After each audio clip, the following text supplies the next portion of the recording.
Alrighty, Monster Mama 1, 2, 3, 4, and more. And we've got a new book we're going to be reading today. We're going to read The Secret Garden. I was very fond of it when I was little. Um, I don't know how well necessarily published, but The Secret Garden is published by or written by Frances Hodgson Burnett, and it was, let's see here. This ebook, I guess, was captured in 2005, but there's 1911, which is quite a long time ago. Um, so it's got a number of chapters, but so the first one is There is no one left. Now this part might be a little scary, but don't worry. Mary, our main character, will be okay. Chapter 1 of The Secret Garden.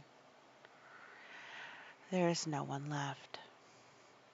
When Mary Lennox was sent to Misselthwaite Manor to live with her uncle, everybody said she was the most disagreeable-looking child ever seen. It was true, too. She had a little thin face and a little thin body, thin light hair, and a sour expression. Her hair was yellow, and her face was yellow because she'd been born in India and had always been ill in one way or another. Her father had held a position under the English government, and had always been busy and ill himself, and her mother had been a great beauty, who cared only to go to parties and amuse herself with gay people. She had not wanted a little girl at all, and when Mary was born, she handed her over to the care of an ayah, who was made to understand that if she wished to please the Memsahib, then she must keep the child out of the sight as much as possible. So this is when India was um, largely governed by England, so there was quite a bit of English officers and presence there, and she, little Mary, has been handed essentially to a nanny. So when she was sickly, fretful, when she was a sickly, fretful, ugly little baby, she was kept out of the way. And when she became a sickly, fretful, toddling thing, she was kept out of the way also. She never remembered seeing familiarly anything but the dark faces of her ayah and the other native servants, as they always obeyed her and gave her own way in everything, because the Memsahib would be angry if she was disturbed by her crying. By the time she was 6 years old, she was as tyrannical and selfish a little pig as ever lived. The young English governess who came to teach her to read and write disliked her so much that she gave up her place in 3 months, and when other governesses tried to fill it, they always went away in a shorter time than the first one. So if Mary had not chosen to really want to learn how to read books, she would have never learned her letters at all. One frightfully hot morning, when she was about 9 years old, she awakened feeling very cross, and she became crosser still when she saw that the servant who stood by her bedside was not her ayah. "Why did you come?" she said to the strange woman. "I will not let you stay. Send my ayah to me." The woman looked frightened, but she only stammered that the ayah could not come, and when Mary threw herself into a passion and beat and kicked her, she looked only more frightened and repeated that it was not possible for the ayah to come to Missy Sahib. There was something mysterious in the air that morning. Nothing was done in its regular order, and several of the native servants seemed missing, while those whom Mary saw slunk or hurried about with ashy and scared faces. But no one would tell her anything, and her ayah did not come. She was actually left alone as the morning went on, and at last she wandered out into the garden and began playing by herself under a tree near the veranda. She pretended she was making a flower bed, and she stuck big scarlet hibiscus blossoms into little heaps of earth, all the time growing more and more angry, and muttering to herself the things she would say and the names she would call Sadie when she returned. "Pig, pig, daughter of pigs," she said, because to call a native a pig was the worst insult of all. She was grinding her teeth and saying this over and over again when she heard her mother come out on the veranda with someone. She was with a fair young man, and they stood talking together in low, strange voices.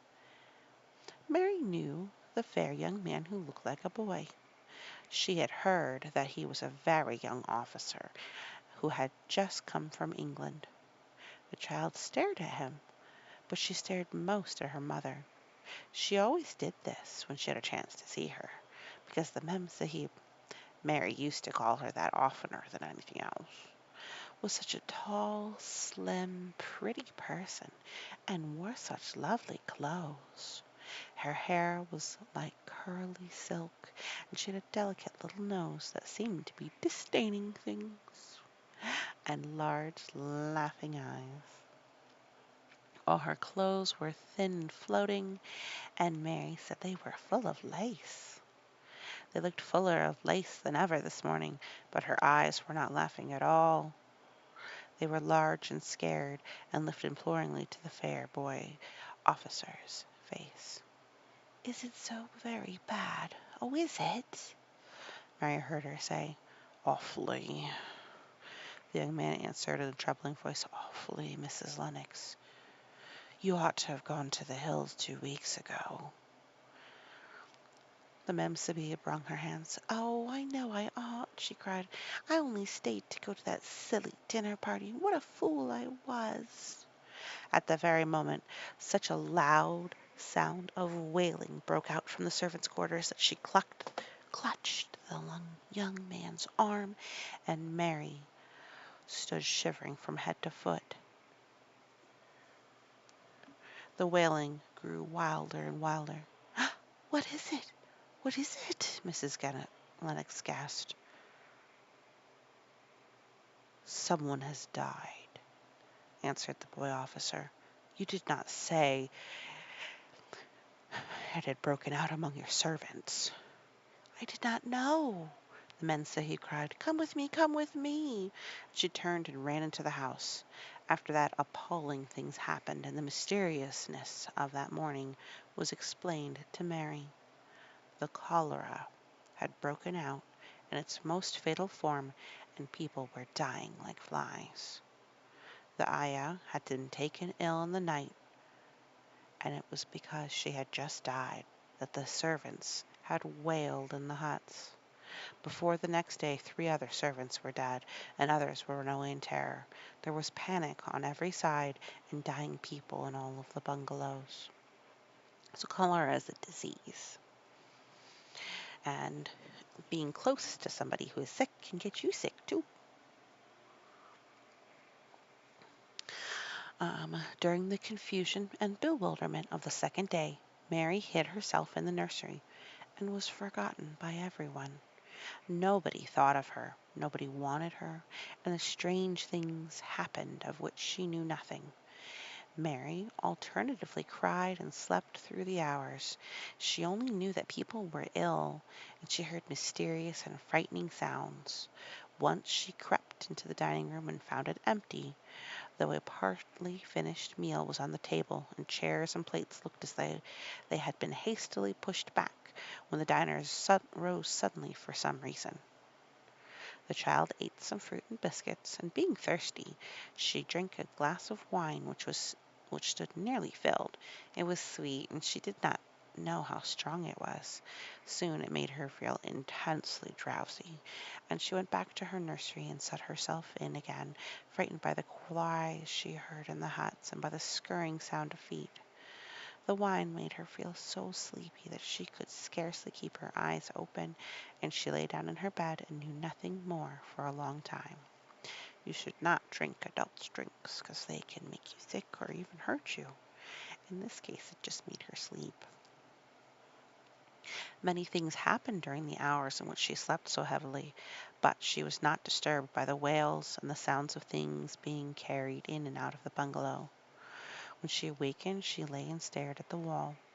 The house was perfectly still. She had never known it to be so silent before. She heard neither voices nor footsteps, and wondered if everybody had got well of the cholera and all the trouble was over. She wondered also who would take care of her now that her ayah was dead. There would be a new ayah, and perhaps she would know some new stories. Mary had been rather tired of the old ones. She did not cry because her nurse had died. She was not an affectionate child, and had never cared much for anyone.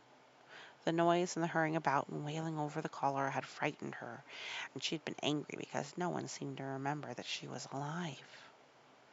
Everyone was too panic-stricken to think of a little girl no one was fond of. When people had the cholera, it seemed that they remembered nothing but themselves. But if everyone had got well again, surely one would remember and come to look for her.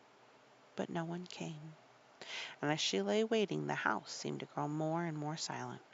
She heard something rustling on the matting, and when she looked down she saw a little snake gliding along and watching her with jewel-like eyes. She was not frightened, because he was a harmless little thing who would not hurt her, and he seemed in a hurry to get out of the room. He slipped under the door as she watched him. "How queer and quiet it is," she said. "It sounds as if there were no one in the bungalow but me and the snake." Almost the next minute she heard footsteps in the compound, and then on the veranda they were men's footsteps, and the men entered the bungalow and talked in low voices. No one went to meet or speak to them, and they seemed to open doors and look into rooms. "What desolation!" she heard one voice say. "That pretty woman! I suppose the child, too. I heard there was a child, though no one ever saw her." Mary was standing in the middle of the nursery when they opened the door. A few minutes later, she looked an ugly, cross little thing, and was frowning because she was beginning to be hungry and feel disgracefully neglected. The first man who came in was a large officer she had once seen talking to her father. He looked tired and troubled, but when he saw her he was so startled he almost jumped back. "Barney!" he cried out. "There's a child here, a child alone, in a place like this. Mercy on us, who is she?" "I am Mary Lennox," the little girl said, drawing herself up stiffly. She thought the man was very rude to call her father's bungalow a place like this. "I fell asleep when everyone had the cholera, and I have only just wakened up. Why does nobody come?" "It is the child no one ever saw!" exclaimed the man, turning to his companions. "She has actually been forgotten." "Why was I forgotten?" Mary said, stamping her foot. "Why does nobody come?" The young man, whose name was Barney, looked at her very sadly. Mary even thought she saw him wink his eyes as if to wink tears away. "Poor little kid," he said. "There's nobody left to come." It was in that strange and sudden way that Mary found out that she had neither father nor mother left, that they had died and been carried away in the night, and that the few native servants who had not died also had left the house as quickly as they could get out of it, none of them even remembering there was a Missy Sahib. And that was why the place was so quiet. It was true that there was no one in the bungalow but herself and the little rustling snake. So that is the end of chapter 1. Now, don't you worry. Things get better for little Mary, and they'll be quite happier, I promise. So, thank you so much for listening, and look forward to something more exciting about gardens. You have a wonderful day. Alrighty, Monster Mama 1, 2, 3, 4, and more. Here to read. Da da da da da. The Secret Garden by Frances Hodgson Burnett. So this particular one that I'm reading off of right now is from the Gutenberg Bible. Gutenberg Project, not the Gutenberg Bible. Anywho, but I also own the copy of the book, so there may be some videos with us with the paper. So last week we read, There's No One Left. And that's where little Mary was discovering that she was alone. She was an orphan now. So now we're going to read chapter 2, Mistress Mary, Quite Contrary, from page 10. Scroll, scroll, scroll, scroll. And let me tell you, Mary is not a very good example right now. Oh, that's too far. I scroll, scroll, scroll, scroll, scroll, too far. So this is where we're going to learn a nasty little rhyme some of the other children have told her. But hopefully you don't meet any children who are this rude to you. Mistress Mary, Quite Contrary, is a nursery rhyme. Mary had liked to look at her mother from a distance, and she had thought her very pretty. But as she knew very little of her, she could scarcely have been expected to love her, or to miss her very much when she was gone. She did not miss her at all, in fact. And as she was a self-absorbed child, she gave her entire thought to herself. Means that she is much absorbed and interested only in herself, as she had always done. If she had been older, she would have no doubt been very anxious at being left alone in the world. But she was very young, and as she had always been taken care of, she supposed that she always would be. What she thought was that she would like to know if she was going to nice people who would be polite to her and give her her own way, as her ayah and the other native servants had done. She knew that she was not going to stay at the English clergyman's house where she had been taken at first. She did not want to stay. The English clergyman was poor, and he had 5 children, nearly all the same age, and they wore shabby clothes and were always quarreling and snatching toys from each other. Mary hated their untidy bungalow, and was so disagreeable to them that after the first day or two nobody would play with her. By the second day they had given her a nickname which made her furious. It was Basil who thought of it first. Basil was a little boy with impudent blue eyes and a turned-up nose, and Mary hated him. She has a lot of feelings.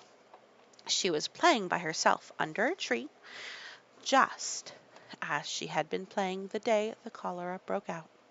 She was making heaps of earth and paths for a little garden, and Basil came and stood near to watch her. Presently he got rather interested and suddenly made a suggestion. "Why don't you put a heap of stones there and pretend it is a rockery?" he said. "There in the middle," and leaned over to point. "Go away!" cried Mary. "I don't want boys. Go away!" For a moment Basil looked angry, and then he began to tease.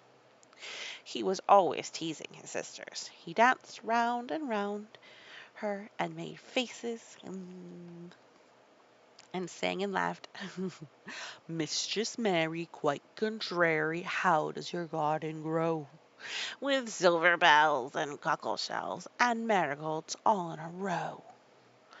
He sang it until the other children heard and laughed too, and the crosser Mary got, the more they sang Mistress Mary, quite contrary. And after that, as long as she stayed with them, they all called her Mistress Mary, quite contrary, when they spoke of her to each other, and often when they spoke to her. "You're going to be sent home," Basil said to her at the end of the week, "and we're glad of it." "I'm glad of it too," answered Mary. "Where is home?" "She doesn't know where home is," said Basil with a 7-year-old scorn. "It's England, of course. Our grandmamma lives there, and our sister Mabel was sent to her last year. You are not going to your grandmamma. You have none. You are going to your uncle. His name is Mr. Archibald Craven." "I don't know anything about him," snapped Mary. "I know you don't," Basil answered. "You don't know anything. Girls never do. I heard father and mother talking about him. He lives in a great, big, desolate old house in the country, and no one goes near him. He's so cross he won't let them, and they wouldn't come if he would let them. He's a hunchback, and he's horrid." Oh my. So a hunchback is someone who's bent over because their back isn't straight. And apparently, we're saying mean things about people we don't know in places where a little 7-year-old Basil can hear.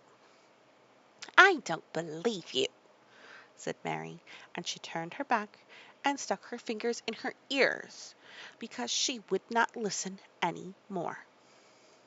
But she thought it over a great deal afterward. And when Mrs. Crawford told her that night that she was going to sail away to England in a few days and go to her uncle, Mr. Archibald Craven, who lived at the Misselthwaite Manor, she looked so stony and stubbornly uninterested that they did not know what to think about her. They tried to be kind to her, but she only turned her face away when Mrs. Crawford attempted to kiss her, and held herself stiffly when Mr. Crawford patted her shoulder. "She's such a plain child," Mrs. Crawford said pityingly afterward, "and her mother was such a pretty creature. She had a very pretty manner, too, and Mary has the most unattractive ways I ever saw in a child.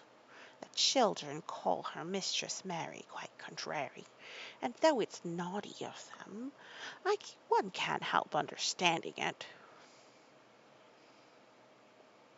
Perhaps if her mother had carried her pretty face and her pretty manners oftener into the nursery, Mary might have learned some pretty ways too. It's very sad, now that the poor, beautiful thing is gone, to remember that many people never even knew that she had a child at all. I believe she scarcely ever looked at her," sighed Mrs. Crawford. "When her ayah was dead there was no one to give a thought to the little thing. Think of the servants running away and leaving her all alone in that deserted bungalow. Colonel McGrew said he nearly jumped out of his skin when he opened the door and found her standing by herself in the middle of the room." Mary made the long voyage to England under the care of an officer's wife, who was taking her children to leave them in a boarding school.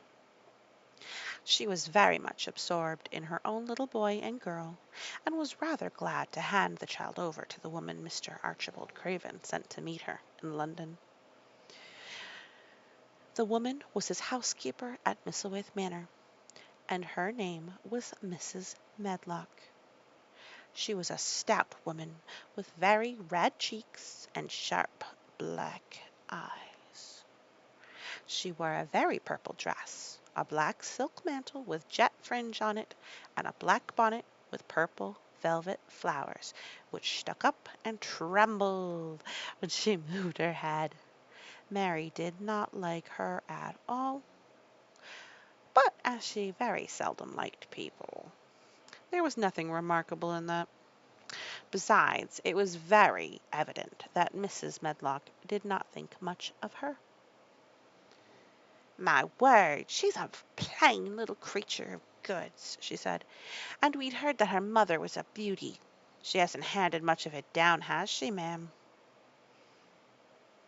"Perhaps she will improve as she grows older," the officer's wife said good-naturedly. "If she were not so sallow and had a nicer expression, her features are rather good. Children alter so much." "She'll have to alter a good deal," answered Mrs. Medlock, "and there's nothing likely to improve a children at Misselthwaite, if you ask me."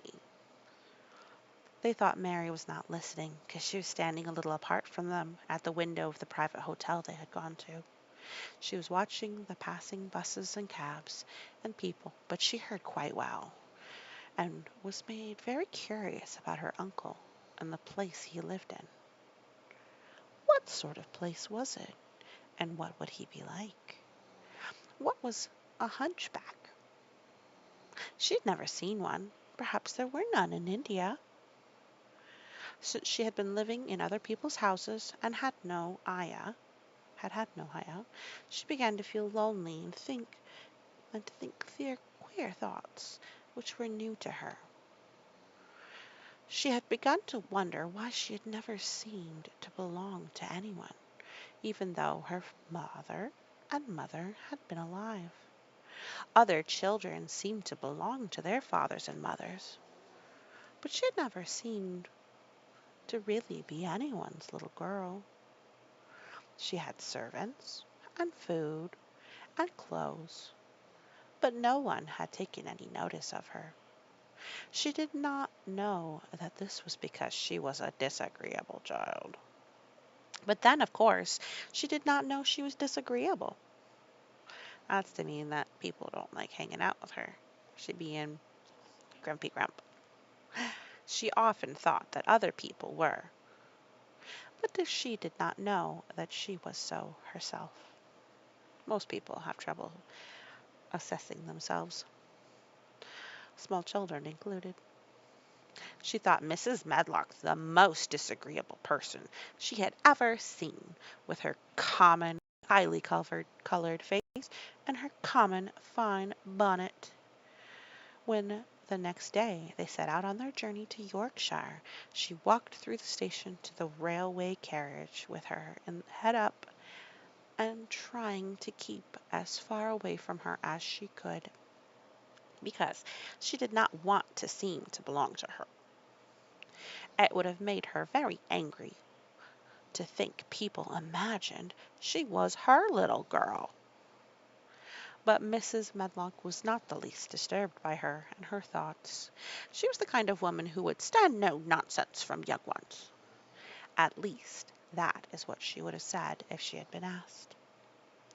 She had not wanted to go to London just when her sister Maria's daughter was going to be married, but she had a comfortable, well-paid place as a housekeeper at Misselthwaite Manor, and the only way in which she could keep it was to do at once what Mr. Archibald Craven told her to do.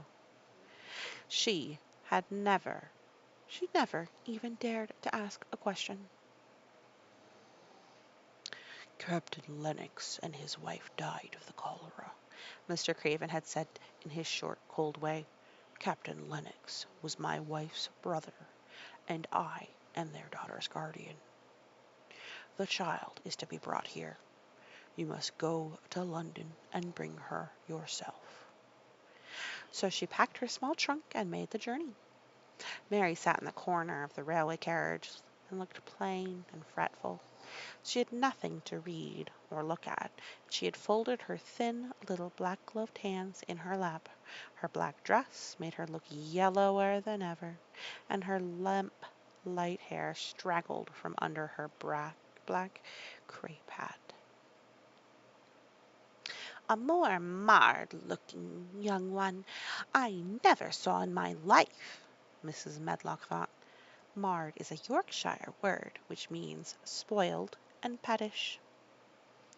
She had never seen a child who sat so still without doing anything, and at last she got tired of watching her and began to talk in a brisk, hard voice. "I suppose I may well tell you something about where you're going to," she said. "Do you know anything about your uncle?" "No," said Mary. "Never heard your father and mother talk about him?" "No," said Mary, frowning. She frowned because she remembered that her father and mother had never talked to her about anything in particular. Certainly they had never told her things. "Humph!" muttered Mrs. Medlock, staring at her queer, unresponsive little face. She did not say any more for a few moments, and then she began again. "I suppose you might well be told something to prepare you. You are going to a queer place."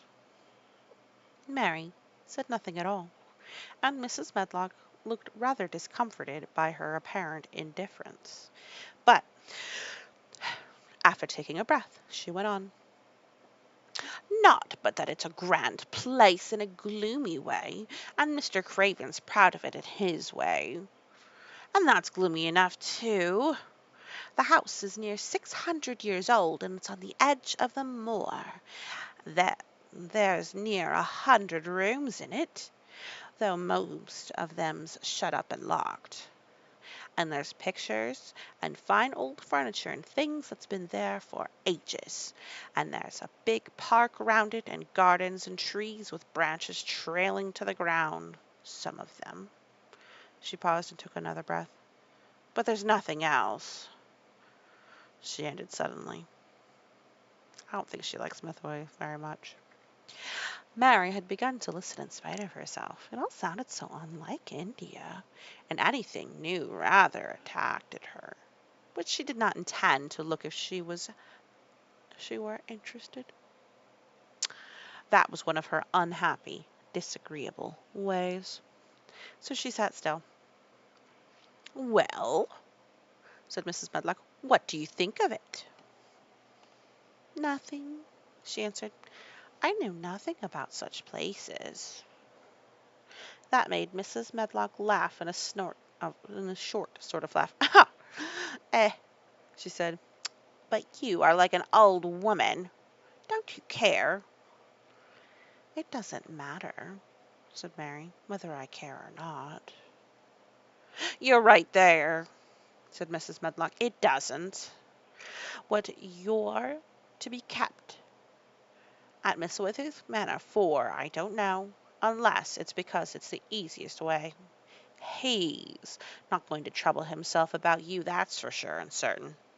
He never troubles himself about no one." She stopped herself as if she just remembered something in time. "He's got a crooked back," she said. "That set him wrong. He was a sour young man, and got no good of all his money in the big place till he was married." Mary's eyes turned toward her in spite of her intention not to seem to care. She had never thought of a hunchback's being married, and she was a trifle surprised. Mrs. Medlock saw this, and as she was a talkative woman, she continued with more interest. This was one way of passing some of the time, at any rate. "She was a sweet, pretty thing, and he'd have walked the world over to get her a blade of grass she wanted.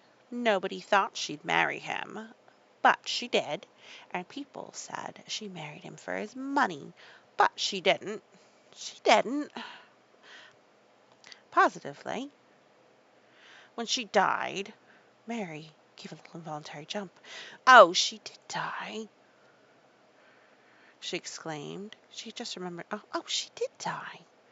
she exclaimed, quite without meaning to. She had just remembered a French fairy story that she had once read called "Rivière Hoop." It had been about a poor hunchback and a beautiful princess, and that had made her suddenly sorry for Mr. Archibald Craven. "Yes, she died," Mrs. Medlock answered, "and it makes him queerer than ever. He cares about nobody. He won't see people. Most of the time he goes away, and when he is at Misselthwaite he shuts himself up in the west wing and won't let anyone but Pitcher see him. Pitcher's an old fellow, but he took care of him when he was a child, and he knows his ways." It sounded like something in a book, and it did not make Mary feel cheerful. A house with 100 rooms, nearly all shut up with their doors locked? A house on the edge of the moor, whatsoever a moor was, sounded dreary. A man with a crooked back who shut himself up also. She stared out the window with her lips pinched together, and it seemed quite natural that the rain should have begun to pour down in gray, slanting lines and splash and stream down the window panes. If the pretty wife had been alive, she might have made things cheerful by being something like her own mother, and by running in and out and going to parties as she had done in frocks full of lace. But she was not there any more. "You needn't expect to see him, 'cause 10 to 1 you won't," said Mrs. Medlock, "and you mustn't expect that there will be people to talk to. You'll have to play about and look after yourself. You'll be told what rooms you can go into, and what rooms you're to keep out of. There's gardens, though. But when you're in the house, don't go wandering and poking about. Mr. Craven won't have it." "I shall not want to be poking about," said sour little Mary, and just as suddenly as she'd begun to be rather sorry for Mr. Archibald Craven, she began to cease to be sorry, and think he was unpleasant enough to deserve all that had happened to him. Ooh, that was quick. She turned her face toward the streaming panes of the window of the railway carriage and gazed out at the gray rainstorm, which looked as if it would go on forever and ever. She watched it so long and steadily that the grayness grew heavier and heavier before her eyes, and she fell asleep. End of chapter 2. Next chapter will be across the moor, and we'll learn what a moor is. Well, thank you so much for listening, and you have a wonderful day. Hello, Monster Mama 1, 2, 3, 4, and more. Reading aloud The Secret Garden. And we're going to have just a little bit more Secret Garden here.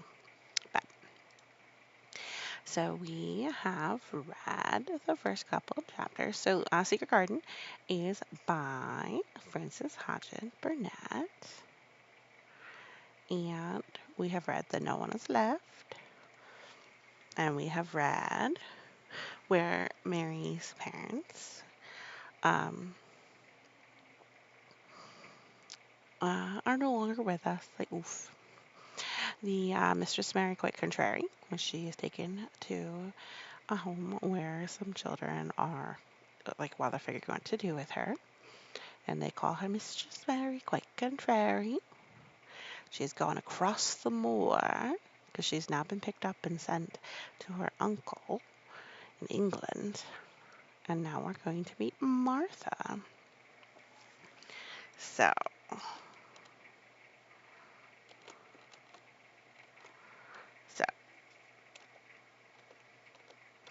oh, that did not give me what I wanted. I was hoping it would. Let me just scroll. Martha, Martha, across the moor. So on to chapter 4. Martha. When she opened her eyes in the morning, it was because a young housemaid had come into her room to light the fire and was kneeling on the hearthrug, raking out the cinders noisily. Mary lay and watched her for a few moments, and then began to look about the room. She had never seen a room at all like it, and thought it curious and gloomy. The walls were covered with a tapestry, with a forest scene embroidered on it. There were fantastically dressed people under the trees in the distance. There was a glimpse of turrets of a castle. There were hunters and horses and dogs and ladies. Mary felt as if she were in the forest with them. out of a deep window, she could see a great climbing stretch of land which seemed to have no trees on it and look rather like an endless, dull, purplish sea. "What is that?" she said, pointing out the window. Martha, the young housemaid, who had just risen to her feet, looked and pointed also. "That there?" she said. "Yes, that's the mole," she said with a good-natured grin. "Does thou like it?" "No," answered Mary. "I hate it." "That's 'cause thou aren't used to it," Martha said, going back to the hearth. "Thou thinks it's too big and bare now, but thou will like it." "Do you?" inquired Mary. "Ah, that I do," answered Martha cheerfully, polishing away at the grate. "I just love it. It's nothing bare. It's covered with growing things, and it smells sweet. It's fair lovely in spring and summer when the gorse and broom and heathers and the flower smell o' honey, and there's such a lot o' air, and the sky looks so high, and the bees and the skylarks make such a noise and murmuring and singing. Ah, I wouldn't live away from them all for anything." Mary listened to her with a grave, puzzled expression. The native servants she had been used to in India were not in the least like this. They were obsequious and servile, and did not presume to talk to their masters if they were their equals. They made salams, and called them "protector of the poor," and names of that sort. Indian servants were commanded to do things, not asked. It was not the custom to say please and thank you. And Mary had always slapped her eye in the face when she was angry. What a naughty girl. She wondered a little what this girl would do if one slapped her in the face. She was a round, rosy, good-natured looking creature, but she had a sturdy way, which made Mistress Mary wonder if she might not even slap back, if the person who slapped her was only a little girl. "You are a strange servant," she said from her pillows rather haughtily. Martha sat up on her heels, with her blacking brush in her hand, and laughed without seeming the least out of temper. "Ah, I know that. If there was a grand missus out Misswaith, I would have never been even one of the under housemaids. I might have been let to be a scullery maid, but I'd never been let upstairs. I'm too common, and I talk too much Yorkshire. But this is a funny house for all it's so grand. Seems like there's neither master nor mistress except Mr. Pitcher and Mrs. Medlock. Mr. Craven, he won't be troubling about anything when he here, and he nearly always away. Mrs. Medlock gave me the place out of kindness. She told me that she could never have done it if Misselthwaite was like other big houses." "Are you going to be my servant?" Mary asked, still in her imperious little Indian way. Martha began to rub her grate again. "I'm Mrs. Medlock's servant," she said stoutly, "and she's Mr. Craven's. And I'm to do the housemaid's work up here and wait on you a bit, but you won't need much waiting on." "Who is going to dress me?" demanded Mary. Martha sat up on her heels again and stared. She spoke in broad Yorkshire, and her mother said, "Canada dressing thyself?" What do you mean? I don't understand your language," said Mary. "Ah, I forgot," Martha said. "Miss Medlock told me I had to be careful, or you wouldn't know what I was saying." "I mean, can't you put on your own clothes?" "No," answered Mary quite indignantly. "I never did in my life. My ayah dressed me, of course." "Well," said Martha, evidently not in the least aware she was impotent, "it's time thou should learn. Thou cannot be younger. It'll do thee good to wait on thyself in a little bit. My mother always said she couldn't see why grand people's children didn't turn out fair fools, what with nurses and being washed and dressed and taken out to walk as if they were puppies." "It's different in India," said Mrs. Mayhew disdainfully. She could scarcely stand this. But Martha was not at all crushed. I guess he's different, she answered almost sympathetically. I dare say it's because there've been a lot of those blacks there instead of old respectable white people. And I heard you coming from India. I thought you were black too. Mary sat up in bed furious. What? She said, what? You thought I was a native? You daughter of a pig. Martha stared and looked quite hot. How you calling names? She said. You needn't be so vexed. That's not the way for a young lady to talk. Nothing against the blacks when you read about them in tracts. They're all very religious. You always reading black man this and a brother. I never seen a black and I was fair pleased to think I was going to see one up close. When I come to lighting your fire this morning, I crept to your bed and pulled the cover back careful to look at you. And there you was. Just no more black than me, for all you're so yellow. Mary did not even try to control her rage and humiliation. You thought I was a native. You dared. You don't know anything about natives. They are not people. They're servants who must salaam to you. You know nothing about India. You know nothing about anything. I should like to take this moment to say that Miss Mary is being kind of racist here. What that means is to say that you think one color of skin or another is better than another. She'll get better. But we should all respect each other and each other's cultures and other people. All right, back to the story. She was in such a rage and felt so helpless before the girl's simple stare, and somehow she felt so horribly lonely and far away from everything she understood and which understood her, that she threw herself down around the pillows and burst into passionate sobbing. She sobbed so unrestrainedly that the good-natured Yorkshire Martha was a little frightened and quite sorry for her. She went to the bed and bent over her. You mustn't cry like that, she begged. You mustn't for sure. I wouldn't know you'd be vexed. I don't know anything about anything, just like you said. I beg your pardon, miss. Stop crying.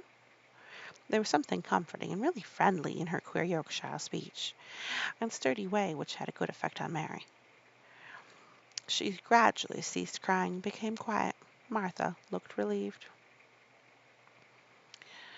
It's time for you to get up now. She said. Mrs. Medlock said I was to carry the breakfast and the tea and the dinner into the room like this. It's been made into a nursery for thee. I'll help thee on thy clothes, if thou get out of bed. If the buttons are at the back, they cannot button up themselves. When Mary last decided to get up, the clothes Martha took out from the wardrobe were not the ones she had worn when she arrived the night before with Mrs. Medlock. Those are not mine, she said. Mine are black. She looked at the thick white wool coat and dress over, with added cool approval. Those are nicer than mine. These are the ones that I must put on, Martha answered. Mr. Craven ordered Mrs. Medlock to get 'em in London. He said, I won't have a child dressed in black wandering about like a lost soul, he said. It'd make the place sadder than it is. Put color on her. Mother said she knew what he meant. Mother always knows what a body means. She doesn't hold back with black herself. I hate black things, said Mary. The dressing process was one which taught them both something. Martha had buttoned up her little sisters and brothers, but she had never seen a child who stood so still and waited for another person to do things for her, as if she had neither hands nor feet of her own. Why doesn't that put on thy own shoes? She said when Mary quietly held out her foot. My ayah did it, said Mary, staring. It was the custom. She said that very often. It was the custom. The native servants were always saying it. If one told to do a thing their ancestors had not done for 1,000 years, they gazed at one mildly and said, it is not the custom. And one knew that was the end of the matter. It had not been the custom that Mistress Mary could do anything but stand and allow herself to be dressed like a doll. Before she was ready for breakfast, she began to suspect that her life at Misselthwaite Manor would end by teaching her a number of things quite new to her. Things such as putting on her own shoes and stockings, and picking up things she let fall. If Martha had been a well-trained fine young lady's maid, she would have been more subservient and respectful, and would have known that it was her business to brush hair and button boots and pick things up and lay them away. She was, however, only an untrained Yorkshire rustic who had been brought up in a moorland cottage with a swarm of little brothers and sisters, who had never dreamed of doing anything but waiting on themselves and on the younger ones, who were either babies in arms or just learning to totter about and tumble over things. If Mary Lennox had been a child who was ready to be amused, she would have perhaps laughed at Martha's readiness to talk, but Mary only listened to her coldly and wondered at her freedom of manner. At first she was not at all interested, but gradually, as the girl rattled on in her good-tempered, homely way, Mary began to notice what she was saying. You should see 'em all," she said. "There's 12 of us, and my father only gets 16 shillings a week. I can tell you my mother's put to it for porridge for 'em all. They tumble about in the moor and play there all day, and Moore says it gets the air, the moor fattens 'em. She says she believes that they eat the grass some as the wild ponies do. Our Dickon, he's 12 years old, and he's got a young pony he calls his own." "Where did he get it?" asked Mary.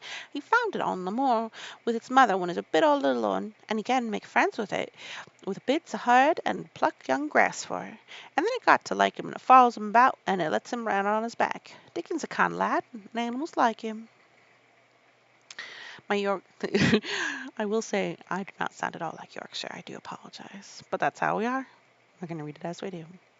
Mary had never possessed an animal pet of her own, and had always thought should like one.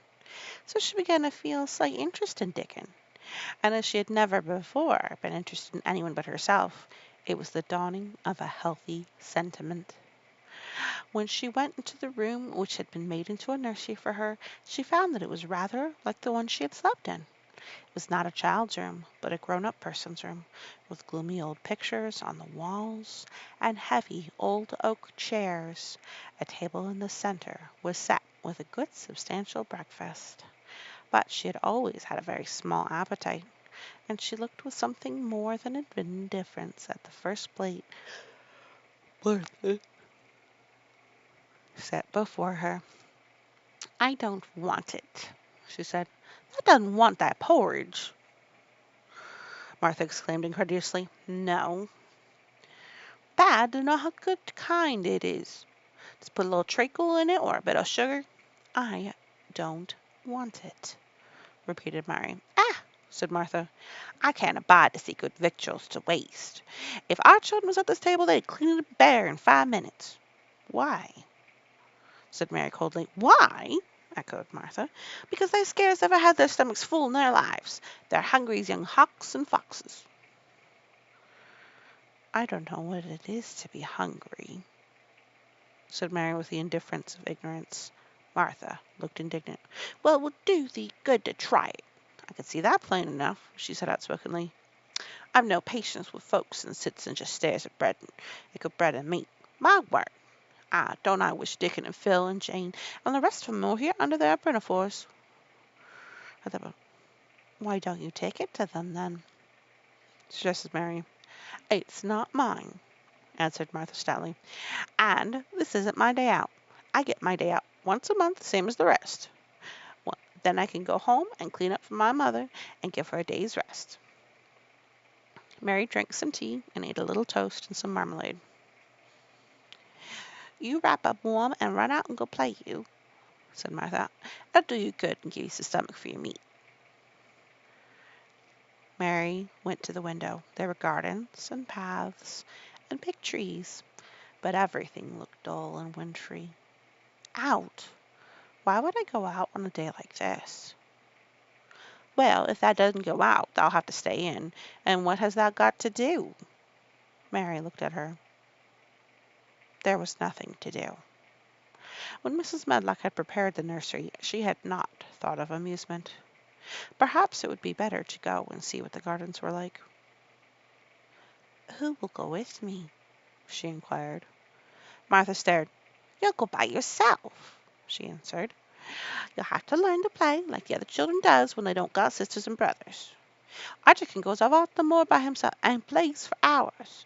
That's how he made friends with the pony. He got sheep on the moor that knows him, and birds as come and eats out of his hand. However little there is to eat, he always saves a bit of his bread to coax his pets. It was really this mention of Dickon which made Mary decide to go out, though she was not aware of it. There would be birds outside, though there would not be ponies or sheep. They would be different from the birds in India, and it might amuse her to look at them. Martha found her coat and hat for her and a pair of stout little boots, and she showed her way downstairs. "If they go around, they'll come to the gardens," she said, pointing to the gate at the round and a wall of shrubbery. "There's lots of flowers in summertime, but there's nothing blooming now." She seemed to hesitate a second before she decided. "One of the gardens is locked up. No one has been in it for 10 years." "Why?" asked Mary in spite of herself. Here was another locked door added to the 100 in the strange house. "Mr. Craven shut it when his wife died so sudden. He won't let no one go inside. It was her garden. He locked the door and dug a hole and buried the key. There's Mrs. Medlock's bells ringing. I must run." After she was gone, Mary turned down the walk which led to the door in the shrubbery. She could not help thinking about the garden which no one had been for 10 years. She wondered what it would look like and whether there was any flower still alive in it.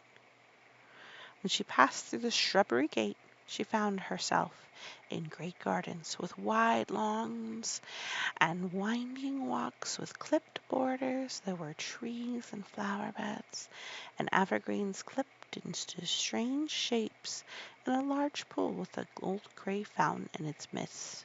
But the flower beds were bare and wintry, and the fountain was not playing.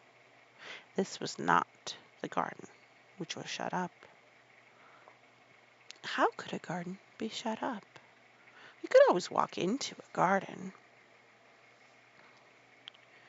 She was just thinking this when she saw that at the end of the path she was following, there seemed to be a long wall with ivy growing over it. She was not familiar enough with England to know she was coming upon the kitchen gardens where the vegetables and fruits were growing. She went to the wall and found there was a green door in the ivy and that it stood open. This was not the closed garden, evidently, and she could go into it. She went through the door and found that it was a garden with walls all round it, and that it was only one of several walled gardens which seemed to be open to one another. She found another open green door, revealed bushes and pathways between beds containing winter vegetables. Fruit trees were trained flat against the wall, and over some of the beds there were glass frames. The place was bare and ugly enough, Mary thought. She stood and stared about her. It might be nicer in summer, when things were green, but there was nothing pretty about it now. Presently, an old man with a spade over his shoulder walked through the door leading from the second garden. He looked startled when he saw Mary, and then touched his cap. He had a surly old face and did not seem at all pleased to see her. But then she was displeased with his garden and wore her quite contrary expression, and certainly did not seem at all pleased to see him. "What is this place?" she asked. "One of the kitchen gardens," he answered. "What is that?" Mary asked, pointing at the other green door. "Another of 'em," he answered shorter. "There's another at the other side of the wall, and there's an orchard on the other side of that." "Can I go in them?" asked Mary. "If they likes, but they're not to see." Mary made no response. She went down the path and through the second green garden door. There she found more walls and winter vegetables and glass frames. But in the second wall there was another green door, and it was not open. Perhaps it led to the garden, which no one had seen for 10 years. As she was not at all a timid child, and always did what she wanted to do, Mary went to the green door and turned the handle. She hoped the door would not open, because she wanted to be sure she had found the mysterious garden.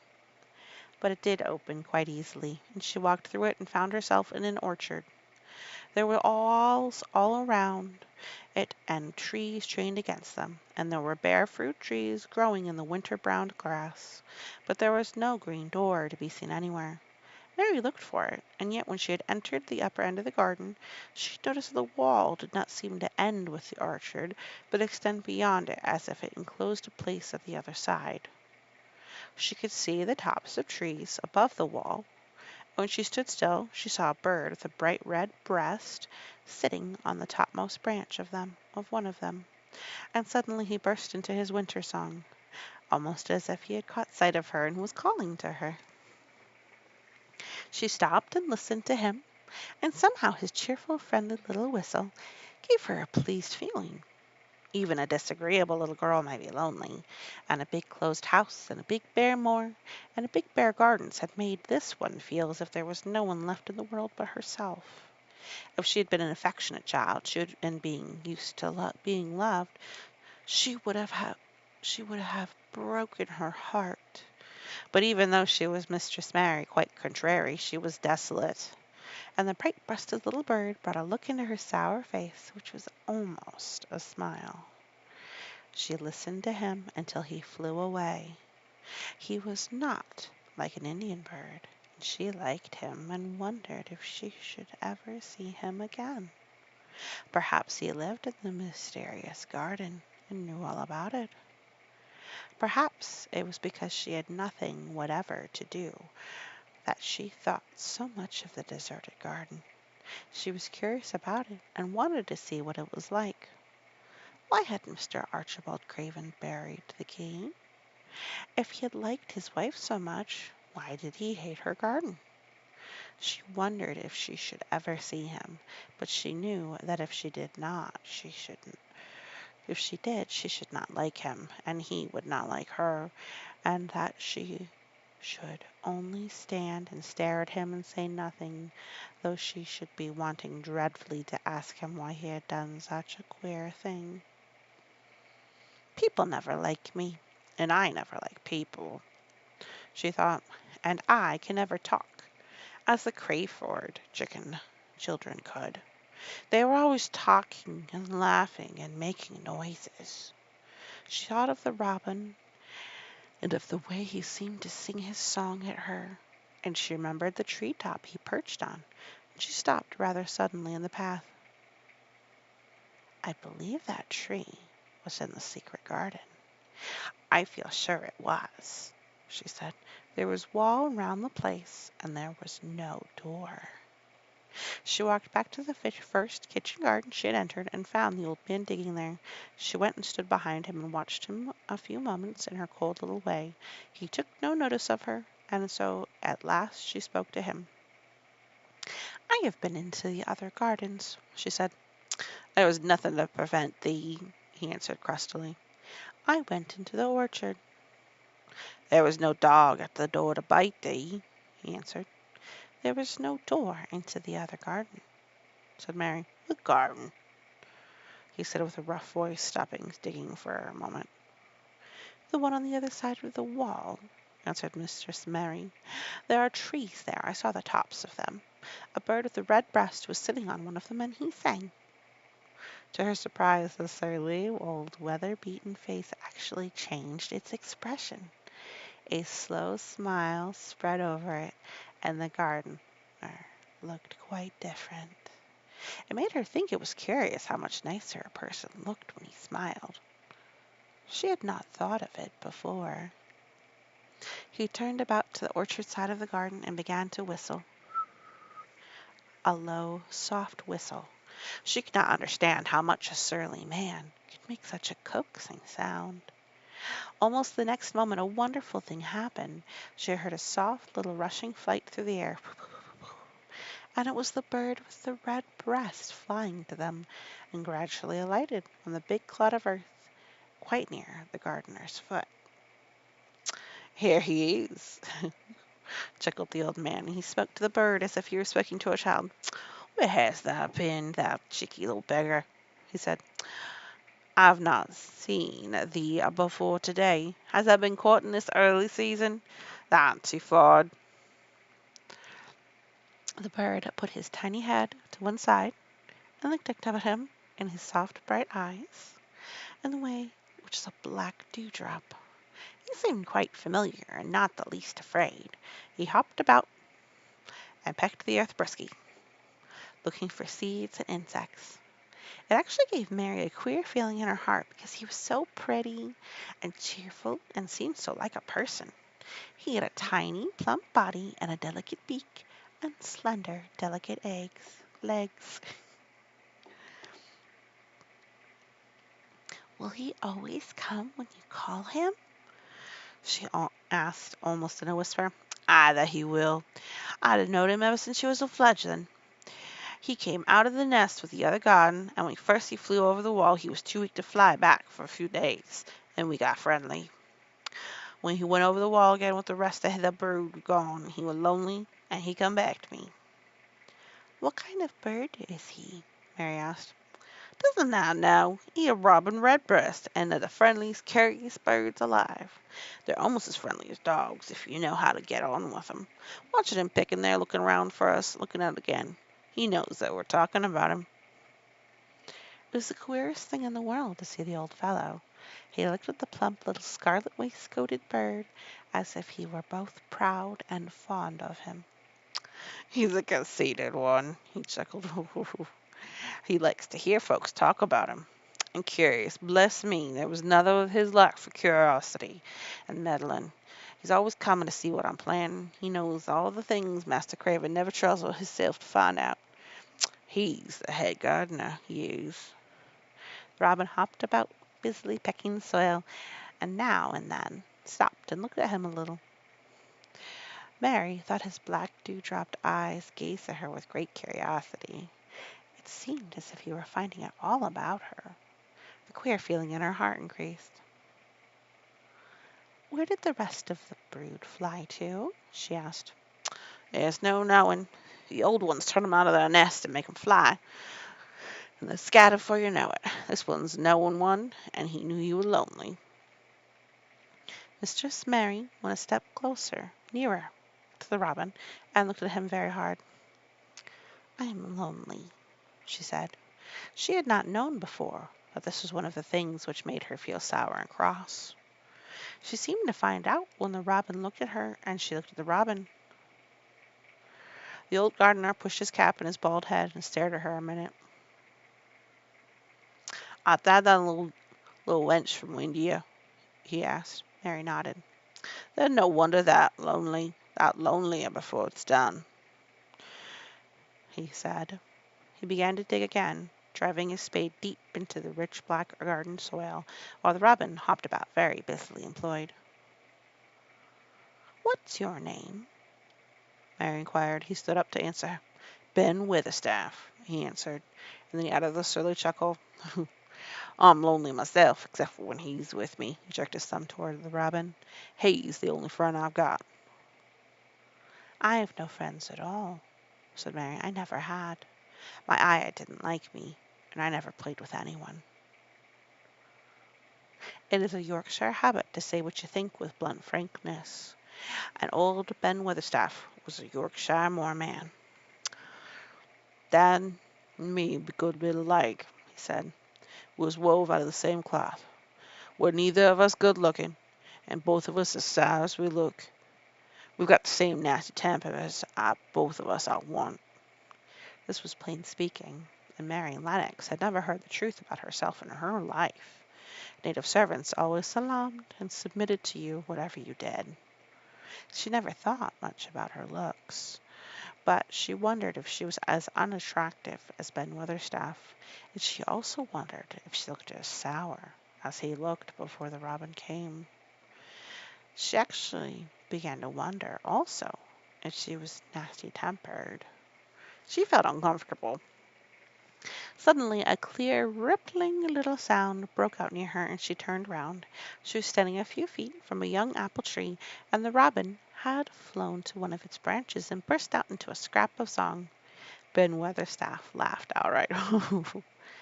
"What did he do that for?" asked Mary. "He's made up his mind to make friends with thee," replied Ben. Dang me if he hadn't taken a fancy to thee. To me? Said Mary, and she moved toward the little tree softly and looked up. Would you make friends with me? She said to the robin, just as if she were speaking to a person. Would you?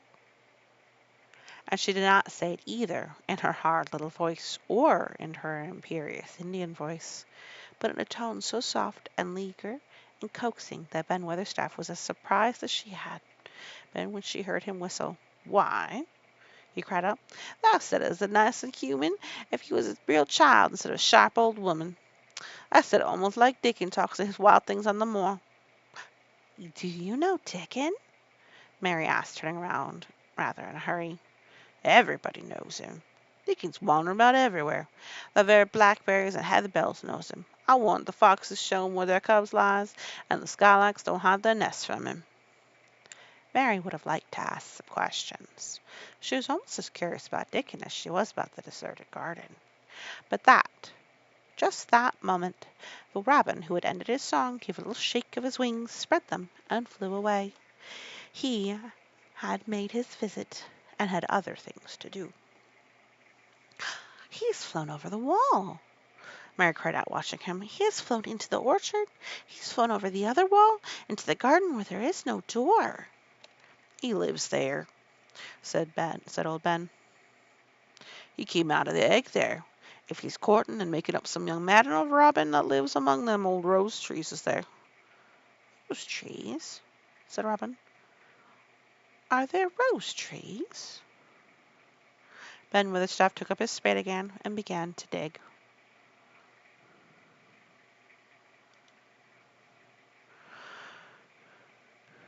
Then 10 year ago, he mumbled.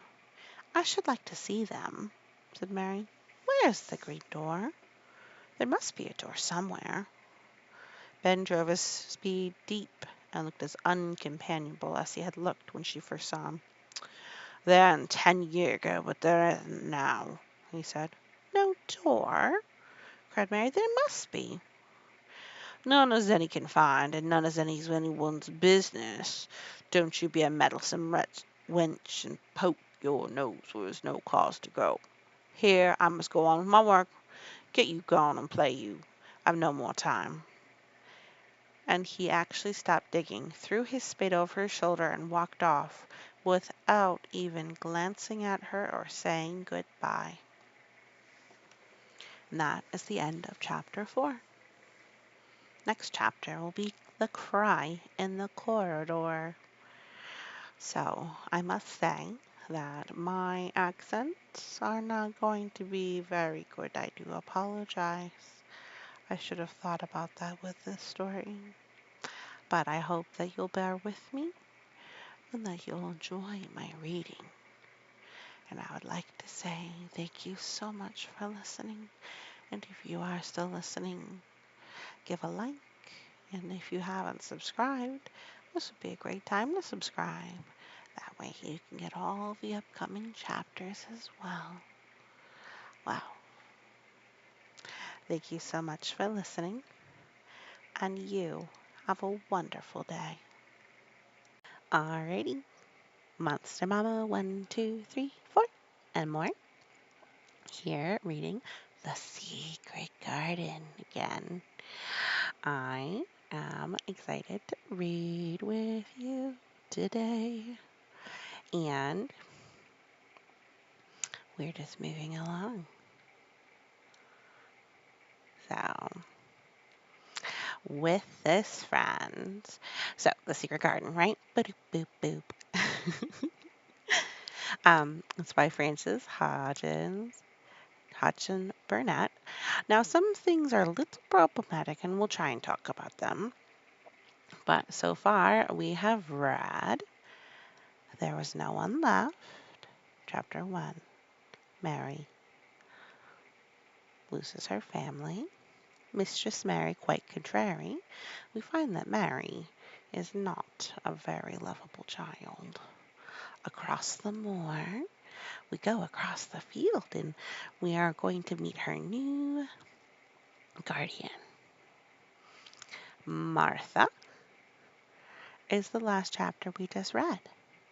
That is where we meet Martha. Martha, the kind and friendly person. And I'm going to do the accents, as well as I can. All right, The Cry in the Corridor. Chapter 5. We're gonna scroll, scroll, scroll, scroll, scroll, scroll, da da da da da da, ba dee da da da da da da da da da da. Martha. We're almost there. Oh, we learned about Dickon, the amazing friend, and the secret garden that we need to go find. Oh, yep. And we met the robin, who was a chipper fellow, along with the gardener, who was a grumpy old man, but maybe pretty lovable. So, chapter 5. The Cry in the Corridor. At first, each day passed by for Mary Lennox was exactly like the others. Every morning she awoke in her tapestried room and found Martha kneeling upon the hearth building her fire. Every morning she ate her breakfast in the nursery, which had nothing amusing in it. And after each breakfast she gazed out of the window across the huge moor, which seemed to spread out on all sides and climb up to the sky. And after she had stared for a while, she realized that if she did not go out, she would have to stay in and do nothing. And so she went out. She did not know that this was the best thing she could have done. And she did not know that when she began walking quickly, or even run across along the paths and down the avenue, she was stirring her slow blood and making herself stronger by fighting with the wind, which swept down from the moor. She ran only to make herself warm, and she hated the wind which rushed at her face and roared and held her back as if it were some giant she could not see. But the big breaths of rough air blown over the heather filled her lungs with something which was good for her whole thin body and whipped some red color into her cheeks and brightened her dull eyes when she did not know anything about it. So she's slowly getting better, a little bit healthier, more active. Going outside's very good. But after a few days spent almost entirely out of doors, she wakened one morning knowing what it was to be hungry. And when she sat down to her breakfast, she did not glance disdainfully at her porridge and push it away, but took up her spoon and began to eat it, and went on eating it until her bowl was empty. "Ah, well, that got on well enough with this morning, didn't that?" said Mary. "It tastes nice today," said Mary, feeling a little surprised herself. "It's the air of the moor that's giving thee stomach for them victuals," answered Martha. "It's lucky for thee that has got victuals as well as appetite. There's been 12 in our cottage as had the stomach and nothing to put in it. You go playing out on the doors and every day, and you'll get some flesh on your bones, and you won't be so yellow." "I don't play," said Mary. "I have nothing to play with." "Nothing to play with!" exclaimed Martha. "Our children plays with sticks and stones. They just runs about and shouts and looks at things." Mary did not shout, but she looked at things. There was nothing else to do.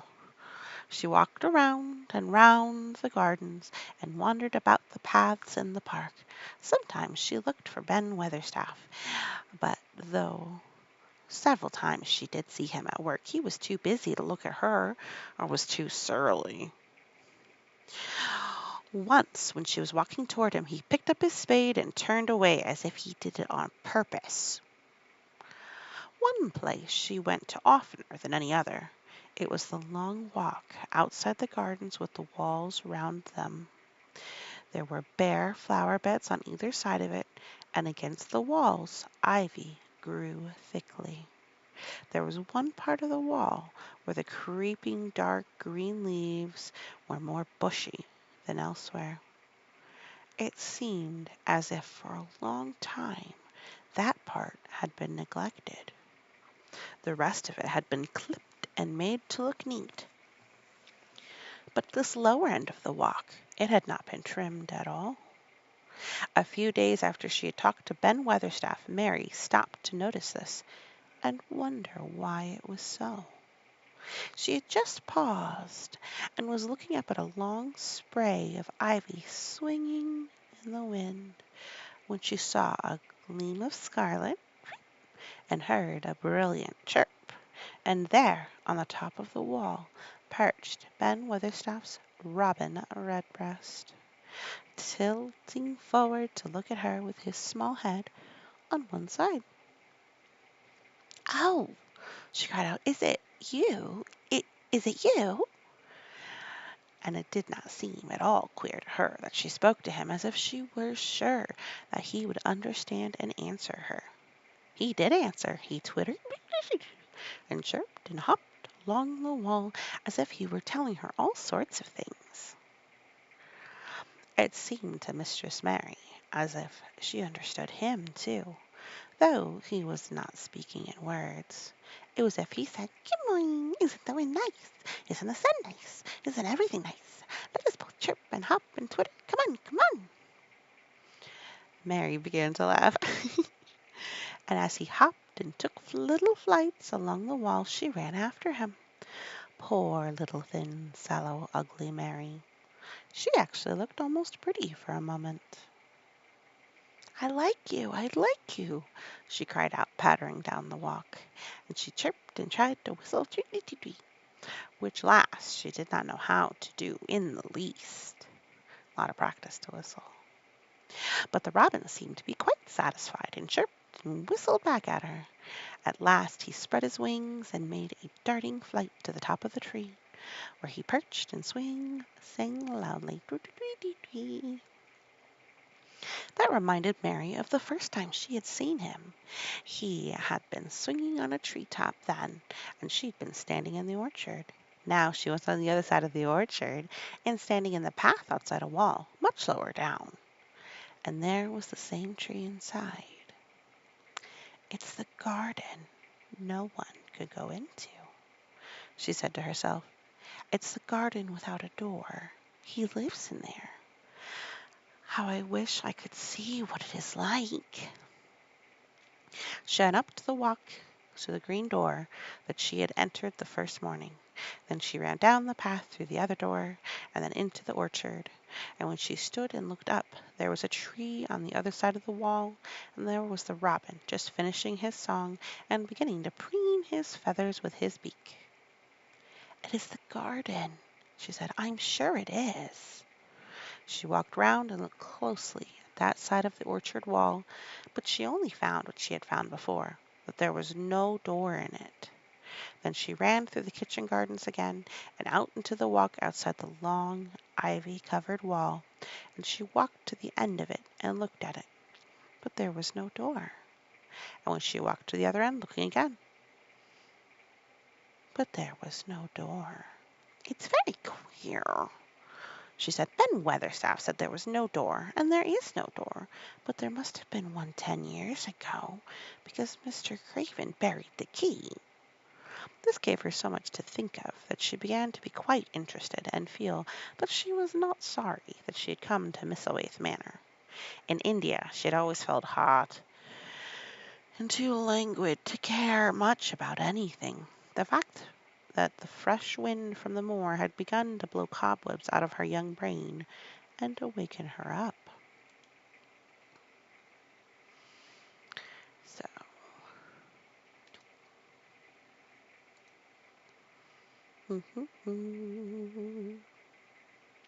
a little.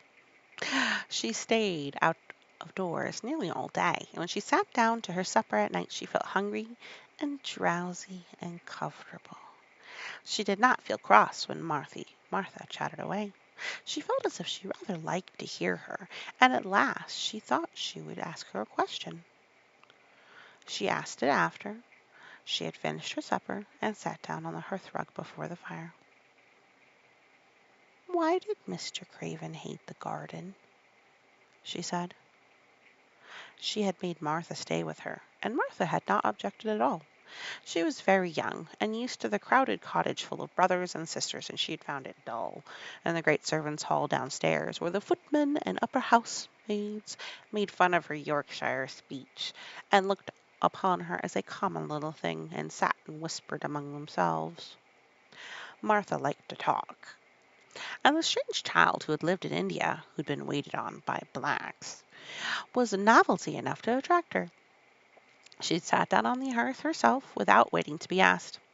"I'm not thinking about the garden yet," she said. "I knew I would.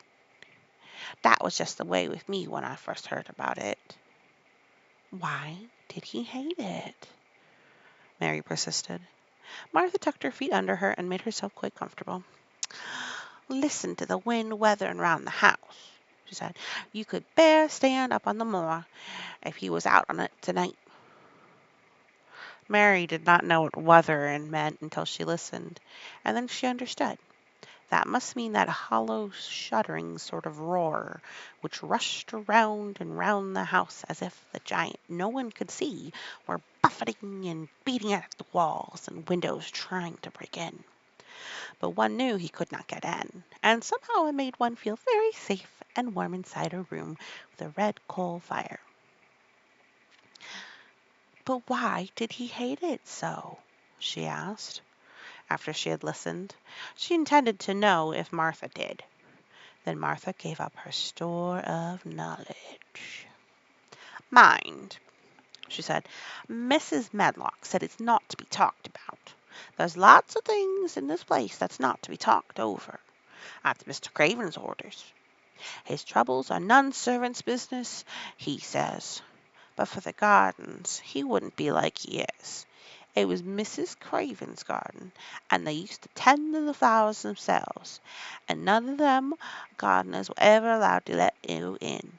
Him and her used to go in and shut the door and stay there hours and hours reading and talking, and she was just a bit of a little girl, and there was an old tree with a branch bent like a seat on it, and then she made roses grow over it, and she used to sit there. But one day, when she was sitting there, the branch broke and she fell on the ground and was hurt so bad that the next day she died. The doctors thought he'd go out of his mind and die too. That's why he hates it. No one's ever gone in since, and he won't let anyone talk about it." Mary did not ask any more questions. She looked at the red fire and listened to the word "weathering." It seemed to be weathering louder than ever. And that moment a very good thing was happening to her. 4 good things had happened to her, in fact, since she came to the Misselthwaite Manor. She had felt as if she understood a robin, and that he had understood her, and she had run in the wind until her blood had grown warm. She had been healthily hungry for the first time in her life, and she had found out what it was to be sorry for someone. She was getting on. But as she was listening to the wind, she began to listen to something else. She did not know what it was, because at first she could scarcely distinguish it from the wind itself. It was a curious sound. It seemed almost as if a child were crying somewhere. Sometimes the wind sounded rather like a child crying, but presently Mistress Mary felt quite sure that this sound was inside the house, not outside of it. It was far away, but it was inside. She turned round and looked at Martha. "Do you hear anyone crying?" she said. Martha suddenly looked confused. "No," she answered. Just the wind. Sometimes it sounds as if someone was lost on the moor on a whale, and it's got all sorts of sounds." "But listen," said Mary. "It's in the house, down one of those long corridors."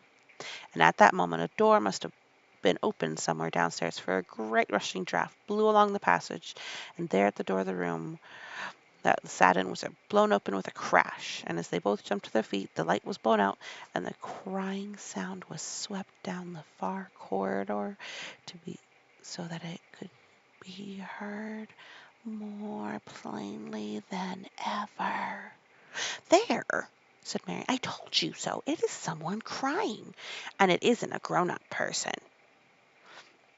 Martha ran and shut the door and turned the key, but before she did it they both heard the sound of a door in some far passage shutting with a bang, and then everything was quiet, for even the wind ceased wuthering for a few moments. "It was the wind," said Martha stubbornly, "and if it wasn't, it was little Betty Butterworth, the scullery maid. She's had the toothache all day." But something troubled and awkward in her manner made Mistress Mary stare very hard at her. She did not believe she was speaking the truth.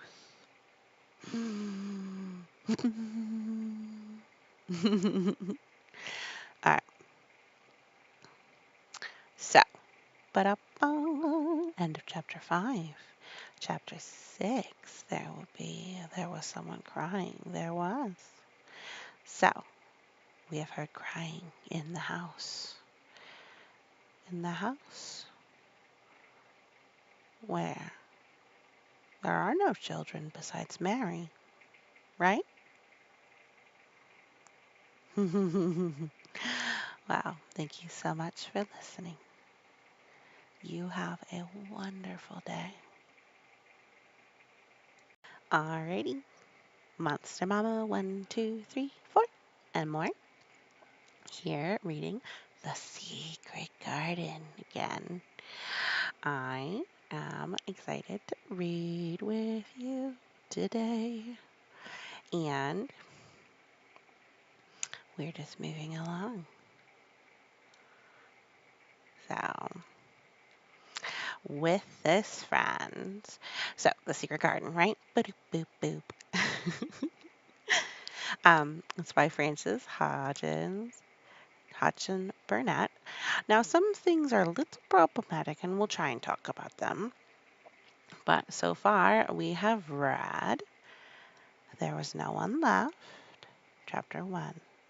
Mary loses her family.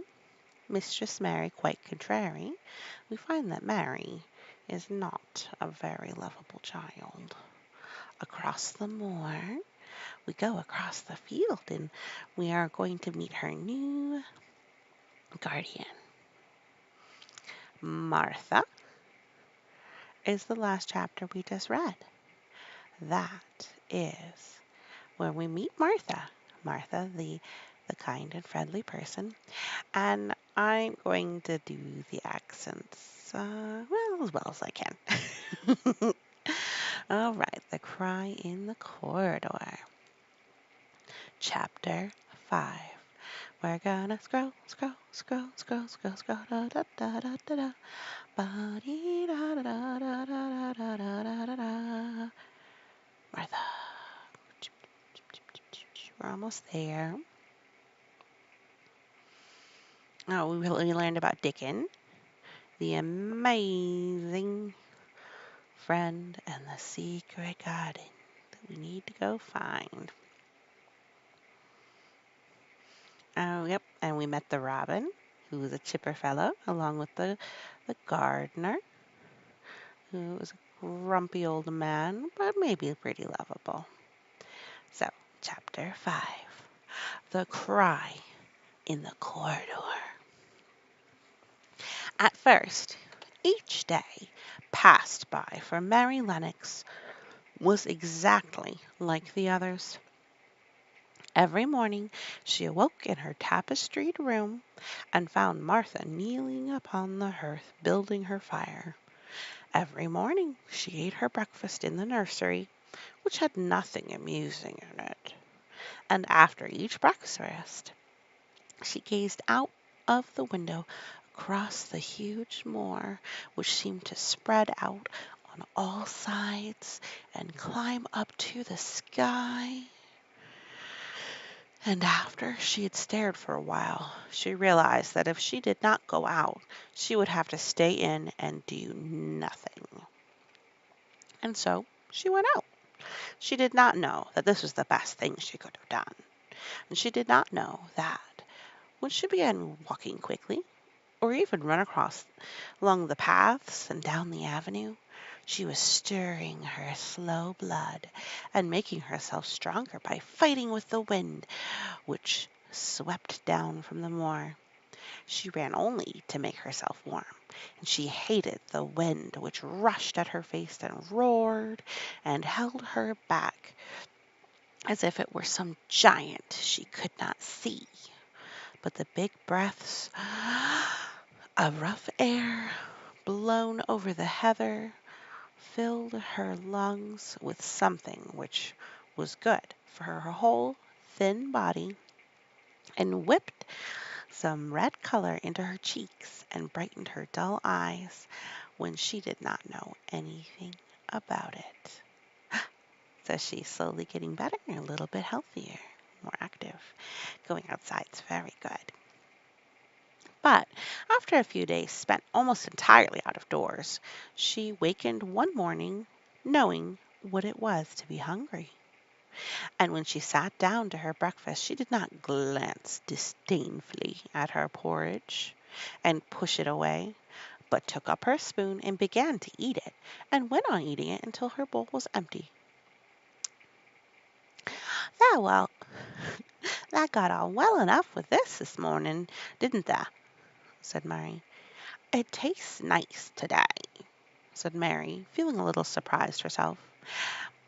"It's the air of the moor that's giving thee stomach for them victuals," answered Martha. "It's lucky for thee that has got victuals as well as appetite. There's been 12 in our cottage as had the stomach and nothing to put in it. You go playing out on the doors and every day, and you'll get some flesh on your bones, and you won't be so yellow." "I don't play," said Mary. "I have nothing to play with." "Nothing to play with!" exclaimed Martha. "Our children plays with sticks and stones. They just runs about and shouts and looks at things." Mary did not shout, but she looked at things. There was nothing else to do. She walked around and round the gardens and wandered about the paths in the park. Sometimes she looked for Ben Weatherstaff, but though several times she did see him at work, he was too busy to look at her or was too surly. Once, when she was walking toward him, he picked up his spade and turned away as if he did it on purpose. One place she went to oftener than any other. It was the long walk outside the gardens with the walls round them. There were bare flower beds on either side of it, and against the walls ivy grew thickly. There was one part of the wall where the creeping dark green leaves were more bushy than elsewhere. It seemed as if for a long time that part had been neglected. The rest of it had been clipped and made to look neat. But this lower end of the walk, it had not been trimmed at all. A few days after she had talked to Ben Weatherstaff, Mary stopped to notice this and wonder why it was so.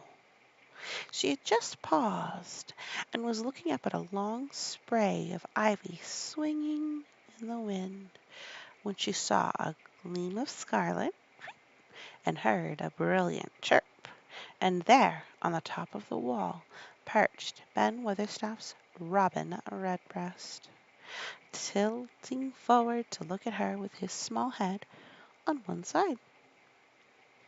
"Oh!" she cried out. "Is it you? Is it you?" And it did not seem at all queer to her that she spoke to him as if she were sure that he would understand and answer her.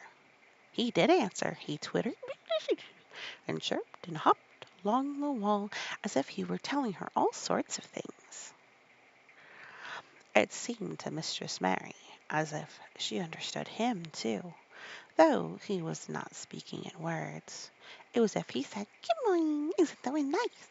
Isn't the sun nice? Isn't everything nice? Let us both chirp and hop and twitter. Come on, come on!" Mary began to laugh, and as he hopped and took little flights along the wall, she ran after him. Poor little thin, sallow, ugly Mary. She actually looked almost pretty for a moment. "I like you, I like you," she cried out, pattering down the walk, and she chirped and tried to whistle tweet-tweet, which last she did not know how to do in the least. A lot of practice to whistle. But the robin seemed to be quite satisfied and chirped and whistled back at her. At last he spread his wings and made a darting flight to the top of the tree, where he perched and sang loudly. Tweet-tweet-tweet-tweet. That reminded Mary of the first time she had seen him. He had been swinging on a tree top then, and she'd been standing in the orchard. Now she was on the other side of the orchard and standing in the path outside a wall, much lower down. And there was the same tree inside. "It's the garden no one could go into," she said to herself. "It's the garden without a door. He lives in there. How I wish I could see what it is like." She went up to the walk to the green door that she had entered the first morning. Then she ran down the path through the other door, and then into the orchard. And when she stood and looked up, there was a tree on the other side of the wall, and there was the robin just finishing his song and beginning to preen his feathers with his beak. "It is the garden," she said. "I'm sure it is." She walked round and looked closely at that side of the orchard wall, but she only found what she had found before, that there was no door in it. Then she ran through the kitchen gardens again and out into the walk outside the long, ivy-covered wall, and she walked to the end of it and looked at it, but there was no door. And when she walked to the other end, looking again, but there was no door. "It's very queer," she said. "Ben Weatherstaff said there was no door, and there is no door, but there must have been one 10 years ago, because Mr. Craven buried the key."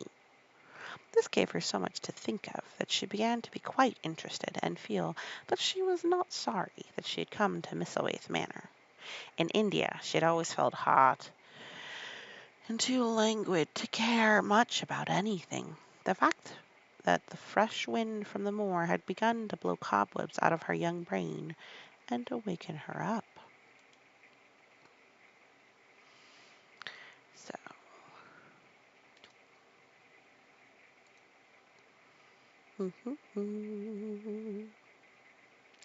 a little. She stayed out of doors nearly all day, and when she sat down to her supper at night she felt hungry and drowsy and comfortable.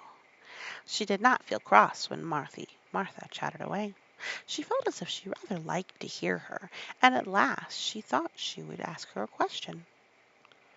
She asked it after she had finished her supper and sat down on the hearthrug before the fire.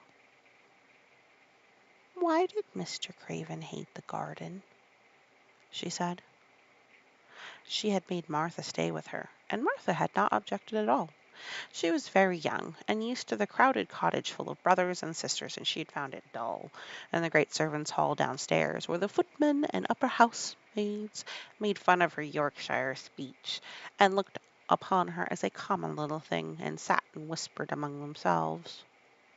Martha liked to talk, and the strange child who had lived in India, who'd been waited on by blacks, was a novelty enough to attract her. She sat down on the hearth herself without waiting to be asked. "Aren't I thinking about the garden yet?" she said. "I knew I would. That was just the way with me when I first heard about it." "Why did he hate it?" Mary persisted. Martha tucked her feet under her and made herself quite comfortable. "Listen to the wind weathering round the house," she said. "You could bear stand up on the moor if he was out on it tonight. Mary did not know what "wutherin'" meant until she listened, and then she understood. That must mean that hollow, shuddering sort of roar which rushed round and round the house as if the giant no one could see were buffeting and beating at the walls and windows trying to break in. But one knew he could not get in, and somehow it made one feel very safe and warm inside a room with a red coal fire. But why did he hate it so? She asked, after she had listened. She intended to know if Martha did. Then Martha gave up her store of knowledge. "Mind," she said, "Mrs. Medlock said it's not to be talked about. There's lots of things in this place that's not to be talked over. That's Mr. Craven's orders. His troubles are none servant's business, he says. But for the gardens, he wouldn't be like he is. It was Mrs. Craven's garden, and they used to tend to the flowers themselves, and none of them gardeners were ever allowed to let you in. Him and her used to go in and shut the door and stay there hours and hours reading and talking. And she was just a bit of a little girl, and there was an old tree with a branch bent like a seat on it. And then she made roses grow over it, and then she used to sit there. But one day, when she was sitting there, the branch broke and she fell on the ground and was hurt so bad that the next day she died. The doctors thought he'd go out of his mind and die too. That's why he hates it. No one's ever gone in since, and he won't let anyone talk about it." Mary did not ask any more questions. She looked at the red fire and listened to the word "wutherin'." It seemed to be "wutherin'" louder than ever. And that moment a very good thing was happening to her. 4 good things had happened to her, in fact, since she came to the Misselthwaite Manor. She had felt as if she understood a robin, and that he had understood her, and she had run in the wind until her blood had grown warm. She had been healthily hungry for the first time in her life, and she had found out what it was to be sorry for someone. She was getting on. But as she was listening to the wind, she began to listen to something else. She did not know what it was, because at first she could scarcely distinguish it from the wind itself. It was a curious sound. It seemed almost as if a child were crying somewhere. Sometimes the wind sounded rather like a child crying, but presently Mistress Mary felt quite sure that the sound was inside the house, not outside of it. It was far away, but it was inside. She turned round and looked at Martha. "Do you hear anyone crying?" she said. Martha suddenly looked confused. "No," she answered. "That's the wind. Sometimes it sounds as if someone was lost on the moor on a whale, and it's got all sorts of sounds." "But listen," said Mary. "It's in the house, down one of those long corridors."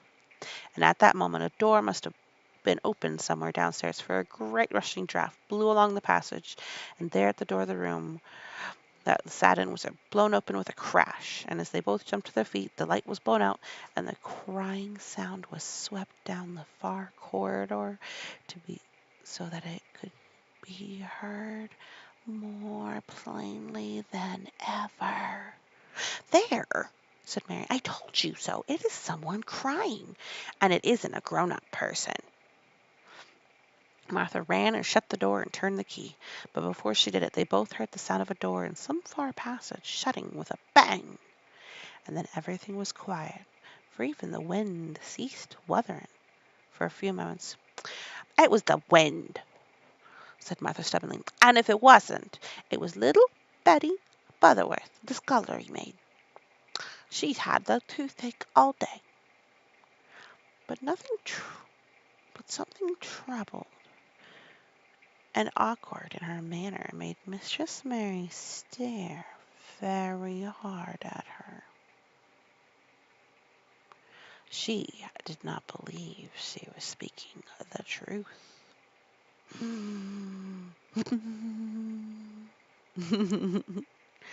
All right,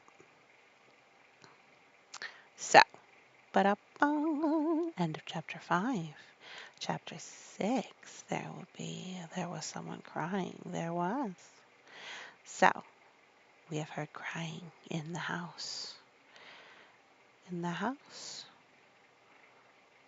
where there are no children besides Mary, right? Wow, thank you so much for listening. You have a wonderful day.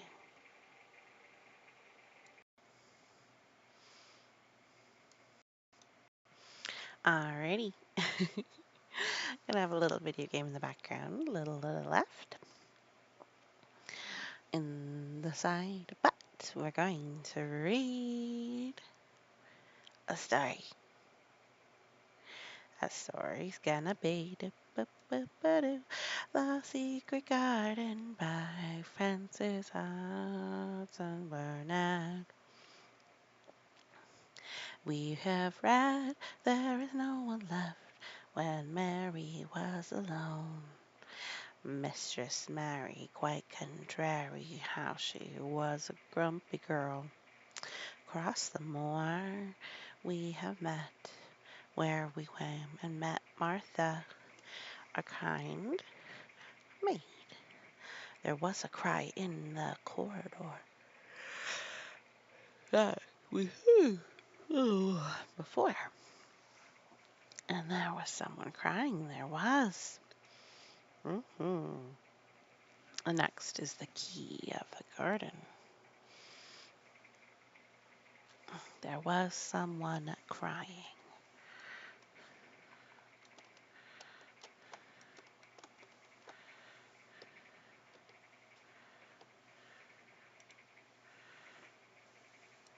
It isn't a grown-up person. Mm-hmm. Now, here we go. Chapter 6. There was someone crying. There was. The next day, the warm rain poured down in torrents again, and when Mary looked out of her window, the moor was almost hidden by the gray mist. And there would be no going out today. What do you do in your cottage when it rains like this? She asked Martha. Try and keep out from under each other's feet mostly, Martha answered. There does seem to be a lot of us then. Mother's a good-tempered woman, but she's fair moithered. The biggest ones go out to the cowshed and plays there. Dickon, he don't mind the wet. He go out there just the same as if the sun was shining. He says he thinks on rainy days, if he doesn't know it's fair weather. He once found a little foxglove half drowned in his hold, and he brought her home in the bosom of his shirt to keep it warm. His mother had been killed nearby, and the whole swum out, and the rest of the litter was dead. He got it at home now. He found a half-drowned young crow the other time, and he brought it home too, and tamed it. Its name's Soot, 'cause it's so black, and it hops and flies about with him everywhere. The time had come when Mary had forgotten to resent Martha's familiar talk. She'd even begun to find it interesting, and to be sorry when she stopped or went away. The stories she had been told by her ayah when she lived in India had been quite unlike those Martha had to tell about the moorland cottage, which held 14 people who lived in 4 little rooms and never had quite enough to eat. The children seemed to tumble about and amuse themselves like a litter of rough, good-natured collie puppies. Mary was most attracted by the mother and Dickon. When Martha told stories of what Mother said or did, always sounded comfortable. If I had a raven or a fox cub, I would play with it, said Mary, but I have nothing. Can thou knit? Martha looked perplexed. Can thou knit? She asked. No, answered Sir Mary. Can thou sew? No. Can thou read? Yes. Then why doesn't thou read something or learn a bit of spelling? That's old enough to be learning thy book a good bit now. I haven't any books, said Mary. Those I had were left in India. That's a pity, said Martha. If Mrs. Medlock let thee into the library, there's thousands of books there. Mary did not ask her where the library was, because she was suddenly inspired by a new idea. She made up her mind to go and find it herself. She was not troubled about Mrs. Medlock. Mrs. Medlock seemed to always be in her comfortable housekeeper's sitting room downstairs. In this queer place one scarcely saw anyone at all. In fact, there was no one to see but the servants. And when their master was away, they lived a luxurious life below stairs, where there was a huge kitchen, hung about with shining brass and pewter, and a large servants' hall, where there were 4 or 5 abundant meals eaten every day, and there was a great deal of lively romping went on when Mrs. Medlock was out of the way. Mary's meals were served regularly, and Martha waited on her, but no one troubled themselves about her in the least. Mrs. Medlock came and looked at her every day or two, but no one inquired what she did or told her what to do. She supposed this was the English way of treating children. In India she had always been attended by her ayah, who had followed her about and waited on her hand and foot. She had often been tired of her company. Now she was followed by nobody, and was learning to dress herself simply because Martha looked as though she thought she was silly and stupid when she wanted to have things handed to her and put on. "Hasn't that good sense?" she said once, when Mary had stood waiting for her to put on her gloves for her. "Our Susan Ann is twice as sharp as thee, and she's only a 4-year old. Sometimes thou look far soft in the head." Mary had worn her contrary scowl for an hour after that, but it made her think several entirely new things. "That's pretty rude to say that she's soft in the head. Yikes. Very rude, Martha. Mm-mm-mm-mm." She stood at the window for about 10 minutes this morning after Martha had swept up the hearth for the last time and gone downstairs. She was thinking over the new idea which had come to her when she heard of the library. She did not care very much about the library itself, because she had read very few books, but to hear of it brought her back to her mind the 100 rooms with closed doors. She wondered if they were all really locked, and what she would find if she could get into any of them. Were there 100 really? Why shouldn't she go and see how many doors she could count? It would be something to do this morning when she could not go out. She had never been taught to ask permission to do things, and she knew nothing at all about authority, so she would not have thought it necessary to ask Mrs. Medlock if she might walk about the house, even if she had seen her. She opened the door of the room and went into the corridor, and then she began her wanderings. It was a long corridor, and it branched into other corridors, and it led her up short flights of steps which mounted to others again. There were doors and doors, and there were pictures on the walls. Sometimes they were pictures of dark, curious landscapes, but oftenest they were portraits of men and women in queer, grand costumes made of satin and velvet. She found herself in one long gallery whose walls were covered in these portraits. with these portraits. She had never thought there could be so many in any house. She walked slowly down this place and stared at the faces which also seemed to stare at her. She felt as if they were wondering what a little girl from India was doing in their house. Some were pictures of children, little girls in thick satin frocks which reached to their feet and stood out about them, and boys with puffed sleeves and lace collars and long hair, or with big ruffs around their necks. She always stopped to look at the children and wonder what their names were, and where they had gone, and why they wore such odd clothes. There was a stiff, plain little girl, rather like herself. She wore a green brocade dress and held a green parrot in her finger. Her eyes had a sharp, curious look. "Where do you live now?" Mary said Mary aloud to her. "I wish you were here." Surely no other little girl ever spent such a queer morning.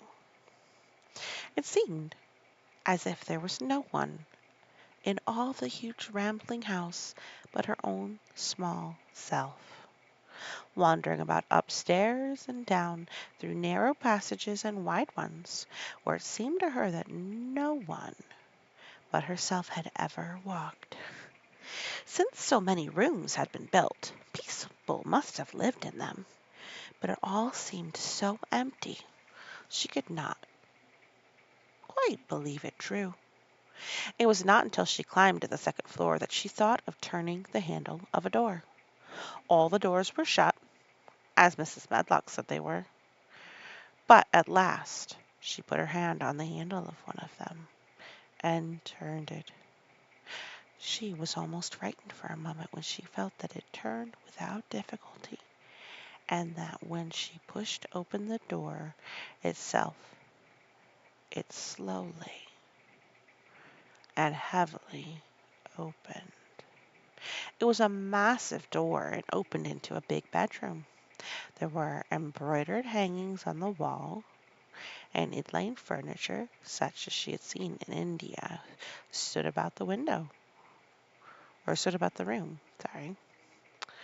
A broad window with leaded panes looked out upon the manor, or the moor, and over the mantel was another portrait of the stiff, plain little girl, who seemed to stare at her more curiously than ever. "Perhaps she slept in here," said Mary. "She stares at me so that she makes me feel queer." After that she opened more doors and more. She saw so many rooms that she became quite tired and began to think there must be 100, though she had not counted them. In all of them there were old pictures or old tapestries with strange scenes worked on them. There were curious pieces of furniture and curious ornaments in nearly all of them. Quite a rich place for them to have all the furniture and things like this. In one room, which looked like a lady's sitting room, the hangings were all embroidered velvet, and in a cabinet there were 100 little elephants made of ivory. They were of different sizes, and some had their mahouts or palanquins on their backs. Some were bigger than the others,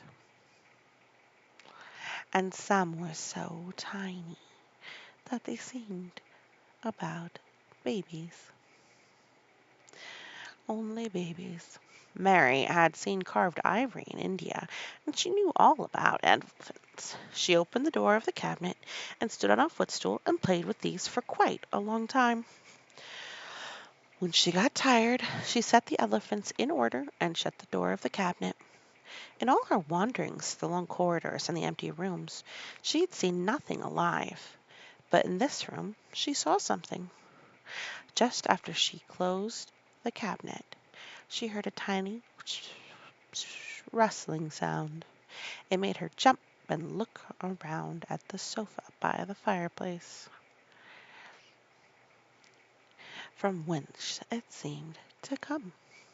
In the corner of the sofa there was a cushion, and in the velvet which covered it there was a hole, and out of the hole they can charge a little bit more there. Mm-hmm. Out of the hole peeped a tiny head with a pair of frightened eyes in it. Mary crept softly across the room to look. The bright eyes belonged to a little gray mouse, and the mouse had eaten a hole into the cushion and made a comfortable nest there. Mm. 6 baby mice were curled up asleep near her. If there was no one else alive in the 100 rooms, there were 7 mice who did not look lonely at all.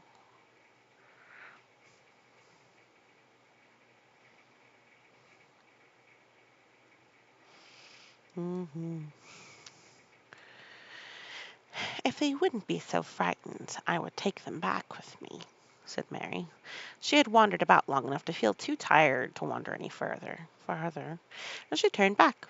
2 or 3 times she lost her way by turning down the wrong corridor and was obliged to ramble up and down until she found the right one. But at last she reached her own floor again, and though she was some distance from her own room and did not exactly know where she was, but mhm,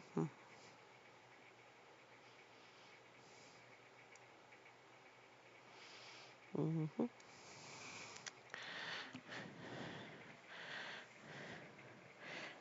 2 or 3 times she lost her way by turning down the wrong corridor and was obliged to ramble up and down until she found the right one. But at last she reached her own floor again, and though she was some distance from her own room and did not know exactly where she was. I believe I have taken a wrong turning again, she said, standing still at what seemed to be the end of a short passageway with a tapestry on the wall. I don't know which way to go. How still everything is. It was while she was standing here, and just after she had said that. Mhm.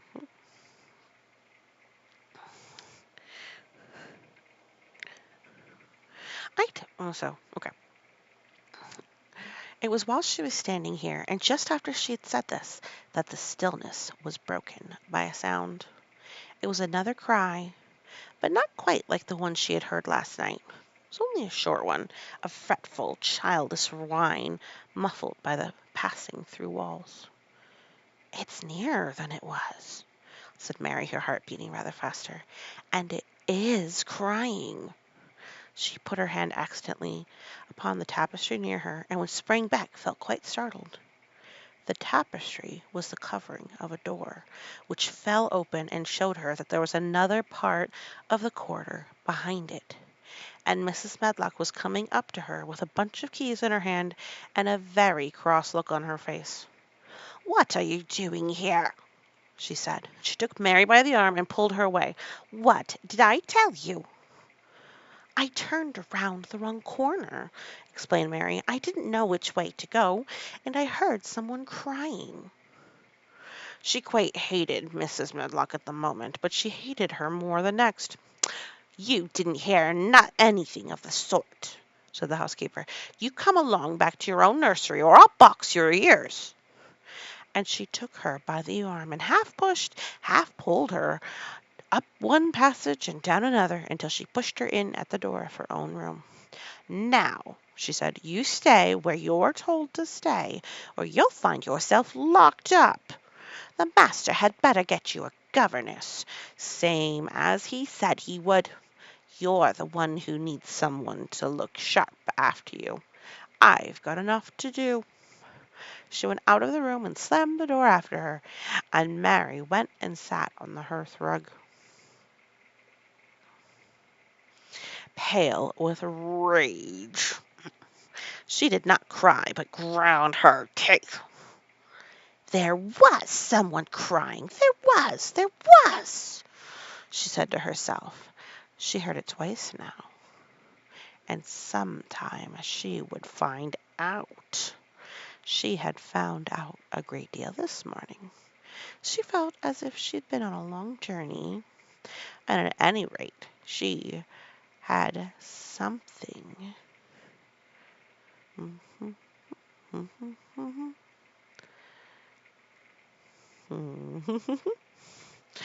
All right. She had found out a great deal this morning. She felt as though she had been on a long journey. At any rate, she had something to amuse her all the time. She had played with the ivory elephants and had seen the gray mouse and its babies in their nest in the velvet curtains. Cushion, velvet cushion. And that is the end of chapter 6. The next is chapter 7. Mhm, mhm. But that is where we are. Mhm.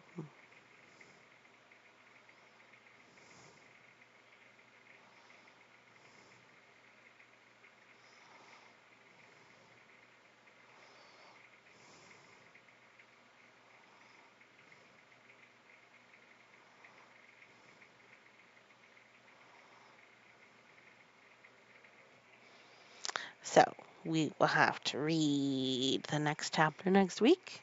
Thank you so much for listening, and you have a wonderful day. Hello again, Monster Mama 1, 2, 3, 4, and more. Reading aloud. Hold on, sorry, I'm a little too loud. Um, another page, another chapter of The Secret Garden by author Frances Hodgson Burnett. Where are we now? We read the where and no was left. Where we found Mary was orphaned. Mistress Mary quite contrary, where we find that Mary is a bit of a child. She's a little drama lumma. Across the moor, where she is taken to England to be taken care of by her uncle, Martha, where she meets the common-spoken and very friendly maid who teaches her a little bit about being independent. The cry in the corridor is where we have heard someone crying, and there should not be a child crying. What mystery. There was someone crying, there was, we insist, even though there are suspicious things afoot. So now we are ready for the key of the garden, for there is a garden that was locked, and there is no door. But how could there be no door to this walled garden? So we are now going to read the key of the garden. 2 days after this, when Mary opened her eyes, she sat upright in bed immediately and called to Martha, "Look at the moor! Look at the moor!" The rainstorm had ended, and the gray mist and clouds had been swept away in the night by the wind. The wind itself had ceased, and a brilliant deep blue sky arched high over the moorland. Never, never had Mary dreamed of a sky so blue.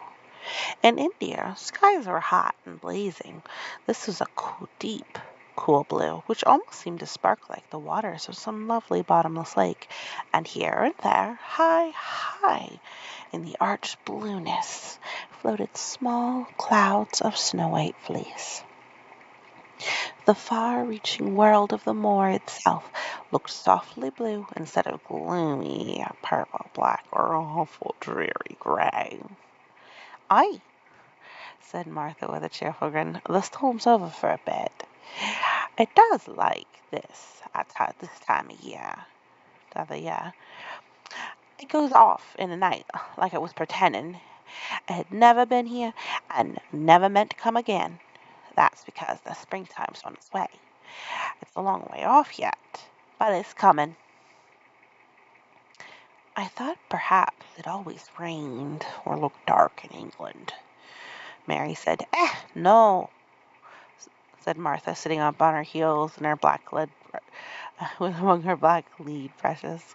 Not the sort. What does that mean? Asked Mary seriously. In India, the natives spoke different dialects, which only a few people understood.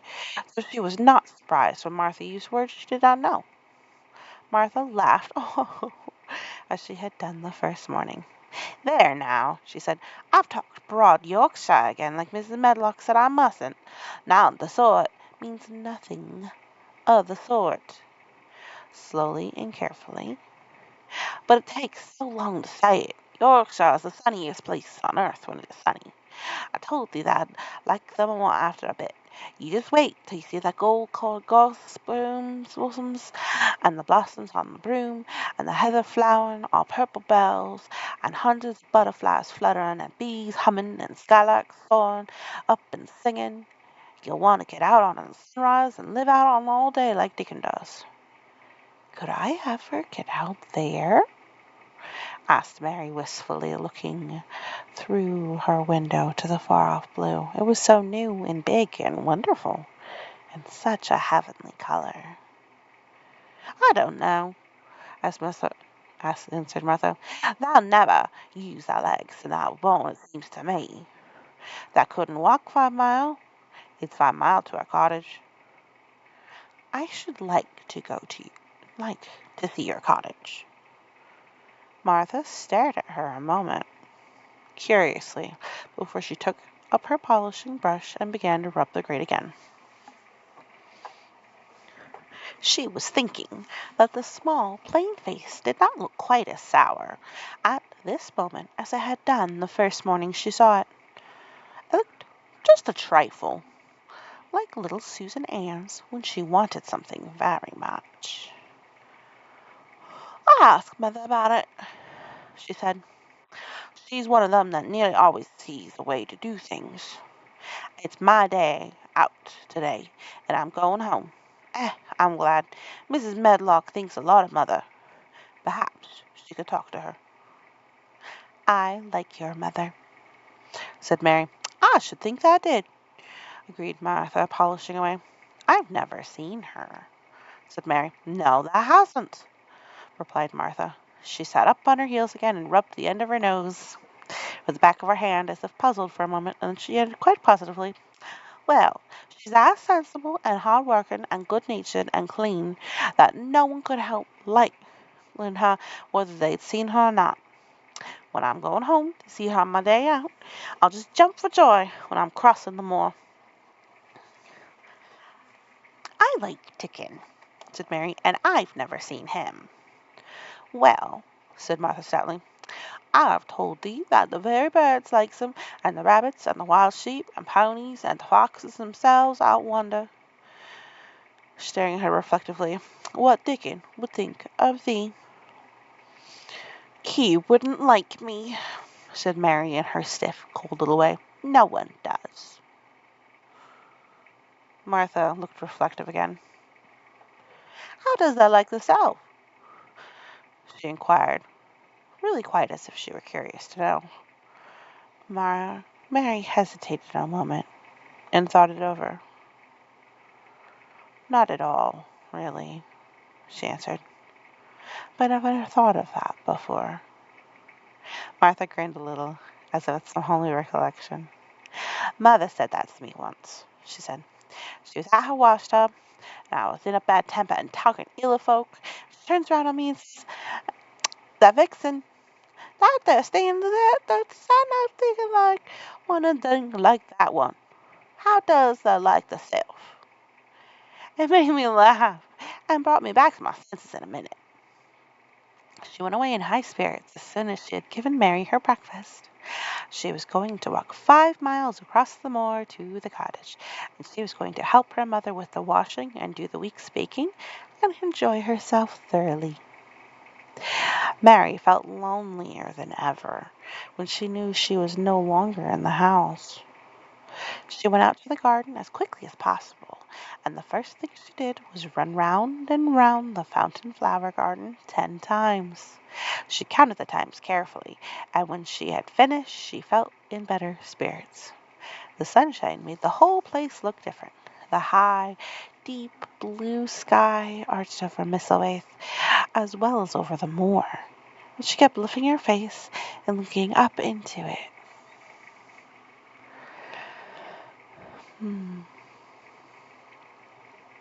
Trying to imagine what it would be like to lie down on one of those little snow white clouds and float about. She went into the first kitchen garden and found that Ben Weatherstaff working there with 2 other gardeners. The change in the weather seemed to have done him good. He spoke to her of his own accord. "Springtime's coming," he said. "Can thou smell it?" Can I thought smell it? Mary sniffed and thought she could. "I smell something nice and fresh and damp," she said. "That's the good rich earth," he answered, digging away. "It's in the good humor, making ready to grow things. It's glad when planting time comes. It's dull in the winter when it's gotten out to go. In the flower gardens out here there will be stirring down below in the dark. The sun's warm in 'em. You see bits of green spikes sticking out of the black earth after a bit." "What will they be?" asked Mary. "Crocuses and snowdrops and daffodils. How thou never seen them?" "No. Everything is hot and wet and green after the rains in India," said Mary. "And I think things grow in a night." "These won't grow in a night," said Weatherstaff. "They'll have to wait for 'em. They'll poke up a little pet higher here, and they'll push out a spike more there, and then curl in a leaf, and they'll stay in the moors. Then that. You watch 'em." "I am going to," answered Mary. Very soon she heard the soft rustling of wings again, and she knew at once that the robin had come again.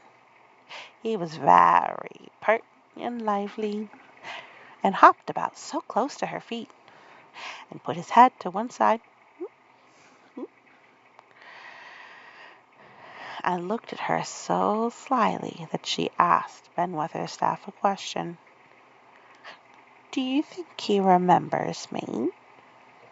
"Remembers thee?" said Weatherstaff indignantly. "He knows every cottage, cabbage stump in the gardens, let alone the people. He never but seen a little windshield here before, and he is set on your attention."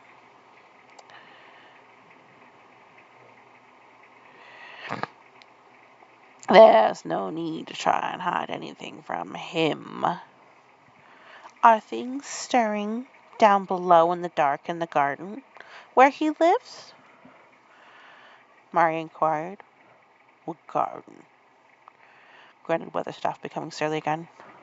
"The one where the old rose trees are," she could not help asking, because she so much wanted to know. She wanted so much to know. "Are all the flowers dead, or do some of them come again in the summer? Are there ever any roses?" "Ask him," said Brother Weatherstaff, hunching his shoulders toward the robin.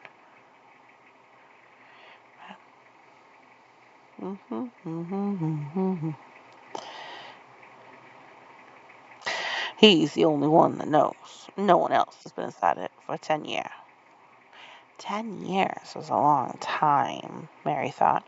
She had been born 10 years ago. She walked away, slowly thinking. She'd begun to like the garden just as she'd begun to like the robin and Dickon and Martha's mother. She was beginning to like Martha, too. There seemed a good many people to like, when you were not used to liking. The thought of the robin as one of the people. She went on her walk outside the long, ivy-covered wall.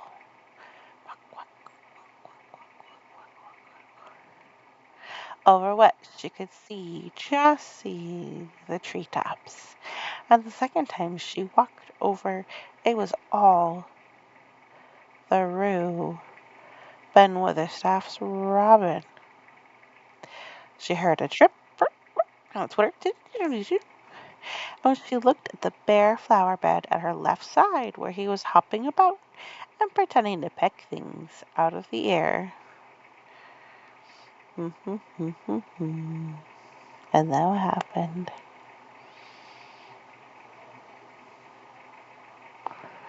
Let's see. Let's see.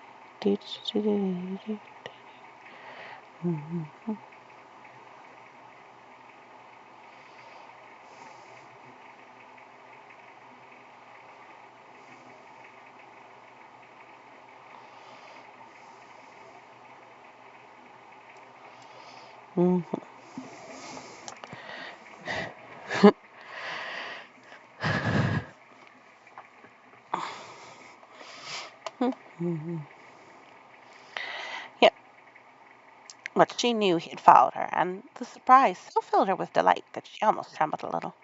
"You do remember me," she cried out. "You do! You are prettier than anything else in the world." She chirped, talked, and coaxed, and he hopped and flirted his tail and twittered.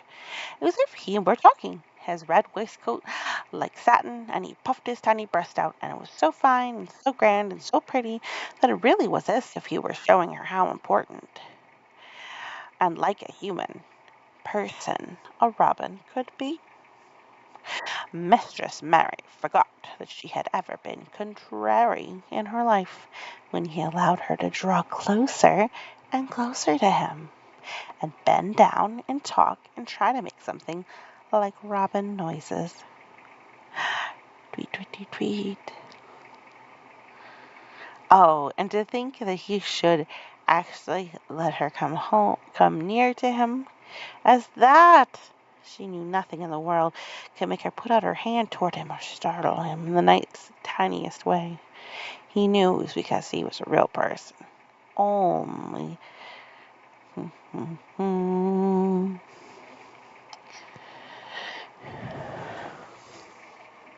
Any nicer than any other person in the world. She was so happy that she scarcely dared to breathe. The flower bed was not quite bare. It was bare of flowers because the perennial plants had been cut down to their winter rest. There were tall shrubs and low ones that grew together at the back of the bed. And as the robin hopped about under them, she saw him hop over a small pile of freshly turned over dirt. So, I'm going to talk about this for a moment. Birds and people are different creatures. And even if you're getting a cute little charm off eBay, if it is poorly made, that may be a factor. But yep, there you go.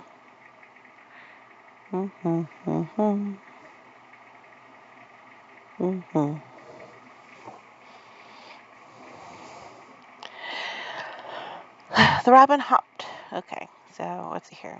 Tall shrubs and low ones that grew at the back of the bed, and as the robin hopped about under them, she saw him hop over a small pile of freshly turned up earth. He stopped to look for a worm. The earth had turned up because a key had come out from one of the cereal boxes. But I'll let him know. So, tweet, tweet, tweet. Alright. Mary looked at it, not really knowing why the hole was there. And she looked as though something almost buried to the management for your savings account.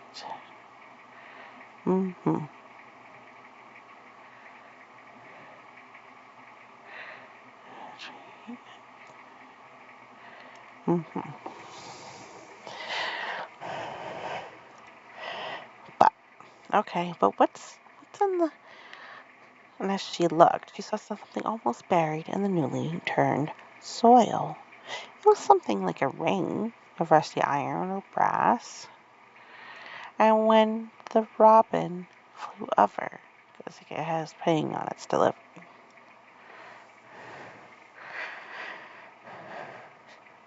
She put out her hand and picked the ring up.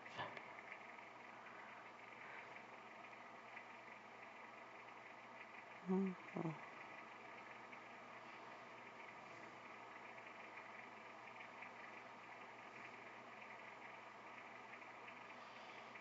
Mm-hmm. I'm falling asleep.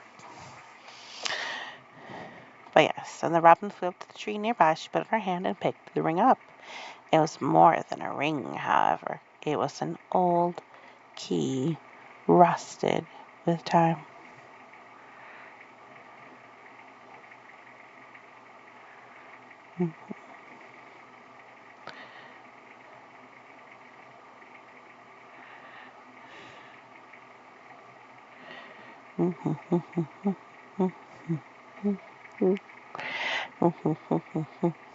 Mistress Mary stood up and looked at it with almost frightened face as it hung from her far door.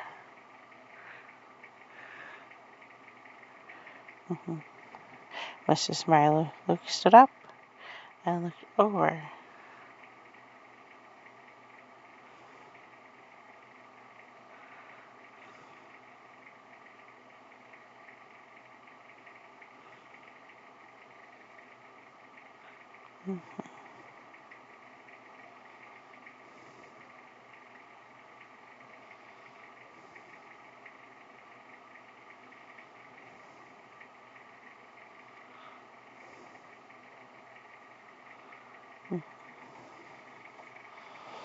But yeah, so we're having a castle that we're decorating.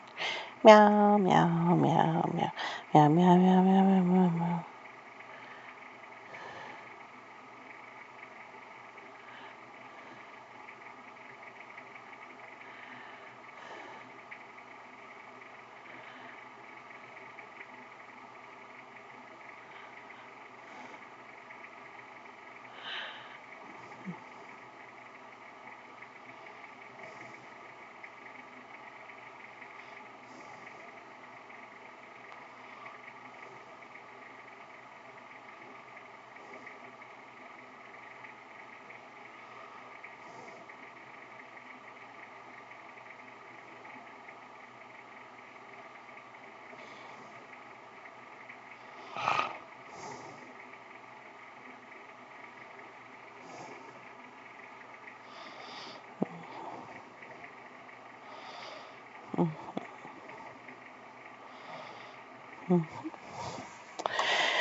But yep.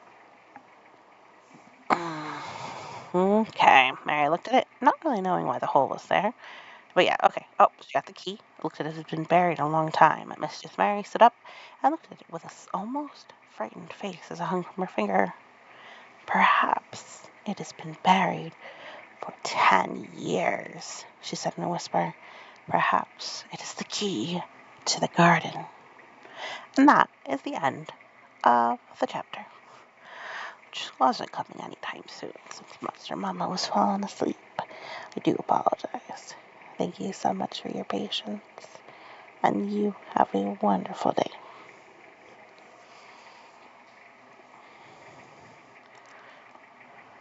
Oh, Monster Mama, 1, 2, 3, 4, and more.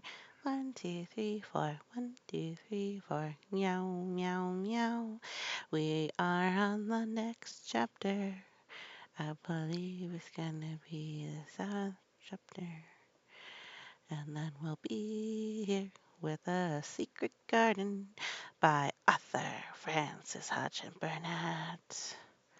We're gonna skip a bit of recap, cause if you really want it, you can go back to get it and then return awesome.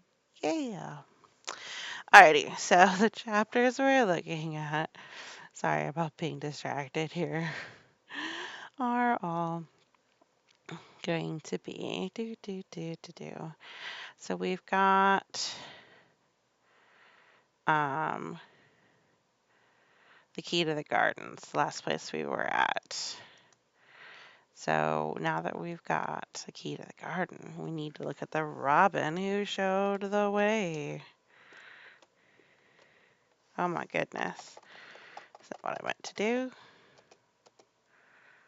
The robin who showed the way. So the last thing that happened was that the robin was twitter, twitter, twitter and said, "Look at this key that she found." She looked at the key quite a long time. She turned it over and over and thought about it. As I have said before, she was not a child who had been trained to ask permission or consult her elders about things. All she thought about the key was that if it was the key to the closed garden and she could find out where the door was, she could perhaps open it and see what was inside the walls and what had happened to those old rose trees. It was because it had been shut up so long that she wanted to see it. It seemed as if it must be different from other places, and that something strange must have happened to it during 10 years. Besides that, if she liked it, she'd go into it every day and shut the door behind her, and she could make up some play of her own and play it quite alone, because nobody would ever know where she was, but would think the door was still locked and the key buried in the earth. The very thought of it pleased her very much. Living, as it were, all by herself in a house with 100 mysteriously closed rooms, and having nothing whatever to do to amuse herself, had set her inactive brain to working, chick, chick, chick, chick, and was actually awakening her imagination. Imagination. There is no doubt that the fresh, strong, pure air from the moor had had a great deal with it. Mm. So, just as it had given her an appetite, and fighting with the wind had stirred her blood, so the same things had stirred her mind and body. In India, she had always been too hot and languid and weak to care much about anything. But in this place, she was beginning to care and want to do new things. Already she felt less contrary, though she did not know why. She put the key in her pocket and walked up and down her walk. No one but herself ever seemed to come there, so she could watch slowly and look at the wall or sometimes a little keyhole. Or rather at the ivy growing on it. The ivy was the baffling thing. Howsoever carefully she looked, as she could see nothing but thickly growing, glossy, green, dark green leaves. She was very much disappointed. Something of her contrariness came back to her as the system indicated. Do, do, do, do, do. But yeah, she was very much disappointed. Something of her contrariness came back to her as she paced the walk and looked over it at the tree tops inside. It seemed so silly, she said to herself, to be near it and not able to get in. She took the key in her pocket, which she now had.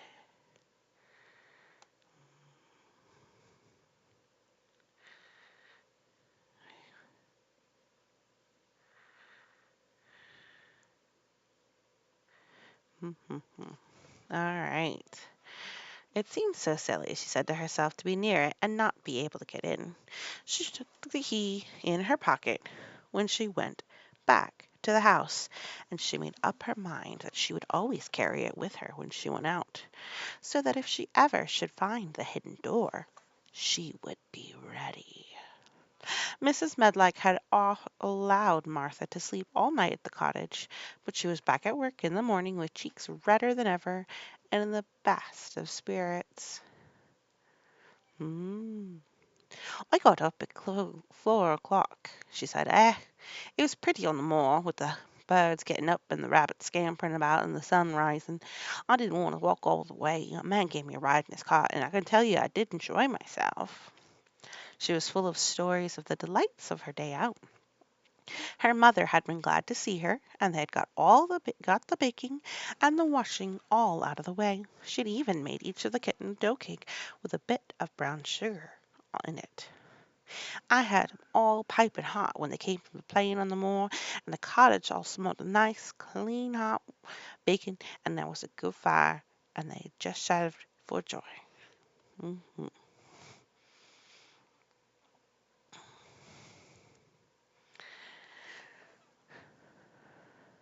Ah, Dickon he said our cottage was good enough for a king to live in.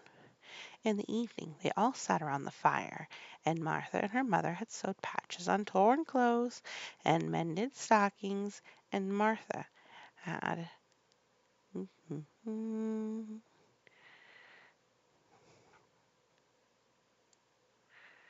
mhm.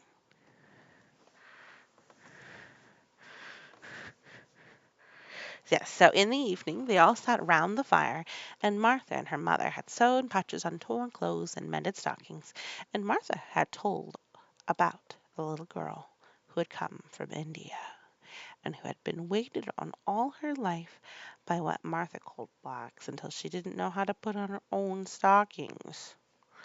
Let's ignore the casual racism for now. It's an error of its printing. But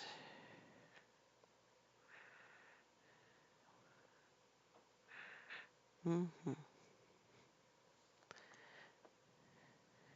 Ah, they did like to hear about you, said Martha. They wanted to know about the blacks and you being the ship that came in. I couldn't tell them enough. Mary reflected a little bit. I'll tell you a great deal more before your next day out, she said, so that you will have more to talk about. I dare say they would like to hear about riding or an elephant on a tiger.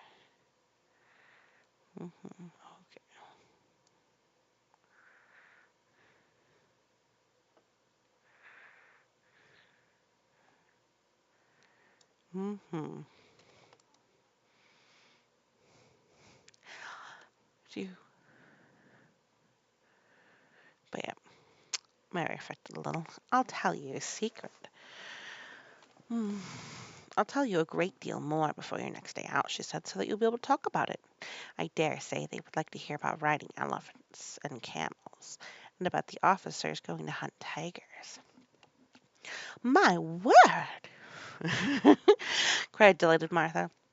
It would set 'em clean off their heads. Would that really do that, miss? It would have been the same as a wild beast show, like we heard they had in New York once.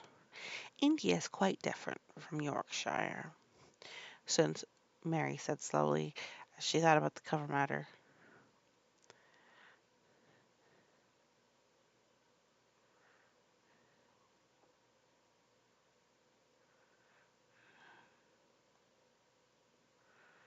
Oh, okay. Hmm.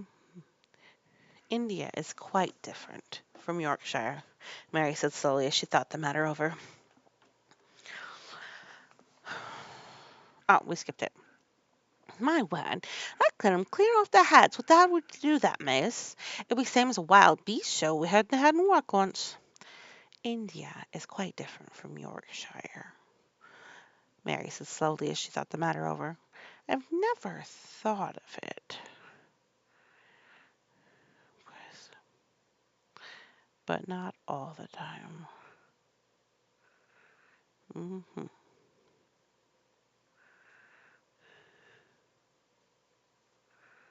I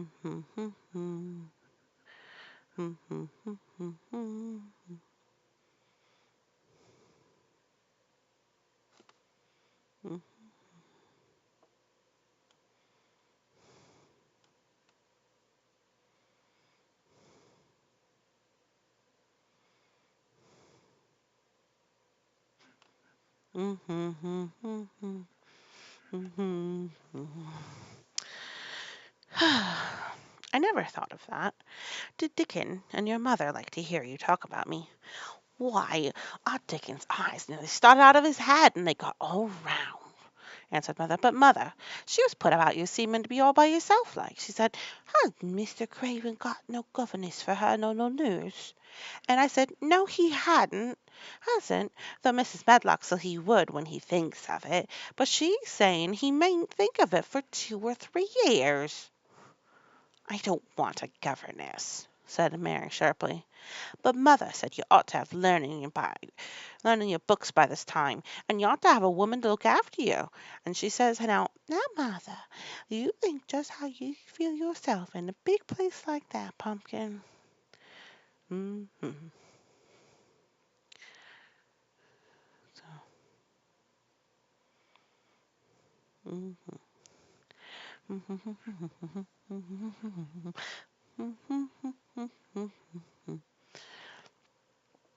And she says, now, mother, you be thinking you feel yourself in a big place like that, wandering about all alone, and no mother. You do your best to cheer her up, she says, and I'm sure it'll be fine.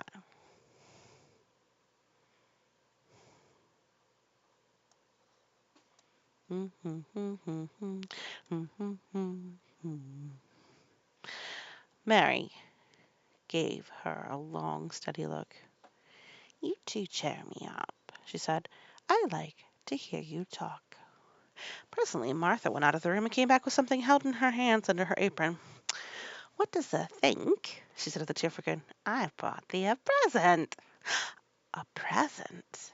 Exclaimed Mistress Mary.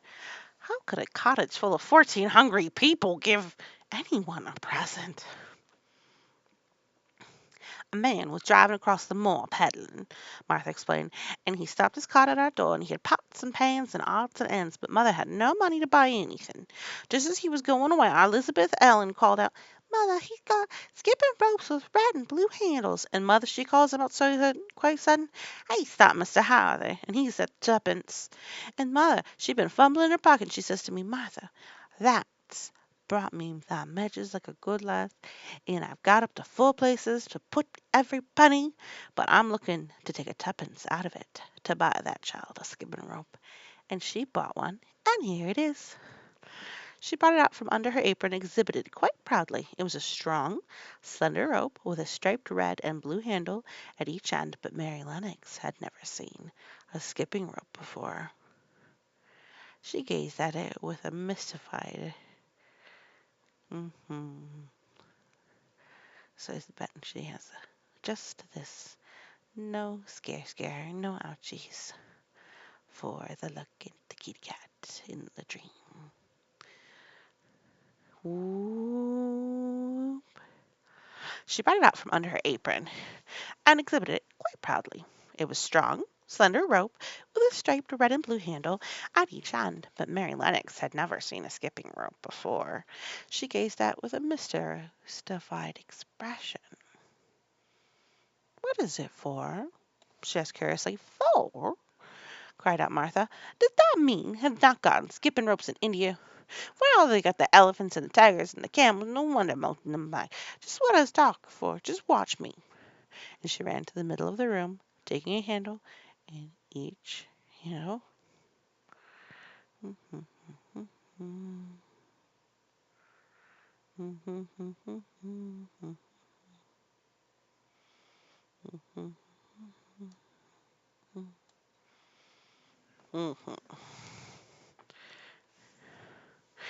And she ran to the middle of the room, and taking a handle in each hand, she began to skip and skip and skip and skip, while Mary turned in her chair to stare at her.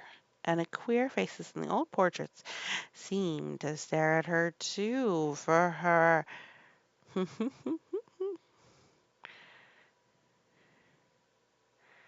Yeah.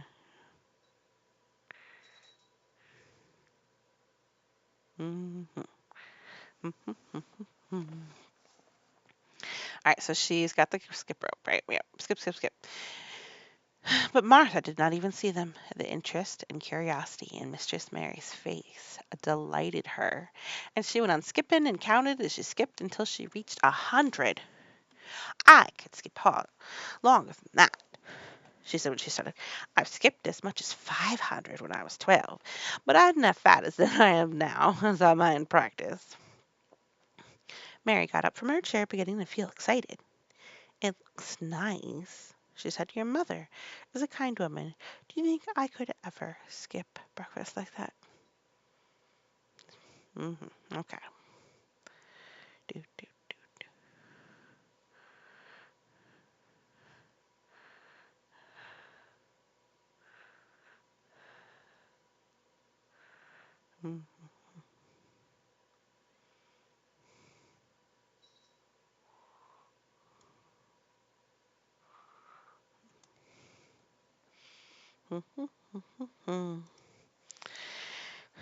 Mary got up from her chair, beginning to feel excited herself. It looks nice, she said. Your mother is a kind woman. Do you think I could ever skip like that? You could just try it, urged Martha, handing her the skipping rope. You can't skip 100 at first, but if you practice, you'll mount up. Not a skip as I've. Mm-hmm, mm-hmm, mm-hmm, mm-hmm.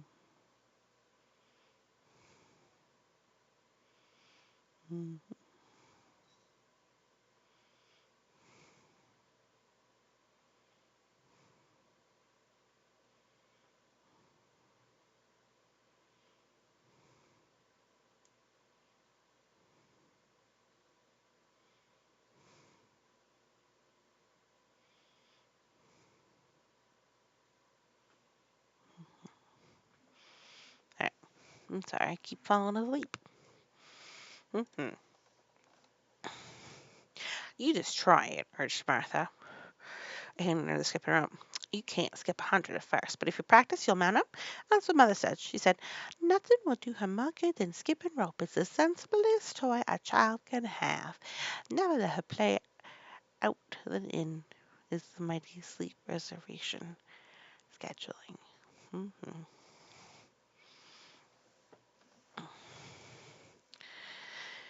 It was plain a great deal of strength,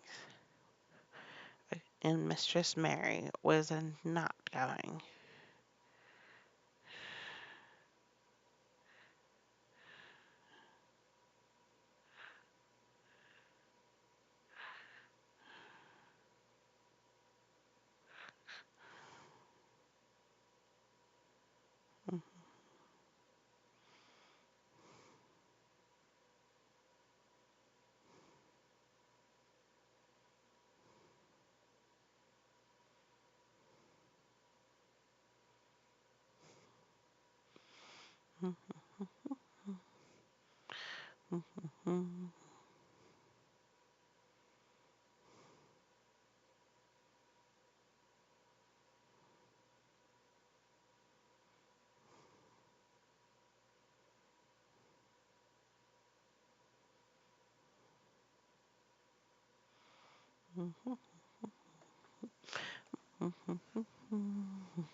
More beaches, do do do do do.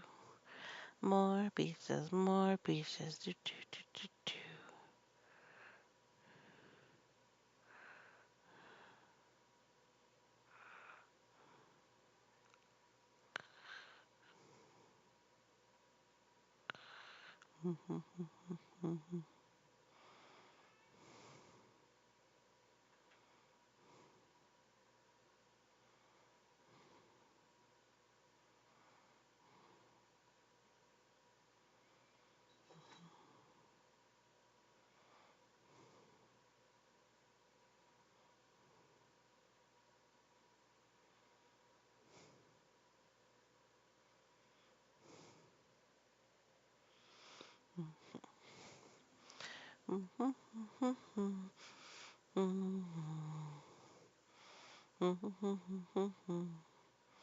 Babe, there's no official state limits about the creature. The Hannock comes back with bright white hair and soft eyes, and she looks pretty.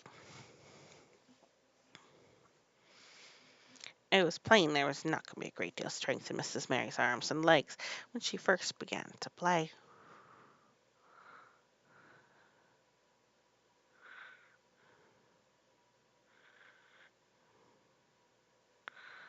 Mhm.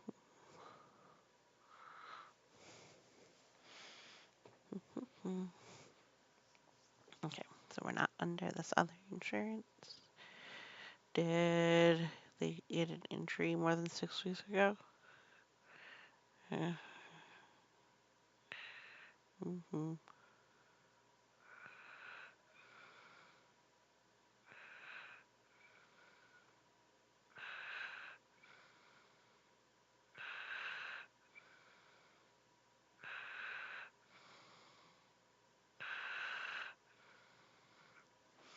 Mm-hmm. Mm-hmm. Mm-hmm.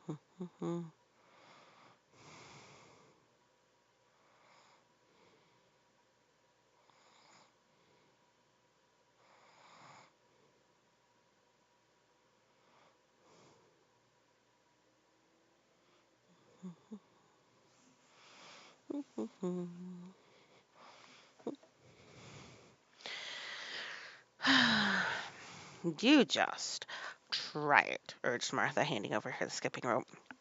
You can't skip 100 at first, but if you practice that amount up, it's more than a good skipping rope. It's the simplest toy a child can have.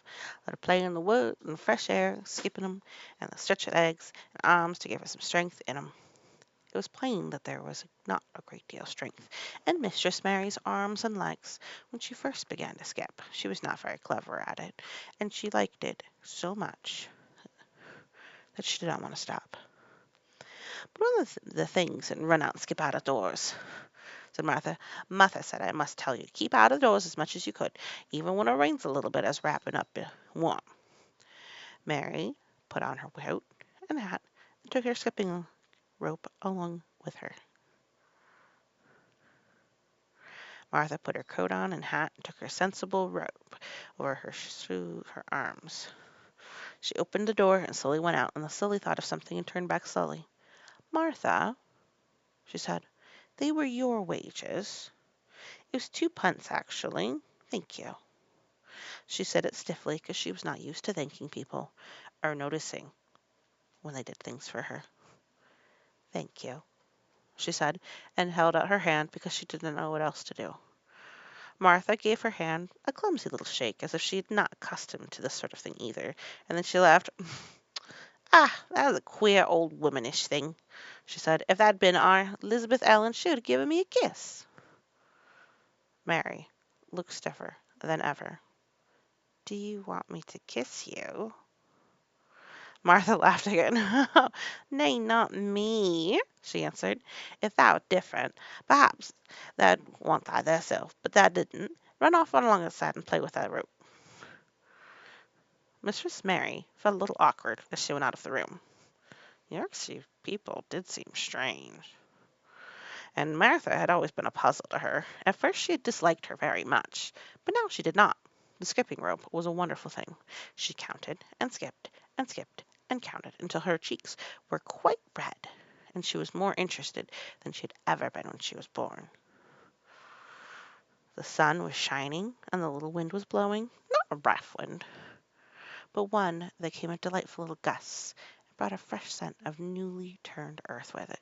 She skipped around the fountain garden, and up one walk and down the other. She skipped into the last kitchen garden, and saw Ben Witherstaff digging and talking to his robin,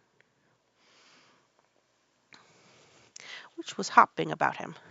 She skipped down the rock towards him, and he lifted his head and looked at her with a curious expression. She wondered if he would notice her. She really wanted him to see her skip.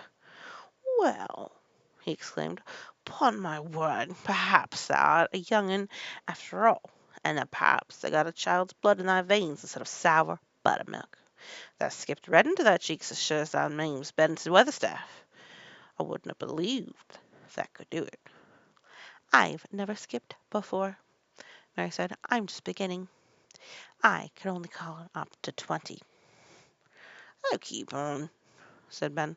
The shape's well enough as a young'un that's living in the heaven. You see he's watching thee, jerking his head towards the robin. He followed after thee yesterday. He'll be at it again today. He bound to find out what that skipping rope is. He never seen one, eh? Shaking his head at the bird. That curiosity'll be the death of thee sometime if you don't look sharp.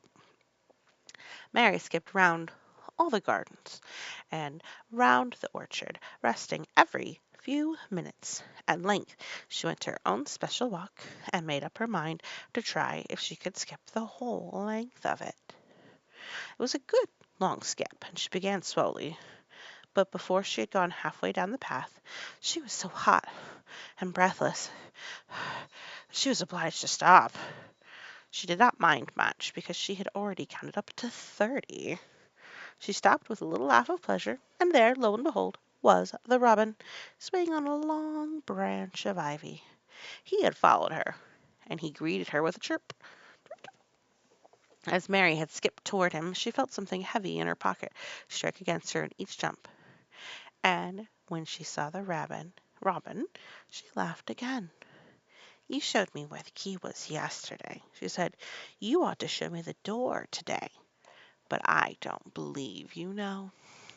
The robin flew from his swinging spray of ivy on the top of the wall, and he opened his beak and sang a loud, lovely trill,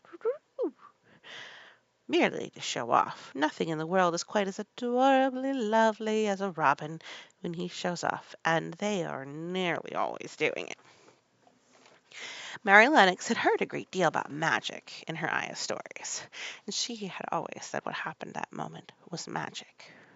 One of the nice little gusts of winds rushed down the walk, and it was a stronger one than the rest. It was strong enough to wave the branches of the trees, and more than strong enough to sway the trailing sprays of untrimmed ivy hanging down from the wall. Mary had stepped close to the robin, and suddenly the gust of wind swung aside some loose ivy trails, and suddenly, still more suddenly still, she jumped toward it and caught it with her hand, and she did because she had seen something under it. A round knob which had been covered by the leaves hanging over it. It was the knob of a door. She put her hands under the leaves and began to pull and push them aside. Thick as the ivy hung, it nearly all was loose and swinging curtain, and she crept over the wood and iron. Mary's heart began to thump, and her hands began to shake a little in her delight and excitement. The robin kept singing and twittering away and tilting his head to one side, as if he were just as excited as she was. What was this under her hands, which was square and made of iron, and her fingers found a hole in? It was the lock of the door, which had been closed 10 years, and she put her hand in her pocket, drew out the key, and fitted it into the keyhole. She put the key in and turned it. It took 2 hands to do it, but it did not turn. And then she took a long breath and looked behind her at the walk to see if anyone was coming. No one was coming. No one ever did come, it seemed. She took a long, long breath, because she could not help it. She held back the swinging curtain of ivy and pushed back to the door, which opened slowly.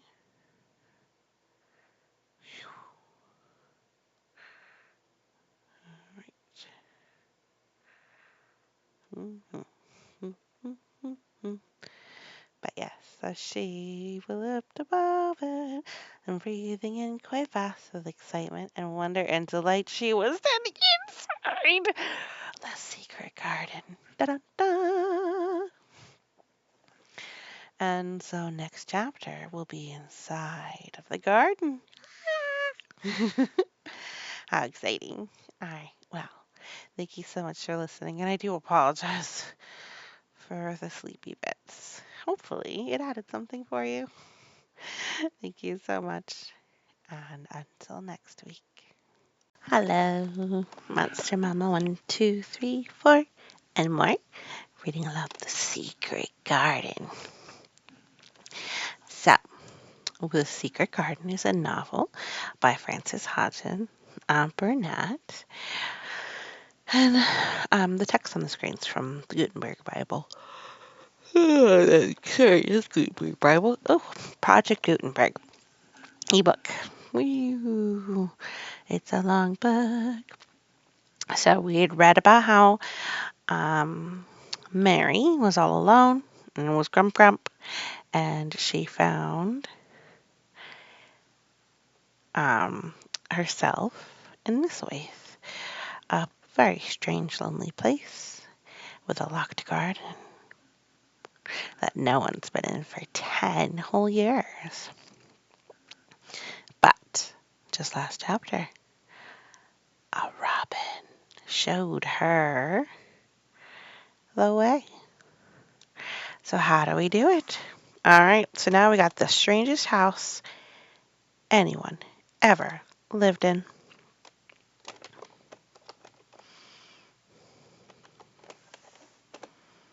Let's see, will it get us to it? I don't think it will. Okay, so I want to go. Oh, hold on, let me do boop. There we go. All the way down. Down, down, down, down. So it's chapter boop, boop, boop, 9, I think. But yeah, we are inside the secret garden. It was the sweetest, most mysterious looking place anyone could imagine. The high walls which shut it in were covered with the leafless stems of climbing roses, which were so thick they were matted together. Mary Lennox knew they were roses because she had seen a great many roses in India. All the ground was covered with the grass of wintry brown, and out of it grew clumps of bushes, which were surely rose bushes if they were alive. There were numbers of standard roses, which had so spread their branches that they were like little trees. There were other trees in the garden, and one of the things which made the place look strangest and loveliest was the climbing roses had run all over them and swung down in long tendrils which made light swaying curtains, and here and there they caught at each other or at the far-reaching branch. Sorry. And had crept one tree to another and made lovely bridges of themselves. There were neither leaves nor roses on them now, and Mary did not know whether they were dead or alive. But their thin gray or brown branches and sprays looked like a sort of hazy mantle spreading over everything, walls and trees and even brown grass, where they had fallen from their fastenings and run along the ground. It was this hazy tangle from tree to tree which made it all look so mysterious. Mary had thought it must be different from other gardens which had not been left all by themselves so long. And indeed, it was different from any other place that she'd seen in her life. "How still it is," she whispered. "How still." Then she waited a moment and listened at the stillness. The robin, who had flown to his tree top, was still as all the rest. He did not even flutter his wings. He sat without stirring and looked at Mary. "No wonder it is still," she whispered again. "I am the first person who has spoken in here for 10 years." She moved away from the door, stepping as softly as if she were afraid of awakening someone. She was glad that there was grass under her feet and that her steps made no sounds. She walked under one of the fairy-like gray arches between the trees and looked up at the sprays and tendrils which formed them. "I wonder if they're all quite dead," she said. "Is it all quite dead, garden? I wish it wasn't." If she had been Ben Weatherstaff, she could have told whether the wood was alive by looking at it, but she could only see that there were gray or brown sprays and branches, and none showed any signs of even a tiny leaf bud anywhere. But she was inside the wonderful garden, and she could come through the door under the ivy any time, and she felt as if she had found a world all her own. The sun was shining inside the four walls, and the high arch of the blue sky over this particular piece of Missouri seemed even more brilliant and soft than it was over the moor. The robin flew down from his tree top and hopped about or flew after her from one bush to another. He chirped a good deal, and had a very busy air, as if he were showing her things. Everything was strange and silent, and she seemed to be hundreds of miles away from anyone.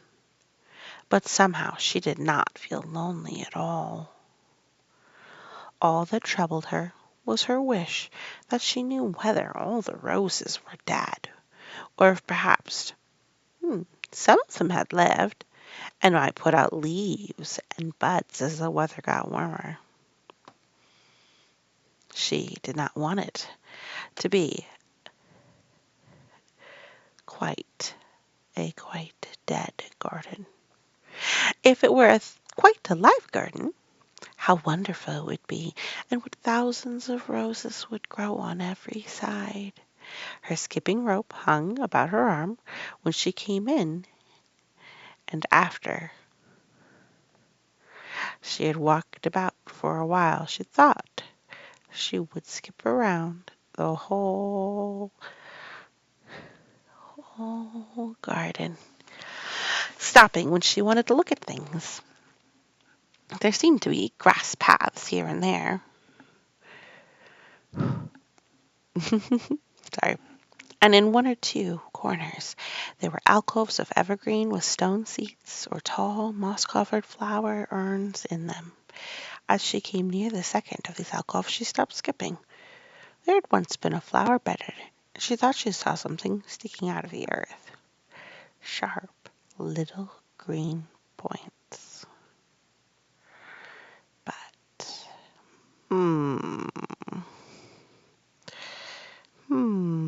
she remembered what Ben Weatherstaff had said, and she knelt down to look at them. Yes, they are tiny growing things, and they might be crocuses or snowdrops or daffodils, she whispered.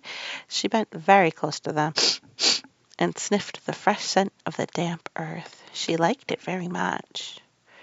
Perhaps there are some other ones coming up in other places, she said. I will go over all the garden and look. She did not skip, but walked. She went slowly and kept her eyes neatly.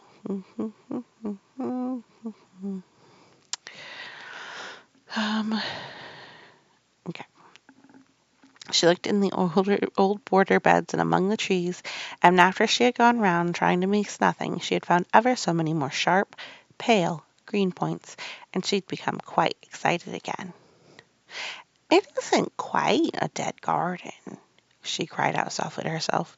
Even if the roses are dead, there are other things we can believe.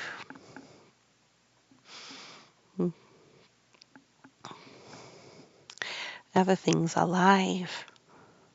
She did not know anything about gardening, but the grass seemed so thick of it in places where the green points were pushing their way through that she thought she would not prefer that. So, over the places where they were pushing through, she thought they did not seem to have enough room to grow. She reached all around until she found a rather sharp piece of wood and knelt down and dug and did wheel at. As far as weeded out the weeds and grass until she made a nice little clear spaces around them. Whew, now they look as if they could breathe, she said, and she had finished the first ones. I'm going to do ever so many more. I'm going to do all I can. Even if I haven't time today, I'll come tomorrow. She went from place to place to adjust the children.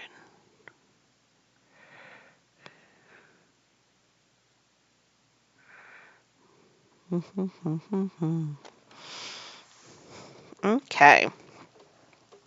She went from place to place and dug and weeded and enjoyed herself so immensely that she was led on from bed to bed into the grass under the trees.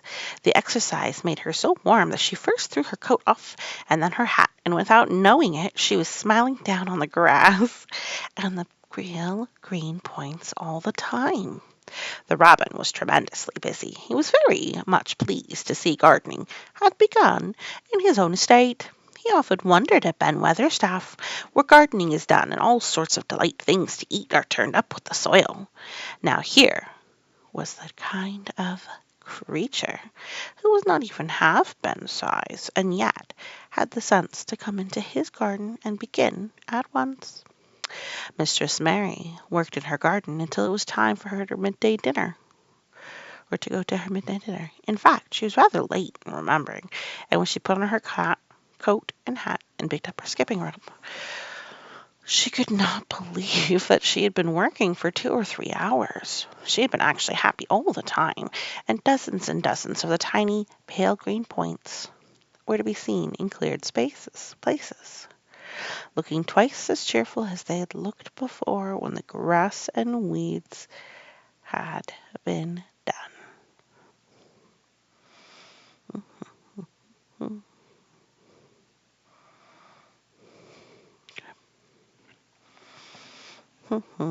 I shall come back this afternoon, she said, looking round at her new kingdom, and speaking to the trees and rose bushes as if they had heard her. Then she ran lightly across the grass, pushed open the slow old door, and slipped through it under the ivy. She had such red cheeks and such bright eyes, and ate such dinner that Martha was delighted.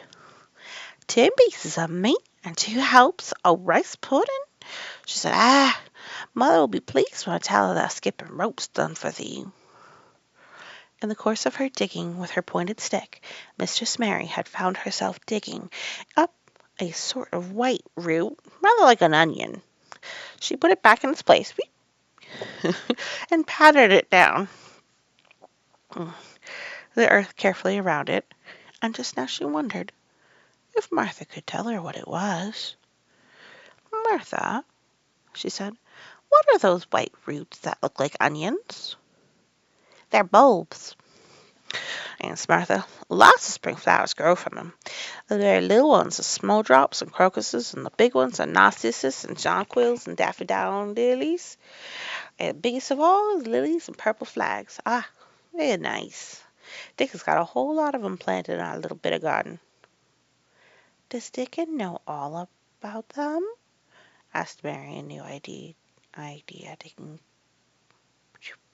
presence in her mind. Our Dickon could make a flower grow out of a brick walk. Mother says he just whispers things out of the ground. Do bulbs live a long time? Would they live years and years if no one helped them? Inquired Mary anxiously. They're things as helps themselves, said Mary. That's why poor folk can afford to have 'em. If you don't chop 'em, most of 'em will work all the way underground for a lifetime and spread out and have little 'uns. There's a place in the park woods where there's snowdrops by the thousands. They're the prettiest sight in Yorkshire when the spring comes. No one knows when they were first planted. I wish spring were here now, said Mary. I want to see all the things that grow in England. She had finished her dinner and gone to her favorite seat in the hearth, rug. Wish, I wish I had a little spade, she said. Whatever does thou want a spade for? Asked Martha, laughing. I'm not going to start to dig the digging. I must tell mother that, too. Mary looked at the fire and pondered a little. She must be careful if she meant to keep her secret kingdom. She wasn't doing any harm, but if Mr. Craven found out about it at the open door, he'd be fearfully angry and get a new key and lock it up forevermore. She really could not bear that. This is such a big, lonely place. She started slowly, as if she were turning matters over in her mind. The house is lonely, and the park is lonely, and the gardens are lonely. So many places seem shut up. I did many things in India, but there were more people to look at it. To look at. Natives and soldiers marching by, and sometimes bands playing. And my ayah told me stories. There's no one to talk to here except you and Ben Weatherstaff. And you have to do your work, and Ben Weatherstaff won't speak to me often. I thought if I had a little spade, I could dig somewhere, as he does, and I might make a little garden he would give me some seeds. Martha's face quite lighted up. There now, she exclaimed, if that wasn't the things Mother said. She says, there's a whole lot of room in that big place. Why don't they give her a little bit for herself, even if she doesn't plant nothing but parsley and radishes? She dig and rake away and be right happy over it. That's them words that she said. Were they? Said Mary. How many things she knows, doesn't she? Ah, said Martha. It's like she says, a woman that brings up 12 children learns something good besides her ABC. Children's as good as arithmetic to get you figuring and finding out things. How much would a spade cost? A little one? Mary asked. Well, was Martha's reflective answer, at Thwaite Village there's a shop or two. Saw a little garden set with a spade and a rake and a fork all tied together for 2 shillings. And they was about stout enough to work with, too. I've got more than that in my purse, said Mary. Mrs. Morrison gave me 5 shillings, and Mrs. Medlock gave me some money from Mr. Craven. Did he remember thee that much? Exclaimed Martha. Mrs. Medlock said I was to have a shilling a week to spend. She gives me one every Saturday. I don't know what to spend it on. My word, that's riches, said Martha. They can buy anything in the world that wants. The rent of our college is only 1 and 3 pence, and it's like pulling eye teeth to get it. Now I've just thought of something, putting her hands on her hips. What? Said Mary eagerly. In the shop at Thwaite they sell packages of flower seeds for a penny each, and our Dickon, he knows which is the prettiest ones and how to make 'em grow. He walks over to Thwaite many a day just for the fun of it. Does thou know how to print letters? Suddenly. I know how to write, Mary answered. Martha shook her head. Our Dickon can only read printing, and if that could print, could write a letter to him and ask him to go and buy the garden tools and the seeds at the same time. Oh, you're a good girl, Mary cried. You are really. I don't know you were so nice. I know I can print letters if I try. Let's ask Mrs. Medlock for a pen and ink and some paper. I'll got some of that my own, said Martha. I bought them so I could print a bit of a letter to Mother on of a Sunday. I'll go and get it. She ran out of the room, and Mary stood by the fire and twisted her thin little hands together with sheer pleasure. If I have a spade, she whispered, I can make the earth nice and soft and dig up weeds. If I have seeds and can make flowers grow, the garden won't be dead at all. It will come alive. She did not go out again that afternoon because when Martha returned with her pen and ink and paper, she was obliged to clear the table, carry the plates and the dishes downstairs, and when she got into the kitchen Mrs. Medlock was there and told her to do something. So Mary waited for what seemed to her a long time before she came back. Then it was a very serious piece of work to write to Dickon. Mary had been taught very little because her governesses had disliked her so much, her too much to stay with her. A governess is kind of like a live-in nanny that teaches you how to do things. So it's kind of like a babysitter who's paid to teach you, though, like a home teacher. She could not spell particularly well, but she found out that she could print letters when she tried. This was the letter Martha dictated to her. My dear Dickon, this comes hoping to find you well as it leaves me at present. Miss Mary has plenty of money, and will you go to Thwaite and buy her some flower seeds and a set of garden tools to make a flower bed? Pick the prettiest ones and easy to grow because she has never done it before and lived in India, which is different. Give my love to Mother and each one of you. Miss Mary is going to tell me a lot more so that on my next day out you can hear about elephants and camels and and gentlemen going hunting lions and tigers. Your loving sister, Martha Phoebe Sowerby. We'll put the money in the envelope, and I'll get the butcher's boy to take it in his cart. He's a great friend of Dickens, said Martha. How shall I get the things when Dickon buys them? Asked Mary. I'll bring him to him yourself. He likes to walk over this way. Oh, exclaimed Mary. Then I shall see him. I never thought I should see Dickon. Does thou want to see him? Asked Martha suddenly, and she looked so pleased. Yes, I do. I've never saw a boy foxes and crows loved. I want to see him very much. Martha gave a little start as if she remembered something. Now, to think, she broke out, to think of me forgetting out there. And I thought I was going to tell you the first thing this morning. I asked Mother, and she said she'd ask Mrs. Medlock her own self. What do you mean? Mary began. What I said Tuesday, asking if you might be driven over to Cod Cottage some day and have a bit of Mother's hot oat cake and butter and a glass of milk. It seemed as if all the interesting things were happening in one day. To think of going over the moor in daylight when the sky was blue. To think of going to the cottage which held 12 children. Does she think Mrs. Medlock would let me go? She asked quite anxiously. She thinks she would.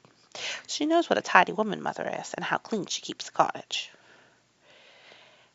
If I went, I should see your mother as well as Dickon, said Mary, thinking it over and liking the idea very much.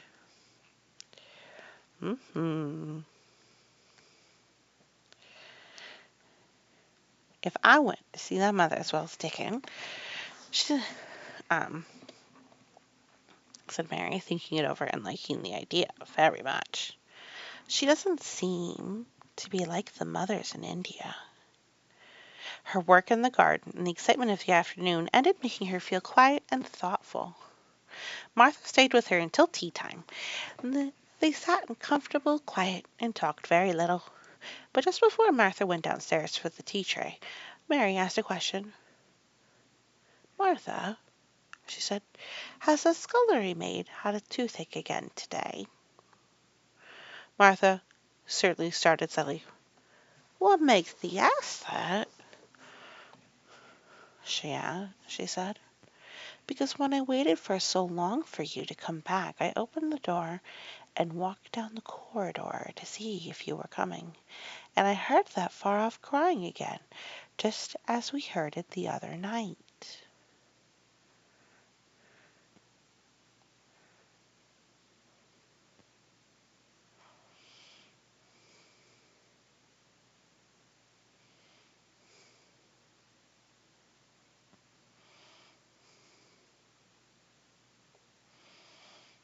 Sorry, Mama.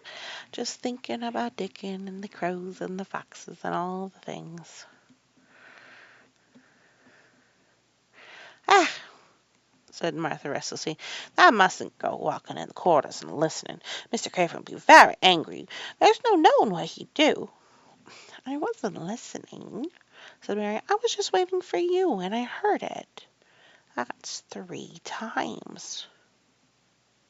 My word, that's Mrs. Medlock's bell, said Martha, and she almost ran out of the room. It's the strangest house anyone ever lived in, said Martha drowsily, as she dropped her head to the cushion seat of the armchair near. Fresh air and digging and skipping rope had made her feel so comfortably tired that she fell asleep.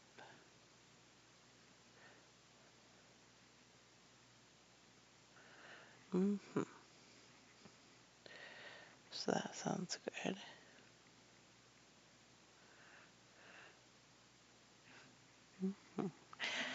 So that was the end of chapter 9. Next chapter, chapter 10, Dickon! Yay, yay, yay, yay, yay. Wow, thank you so much for listening. And maybe you might check out gardening flowers yourself. Thank you again. If you liked it, give a like. Especially if you lasted this far, goodness.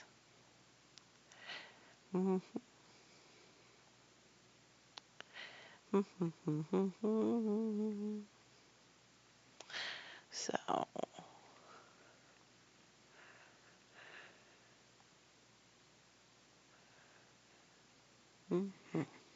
well, that's the end of that. I'm so sorry. I'm falling asleep myself. Mary falling asleep. Monster Mama falling asleep. Everybody falling asleep. Well, thank you so much for listening. You are worthy of love, and you have a good day. Alrighty. Monster Mama, 1, 2, 3, 4, and more. And we're going to be reading aloud The Secret Garden. Authors Frances Hodgson Burnett. The video is clips from Steam game Power Washing Simulator. Okay, so we're gonna look into the books. So, I think Dickon is the chapter we're looking for here. Just copy this.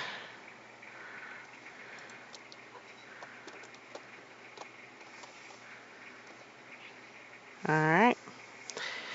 So the strangest house. So where we left off was that Miss Mary, quite contrary, has been filling her lungs with air and running about and exploring and generally becoming a much drier head. So, um, I'm falling asleep again. She's been promised that Dickon will come with a bit of a gift for her. That she sent money back to I think it was Mary's home. Chapter 10 of The Secret Garden. Dickon. The sun showed down for nearly a week on the secret garden. The secret garden was what Mary called it when she was thinking of it. She liked the name, and liked still more the feeling that when its beautiful old walls shut her in, no one knew where she was. It seemed almost like being shut out of the world in some fairy place. The few books she had read and liked had been fairy story books, and she read of secret gardens in some of the stories. Some people went to sleep in them for 100 years, which she thought must be rather stupid. She had no intention of going to sleep, and in fact, she was becoming wider awake every day which passed at Misselthwaite. She was beginning to like to be out of doors. She no longer hated the wind, but enjoyed it.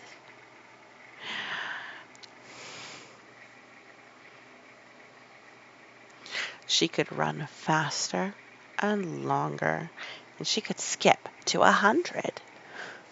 The bulbs in the secret garden must have been much astonished. Such nice, clear places were made around them. They all had the breathing space they wanted, and really, if Mistress Mary had known it, they began to cheer up in the dark earth and work tremendously. The sun could get to them and warm them, and when the rain came down, it could reach them at once, so they began to feel very much alive. Plants do compete for water and sunlight. Mary was an odd, determined little person, and now she had something interested to be determined about, and she was very much absorbed indeed. She worked and dug and pulled up weeds steadily, only becoming more pleased with her work every hour instead of tiring of it. It seemed to her like a fascinating sort of play. She found many more of the sprouting, pale green points than she had ever hoped to find. They seemed to be starting up everywhere, and each day she sh- she was sure she found tiny new ones, some so tiny that they barely peeped above the earth. There were so many she remembered what Martha had said about the snowdrops by the thousands, and about bulbs spreading and making new ones. These ones had been left to themselves for 10 years, and perhaps they had spread, just like the snowdrops, into thousands.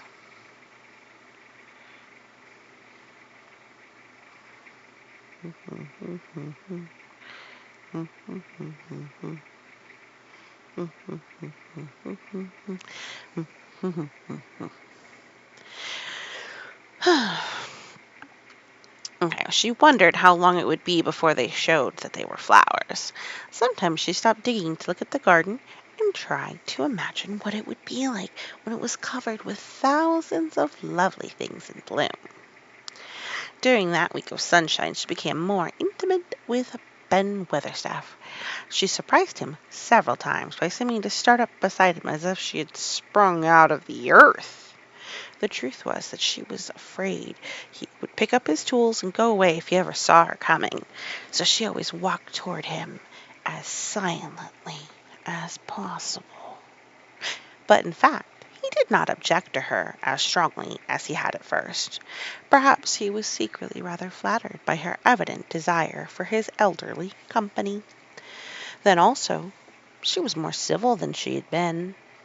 He did not know that when she first saw him, she spoke to him as she would have spoken to a native, and had not known that a cross, sturdy old Yorkshire man was not accustomed to say them to his masters.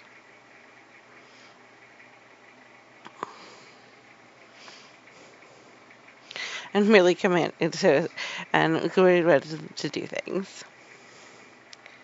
That, like the robin, he said to her one morning when he lifted his head and saw her standing by him. I never knows when I shall see thee, or which side thou come from. He's friends with me now, said Mary.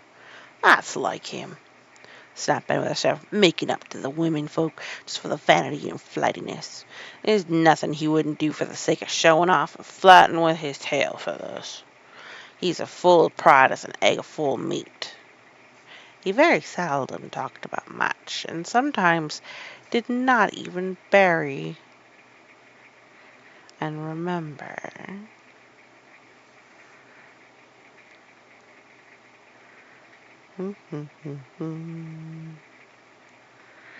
So, there's nothing more than usual. He stood up and rested one hobnailed boot on the top of his spade while he looked her over. How long has they been here? He jerked out.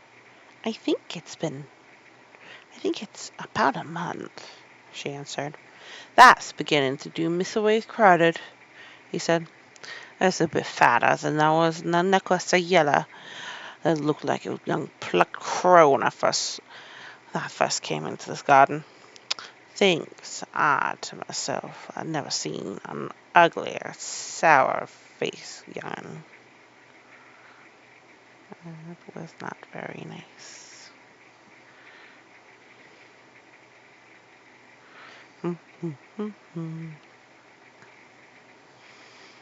Mary was not vain, and she had never thought much of her looks when she was not greatly disturbed. I know I'm fatter, she said. My stockings are getting tighter. They used to make wrinkles. There's the robin, Ben Weatherstaff. There indeed was the robin, and she thought he looked nicer than ever. His red waistcoat was as glossy as satin, and he flirted with his wings and tail, and tilted his head, and hopped about with all sorts of lively graces. He seemed determined to make Ben Weatherstaff admire him. But Ben was sarcastic. Ah, there they are, he said. That's put up with me a bit sometimes when there's got no one better. That's been reddening up. Up waistcoat and polishing the feathers these 2 weeks. Mm.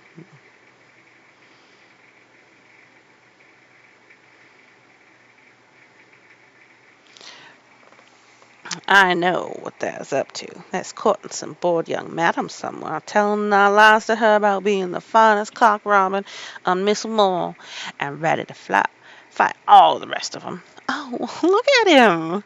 exclaimed Mary. The robin was evidently in a fascinating, bold mood. He hopped closer and closer, and looked at Ben Weatherstaff more and more engagingly. He flew to the nearest currant bush and tilted his head and sang a little song right at him. I just think they'll do me over by doing that, said Ben, wrinkling his face up in such a way Mary felt sure he was trying not to look pleased. Thou thinks don't stand out against thee. That's what thou thinks. The robin spread his wings, and Mary could scarcely believe her eyes. He flew right up to the handle of Ben Weatherstaff's spade and alighted on the top of it. Then the old man's face wrinkled itself into a new expression. He stood still, as if he were afraid to breathe, as if he would not have stirred for the world, lest his robin should start away.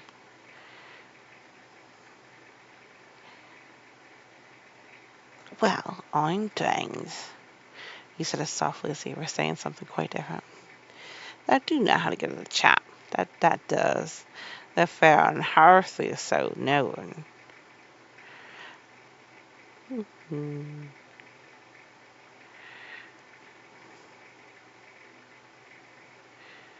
Okay, so let's see. Mm-hmm.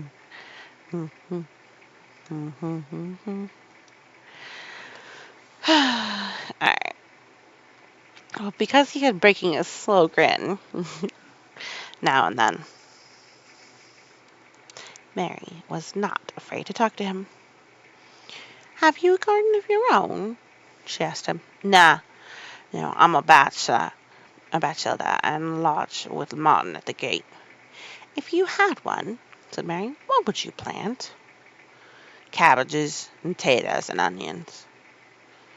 But if you wanted to make a flower garden, persisted Mary, what would you plant? Bulbs and sweet-smelling things, but mostly roses. Mary's face lighted up. Do you like roses? She said. Ben Weatherstaff rooted up a weed and threw it aside before he answered. Well, yes, I do. I was learned by that young lady was a gardener, too. She had a lot in the place she was fond of, and she loved 'em like they was children or robins. I'd seen her bend over and kiss 'em. He dragged out another weed and scowled at it. That was as much as 10 years ago. Where's she now?" asked Mary, much interested. "Heaven," he answered, and drove his spade deep into the soil. "According to what the parson says." "What happened to the roses?" Mary asked again, more interested than ever.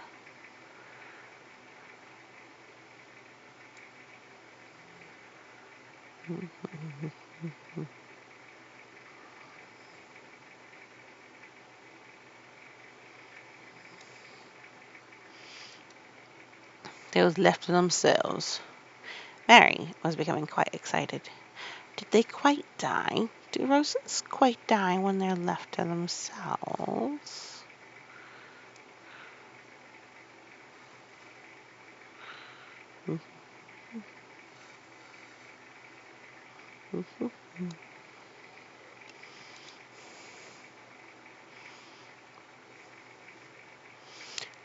"Did they quite die? Did they die when they're left to themselves?" "Well, I got to like 'em, and I liked her, and she liked them." Then Weatherstaff continued on a welcoming pin badges for things like the palace.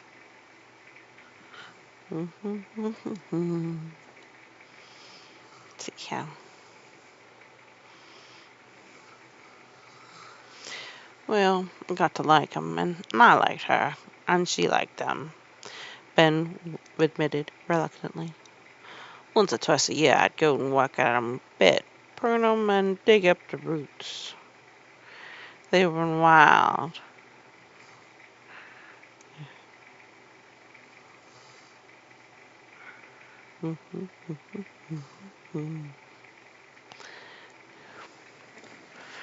"When they have no leaves and look gray and brown and dry, how can you tell whether they're dead or alive?" inquired Mary. "Wait till the spring gets at 'em. Wait till the sun shines on the rain and the rain falls on the sunshine, and then they'll find out." "How?" cried Mary, forgetting to be careful. "Look along the twigs and branches, and if thou sees a bit of brown lump swelling here and there, watch it after the warm rain and see what happens." He stopped suddenly and looked curiously at her eager face. "Why does that care that much about roses and such, all of a sudden?" he demanded. Mistress Mary felt her face turn red.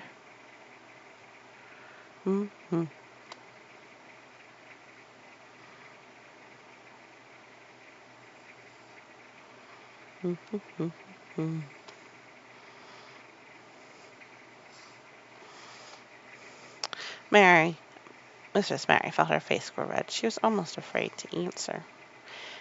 I want to play that I have a garden of my own," she stammered. There's nothing for me to do. I have nothing, and no one."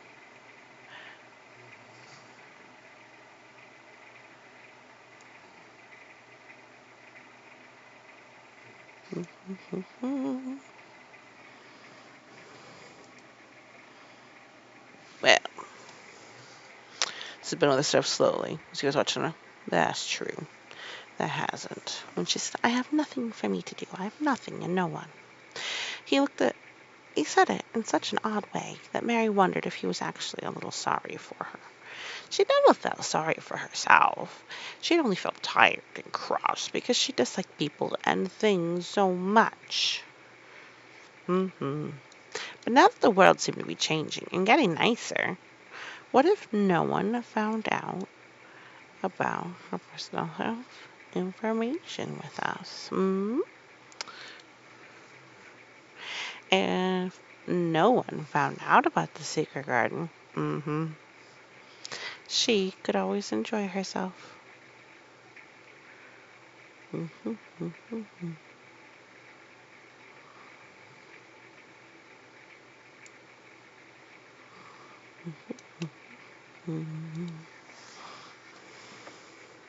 She stayed with him for 10 or 15 minutes longer and asked him as many questions as she dared. He answered every one of them in his queer, grunting way, and he did not seem really cross and did not pick up his spade and leave her.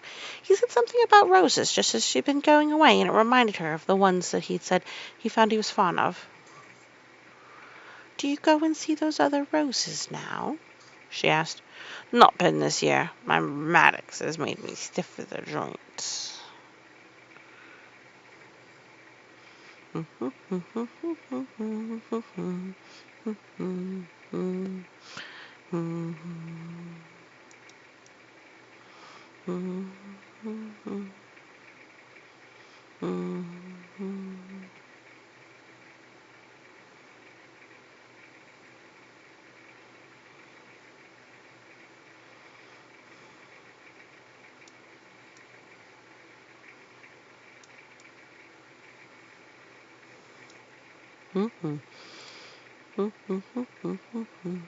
He said it in his grumbling voice, and then quite suddenly he seemed to get angry at her, though she did not see why he should. "Now look here," he said sharply. "Don't ask so many questions. I'm the worst wench for asking questions I've ever come across. Get thee gone play thee. I've been talking for today. Done talking for today." He said it so crossly that she knew there was not the least use in staying another minute. She skipped slowly down the outside walk, thinking him over, and saying that to herself, that queer as it was, there was another person.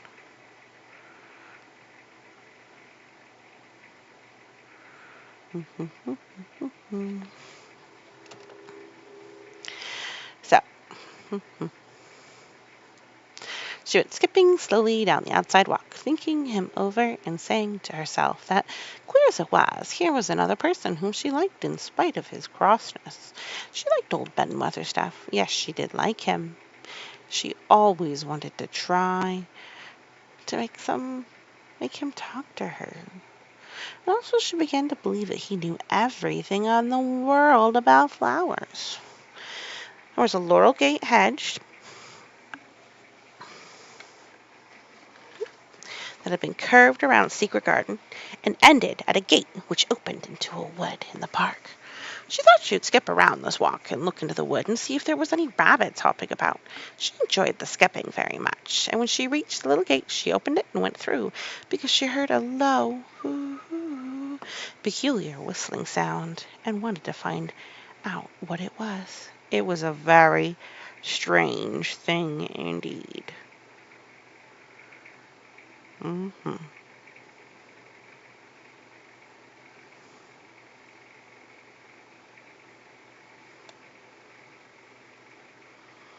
Mm-hmm. Mm-hmm. Mm-hmm. Okay. It was a very strange thing indeed. She quite caught her breath as she stopped to look at it. A boy was sitting under a tree with his back against it, playing a rough wooden pipe. He was a funny-looking boy, about 12. He looked very clean, and his nose turned up and his cheeks were as red as poppies, and never had Mistress Mary seen such round and such blue eyes in any boy's face. And on the trunk of the tree he leaned. A small brown squirrel was clinging and watching him from behind a bush.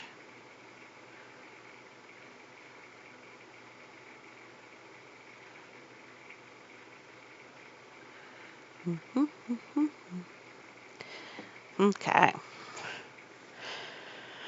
And from behind a bush, a cock pheasant was delicately stretching his neck to peep out, and quite near him were two rabbits sitting up and sniffling with tremulous noses, and actually it appeared as if they were all drawing near to watch him and listen to the strange, low little call his pipe seemed to make.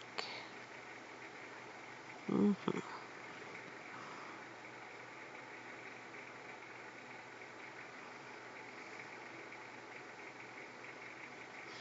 Mm-hmm.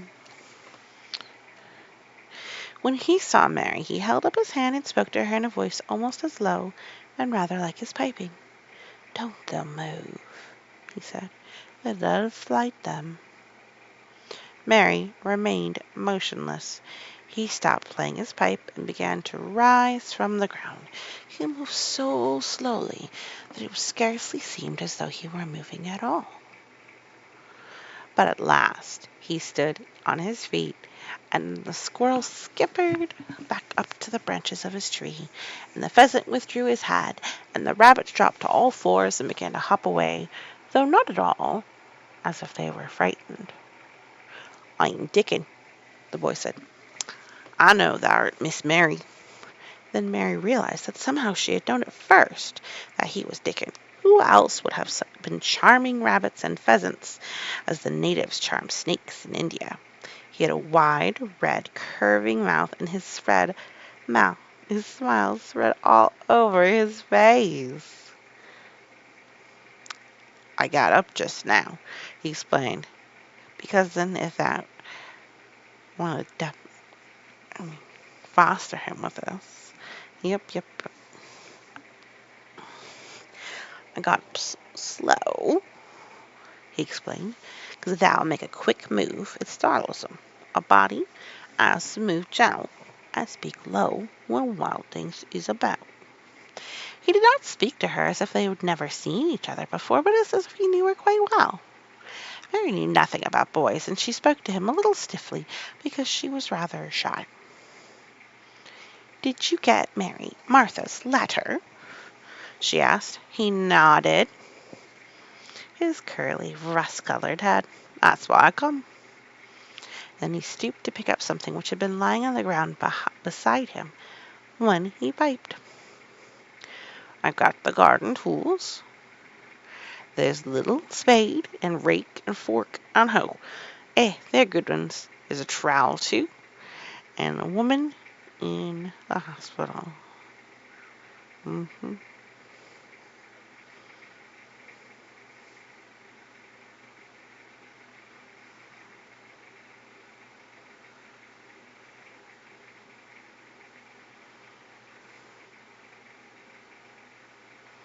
Mm-hmm.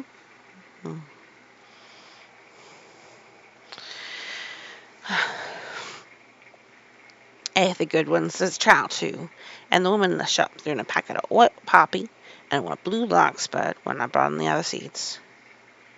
"Will you show the seeds to me?" Mary said. She wished she could talk as he did. His speech was so quick and easy. It sounded as if he liked her, and I was not the least afraid she would not like him, though he was only a common moor boy, in patched clothes, with a funny face and a rough, rusty red head. And as she came closer to him, she noticed there was a clean, fresh scent of heather and grass and leaves about him, almost as if he were made of them. She liked it very much. When she looked into his funny face with the red cheeks and the round blue eyes, she forgot the fun that they had planned today. Mm-hmm.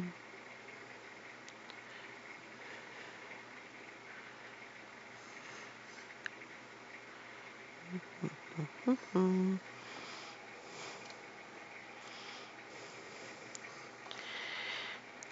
"Let us sit down on the log and look at them," she said. They sat down, and he took out a clumsy little brown patch from his coat pocket. He untied the string, and inside there were ever so many neater and smaller packages with a picture of a flower on each one. "There's a lot of mignonette on potties. Mignonette's the sweetest smelling things that gone, as it grow wherever you cast it."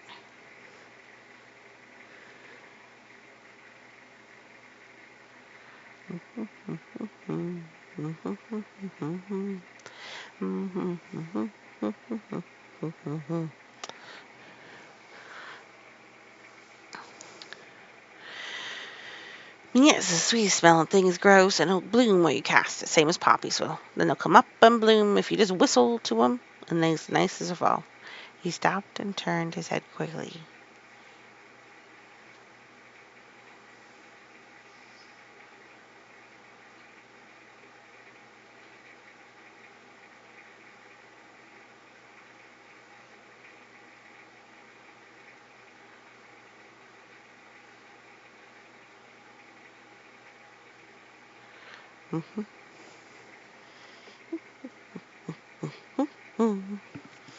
He stopped and turned his head quickly, his poppy-cheeked face lighting up.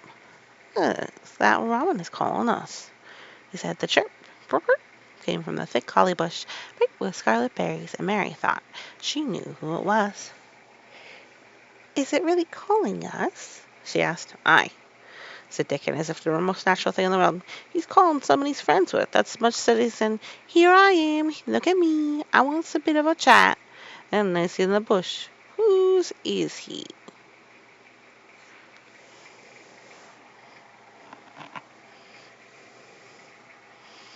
Mm-hmm. Asked her Goblin's friends, he say.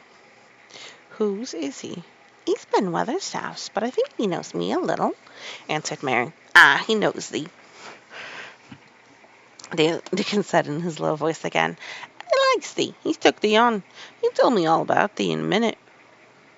He moved quite close to the bush with a slow movement Mary had noticed before, and then he made a sound almost like a robin's own twitter. The robin listened a few seconds intently and then answered as if he were replying to a question. "Hmm. Aye, he's a friend of yours," chuckled Dickon. "Do you think he is?" Mary cried eagerly. She did so want to know. "Do you think he really likes me?" "He wouldn't come near thee if he didn't," answered Dickon. "Birds is red chooses, and a robin could flout a body worse than a man. See, he's making up to thee now. Can I see thee be a chap?" Is what he's saying. Mm-hmm.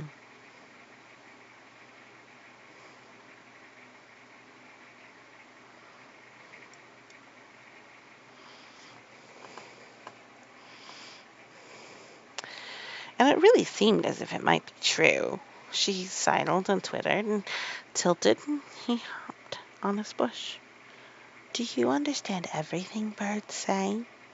said Mary. Dickon's grin spread until it seemed a wide, red, curving mouth, and he nodded his rough head. "I think I do."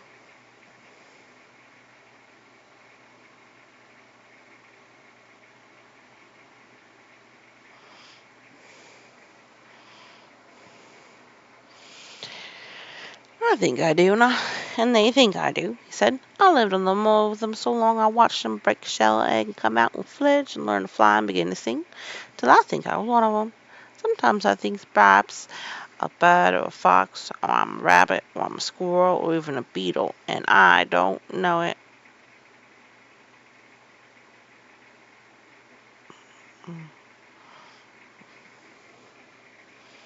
Mm-hmm. 5, 6, 7. Mm-hmm. He laughed and came back to the log and began to talk about the flower seeds again. He told her what they looked like when they were flowers. He told her how to plant them and watch them and feed them and water them. "See here," he said suddenly, looking back to look at her. "I'll plant them for me myself. Where's that garden?" Mary's thin hands clutched each other as they lay in her lap. She did not know what to say, so for a whole minute she said nothing. She had never thought of this. She felt miserable, and she felt as if she went red and then pale. "I've got a bit of garden, hadn't I?" Dickon said.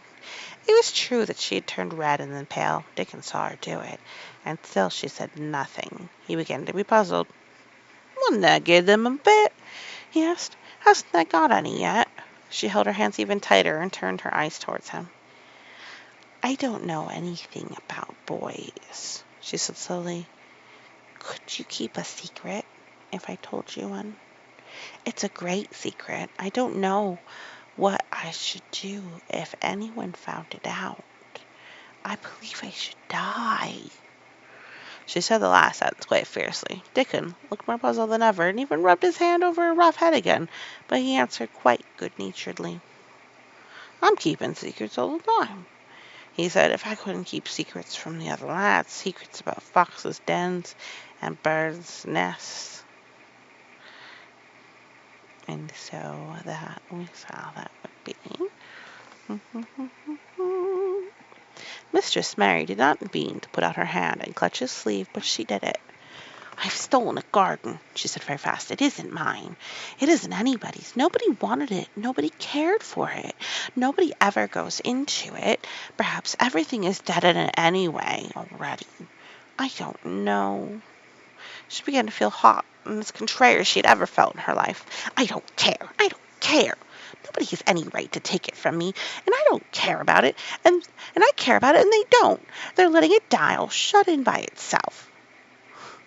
She ended passionately. She threw her arms over her face and burst out crying. Poor little Mistress Mary. Dickens's curious blue eyes were rounder and rounder. Eh, he said, eh. On his explanation out slowly, and the way he did it was both wonder and sympathy. I've nothing to do, said Mary. Nothing belongs to me. I found it myself, and I got into it myself. I was only just the robin, and they wouldn't take it from the robin. Mhm.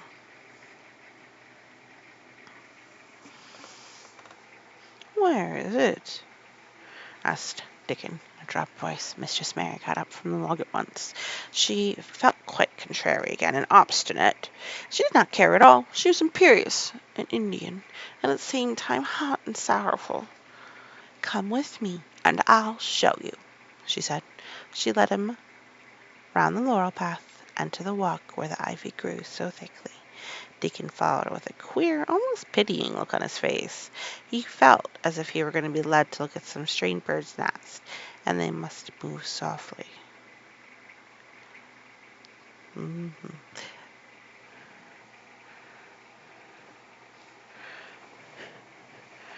When she stepped to the wall and lifted the hanging ivy, he started.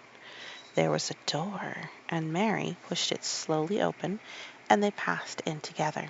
And then Mary stood and waved her hand defiantly. It's this, she said. It's a secret garden, and I'm the only one in the world who wants it to be alive. Didn't look round and round about it, and round again. Eh, he whispered. It is a queer, pretty place. It's almost as if body was in a dream. And that's the end of chapter 10. I apologize about my sleepy bits, but perhaps it's enjoyable too. Well, thank you so much for watching, and you have a wonderful day.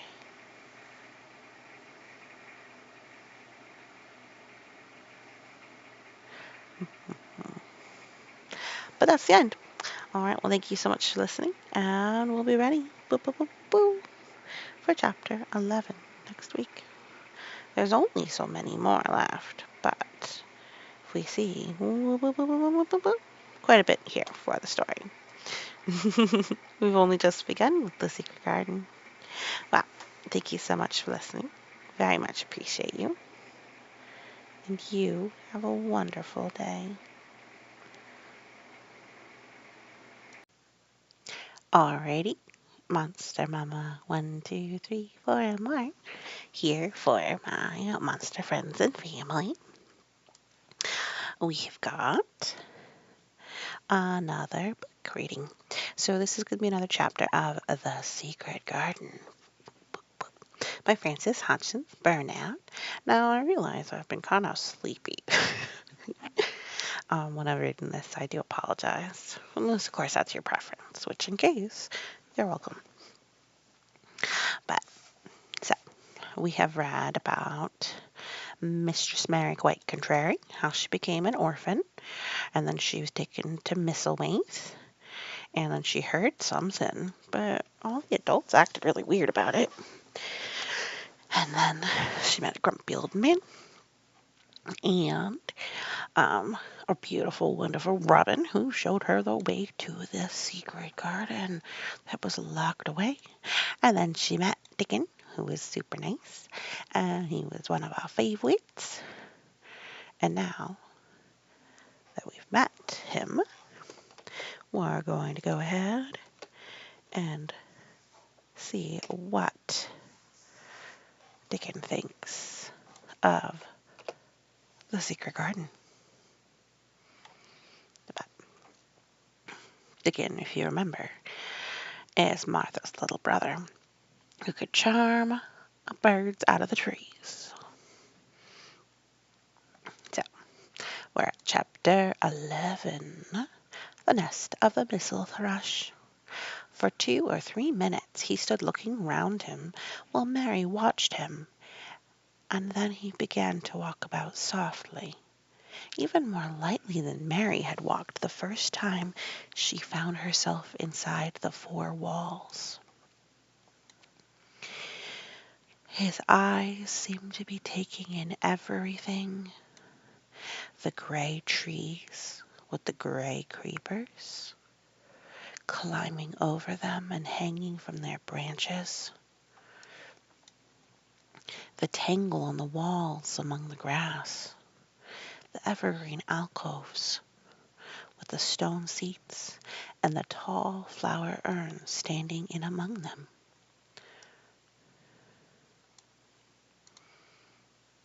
"I never thought I'd see this place," he said at last in a whisper. "Did you know about it?" asked Mary. She had spoken aloud, and he made a sign to her. "We must talk low," he said, "or someone will hear us and wonder what's to do in here." "Oh, I forgot," said Mary, feeling frightened and putting her hand quickly against her mouth. "Did you know about the garden?" she asked again when she had recovered herself. Dickon nodded. "Martha told me there was one, as no one ever went inside," he answered. "Us used to wonder what it was like."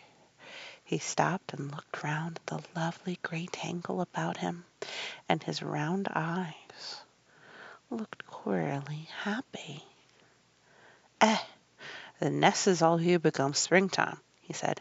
"It'll be the safest nesting place in England. No one coming in near the tangles or the trees and the roses to build in. I wonder all the birds in the moor don't just build here." Mistress Mary put her hand on his arm again without knowing it. "Will there be roses?" she whispered. "Can you tell? I thought perhaps they were all dead." "Eh? No, not them. Not all of them," he answered. "Look here." He stepped over to the nearest tree, an old, old one, with gray lichen all over its bark, but upholding a curtain of tangled sprays and branches. He took a thick knife out of his pocket and opened one of its blades. "Shoop." "There's lots of dead wood as ought to be cut out," he said, "and there's a lot of old wood. But it made some new last year, and this here's a new bit." He touched a shoot which looked brownish green instead of hard, dry gray. Mary touched it herself in an eager, reverent way. "That one," she said. "Is that one quite alive? Quite?" Dickon curved his wide, smiling mouth. "It's as wick as you or me," he said, and Mary remembered that Martha had told her that wick meant alive or lively. "I'm glad it's wick," she cried out in her whisper. "I want them all to be wick. Let us go round the garden and count how many wick ones there are." They went. She quite panted with eagerness, and Dickon was as eager as she was. They went from tree to tree, and from bush to bush. Dickon carried his knife in his hand and showed her things which she thought wonderful. "They've run wild," he said, "but the strongest ones have fair thrived on it. The delicatest ones have died out, but the others have growed and spread till there's a wonder. See here." He pulled down a thick, gray, dry-looking branch. "A body might think this was dead wood, but I don't believe it is, down to the root. I'll cut it low down and see." He knelt, and with his knife cut the lifeless-looking branch through, not far above the earth. "There!" he said exultantly. "I told thee so. There's green in that wood yet. Look at it." Mary was down on her knees before he spoke, gazing with all her might. "When it looks greenish and juicy like that, it's wick," he explained. When the inside is dry and breaks easy, like this here piece I've cut off is done for. There's a big root here, and all this live wood sprung out of it. And if the wood's cut off and it's dug around and took care of, there'll be. He stopped and lifted his face to look up at the climbing and hanging sprays above him. There'll be a fountain of roses here this summer. They went from bush to bush and from tree to tree. He was very strong and clever with his knife and knew how to cut the dry and dead wood away, and could tell when an unpromising bough or twig had still green life in it. In the course of half an hour Mary thought she could tell too, and when he cut through a lifeless-looking branch she would cry out joyfully under her breath when she caught sight of the least shade of moist green.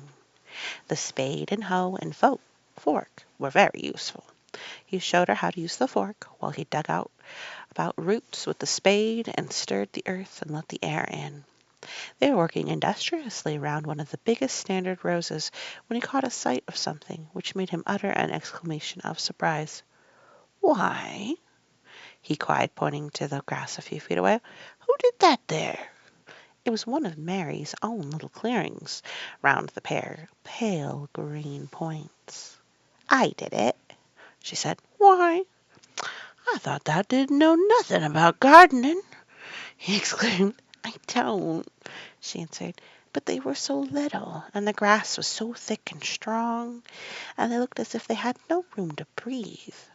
So I made a place for them. I don't even know what they are." Dalton Dickon went and knelt down by them, smiling his wide smile. "I was right," he said. "A gardener couldn't have told thee better. They'll grow now like Jack's beanstalk. They're crocuses and snowdrops, and these here is narcissuses," turning to another patch, "and here's daffodillies. This'll be a sight." "There'll be a sight." He ran from one clearing to another.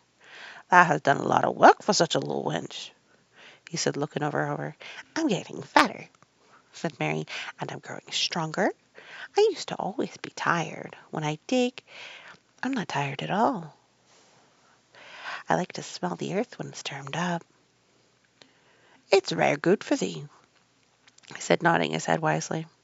"There's naught as nice as the smell o' clean earth, except for that smell o' fresh growing things when the rain falls on 'em. I get out on the moor many a day when it's raining, and I lie under a bush and I listen to the soft swish o' drops o' the heather, and on the sniff and sniff and sniff. My nose and the fair quivers like a rabbit's, mother says." "Do you never catch cold?" inquired Mary, gazing at him wonderingly. She had never seen such a funny boy, or such a nice one. "Not me," he said, grinning. "I never catch cold since I was born. I wasn't brought up nice enough. I've been chased out in the moor all weather, same as the rabbits does. Mother says I've sniffed up too much fresh air for 12 year, and to ever get sniffing with cold. I'm as tough as a whitethorn knobstick." He was working all the time he was talking, and Mary was following him and helping him with her fork or her trowel. "There's a lot of work to do here," he said once, looking about exultantly. He's happy. "Will you come again and help me do it?" Mary begged. "I'm sure I can help too. I can dig and pull up weeds and do whatever you tell me. Oh, do come, Dickon." "I'll come every day if thou want me, rain or shine," he answered sadly. "It's the best fun I had in my life, sitting here waking up a garden." "If you will come," said Mary, "if you will help me to make it alive, I don't know what I'll do," she ended helplessly. "What could you do for a boy like that?" "I'll tell you what thou'll do," said Dickon with a happy grin. "Thou'll get fat, and thou'll get as hungry as a young fox, and thou'll learn how to talk to the robin same as I do. We'll have a lot of fun." He began to walk about, looking up in the trees and at the walls and bushes with a thoughtful expression.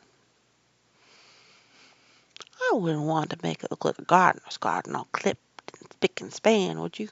he said. "He's nicer like this, without things running wild and swinging and catching hold of each other." "Don't let us make it tidy," said Mary anxiously. "It wouldn't seem like a secret garden if it was tidy." Dickon stood rubbing his rusty head hair with a rather puzzled look.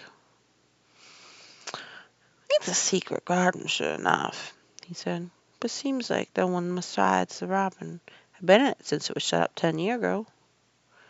"But the door was locked and the key was buried," said Mary. "No one could get in." "That's true," he said. "It's a queer place. Seems to me as if there'd been a bit of pruning here and there later than 10 year ago." "But how could it have been done?" said Mary.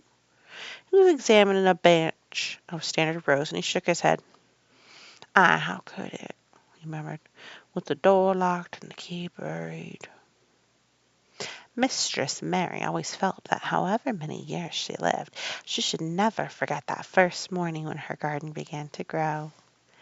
Of course, it did seem to begin to grow for her that morning, when Dickon began to clear places to plant seeds. She remembered what Basil had sung at her when he wanted to tease her. "Are there any flowers that look like bells?" she inquired. "Lilies of the valley does," he answered, digging away with the trowel. "And there's the Canterbury bells and campanillas." "Let us plant some," said Mary.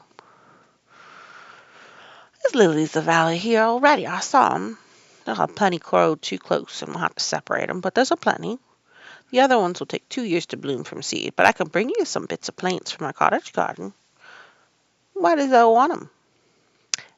Then Mary told him about Basil and his brothers and sisters in India, and how she hated them, and their calling her Mistress Mary, quite contrary. "They used to dance round and sing at me. They sang, 'Mistress Mary, quite contrary, how does your garden grow? With silver bells and cockle shells and marigolds all in a row.' I just remembered it, and it made me wonder if there really were flowers like silver bells." She frowned a little, gave her trowel a rather spiteful dig into the earth. "I wasn't as contrary as they were." But Dickon laughed. he said, and he crumbled up rich black soil when he saw I was sniffing up the scent of it. "There doesn't need to be no need for one to be contrary when there's flowers and such like, with lots of friendly wild things running about making homes for themselves, or building nests and singing and whistling, does there?" Mary, kneeling by him holding the seeds, looked at him and stopped frowning. "Dickon," she said, "you are as nice as Martha said you were. I like you, and you make the 5th person. I never thought I should like 5 people." Dickon sat up on his heels, as Martha did when she was polishing the grate. He did look funny and delightful, Mary thought, with his round blue eyes and red cheeks and happy-looking turned-up nose. "Only 5 people as thou likes," he said. "Who the other 4?" "Your mother and Martha," she checked them off on her fingers, "and the robin and Ben Witherstaff." Dickon laughed, so he was obliged to stifle the sound by putting his arm over his mouth. "I know other thinks I'm a queer lad," he said, "but I think that was the queerest little lass I ever saw." And then Mary did a strange thing. She leaned forward and asked him a question she had never dreamed of asking anyone before.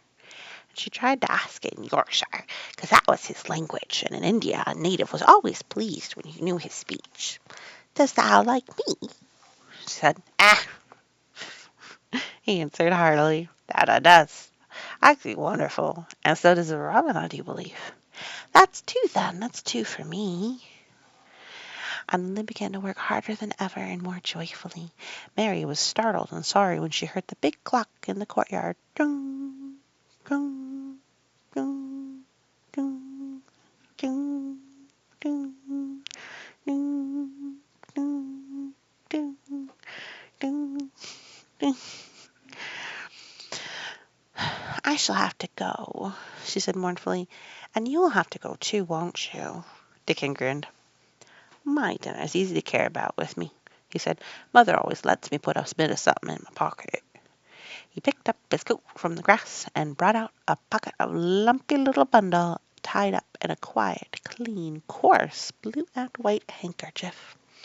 It held two thick pieces of bread with a slice of something laid between them. "Ain't offices not but bread," he said, "but I got a fine slice of fat bacon with it today." Mary thought it looked like a queer dinner, but he seemed ready to enjoy it. "Run on and get the victuals," he said. "I'll be done with mine first. I'll get some more work done before I start back home." He sat back. He sat down with his back against a tree. "I'll call the robin up," he said, "and give him a little round of the bacon to peck at. They like the bits of fat wonderful." Mary could scarcely bear to leave him. Suddenly it seemed as if he might be a sort of wood fairy who would be gone when she came into the garden again. He seemed too good to be true. She went slowly halfway to the door in the wall, and then she stopped and she went back. "Whatever happens, you never would tell," she said. His poppy-colored cheeks were distended with his first big bite, but he managed to smile encouragingly.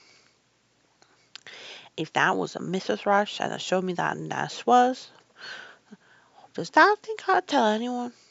"Not me," he said. "Thou art as safe as a Mrs. Rush." And she was quite sure she was. So that's the end of chapter 11. So next one is titled Might I Have a Bit of Earth? So we'll see how she asks for a bit of earth. Thank you so much for listening. If you did like it and you're this far, you haven't subscribed, certainly do. Give a like if you like it.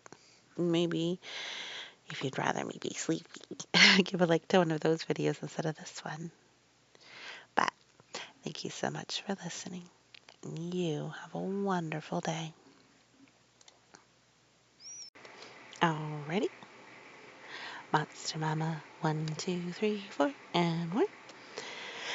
So, we are looking at reading another chapter of The Secret Garden. Let me adjust my mic a little bit. Hopefully that's okay. The mic is adjusted. The mic is adjusted. Sorry, I'm getting distracted. So we've got Power Washer Simulator 2 playing with us. Alright.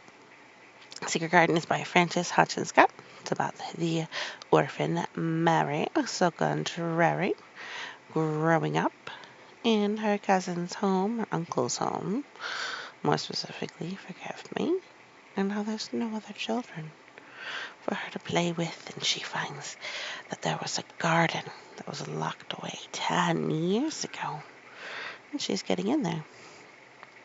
Now, she is going to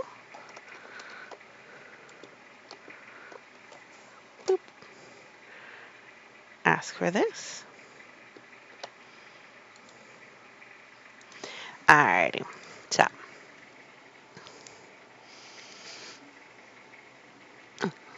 so she needs to go back in. Dickon, who could charm the wild animals, is helping in the garden and has promised to come again. Mary ran so fast that she was rather out of breath when she reached her room. Her hair was ruffled on her forehead, and her cheeks were bright pink. Her dinner was waiting on the table, and Martha was waiting near it. "I was a bit late," she said. "Where's that been?" "I've seen Dickon," said Mary. "I've seen Dickon." "I knew he'd come," said Martha exultantly. "How does I like him?" I think he's beautiful," said Mary in a determined voice. Martha looked rather taken aback, but pleased too. "Well," she said. He's the best little nose ever born, but us never thought he was handsome. His nose turns up too much. I'd like it to turn up, said Mary. And his eyes is so round, said Martha, a trifle doubtful. Though they're a nice color. I like them round, said Mary, and they're exactly the color of the sky over the moor. Martha beamed with satisfaction. Mother says he made them the colors always looking up at the birds and the clouds, but he got a big mouth, hadn't he, now? I love his big mouth, said Mary obstinately. I wish mine were like it. Martha chuckled delightedly. It looked rare and funny with that off bit of face, she said. But I knowed it would be that way when thou saw him. How did thou like the seeds and the garden tools? How did you know he brought them? Asked Mary. I never thought he'd not bring 'em. He'd be sure to bring 'em if they was in Yorkshire. He's such a trusty lad. Mary was afraid she might begin to ask difficult questions, but she did not. She was very much interested in the seeds and the garden tools, but there was only one moment when Mary was frightened. This was when she began to ask where the flowers were to be planted. Who did that ask about it? She inquired. I haven't asked anybody yet, said Mary, hesitating. Well, I wouldn't ask the head gardener. He's much too grand, Mr. Roach's. What a great I've never seen him, said Mary. I've only seen the under gardeners and Ben Weatherstaff. If I was you, I'd ask Ben Weatherstaff, advised Mother. He's not half bad as he looks, for all that he's so crabbed. Mr. Craven lets him do what he likes, because he was here when Mrs. Craven was alive, and he used to make her laugh. She liked him. Perhaps he'd find you a corner somewhere out of the way. If it was out of the way, and no one wanted it, no one could mind my having it, could they? Mary asked anxiously. There wouldn't be no reason, answered Martha. You wouldn't do no harm. Mary ate her dinner as quickly as she could, and she rose from the table. She was going to run to her room to put on her hat again, but Martha stopped her. I've got something to tell you, she said. I thought I'd let you eat your dinner first. Mr. Craven came back this morning, and I think he wants to see you. Mary turned quite pale. Oh, she said, why, he didn't want to see me when I came. I heard Pitcher say he didn't. Well, explained Martha, Mrs. Medlock says it's 'cause of the mother. She was walking to Thwaite Village, and she met him. She'd never spoken to him before, but Mrs. Craven had been to her cottage 2 or 3 times. He'd forgot, but Mother's hadn't, and she was bold to stop him.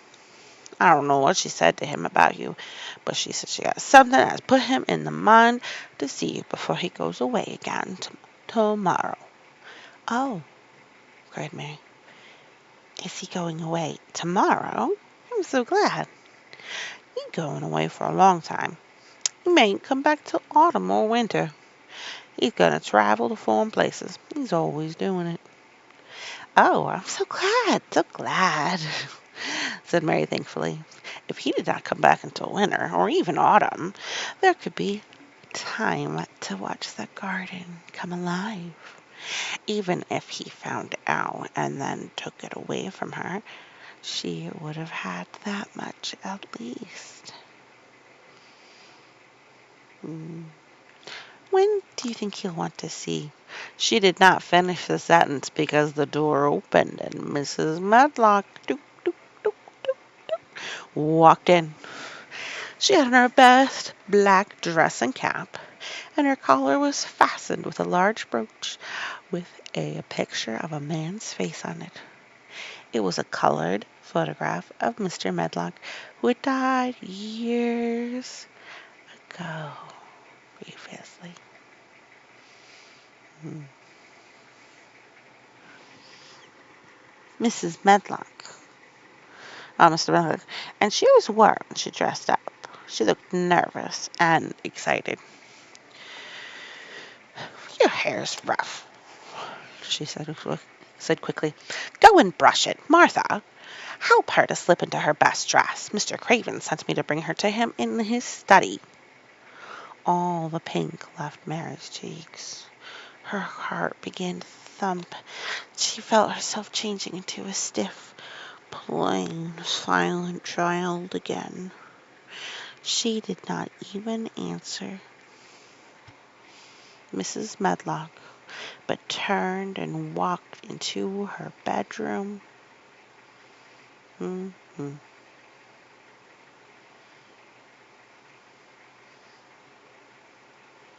Mm-hmm. Mm-hmm. Mm-hmm. Mm-hmm. Mm-hmm. Let's brush her hair. All right. She did not even answer Mrs. Medlock, but turned and walked into her bedroom, followed by Martha. She said nothing while her dress was changed and her hair brushed, and after she was quite tidy, she followed Mrs. Medlock down the corridors in silence. What was there for her to say? She was obliged to go and see Mr. Craven, and he would not like her.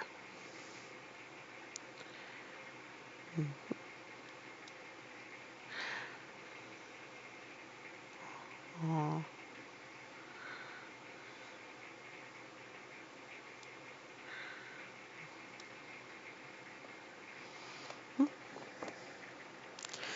All right, what was there for her to say?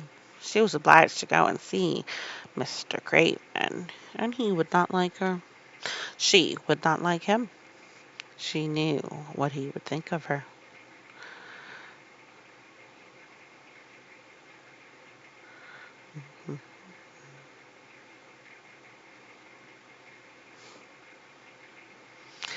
And she knew what he would think of her. Mm-mm. She was taken to a part of the house she had not been into before. At last, Mrs. Medlock knocked on the door. Chick, chick, chick, chick. And when someone said, "Come in," they entered the room together. A man was sitting in an armchair before the fire, and Mrs. Medlock spoke to him. "This is Miss Mary, sir," she said. "You may go and leave her here. I will ring for you."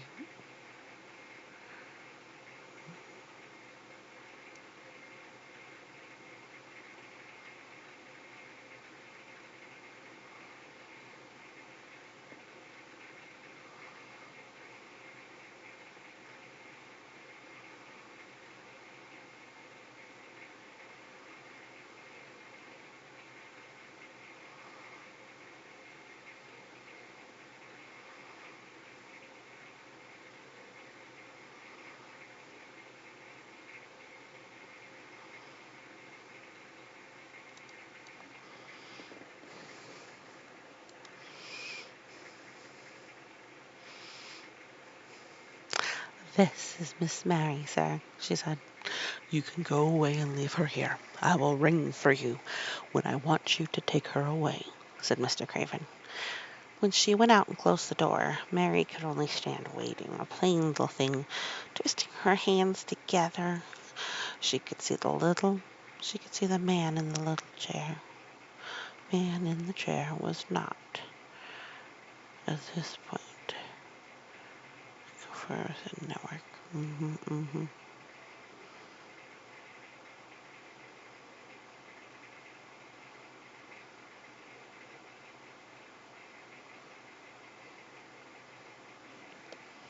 All right.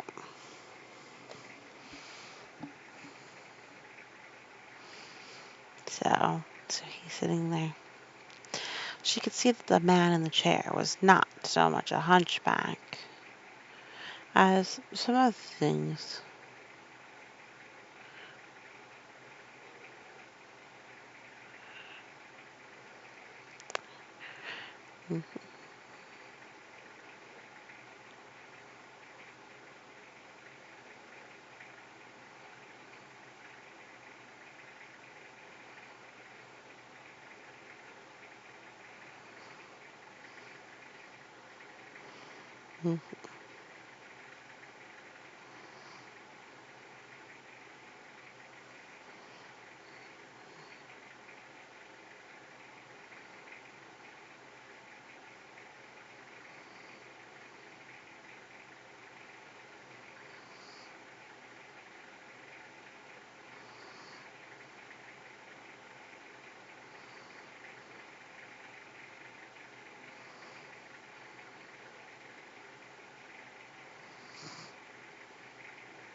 Okay.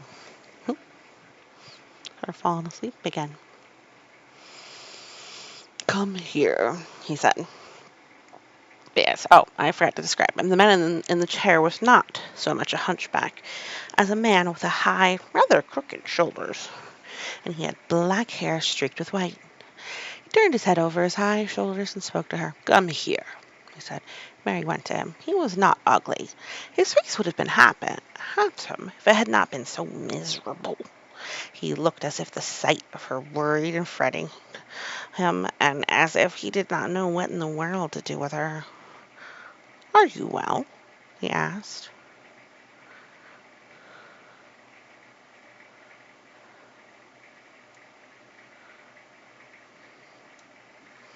Mm-hmm.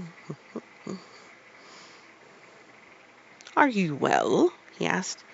Yes, asked Mary. Do they take good care of you? Yes.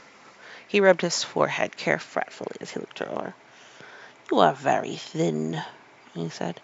I'm getting fatter, Mary answered in a way that was her stiffest way. What an unhappy face he had. His black eyes seemed as if they scarcely saw her, as if they were seeing something else, and he could hardly keep his thoughts on her. I forgot you, he said. How could I remember you? I intended to send you a governess or a nurse.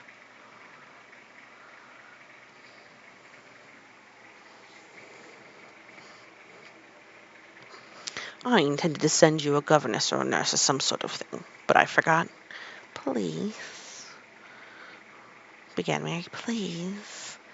But then the lump in her throat choked her. What do you want to say? He inquired. I'm too big for a nurse, said Mary, and please don't make me have a governess yet. He rubbed his forehead again and stared at her. That is what the sour-body woman said, he muttered absent-mindedly.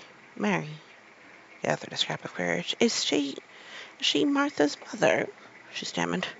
Yes, I think so. She knows about children, said Mary. She has 12. She knows. He seemed to rouse himself. What do you want to do? I want to play out of doors, Mary answered, hoping that her voice did not tremble. I never liked it in India. It makes me hungry here, and I fear I'm getting fatter.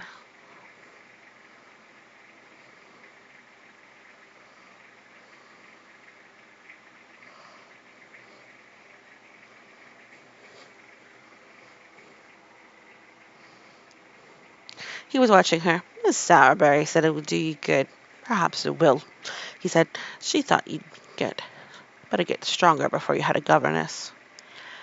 It makes me feel strong when I play and the wind comes over the moor, argued Mary. Where do you play? He asked next. Everywhere, gasped Mary. Martha's mother sent me a skipping rope. I skip and run, and I look about to see if things are beginning to stick out of the earth. I don't do any harm. Don't look so frightened, he said in a worried voice. You could not do any harm a child like you. You may do what you like. Mary put her hand up to her throat. Because he might see the excited lump which she felt jump into it. She came a step nearer to her. May I?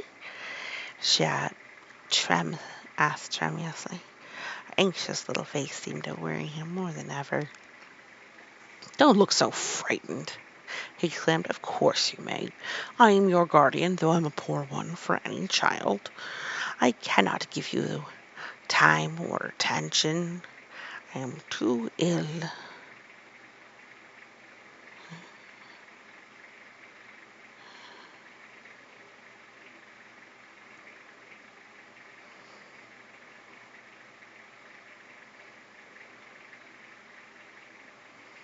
Mm-hmm, mm-hmm. Okay.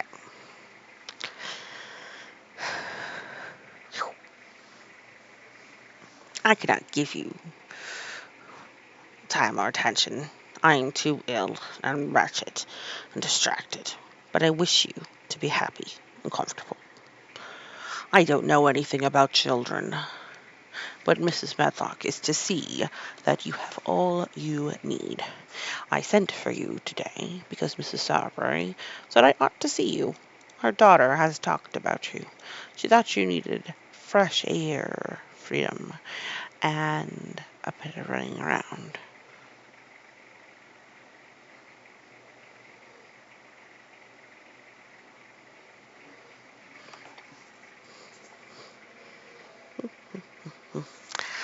She knows all about children. Ah, she thought she needed fresh air and freedom and running about. She knows all about children, Mary said in spite of herself. She ought to, he said. Mr. Craven, I thought her rather bold to stop me on the moor, but she said, Mrs. Craven had been kind to her. It seemed hard for him to speak his dead wife's name. She is a respectable woman. Now I have seen you, I think she said sensible things. Play out of doors as much as you like. It's a big place, and you may go where you like, and amuse yourself as you like. Is there anything you want? He, as if a sudden thought had popped into your mind. I think I may. This looks good.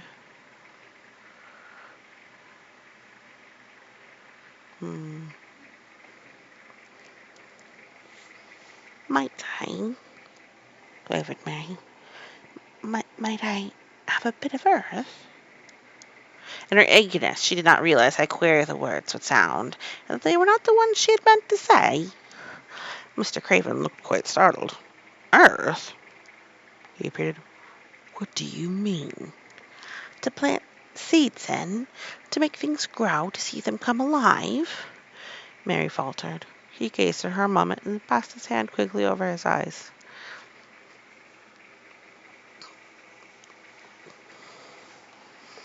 Gazed. Yeah. Do you care about gardens so much? He said slowly. I didn't know about them in India, said Mary. I was always ill and tired, and it was too hot.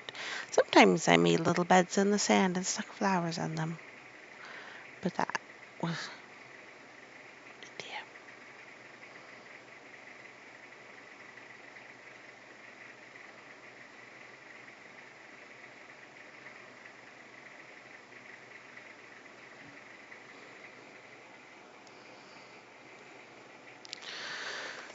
Mr. Craven got up and began to walk slowly across the room. A bit of earth, he said to himself, and Mary thought that somehow she must have reminded him of something. When he stopped and spoke again, his dark eyes looked almost soft and kind.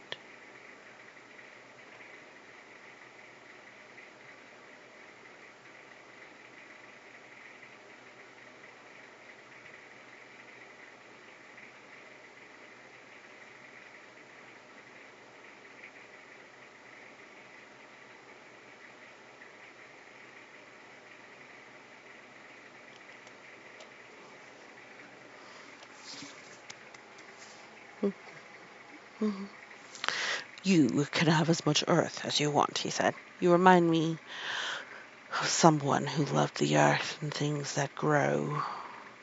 When you see a bit of earth you want, with something like a smile, take your child and make it come alive. May I take it from anywhere, if it's not wanted?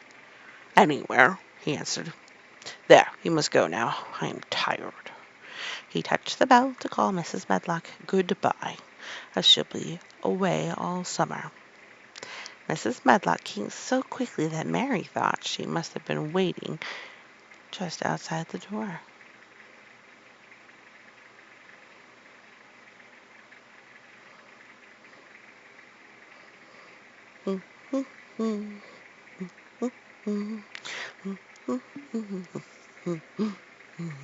Mrs. Medlock. So he touched the bell, right, to call Mrs. Medlock. Goodbye. Yeah. So Mrs. Medlock came so quickly that Mary thought she must have been waiting in the corridor. Mrs. Medlock, Mr. Craven said to her. Now I have seen the child, I understand.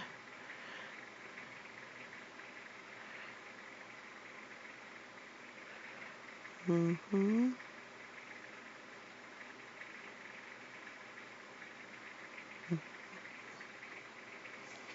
Okay.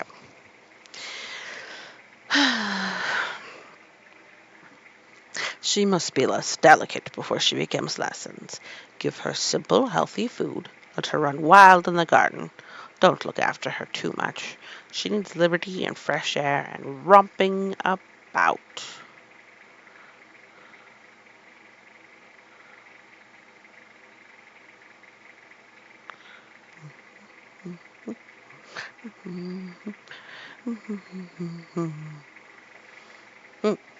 Sorry.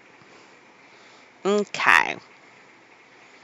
Mrs. Sowerberry is going to come and see her now and then, and she may sometimes go to the cottage. Mrs. Medlock looked pleased. She was relieved to hear that she need not look after Mary too much. She felt her rather tiresome charge, and had Dean seen as little as she dared. In addition to this, she was fond of Martha's mother. Thank you, sir, she said. Susan Sowerby and me went to school together, and she's as sensible and good-hearted a woman as you'd find in a day's work. I never had any children myself, and she's had 12. There was never a healthier or better ones. Miss Mary can get no harm from them. I'll always take Susan Sowerby's advice about children myself. She's what you call healthy-minded, if you understand me. I understand, Mr. Craven answered. Take Miss Mary away now, and send a pitcher to me. When Mrs. Medlock left her at the end of her corridor, Mary flew back to her room. She found Martha waiting there. Martha had, in fact, hurried after her as she'd returned to the dinner service. I can have my garden, cried Mary. I may have it where I like. I'm not going to have a governess for a long time. Your mother is coming to see me, and I may go to your cottage.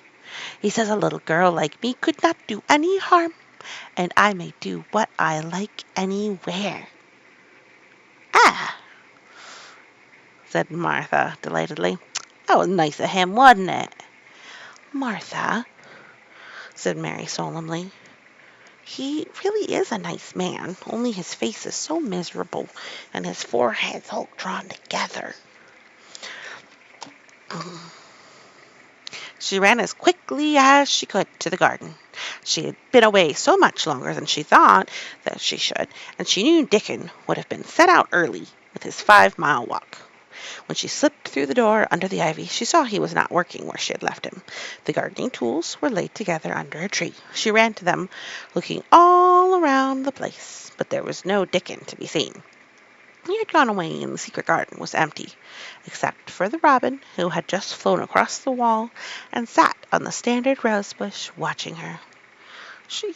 He's gone, she said woefully. Oh, was he only a wood fairy? Something white fastened to the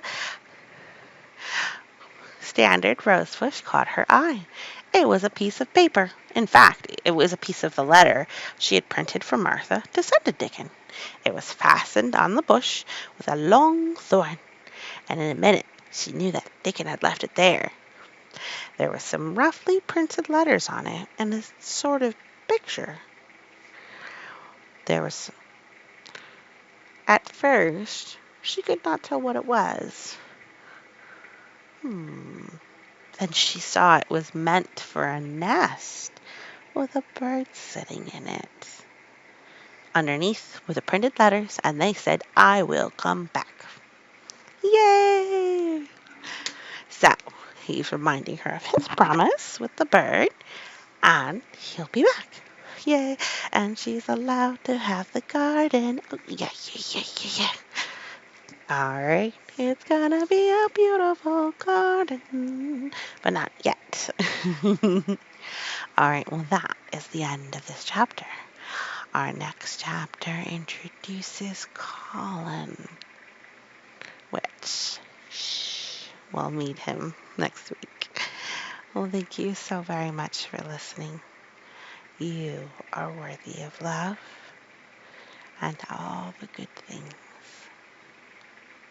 May you rest in peace. Mm-hmm. Well, thank you so much for listening.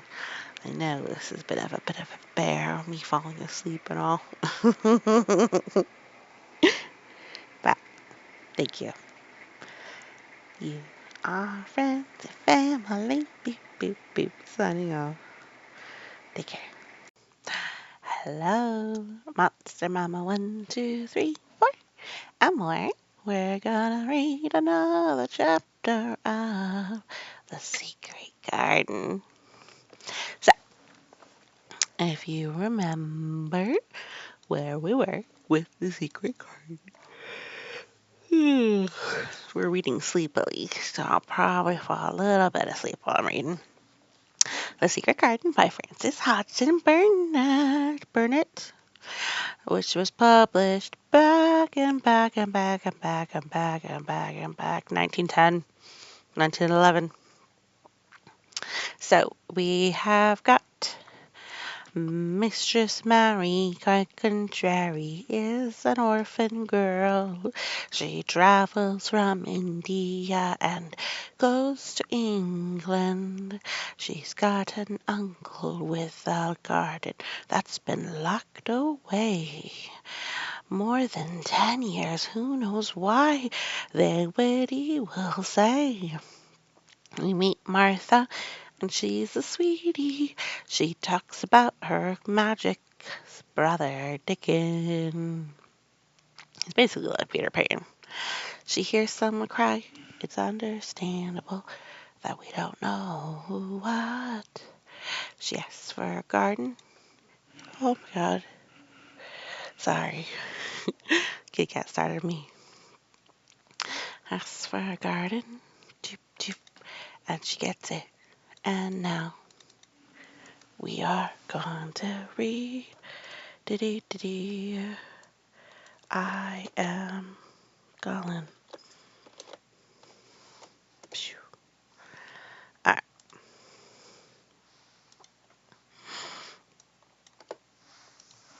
So. Alright.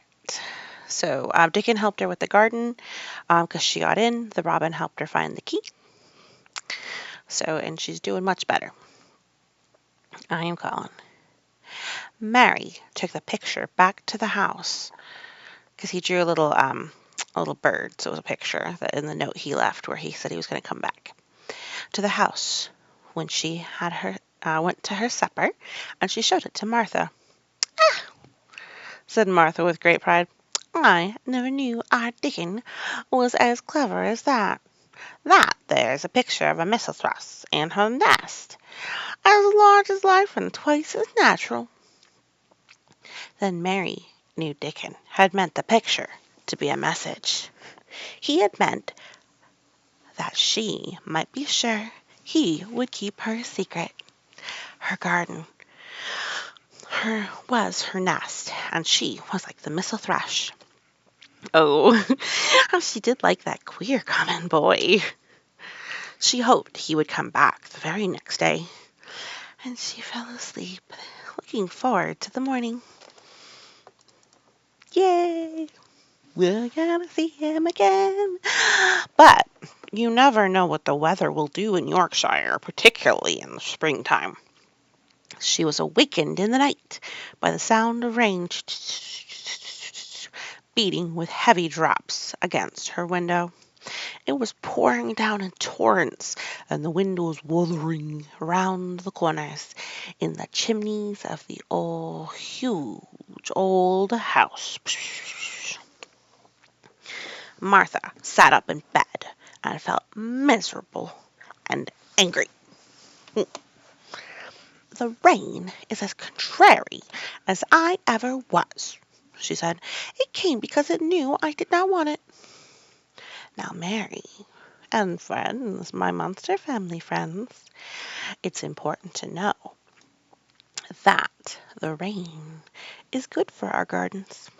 So while we can't go out and play, it'll help them grow. So ultimately, it's good. She threw herself back on her pillow and buried her face. She did not cry, but she lay and hated the sound of the heavily beating rain. She hated the wind and its wuthering. She could not go to sleep again. The mournful sound kept her awake, because she felt mournful herself. If she had felt happy, it would probably have lulled her to sleep. How it wuthered, and how the big raindrops poured down and beat against the pane. That's the window panes. It sounds just like a person lost on the moor and wandering on and on, crying, she said. She had been lying awake, turning from side to side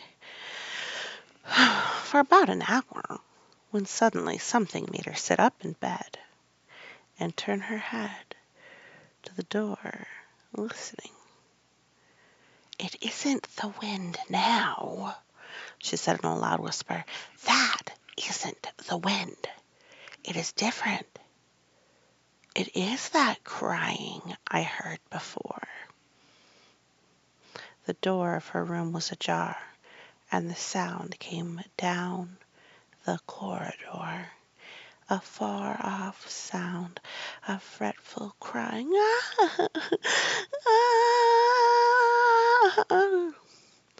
She listened for a few minutes, and each minute she became more and more sure. She felt as if she must find out what it was. It seemed even stranger than the secret garden and the buried key. Perhaps the fact that she was in a rebellious mood made her bold. She put her foot out of bed and stood on the floor. I am going to find out what it is, she said. Everybody is in bed, and I don't care about Mrs. Medlock. I don't care. There was a candle by her bedside, and she took it up and went softly out of the room. Now it's the middle of the night, you see. The corridor looked very long and dark, but she was too excited to mind that. She thought she remembered the corners, that she must turn to find the short corridor with the door covered with tapestry, the one Mrs. Medlock had come through the day she lost herself. Because remember, when she was following the sound and got lost, Mrs. Medlock came out from behind a tapestry. How strange. Something suspicious. So she's trying to find it again. So she went on with her dim light. Oh, yeah, the sound had come up that passage. So she went on with her dim light, almost feeling her way, her heart beating boom, boom, boom, boom, boom, boom, so loud that she fancied she could hear it. The far-off faint cry, "Ah, ah," went on and led her. Sometimes it stopped for a moment or so, and then began again. "Ah." Was this the right corner to turn? She stopped and thought. Yes, it was. Down this passage, and then to the left, and then up 2 broad steps. 1, 2, and then to the right again. Yes, there was the tapestry door. She pushed it open very gently and closed it behind her, and she stood in the corridor and could hear the crying quite plainly, though it was not loud. It was on the other side of the wall at her left, and a few yards farther on there was a door. She could see a glimmer of light coming from beneath it. Thus someone was crying in that room, and it was quite a young someone. So she walked to the door and pushed it open, and there she was standing in the room. It was a big room with ancient, handsome furniture in it. There was a low fire glowing faintly in the hearth, and a nightlight burning by the side of a carved, four-posted bed hung with brocade as a type of fabric. It's very heavy and ornate. And on the bed was there lying a boy crying fretfully. Mary wondered if she was in a real place, or if she had fallen asleep again and was dreaming without knowing it. Who's this boy? No, nobody told her about there being a boy there. She thought she was the only kid. The boy had a sharp, delicate face, the color of ivory, very pale. And he seemed to have eyes too big for it. He had also a lot of hair, which tumbled over his forehead in heavy locks and made his thin face seem smaller. He looked like a boy who had been ill, but he was crying more as if he were tired and cross than if he were in pain. Mary stood near the door with her candle in hand, holding her breath. Then she crept across the room. And as she drew near, the light attracted the boy's attention.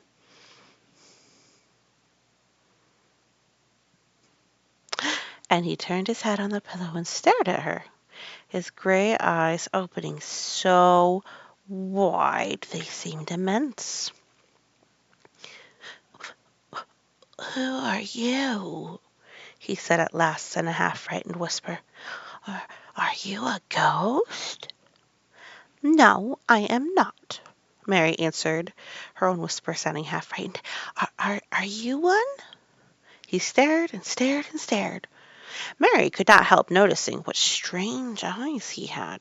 They were agate gray, and they looked too big for his face because they had black lashes all around them. Lashes. "No," he answered after a moment or two. "I'm calling." Who's calling?" she faltered. "I am Colin Craven. Who are you?" "I am Mary Lennox. Mr. Craven is my uncle." "He's my father," said the boy. "Your father?" gasped Mary. "No one ever told me he had a boy. Why didn't they? Come here," he said, still keeping his strange eyes fixed on her with an anxious expression. She came close to the bed, and he put his hand out and touched her. "You are real, aren't you?" he said. "I have such real dreams very often. You might be one of them."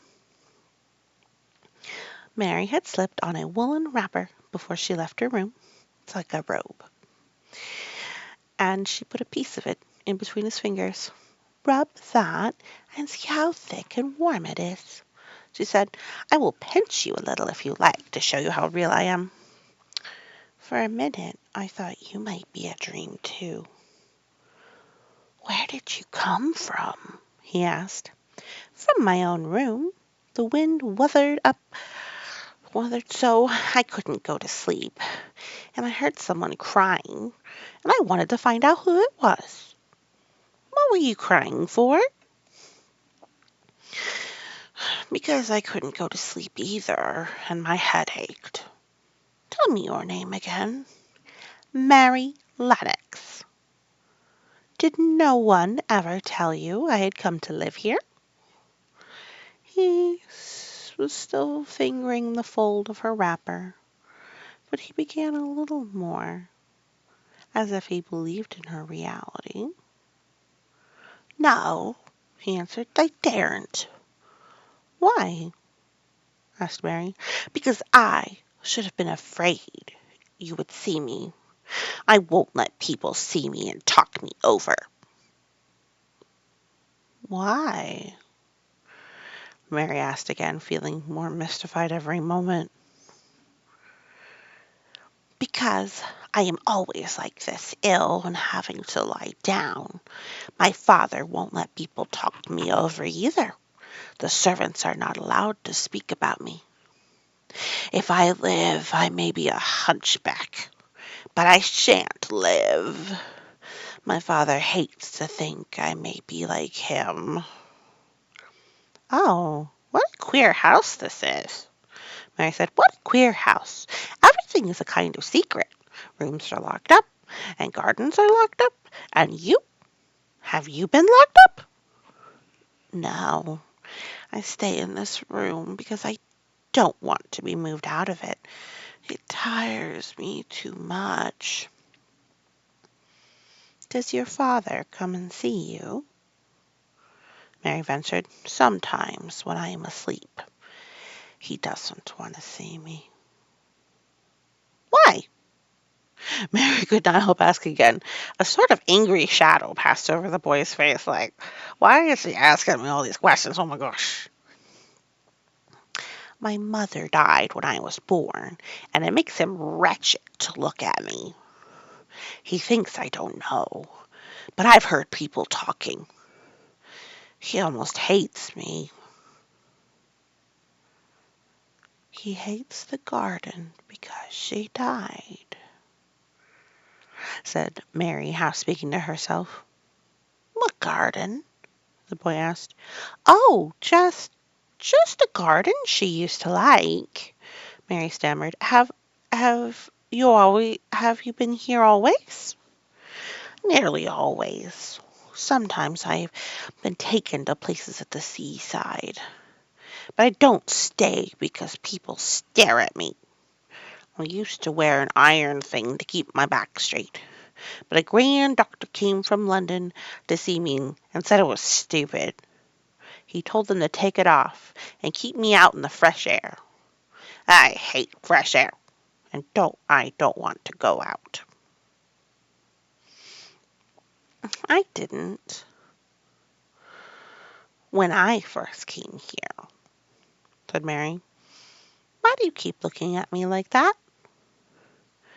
"Because the dreams that I have are so real," he answered rather fretfully. "Sometimes when I open my eyes, I don't believe I'm awake." "We're both awake," said Mary. She glanced around the room with its high ceilings and shadowy corners and dim firelight. "It looks quite like a dream. And it's the middle of the night, and everybody in the house is asleep. Everybody but us. We are wide awake." "I don't want it to be a dream," he said restlessly. Mary thought of something all at once. "If you don't like people to see you," she began, "do you want me to go away?" He still held the fold of her wrapper, and he gave it a little pill. "No," he said. "I should be sure you were a dream if you went. If you are real, sit on that big footstool and talk. I want to hear about you." Mary put down her candle on the table near the bed and sat down on the cushioned stool. She did not want to go away at all. She wanted to stay in the mysterious hidden away room and talk to the mysterious boy. "What do you want me to tell you?" she said. He wanted to know how long she had been at Miss Waith. He wanted to know which corridor her room was on. He wanted to know what she had been doing, if she disliked the moor as he disliked it, and where she had lived before she came to Yorkshire. She answered all of these questions and many more, and he lay back on his pillow and listened. He made her tell him a great deal about India and about her voyage across the ocean. She found out that because he had been an invalid, he had not learned things as other children had. One of his nurses had taught him to read when he was quite little, and he was always reading and looking at pictures and splendid books. Though his father rarely saw him when he was awake, he was given all sorts of wonderful things to amuse himself with. He never seemed to have been amused, however. He could have anything he asked for, and was never made to do anything he did not like to do. "Everyone is obliged to do what pleases me," he said indifferently. "It makes me ill to be angry. No one believes I shall live to grow up." He said it as if he was so accustomed to the idea that it had ceased to matter him at all. He seemed to like the sound of Mary's voice. As she went on talking, he listened in a drowsy, interested sort of way. Once or twice she wondered if he were not gradually falling into a doze. But at last he asked the question which opened up a new subject. "How old are you?" he asked. "I am 10," answered Mary, forgetting herself for a moment. "And so are you." "How did you know that?" he demanded in a surprised voice. "Because you were born. You were born. The garden door was locked, and the key was buried, and it has been locked for 10 years." Colin half sat up, turning towards her, leaning on his elbows. "What garden door was locked? Who did it? Where was the key buried?" he exclaimed as if he was suddenly very much interested. It was the garden Mr. Craven hates," said Mary nervously. "He locked the door. No one know where he buried the key." "What sort of garden is it?" Colin persisted eagerly. "No one has been allowed to go in it for 10 years," was Mary's careful answer. But it was too late to be careful. He was too much like herself. He, too, had nothing to think about, and the idea of a hidden garden attracted him, as it had attracted her. He asked her question after question. Where was it? Had she ever looked for the door? Had she asked the gardeners? "They won't talk about it," said Mary. "I think they've been told not to answer questions." "I would make them," said Colin. Could you?" Mary faltered, beginning to feel frightened. If he could make people answer questions, who knew what might happen? "Everyone is obliged to please me. I told you that," he said. "If I were to live, this place would sometime belong to me. They all know that. I would make them tell me." Mary had not known that she herself had been spoiled, but she could see quite plainly that this mysterious boy had been. He thought that the whole world belonged to him. How peculiar he was, and how coolly he spoke of not living. "Do you think you won't live?" she asked, partly because she was curious and partly in hope of making him forget the garden. "I don't suppose I will. I shall," he answered as indifferently as if she as he had spoken before. "Ever since I remember anything, I've heard people say I shan't. At first they thought I was too little to understand, and now they think I don't hear. But I do. My doctor is my father's cousin. He is quite poor, and if I die, he will all of Misselthwaite when my father is dead. I should think he wouldn't want me to live." "Do you want to live?" inquired Mary. "No,"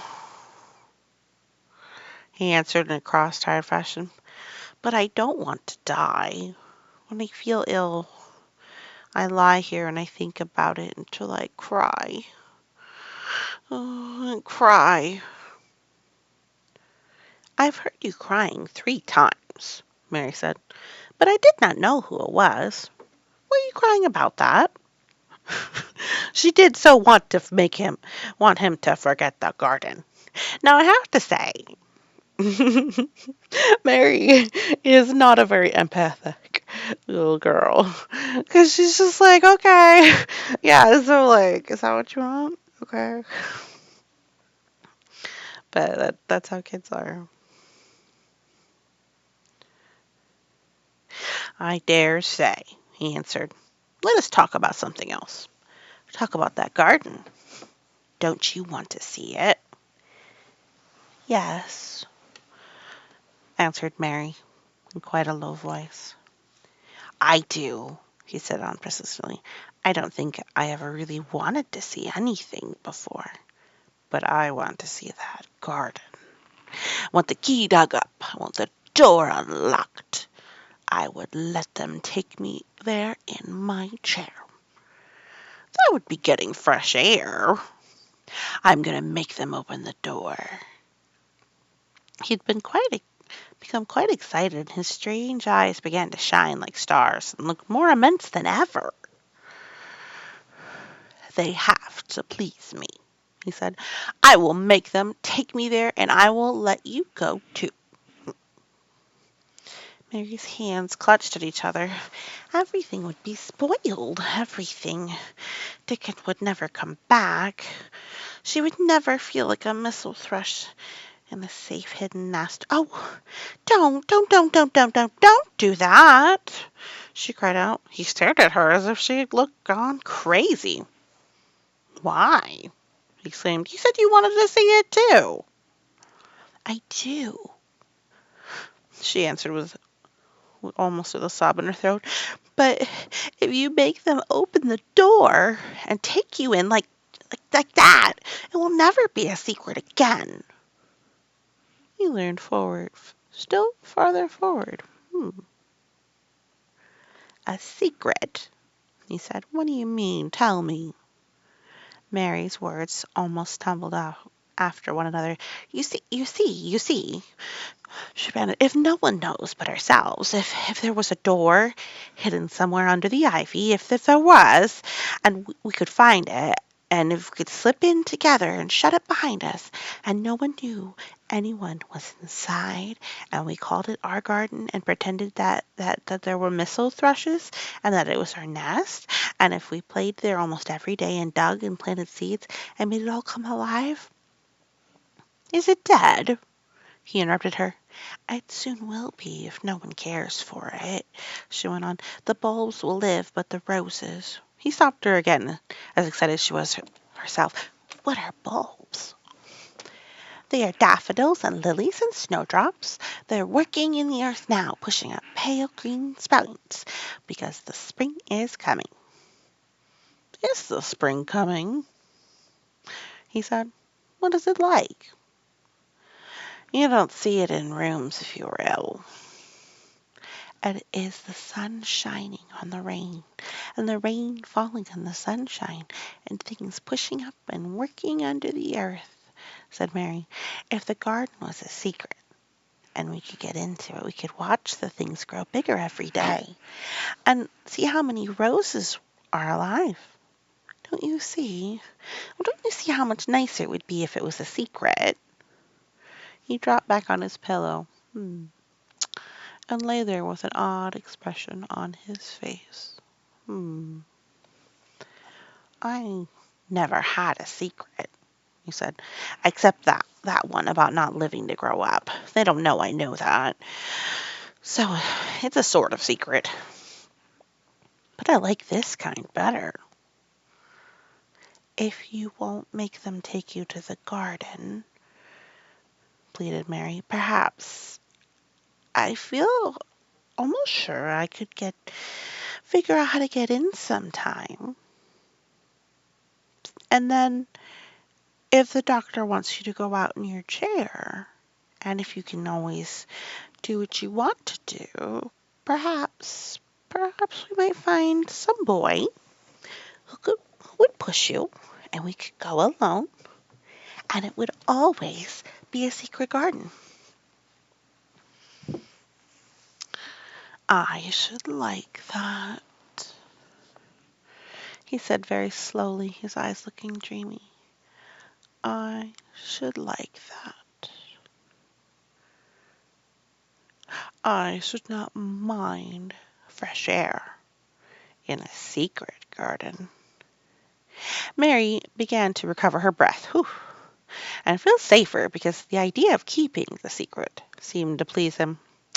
She felt almost sure that if she kept on talking and could make him see the garden in his mind as she had seen it, that he would like it so much that he could not bear to think that everybody might tramp into it when they chose.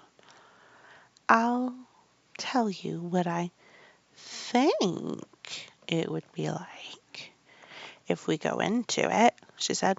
It has been shut up so long, things have grown into a tangle, perhaps. He lay quite still and listened while she went on talking about the roses that might have clambered from tree to tree and hung down, about the many birds which might have built their nests there because it was so safe. And then she told him about the robin and Ben Weatherstaff, and there was so much to do.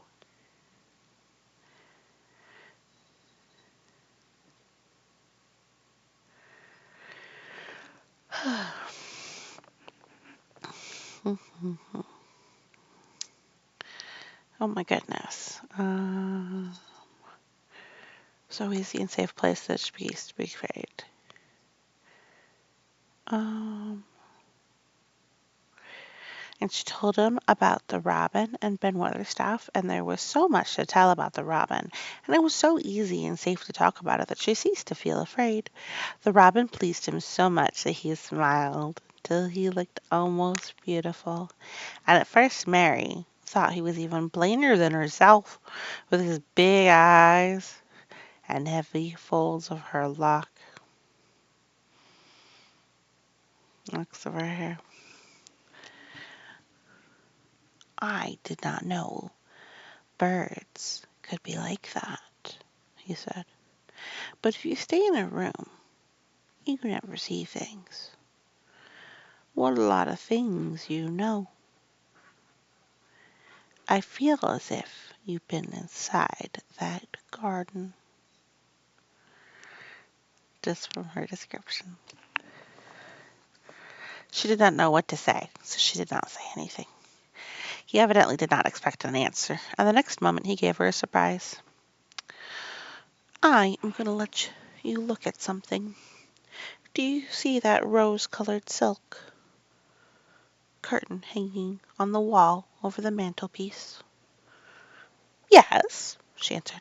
There's a cord hanging from it, said Colin. Go and pull it. Mary got up, much mystified, and found the cord. When she pulled it, the silk curtain ran back on rings, and when it ran back, it uncovered a picture. It was the picture of a girl with a laughing face. She had bright hair tied up in a blue ribbon, and her gay, lovely eyes were exactly like Colin's unhappy eyes. Agate silver. Mm-hmm.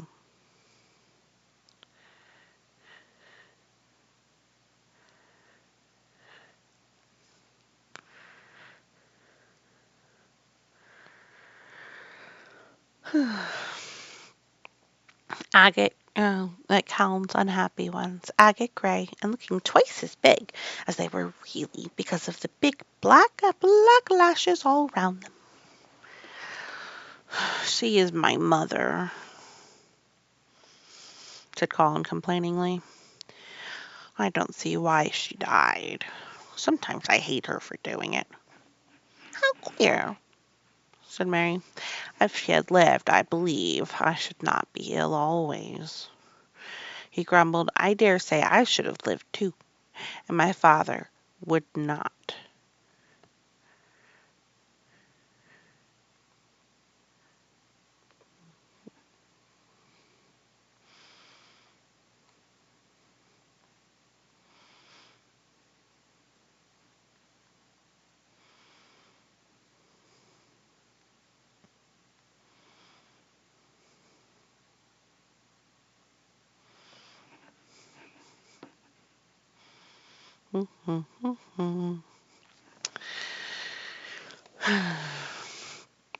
I dare say I should have lived too. My father would not have hated to look at me, I dare say. I should have had a strong back. Draw the curtain again. Mary did as she was told and returned to her footstool. She's much prettier than you, she said, but her eyes are just like yours. At least they're the same shape and color. Why is that curtain drawn over her? He moved uncomfortably. I made them do it, he said.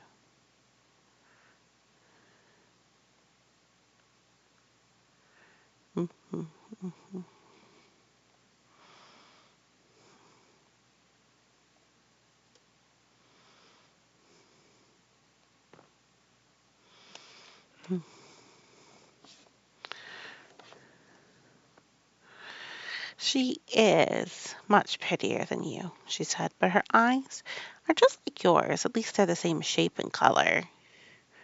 Why is the curtain drawn over her? He moved uncomfortably.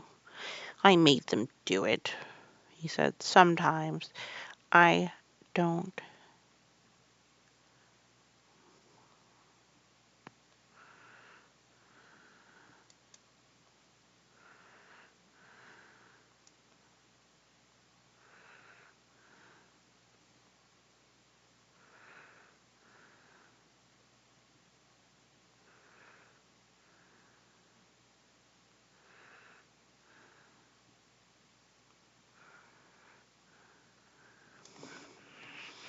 Hmm, sorry. I made them do it, he said. Sometimes I don't like her looking at me. She smiles too much when I am ill and miserable. Besides, she is mine, and I don't want everyone to see her. Very possessive. There were a few moments of silence, and then Mary spoke. What would Mrs. Medlock do if she found out I had been here? She inquired. She would do as I told her to do, he answered, and I should tell her that I wanted you to come here and talk to me every day. I'm glad you came. So am I, said Mary. I'll come as often as I can, but she hesitated. I shall have to look every day for the garden door. Yes, you must, said Colin, and you can tell me about it afterward. He lay thinking about it for a few minutes as he had done before, and then he spoke again. I think I shall be a secret too. I will not tell them until they find out. I can always send the nurse out of the room and say that I want to be by myself. Do you know Martha? Yes, I know her very well, said Mary. She waits on me. He nodded his head towards the outer corridor. She's the one who was asleep in the other room. The nurse went away to stay all night with her sister. She always takes Martha to attend to me when she wants to go out. Martha will tell you when to come here. Then Mary understood Martha's troubled look when she had asked questions about the crying. Martha knew about you all the time? She said, yes, she often attends to me. The nurse likes to get away from me, and then Martha comes. Can Can't imagine why the nurse wants to be away from Colin. Sorry. I wish. And so, I have been here a very long time, said Mary. Shall I go away now? Your eyes look sleepy. I wish I could go to sleep before you leave me, he said rather shyly. Shut your eyes, said Mary, drawing her footstool closer, and I will do what my ayah used to do in India. I will pat your hand and stroke it and sing something quite low. I should like that, perhaps, he said drowsily. Somehow she was sorry for him and did not want him to lie awake. So she leaned against the bed and began to stroke and pat his hand and sing a very low little chanting song in Hindustani. That is nice, he said more drowsily still, and she went on chanting and stroking, and she looked at him again. His black lashes were lying close against his cheeks, for his eyes were shut, and he was fast asleep. So she got up softly, took her candle, and crept away without making a sound. And that's the end of the chapter. Sleepy, sleepy, sleepy. Ba-da-ba-da-ba-da-ba-da. Next week, we're gonna read a young Raja.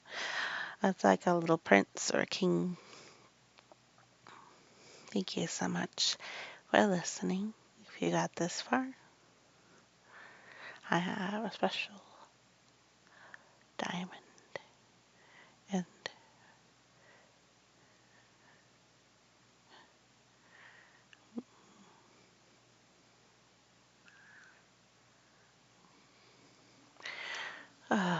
well, that's it. Sorry, I've fallen asleep myself. Even though I don't have a little girl singing me a song. But remember, you are worthy of love. And you take care, okay? Be well. Hello, Monster Mama 1, 2, 3, 4, and more. And we are reading The Secret Garden. Woo. Well, I guess it's a little bit woo. If you remember where we left off, Mary, quite contrary, has been sent to live with her uncle in England after she was orphaned, which means that she no longer has parents in this world. And she's learned in the moor, and she's learned there was a garden locked away for some reason 10 years ago. And a cheeky little robin helped her find the key. So, specifically where we left off, let me get back to it here, is that she found that there was a little boy Colin that everybody's been hiding, who's just about the same age as her. And that is her uncle's son, Colin. do, do, do, do. Oh, and Martha, who's been taking care of Mary, helps sometimes take care of Colin. So Martha is known to both.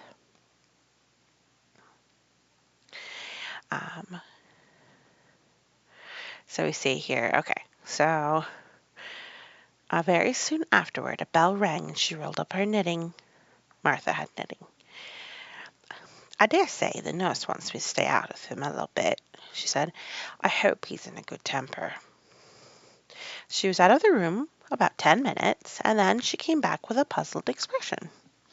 Well, that has bewitched him, she said. He's up on his sofa with his picture books. He's told the nurse to stay away until 6 o'clock. I am to wait in the next room. The minute she's gone, he called me to him and says, I want Mary Lennox to come and talk to me, and remember you're not to tell anyone. You better go as quick as you can. Mary was quite willing to go quickly. She did not want to see Colin as much as she wanted to see Dickon, but she did want to see him very much.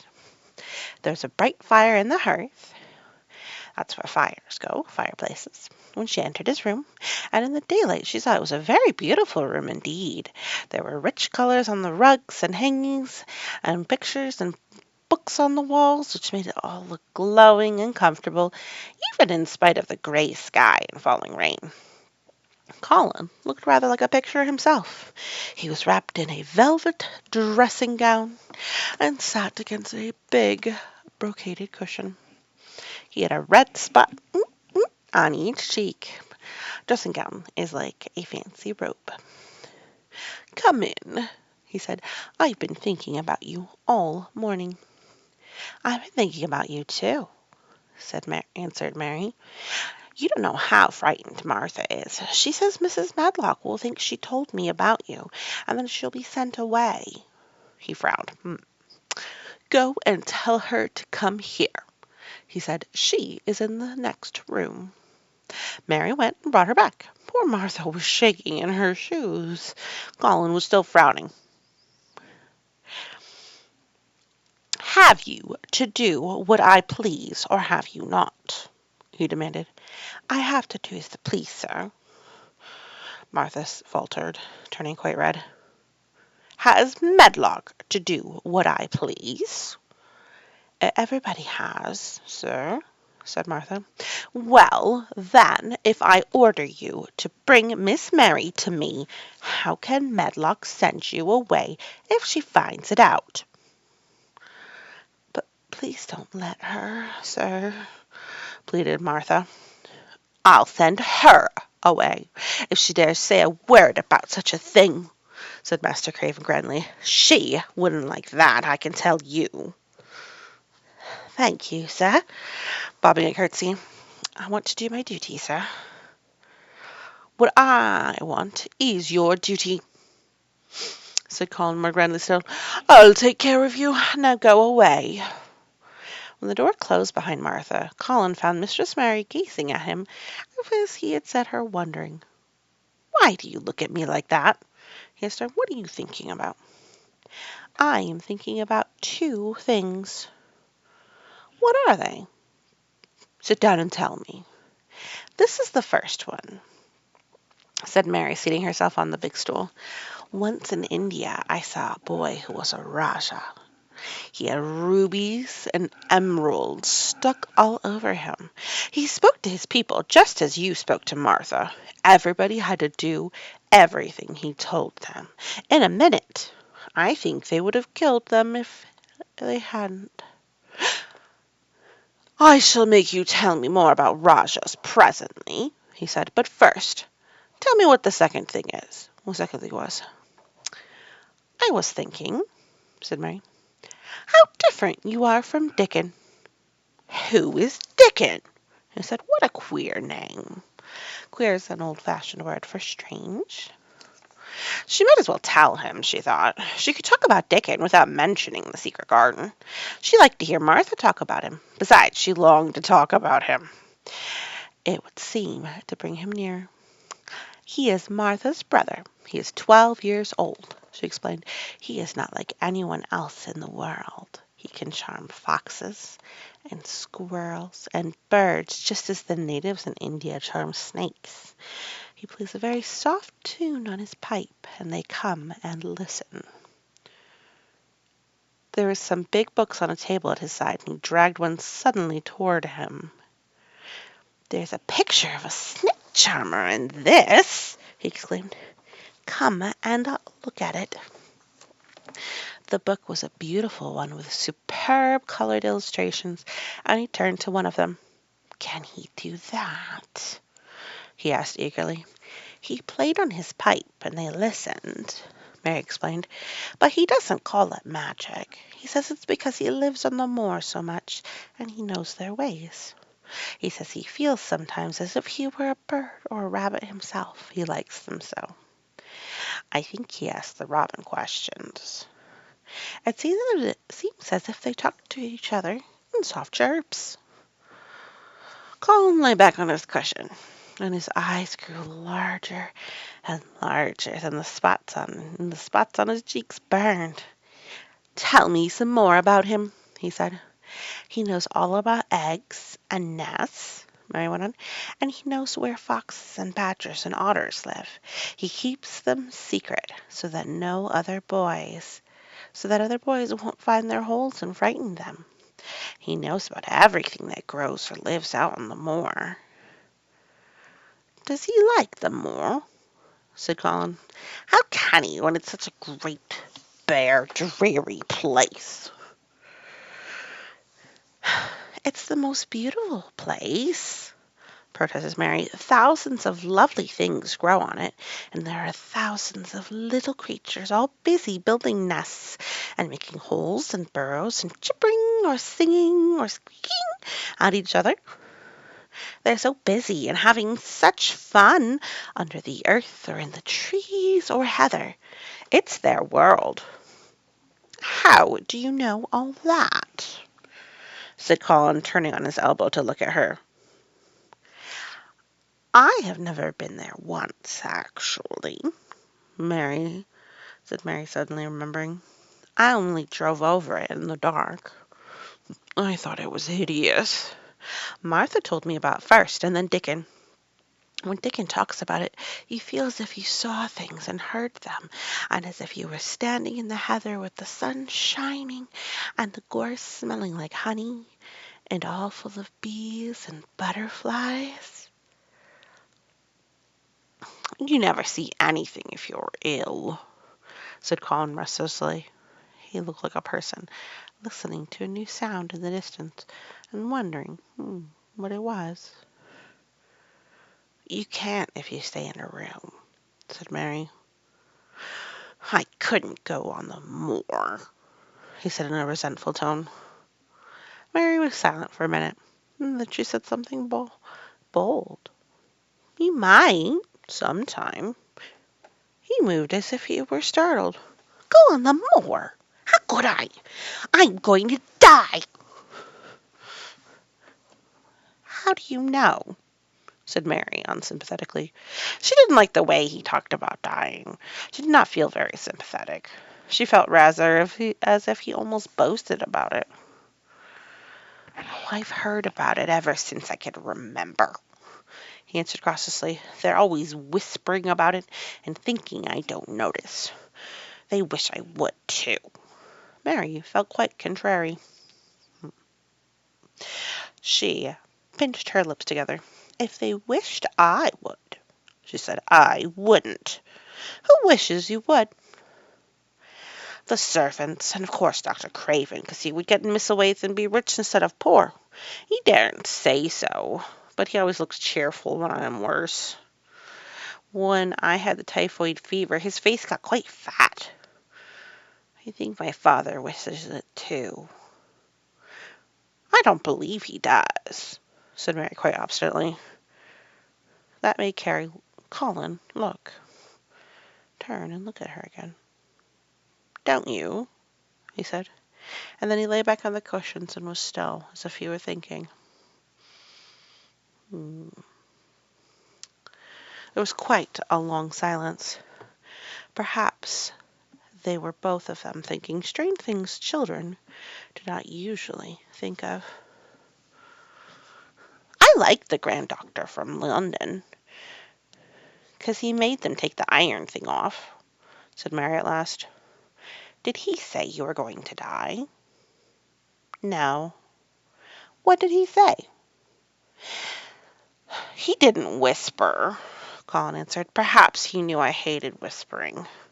I heard him say one thing quite aloud. He said, 'The lad might live if he would make up his mind to it. Put him in the humour.' It sounded as if he thought if he was in a temper." "I'll tell you who would put you in the humour, perhaps, Mary," said Mary, reflecting. She felt as if she would like this thing to be settled one way or the other. I believe Dickon would. He is always talking about live things. He never talks about dead things or things that are ill. He's always looking up at the sky to watch birds flying or looking down at the earth to see something growing. He has such round blue eyes and they're so wide open looking about. And he laughs, a big laugh, yeah, with his wide mouth. And his cheeks are as red as cherries. She pulled her stool nearer to the sofa, and her expression quite changed at the remembrance of the wide, curving smile mouth and wide open eyes. "See here," she said, "don't let us talk about dying. I don't like it. Let's talk about living. Let's talk and talk about Dickon, and then we will look at your pictures." It was the best thing she could have said. To talk about Dickon meant to talk about the moor, about the cottage, and the 14 people who lived in it on the 16 shillings a week, and the children who got fat on the moor grass like the wild ponies, and about Dickon's mother, and about the skipping rope, and the moor with the sun on it, and about the pale green points sticking out of the black sod. And it was all so alive that Mary talked more than she had ever talked before. And Colin talked and listened as he had never done either before. And they both began to laugh over nothings, as children will when they are happy together. And they laughed so that in the end they were making as much noise as if they were two ordinary, healthy, natural 10-year-old creatures, instead of a hard, little, unloving girl, and a sickly boy who believed he was going to die. They enjoyed themselves so much that they forgot the pictures and forgot about the time. They had been laughing quite loudly over Ben Weatherstaff and his robin, and Colin was actually sitting up as if he'd forgotten about his weak back when he suddenly remembered something. "Do you know, there's one thing we've never once thought of," he said. "We're cousins." It seemed so queer they had talked so much and never remembered this simple thing that they laughed more than ever because they had got into the humor to laugh at anything. And in the midst of the fun, the door opened and in walked Dr. Craven and Mrs. Medlock. Dr. Craven started in actual alarm, and Mrs. Medlock almost fell back because he accidentally bumped against her. "Good Lord!" exclaimed poor Mrs. Medlock, her eyes almost starting out of her head. "Good Lord!" "What is this?" said Dr. Craven, coming forward. "What does it mean?" Then Mary was reminded of the boy Rajah again. Colin answered as if neither the doctor's alarm nor Mrs. Medlock's terror were of the slightest consequence. He was as little disturbed or frightened as if an elderly cat and dog had walked into the room. "This is my cousin, Mary Lennox," he said. "I asked her to come and talk to me. I like her. She must come and talk to me whenever I send for her." Dr. Craven turned reproachfully to Mrs. Medlock. "Oh, sir, I don't know how it's happened. There's not a servant on the place that dared to talk. They all have their orders." "Nobody told her anything," said Colin. "She heard me crying and found me herself. I'm glad she came." "Don't be silly, Medlock." Mary saw that Dr. Craven did not look pleased, but it was quite plain that he dare not oppose his patient. He sat down by Colin and felt his pulse. "I am afraid there has been too much excitement. Excitement is not good for you, my boy," he said. "I should be excited if she's kept away," answered Colin, his eyes beginning to look dangerously sparkling. "I am better. She makes me better. The nurse must bring her tea with mine. We will have tea together." Mrs. Medlock and Dr. Craven looked at each other in a troubled way, but there was evidently nothing to be done. He does rather look rather better, sir, ventured Mrs. Medlock. But, thinking the matter over, he looked better this morning before she came into the room. She came into the room last night. She stayed with me a long time. She sang a Hindustani song to me, and it made me go to sleep. I was better. When I wakened up, I wanted my breakfast. I want my tea now. Tell Nurse Medlock. Dr. Craven did not stay very long. He talked to the nurse, and for a few minutes, when she came into the room and said a few words of warning to Colin, he must not talk too much. He must not forget that he was ill. He must not forget that he is very easily tired. Mary thought there seemed to be a number of uncomfortable things he was not to forget. Colin looked fretful and kept his strange, black-lashed eyes fixed on Dr. Craven's face. I want to forget it, he said at last. She makes me forget it. That is why I want her. Dr. Craven did not look happy when he left the room. He gave a puzzled glance at the little girl sitting on the large stool. She had become a stiff, silent child again as soon as he entered, and he could not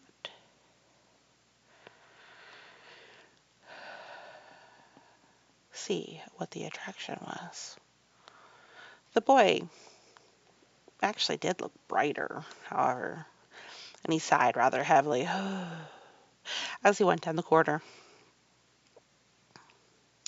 They are always watching me to eat things that I don't want to, said Colin, as the nurse brought in the tea and put the table by the sofa.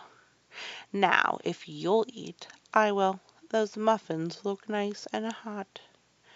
Tell me about Rajas. And that is the end of chapter 14. Next chapter is about nest building. The last chapter ran pretty long, so that's why we had to break it up into 2 parts. We'll see about the next set.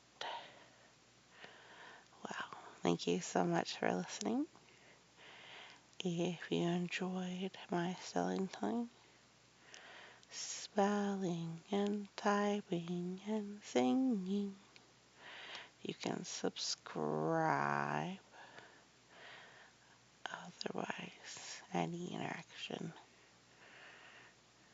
potentially could be denied out of order. So, thank you again. I'm kind of falling asleep. Boop.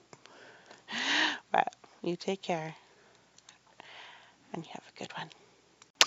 Hello, it's Monster Mama 1, 2, 3, 4, and more. Reading The Secret Garden. Boop-a-doop, boop. Another chapter by Frances Hodgson Burnett in 1910. It's a book that's over 100 years old. All right, so just in case you haven't seen the other chapters, Mary becomes an orphan. She is not well liked by the first household of children. She goes across the moor, which is a great area of flowers, I guess. Kind of a marshy plain in England. And we meet Martha, who is the sweet Yorkshire maid, who mentions her brother Dickon, and they live in a house with 12 people, 12 children even, so it's more than 12 people. She hears crying, and they are like, there was nobody crying. And we find a key to a garden that was shut away 10 years ago. Ooh, mystery. The robin helps her find the key. She opens the key. The whole house is super strange. We meet Dickon, who basically is a kind of animal charmer. He says that he'll keep a secret of the secret garden. She asks if she can have a bit of earth to her uncle. She meets Craven. Colin Craven is who she meets. And he is like a young Raja, which is to say a certain kind of, uh, how do you say it, prince. Not just a prince, somebody who's like, ooh. Alrighty, and now we're going to get to nest building. Oops, wrong one. Control F, Control V. Those are keyboard shortcuts. Okay, and here we go. Nest building. So, we left off where Colin was asking about Rajas because she is not a polite girl and told him exactly what she thought of him.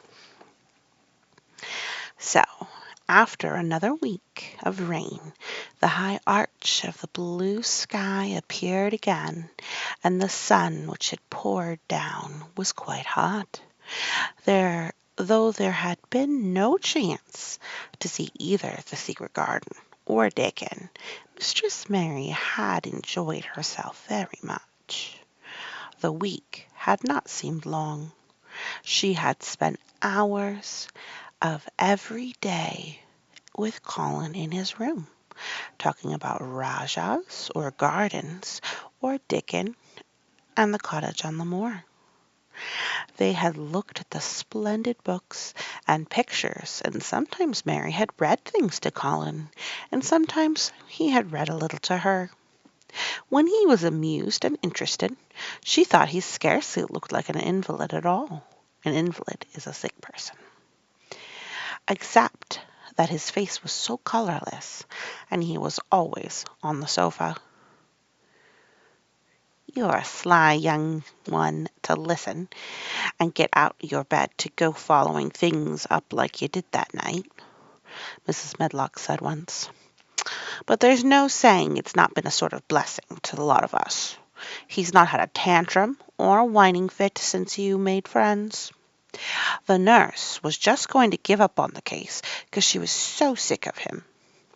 But she says he doesn't mind staying now that you've got on duty with her." Laughing a little.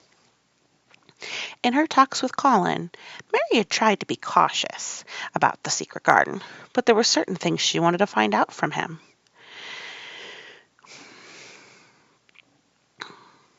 But she felt that she must find them out without asking him direct questions.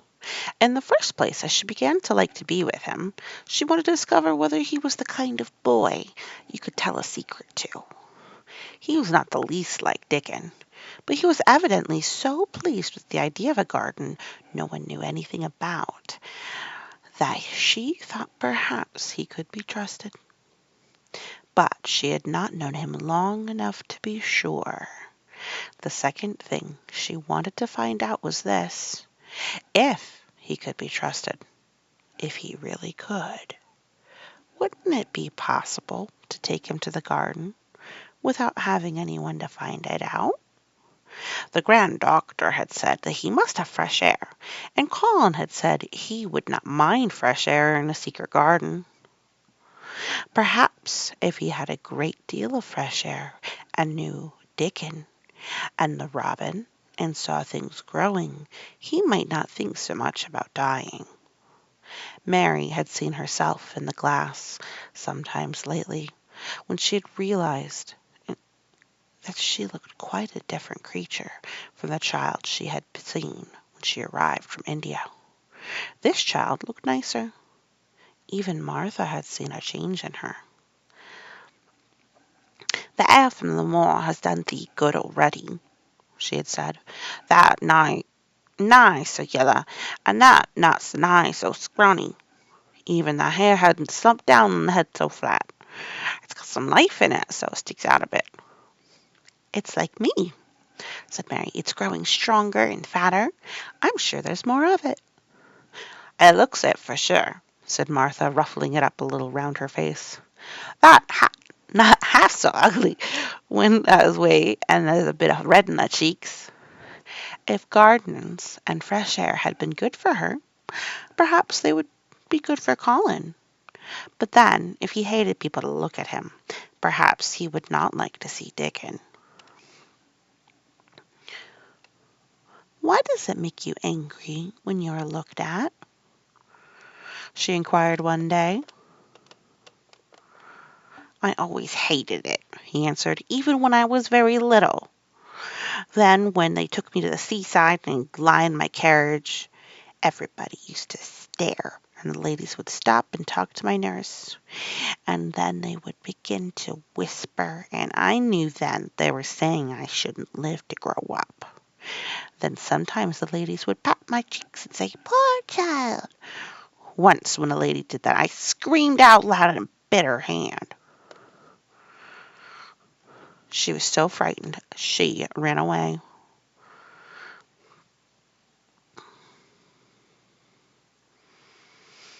"So she thought you had gone mad like a dog," said Mary, not at all admiringly.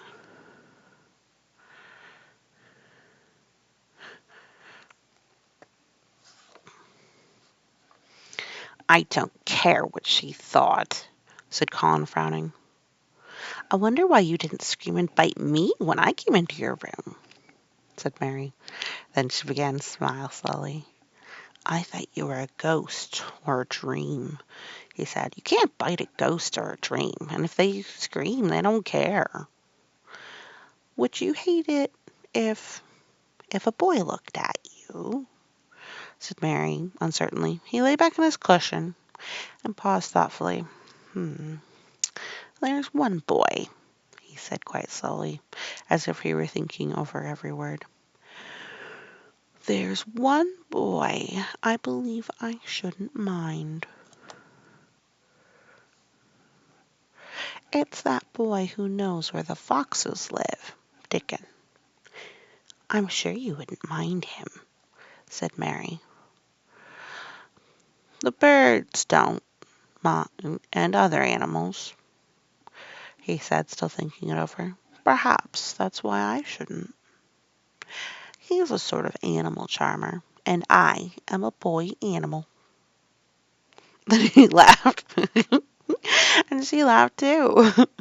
In fact, it ended in both their laughing a great deal and finding the idea of a boy animal hiding in his hole very funny indeed. What Mary felt afterward was that she need not fear about Dickon. On that first morning when the sky was blue again, Mary wakened very early. The sun was pouring in slanting rays through the blinds, and there was something so joyous in the sight of it that she jumped out of bed and ran to the window. She drew up the blinds and opened the window itself, and with a great waft of fresh, scented air blew in upon her.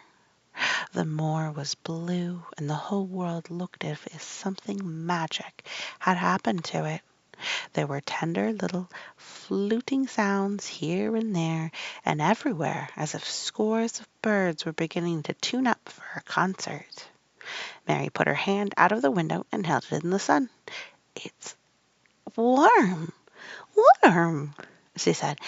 "It will make the green points push up and up and up, and it will make the bulbs and roots work and struggle with all their might under the earth." She kneeled down and leaned out of the window as far as she could, breathing great big breaths and sniffing the air until she laughed, because she remembered what Dickon's mother had said about the end of his nose quivering like a rabbit's. "It must be very early," she said. "The little clouds are all pink, and I've never seen the sky look like this. No one is up. I don't even hear the stable boys." A sudden thought made her scramble to her feet. "I can't wait. I'm going to see the garden." She had learned to dress herself by this time, and she put on her clothes in 5 minutes. She knew a small side door which she could unbolt herself, and she flew downstairs in her stocking feet and put her shoes in the hall. She unchained and unbolted and unlocked, and when the door was open she sprang across the step in one bound, and there she was standing on the grass, which seemed to have turned green, with the sun pouring down on her, and warm, sweet wafts about her, and the fluting and the twittering and the singing coming from every bush and tree. She clasped her hands for pure joy and looked up in the sky, and it was so blue and pink and pearly and white and flooded with springtime light that she felt as if she must flute and sing aloud herself, and knew that thrushes and robins and skylarks could not possibly help it. She ran around the shrubs and paths towards the secret garden. "It's all different already," she said. "The grass is greener, and things are sticking up everywhere, and things are uncurling, and green buds of leaves are showing. This afternoon I'm sure Dickon will come."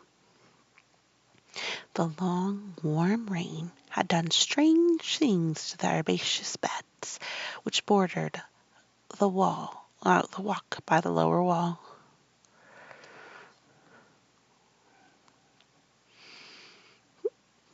Mm. All right. There were things sprouting and pushing out from the roots of clumps of plants, and there were actually here and there glimpses of royal purple and yellow unfurling among the stems of the crocuses. 6 months before Mistress Mary would not have seen how the world was waking up, but now she missed nothing.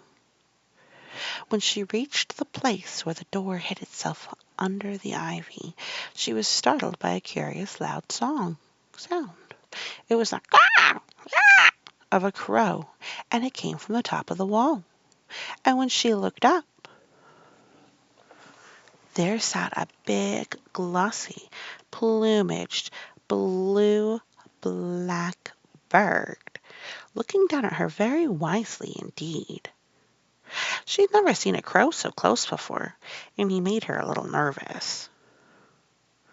But the next moment he spread his wings and flapped across the garden. She hoped he was not going to stay inside, and she pushed the door open, wondering if he would.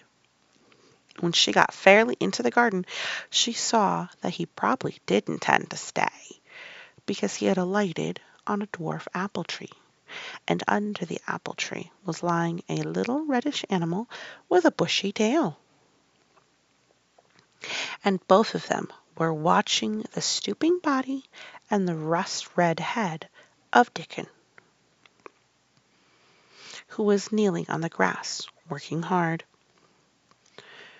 Mary flew across the grass to him. "Oh, Dickon, Dickon!" she cried out. "How could you get here so early? How could you? The sun has only just got up." He said, "I was up long before him. How could I stay to bed? The word's all fair. I begun again this morning, it has, and it's working and humming and scratching and piping, and the nest bedding and breathing out scents."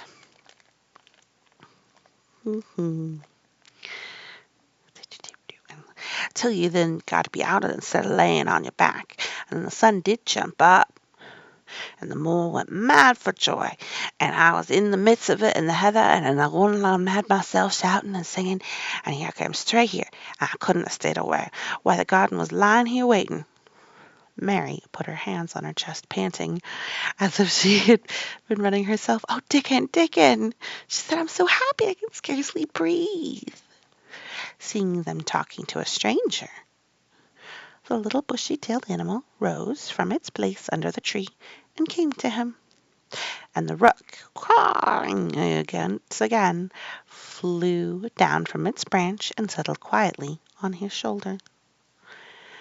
"This is the little fox cub," he said, rubbing the little reddish animal's head. "It's named Captain, and this here's Soot. He flew across the moor with me, and Captain, he run the same as if the hounds had been after him.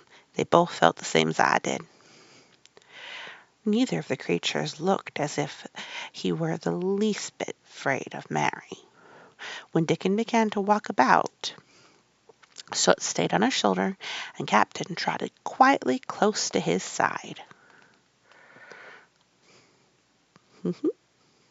"See here," said Dickon. "See how these is pushed up, and these and these and these. Ah, look at these here." He threw himself upon his knees, and Mary went down beside him. They had come upon a whole clump of crocuses burst into purple and orange and gold. Mary bent her face down and kissed and kissed and kissed them. "You never kiss a person in that way," she said when she lifted her head. "Flowers are so different." He looked puzzled, but smiled. He said, "I've kissed mother many times that way when I come in from the moor on days roaming, and she stood there at the door in the sun looking so glad and comfortable." Mm-hmm. Sounds like he's a good boy. They ran from one part of the garden to another and found so many wonders that they were obliged to remind themselves that they must whisper or speak low. He showed her swelling leaf buds on rose branches which had seemed dead. He showed her 10,000 new green points pushing through the mold. They put their eager young noses close to the earth and sniffed its warm springtime breathing. They dug and pulled and laughed low with rapture until Mistress Mary's hair was as tumbled as Dickens and her cheeks were almost as poppy red as his. There was every joy in earth in the secret garden that morning, and in the midst of them came a delight more delightful of all, because it was more wonderful. Swiftly something flew across the wall and darted through the trees, in a close-grown corner, with a little flare of a red-breasted bird with something hanging from its beak. Deacon stood quite still and put his hand on Mary. It was almost as if they had suddenly found themselves laughing in a church. "We mustn't stir," he whispered in broad Yorkshire. "We mustn't scarce breathe. I knowed he was a meat hunting when I seed him last. It's been Weatherstaff's rabbin. He's building his nest. He'll stay here if us don't flight him." They settled down softly upon the grass and sat there without moving. "Us mustn't seem as if we're watching him too close," said Dickon. "He'll be out with us for good, if you got the notion us was interfering. Now, he'll be a good bit different till all this is over. He's setting up housekeeping. He'll be shyer and readier to take things ill. He's got no time for visiting and gossiping. Us must keep still a bit and try to look as if there's grass and trees and bushes. And when he's got used to seeing us, I'll chirp a bit, and he'll know us not be in his way." Mistress Mary was not at all sure that she knew, as Dickens seemed to, how to try and look like grass and trees and bushes. But he had said in the queer thing as if it was the simplest and most natural thing in the world, and she felt it must be scarce easy to him. And indeed she watched him for a few minutes carefully, wondering if it was possible for him to quietly turn green and put out branches and leaves. But he only sat wonderfully still, and when he spoke dropped his voice to such a softness that it was curious that she could still hear him. But she could. "It's part of springtime, this nest building is," he said. "I warrant it's been going in and on in the same way every year since the world has begun. They got their way of thinking and doing things, and a body better not meddle. You could lose a friend in springtime easier than any other season, if you're too curious." "If we talk about him, I can't help looking at him," Mary said as softly as possible. "We must talk about something else. There is something I want to tell you." "He'll like it better if us talks of something else," said Dickon. What is it Dad's got to tell me? Well, do you know about Colin? She whispered. He turned his head and looked at her. What does I know about him? He asked. I've seen him. I've been to talk to him every day this week. He wants to come. He says I'm making him forget about being ill and dying, answered Mary. Dickon looked actually relieved as soon as the surprise died away from his round face. I'm glad of that, he exclaimed. I'm right down glad. Makes me easier. I knowed I must say nothing about him, and I didn't like having to hide things. Don't you like hiding the garden? Said Mary. I'll never tell about it, he answered. But I says to Mother, Mother, I says, I got a secret to keep, and it's not a bad one. That knows that. It's no worse than hiding where a bird's nest is. That doesn't mind it, does that? Mary always wanted to hear about Mother. What did she say? She asked, not at all afraid to hear. Dickon grinned temperedly. It was just like her, what she said, he answered. She gave my hat a bit of a rub and laughed, and she said, Hey, lad, that's all the secrets I likes. I known thee 12 year. How did you know about Colin? Asked Mary. Everybody has knowed about Mr. Crave and knowed that they were a little lad and liked to be a cripple, and they know Mr. Craven don't like him being talked about. Fox was sorry to Mr. Craven because Mrs. Craven was such a pretty young lady, and they were so fond of each other. Mrs. Medlock stops in her cottage whenever she goes to wait, and she doesn't mind talking to Mother before us children, because she knows us have been brought up to be trusty. How did Dad find about him? Martha was in fine trouble the last time she came home. She said Dad heard him fretting, and that was asking questions, and she didn't know what to say. Mary told him the story about the midnight wuthering of the wind, which had wakened her, and about the faint, far-off sounds of the complaining voice that had led her down the dark corridors with her candle, and had ended with her opening of the door of the dimly lighted room with the craven four-posted bed in the corner. When she described the small, ivory-white face and the strange black-rimmed eyes, Dickon shook his head. Then it was like his mother's eyes, only hers'll be laughing. They say, he said, they say as Mr. Craven can't bear to see him when he's awake, and it's 'cause his eyes are like his mother's and look so different in that miserable bit of face. Do you think he wants to die? Whispered Mary. No, or wants him to die. No, but he wishes he'd never been born. Mother says that's the worst thing on earth for a child. Them's is not one that scarce ever thrives. Master Craven said he'd buy anything his money could buy for the poor lad, but he's like to forget he's on earth. For one thing, he's afraid he'll get home one day and find he's grown hunchback. That means that your spine is bent over and you can't stand up straight. Colin's so afraid of it himself that he won't sit up, said Mary. He says he's always thinking that if he should feel a lump coming, he should go crazy and scream himself to death. He oughtn't lie there thinking about things like that, said Dickon. No lads get well thinking them sort of things.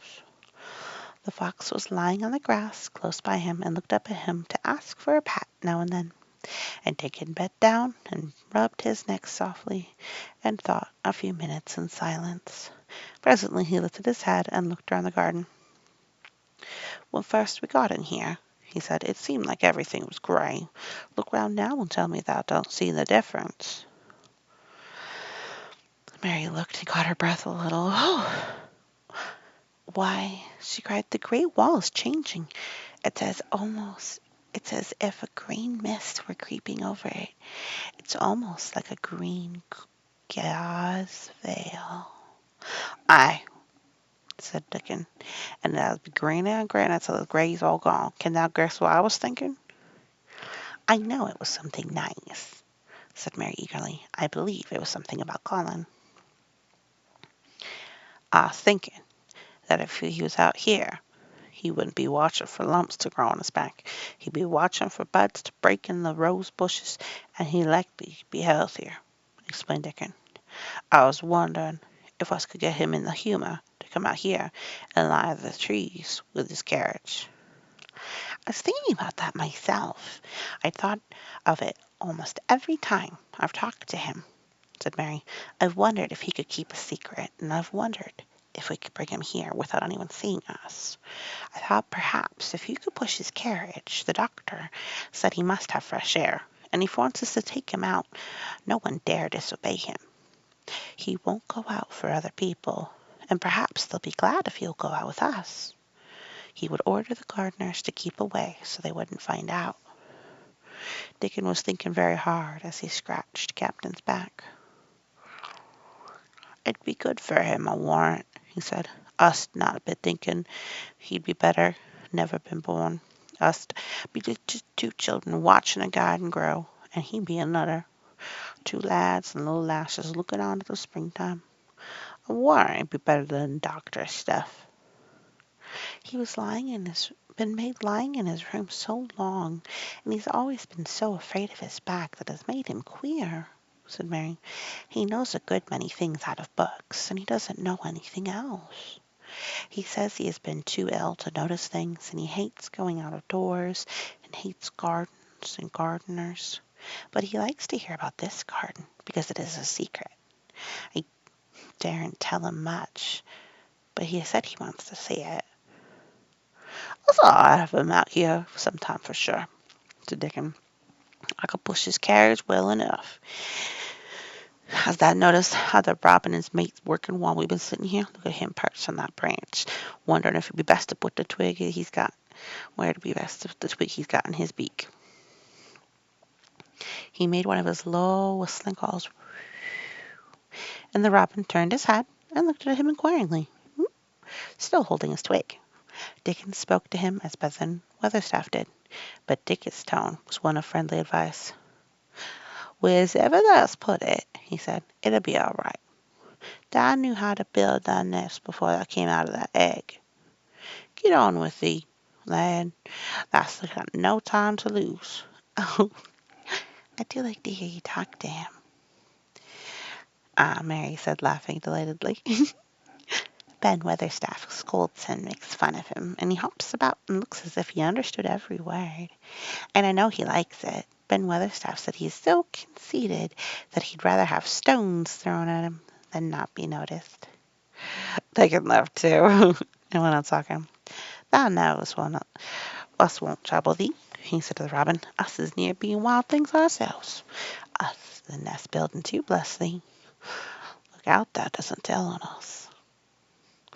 And though the robin did not answer, because his beak was occupied, Mary knew that when he flew away with his twig to his own quarter of the garden, the darkness of his dew-bright eye meant that he would not tell their secret for the world. So that is the end of the chapter.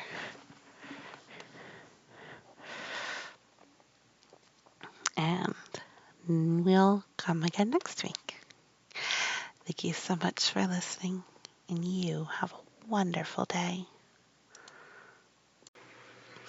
Monster Mama 1, 2, 3, 4, and more. Oh, I'm getting kind of loud. Reading aloud another chapter of The Secret Garden by Frances Hodgson Burnett, published in 1910. So this particular chapter is I Won't, said Mary. So, as we see that we've got Mistress Mary, quite contrary. She was sent to go live in Misselwaith in England after she became an orphan. And she became friends with Colin, and she found a secret garden that has been locked away for 10 years, and she became friends with Dickon, and she just had a wonderful time hanging out with Dickon instead of hanging out with Colin, who is an invalid who lives. Invalid means he's sick all the time. He stays indoors. So,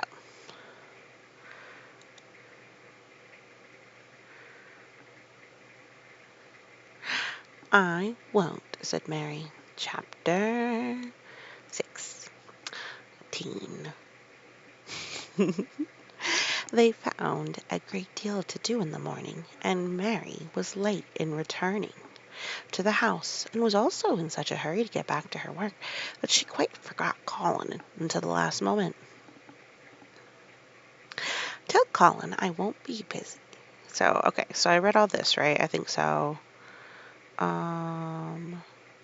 I haven't read this. I'm so sorry. I'm like, I should remember.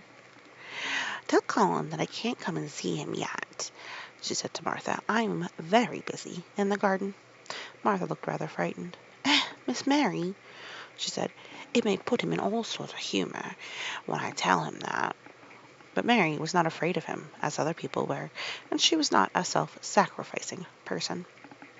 I can't stay, she answered. Dickon's waiting for me.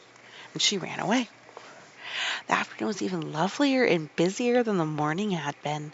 Already nearly all the weeds were cleared out of the garden, and most of the roses and trees had been pruned or dug out about.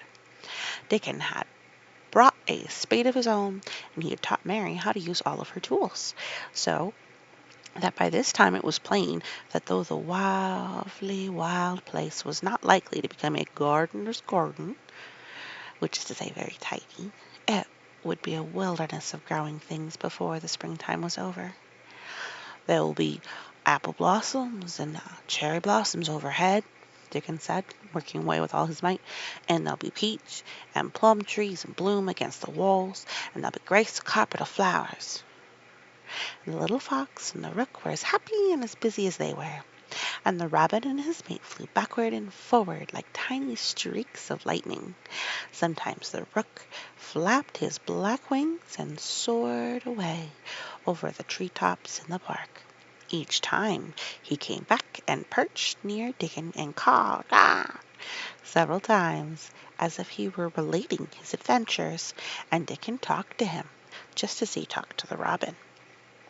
Once, when Dickon was so busy that he did not answer him at first, Soot flew on to his shoulders and gently tweaked his ear with his large beak. When Mary wanted to rest a little, Dickon sat down with her under a tree, and once he took out a pipe out of his pocket and played soft little boop-a-doop-a-doop-boop little notes, and 2 squirrels appeared on the wall and looked and listened. That's a good bit stronger than that was, Dickon said, looking at her as she was digging. That's beginning to look different for sure. Mary was glowing with exercise and good spirits. I'm getting fatter and fatter every day, she said quite insultingly. Mrs. Medlock will have to get me some bigger dresses. Martha says my hair is growing thicker. It isn't so flat and stringy. The sun was beginning to set and sending deep gold-colored rays slanting across the trees when they parted. It'll be fine tomorrow, said Dickon. I'll be at work by sunrise. So will I, said Mary. She ran back to the house as quickly as her feet would carry her. She wanted to tell Colin about Dickon's fox cub and the rook, and about the springtime had been doing. She felt sure he would like to hear. So it was not very pleasant when she opened the door of her room to see Martha standing waiting for her with a doleful face. Sad. What's the matter? She asked. What did Colin say when I told him I couldn't come? Said Martha. I wish that had gone. He would not go into one of his tantrums. It's been nice all afternoon to keep him quiet. Nice to do. He watched the clock all the time. Mary's lips pinched themselves together. She was no more used to considering other people than Colin was, and she saw no reason why an ill-tempered boy should interfere with the thing she liked best. She knew nothing about the pitifulness of people who had been ill and the nervous, and did not know that they could control their tempers, and need not make other people ill and nervous too. When she had a headache in India, she had done her best to see that everybody else had a headache or something quite as bad, and she felt she was quite right. But of course, she now felt that Colin was quite wrong. He was not on his sofa when she went to his room. He was lying flat on his back in bed, and he did not turn his head toward her as she came in. This was a bad beginning. And Mary marched up to him with her stiff manner. "Why didn't you get up?" she asked. "I did get up this morning when I thought you were coming," he answered without looking at her. "I made them put me back in bed this afternoon. My back ached and my head ached, and I was tired. Why didn't you come?" "I was working in the garden with Dickon," said Mary. Colin frowned and condescended to look at her.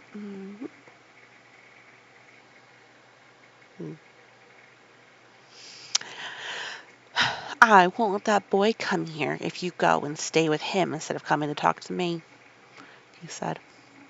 Mary flew into a fine passion. She could fly into a passion without making a noise. She just grew sour and obstinate and did not care what happened.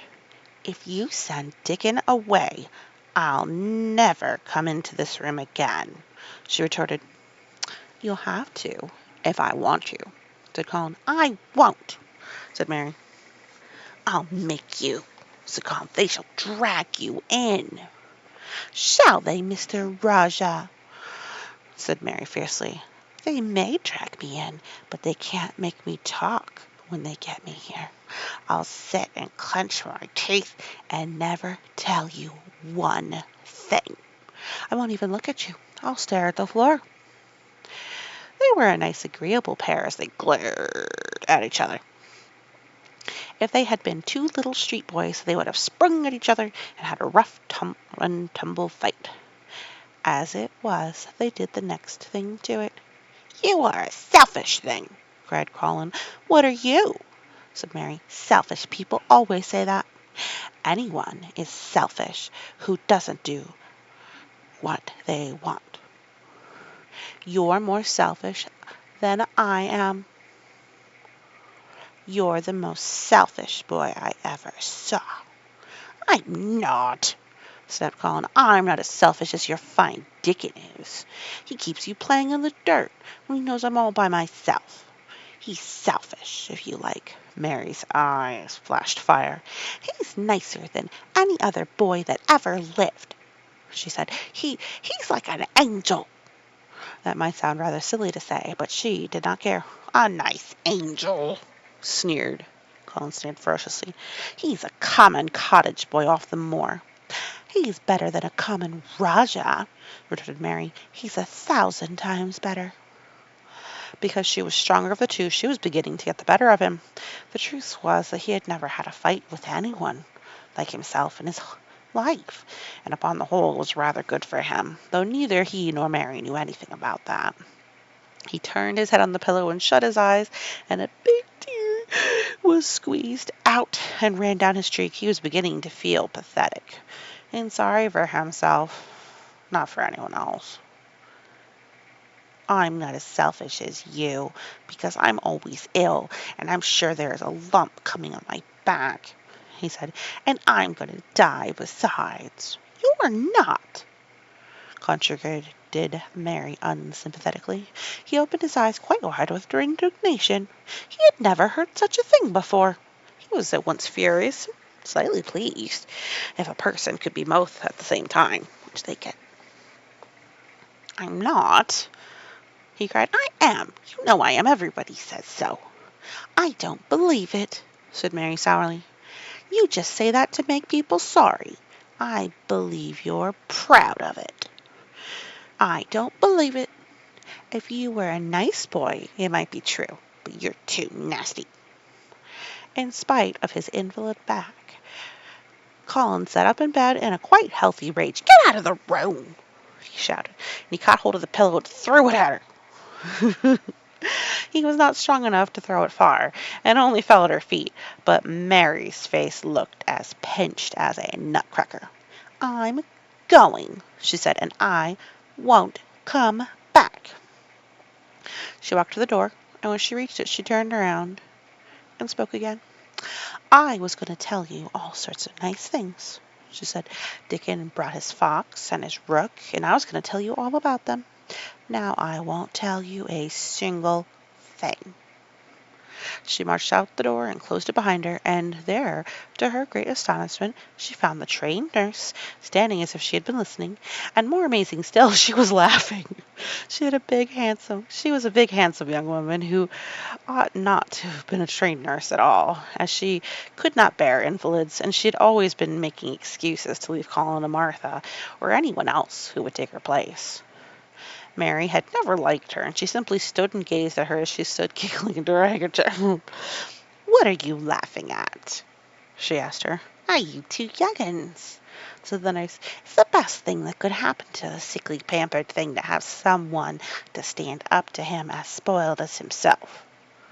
She laughed into her handkerchief. "If he'd a young vixen of a sister to fight with, it would have been the saving of him." "Is he going to die?" "I don't know, and I don't care," said the nurse. "Hysterics and temper are half that ails him." "What are hysterics?" asked Mary. "You'll find out if you work him into a tantrum after this. But at any rate, you've given him something to have hysterics about, and I'm glad of it." Which is to say that Colin fusses about nothing at all too often, and now he's fussing perhaps about something. He got a fight with his only friend, his cousin. Mary went back to her room, not feeling at all as she had felt when she had come in from the garden. She was cross and disappointed, but not at all sorry for Colin. She had looked forward to telling him a great many things, and she had meant to try to make up her mind whether it would be safe to trust him with the great secret. She had been beginning to think it would be, but now she had changed her mind entirely. She would never tell him, and he could stay in his room and never get any fresh air and die if he liked. It would serve him right. She felt so sour and unrelenting that for a few minutes she almost forgot about Dickon and the green veil creeping over the world and the soft wind blowing from the moor. Martha was waiting for her, and the trouble in her face had been temporarily replaced by interest and curiosity.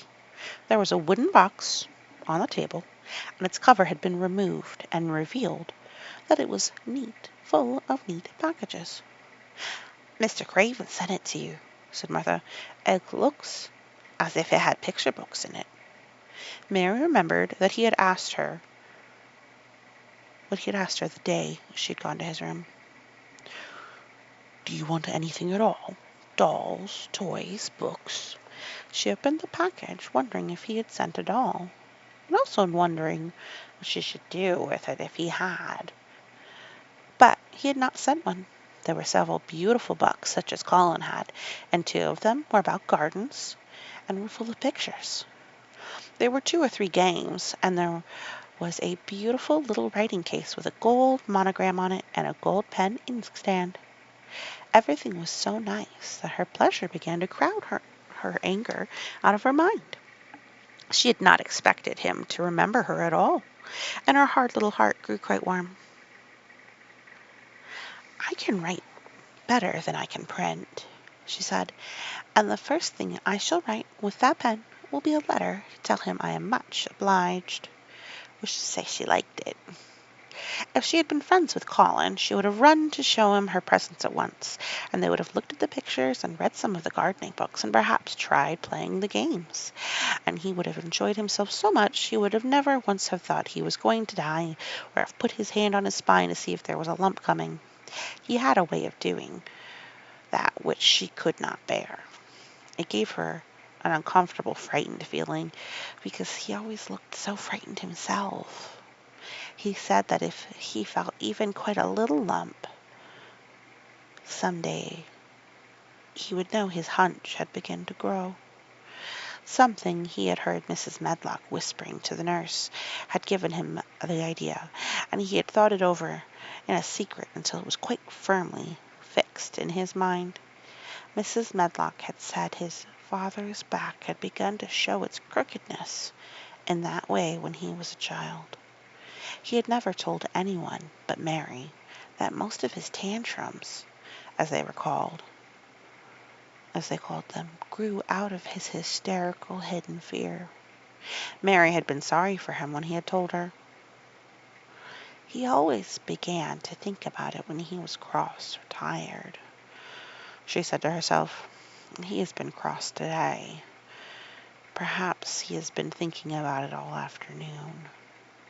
She stood still, looking at the carpet and thinking, "I said I would never go back again."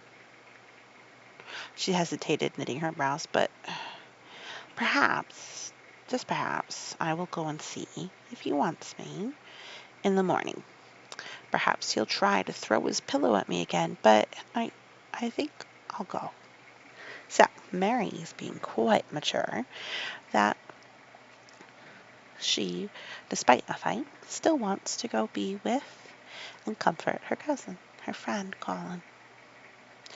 Well, we're going to see what a tantrum it looks like. So, next week, a new chapter. Thank you so much for listening.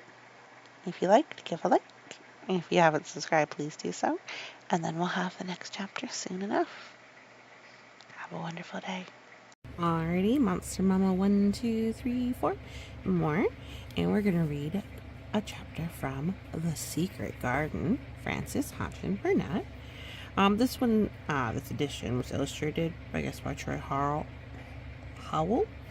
I had been reading from the online version, but I am supposed to avoid digital reading for a little bit. So I'll just have some things over here that might be a little bit fun. Okay. Benjamin Bunny visits Peter Rabbit. Whee! Alrighty. So where we left off was that little Mary had a bit of a row, a conflict with her cousin Colin, who is sickly all the time, over the garden that she wanted to spend time in. And she was having lots of fun there without him. And he, being a poor sickly boy, felt very hard done by that he had been left alone. So, Chapter 17, A Tantrum. Gonna pop this on over here.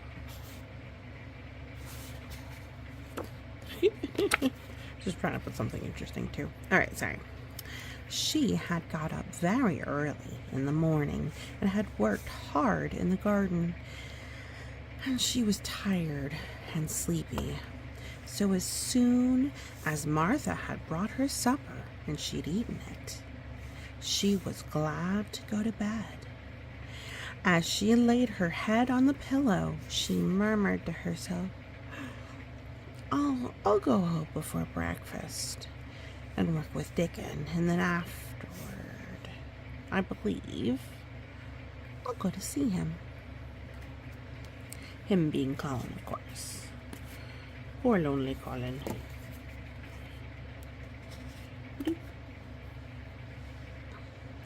She thought it was the middle of the night when she was awakened by such dreadful sounds that she jumped out of bed in an instant. What was it? What was it? The next minute, she felt quite sure she knew. Doors were opened and shut, and there were hurrying feet in the corridors, and someone was crying and screaming at the same time. Screaming and crying in a horrible way. Oh dear, oh dear, oh dear.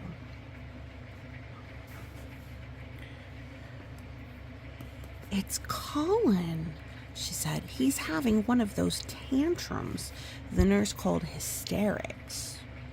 How awful it sounds. As she listened to the sobbing screams, she did not wonder that people were so frightened that they had gave him his own way in everything rather than hear them. She put her hands over her ears and felt sick and shivering. I don't know what to do. I don't know what to do, she kept saying. I can't bear it. Once she had wondered if he would stop, if she dared go to him, and then she remembered how he had driven her out of the room and thought that perhaps the sight of her might make him worse.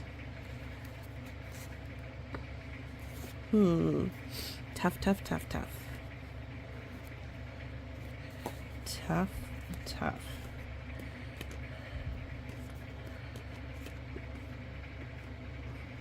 Even when she pressed her hands more tightly over her ears, she could not keep the awful sounds out.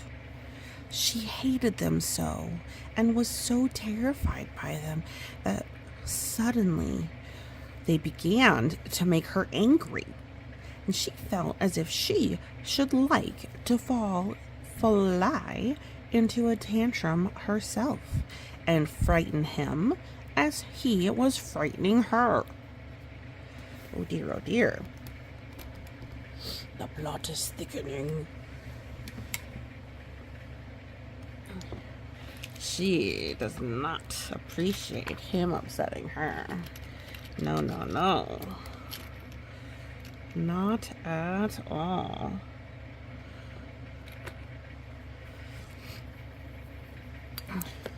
She was not used to anyone's tempers but her own. She took her hands from her ears and sprang up and stamped her foot. He ought to be stopped. Somebody ought to make him stop. Somebody ought to beat him, she cried out. Well, that's kind of rude. Just then, she heard feet almost running down the corridor, and her door opened and the nurse came in. She was not laughing now by any means. She even looked rather pale. He's worked himself into hysterics, she said in a great hurry. He'll do himself harm. No one can do anything with him. You come and try like a good child. He likes you. He turned me out of the room in this morning, said Mary, stamping her foot with excitement. The stamp rather pleased the nurse. The truth was that she had been afraid she might find Mary crying and hiding her head under the bedclothes. So, the nurse knows this has got Mary worked up herself.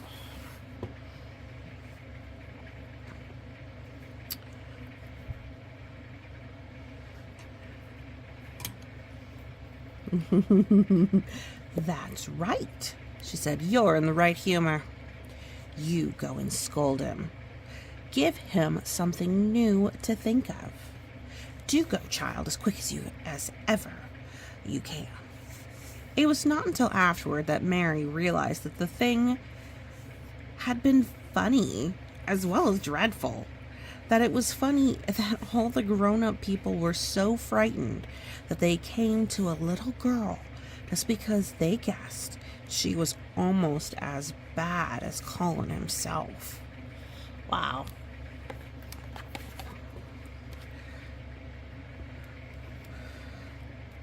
She flew along the corridor, and the nearer she got to the screams, the higher her temper mounted.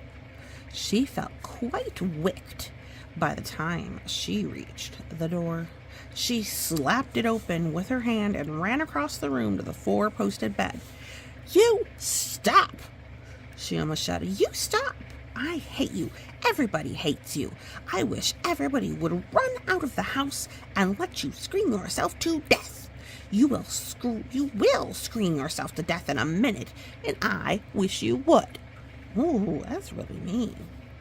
A nice, sympathetic child could neither have thought nor said such things. But it just happened that the shock of hearing them was the best possible thing for this hysterical boy, whom no one had ever dared restrain or contradict. Nobody ever told him no. So, quite the shock to hear that from anybody. Deary, deary, deary. He had been lying on his face, beating his pillow with his hands, and he actually almost jumped around. He turned so quickly at the sound of the furious little voice. His face looked dreadful, white and red and swollen, and he was gasping and choking, but savage little Mary did not care an atom. That's a tiny, tiny thing that makes up mass. Everything. If you scream another scream, she said, I'll scream too. And I can scream louder than you can, and I'll frighten you. I'll frighten you. He actually had stopped screaming because she had startled him so. The scream, which had been coming, almost choked him. The tears were streaming down his face, and he shook all over. I can't stop, he gasped and sobbed. I can't.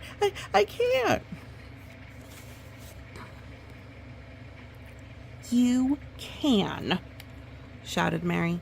Half that ails you is hysterics and temper. Just hysterics.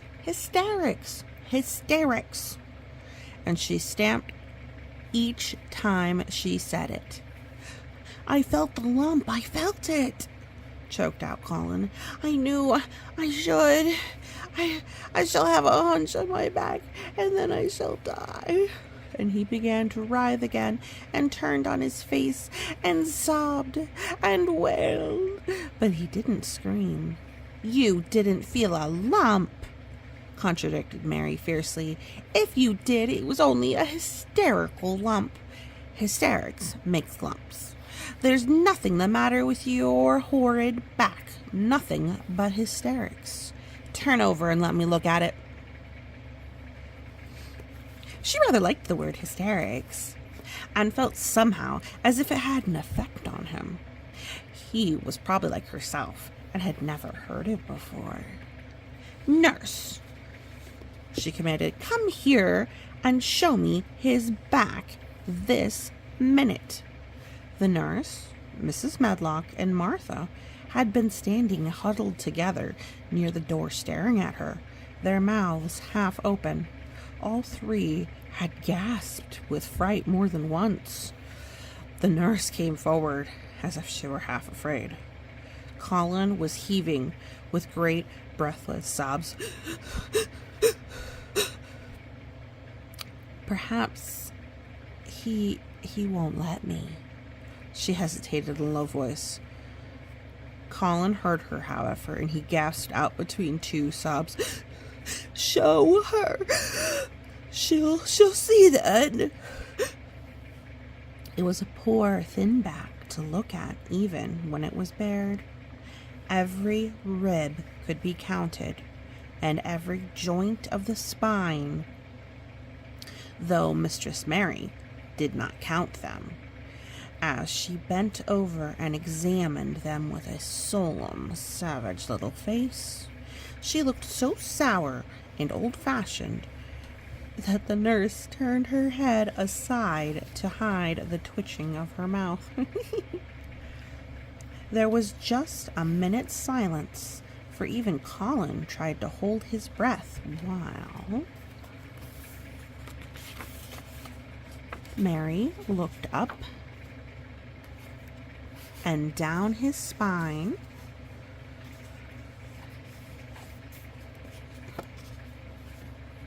as as intently as if she had been the great doctor from London. "There's not a single lump there," she said at last. "There's not a lump as big as a pin except backbone lumps, and you can only feel them because you're so thin. I've got backbone lumps myself, and they used to stick out as much as yours do until I began to get fatter, and I am not fat enough yet to hide them. There's not a lump as big as a pin. If you ever say there is again, I shall laugh." No one but Colin himself knew what effect those crossly spoken childish words had on him. If he had anyone to talk to about his secret terrors, if he had ever dared to let himself ask questions, if he had had childish companions and had not lain on his back in the huge closed house, breathing an atmosphere heavy with the fears of people who were most of them ignorant and tired of him, he would have found out that most of his fright and illness was created by himself. But he had lain and thought of himself and his aches and his weariness for hours and days and months and years. And now that an angry, unsympathetic little girl insisted obstinately that he was not as ill as he thought he thought he was, he actually felt as if she might be speaking the truth. "I didn't know," ventured the nurse, "that he thought he had a lump on his spine. His back is weak because he won't try to sit up. I could have told him there was no lump there." Colin gulped and turned his face a little to look at her. Could you?" he said pathetically. "Yes, sir." "There," said Mary, and she gulped too. Colin turned on his face again, but for his long-drawn, broken breaths, which were the dying down of his storm of sobbing, he lay still for a minute, though great tears streamed down his face and wet the pillow. Actually, the tears meant that a curious, great relief had come to him. Presently, he turned and looked at the nurse again, and strangely enough, he was not like a Rajah at all when he spoke to her. "Do you think I could live to grow up?" he said. The nurse was neither clever nor soft-hearted, but she could repeat some of the London doctor's words. "You probably will if you will do what you are told to do and not give way to your temper and stay out a great deal in the fresh air." Colin's tantrum had passed, and he was weak and worn out with crying, and this perhaps made him feel gentle. He put out his hand a little toward Mary, and I am glad to say that, her own tantrum having passed, she was softened too, and met him halfway with her hand, so that it was a sort of making up. I'll go out with you, Mary," he said. "I shan't hate fresh air if we can find." He remembered just in time to stop himself from saying "if we can find the secret garden," and he ended, "I shall like to go out with you if Dickon will come and push my chair. I do so want to see Dickon and the fox and the crow." The nurse remade the tumbled bed and shook and straightened the pillows. Then she made Colin a cup of beef tea and gave a cup to Mary, who was really very glad to get it after her excitement. Mrs. Medlock and Martha gladly slipped away, and after everything was neat and calm and in order, the nurse looked as if she would gladly slip away also. She was a healthy young woman who resented being robbed of her sleep, and she yawned quite openly as she looked at Mary, who had pushed her big footstool close to the four-posted bed and was holding Colin's hand. Yay!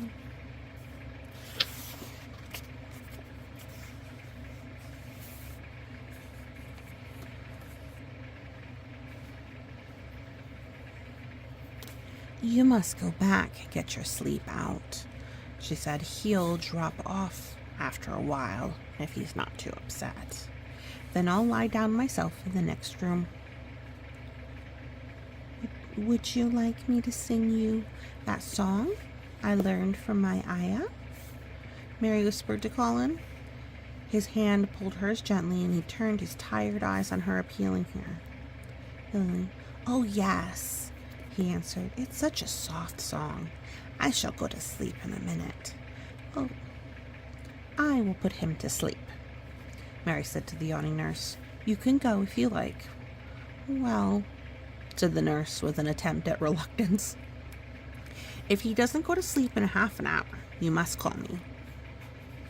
Very well, answered Mary. The nurse was out of the room in a minute, and as soon as she was gone, Colin pulled Mary's hand again. I almost told, he said, but I stopped myself in time. I won't talk, and I'll go to sleep. But you said you had a whole lot of nice things to tell me. Have you? Do you think you have found out anything at all about the way into the secret garden? Mary looked at his poor, little tired face and swollen eyes, and her heart relented. Yes, she answered. I think I have. And if you go to sleep, I will tell you tomorrow. His hand quite trembled. Oh, Mary, he said. Oh, Mary, if I could get into it, I think I should live to grow up. Do you suppose that instead of singing the Ayah song, you could just tell me softly, as you did that first day, what you imagine it looks like inside? I am sure it will make me go to sleep. Yes, answered Mary. Shut your eyes.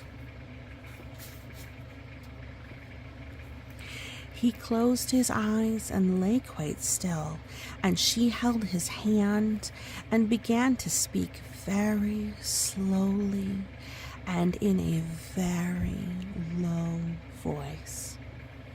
I think it will have been left alone so long that it has grown all into a lovely tangle. I think the roses have climbed and climbed and climbed until they hang from the branches and walls and creep over the ground, almost like a strange gray mist. Some of them have died, but many are alive. And when the summer comes, there will be curtains and fountains of roses. I think the ground is full of daffodils and snowdrops and lilies and iris working their way out of the dark. Now the spring has begun. Perhaps. The soft drone of her voice was making him stiller and stiller, and she saw it and went on. Perhaps they're coming up through the grass. Perhaps there are clusters of purple crocuses and gold ones even now. Perhaps the leaves are beginning to break out and uncurl, and perhaps the gray is changing and a green gauze veil is creeping and creeping over everything, and the birds are coming to look at it because it is so safe and still.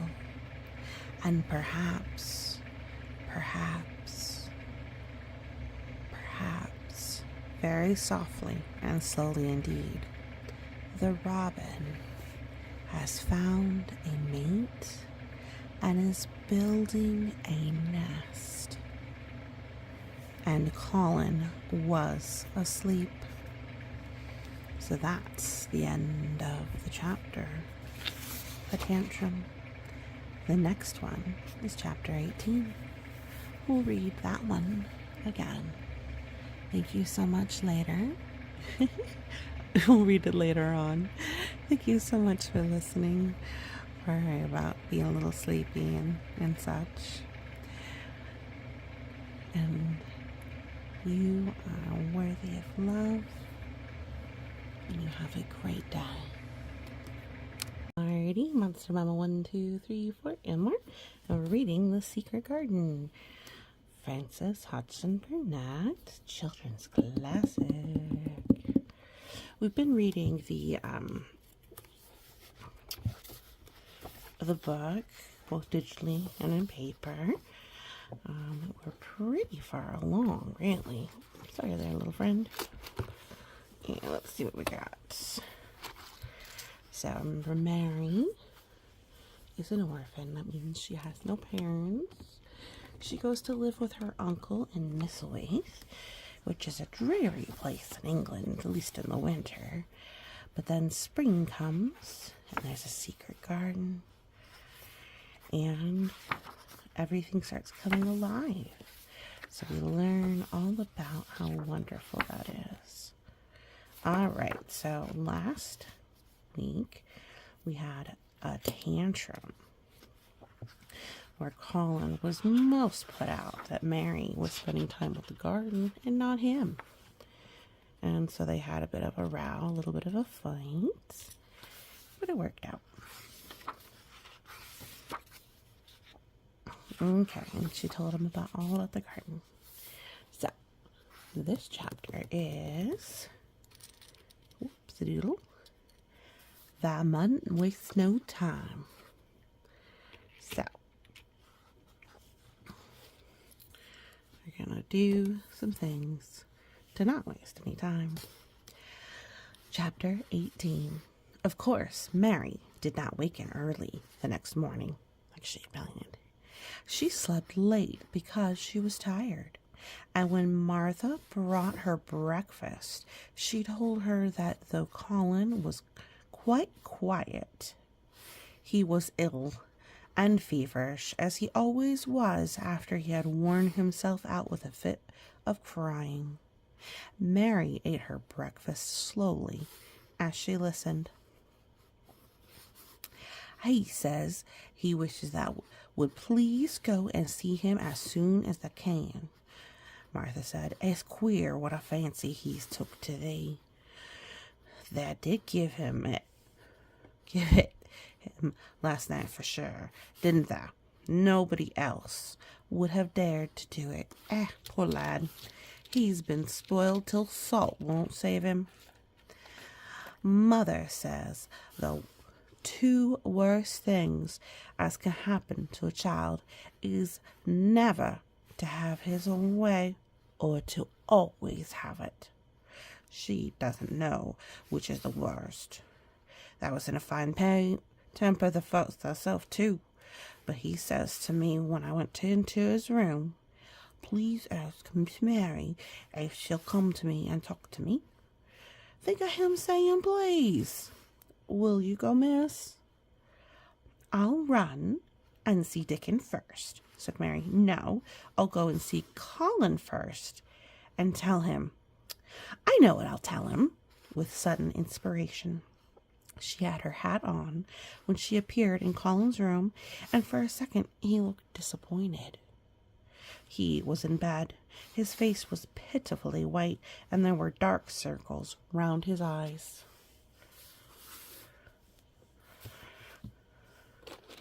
I'm glad you came, he said.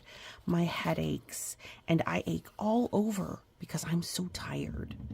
Are you going somewhere? Mary went and leaned against his bed. I won't be long, she said. I'm going to Dickon, but I'll come back. Colin, it's something about the garden. His whole face brightened, and a little color came into it. Oh, is it? He cried out. I dreamed about it all night. I heard you say something about gray changing into green, and I dreamed I was standing in a place all filled with trembling little green leaves, and there were birds on nests everywhere, and they looked so soft and still. I'll lie and think about it until you come back. In 5 minutes, Mary was with Dickon in their garden. The fox and the crow were with him again, and this time he had brought 2 tame squirrels. I came over on the pony this morning, he said. He was a good little chap, Jump is. I brought these 2 in my pockets. This here one's called Nut, and this one here is called Shell. And when he said Nut, one squirrel leaped onto his right shoulder, and when he said Shell, the other one leaped onto his left shoulder. Ooh, how cute. When they sat down on the grass with Captain curled at their feet, Soot solemnly listened on a tree, and Nut and Shell nosed about close to them. It seemed to Mary that it would be scarcely bearable to leave such delightfulness. But when she began to tell her story, somehow the look in Dickens' funny face gradually changed her mind. She could see he felt sorrier for Colin than she did. He looked up at the sky and all about him. Just listen to them birds. The world seemed full of 'em, all whistling and piping, he said. Look at 'em darting about. Let's see here.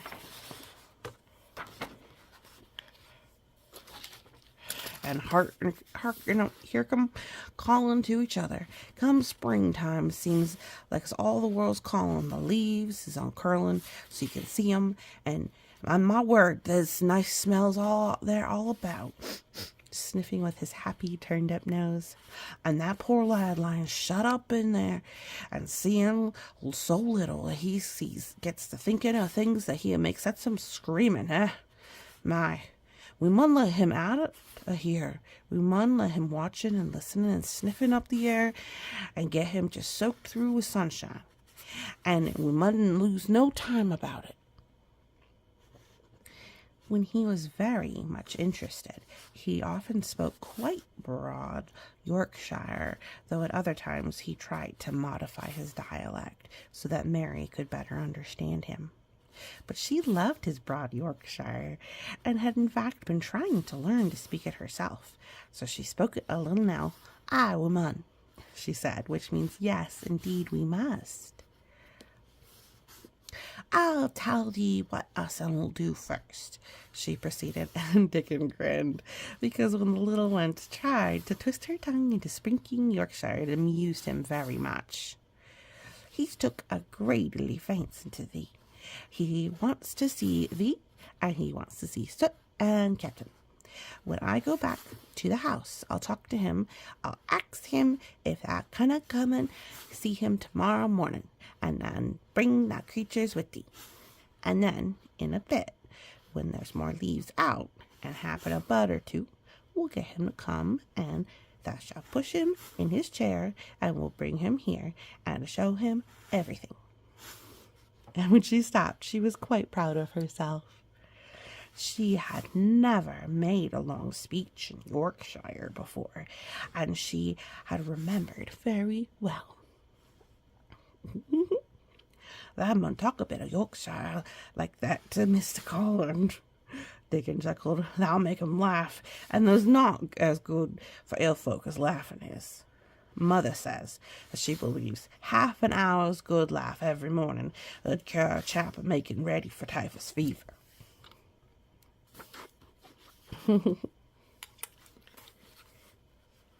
I'm going to talk Yorkshire to him this very day, said Mary, chuckling herself. The garden had reached the time when every day and every night it seemed as if magicians were passing through it, drawing loveliness out of the earth and the boughs with wands.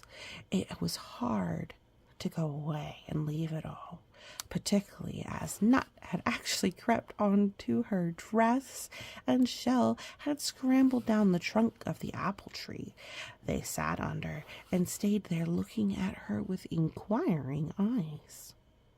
But she went back to the house, and when she sat down close to Colin's bed, he began to sniff as Dickon did, though in not quite an experienced way.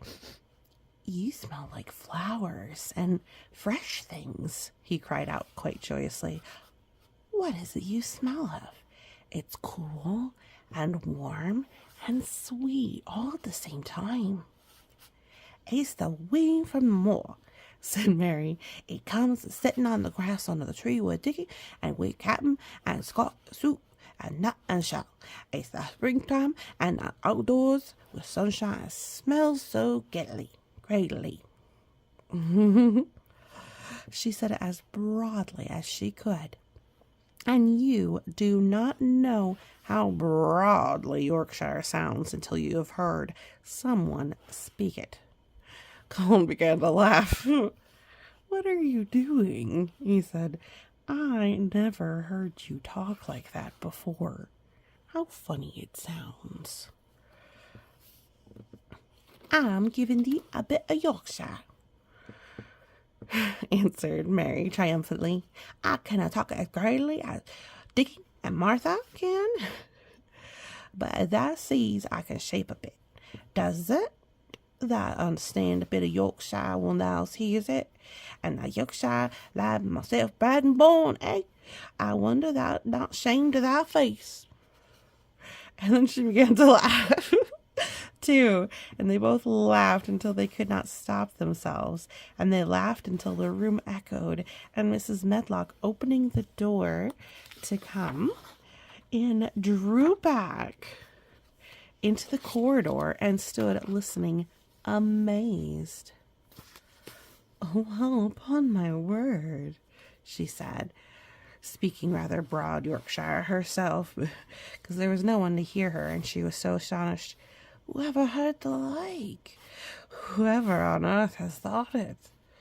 And there was so much to talk about. It seemed as though Colin could never hear enough of Dickon and Captain and Soot and Nut and Shell and the pony whose name was Jump. Mary had run round into the wood with Dickon to see Jump. He was a tiny, little, shaggy moor pony with thick locks hanging over his eyes and with a pretty face and nuzzling velvet nose. Thick locks is like curls, lumps of hair. He was rather thin, with living on moor grass, but he was as tough and as wiry as if the muscle in his little legs had been made of steel springs. He had lifted his head and whinnied softly the moment he saw Dickon, and he had trotted up to him and put his head across his shoulder, and then Dickon had talked into his ear, and Jump had talked back in odd little whinnies and puffs and snorts. Dickon had made him give Mary his small front foot and kiss her on the cheek with his velvet muzzle. "Does he really understand everything Dickon says?" Colin asked. "It seems as if he does," answered Mary. "Dickon says anything will understand if you're friends with it for sure. But you have to be friends with it for sure." Colin lay quiet for a little while, and his strange gray eyes seemed to be staring at the wall. But Mary saw he was thinking. "I wish I was friends with things," he said at last, "but I'm not. I've never had anything to be friends with, and I can't bear people." "Can't you bear me?" asked Mary. "Oh, yes, I can," he answered. "It's funny, but I even like you." What a generous statement. "Ben Weatherstaff said I was like him," said Mary. "He said he'd warrant we'd both got the same nasty tempers." "I think you are like him, too. We are all three alike, you and I and Ben Weatherstaff." "He said we were neither of us much to look at, and we were as sour as we looked." "But I don't feel as sour as I used to before I knew the Robin and Dickon." "Did you feel as if you hated people?" "Yes," said Mary without any affectation. "I should have detested you if I had seen you before I saw the Robin and Dickon." Ooh. Colin put out his thin hand and touched her. "Mary," he said, "I wish I hadn't said what I did about sending Dickon away. I hated you when you said he was like an angel, and I laughed at you, but perhaps he is." "Well, it was rather funny of me to say it," she admitted frankly, "because his nose does turn up, and he has a big mouth, and his clothes have patches all over them, and he talks broad Yorkshire. But if an angel did come to Yorkshire and lived on the moor, and if there was a Yorkshire angel, I believe he'd understand the green things and know how to make them grow, and he would know how to talk to the wild creatures as Dickon does, and they'd know he was friends for sure." "I wouldn't mind Dickon looking at me," said Colin. "I want to see him." "I'm glad you said that," answered Mary, because quite suddenly it came into her mind that this was the minute to tell him. Colin knew something new was coming.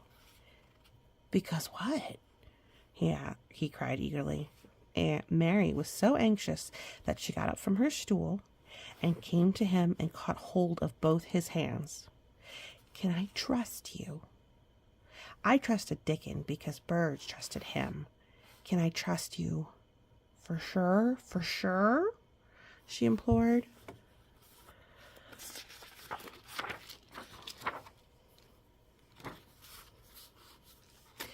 Her face was so solemn that he almost whispered his answer.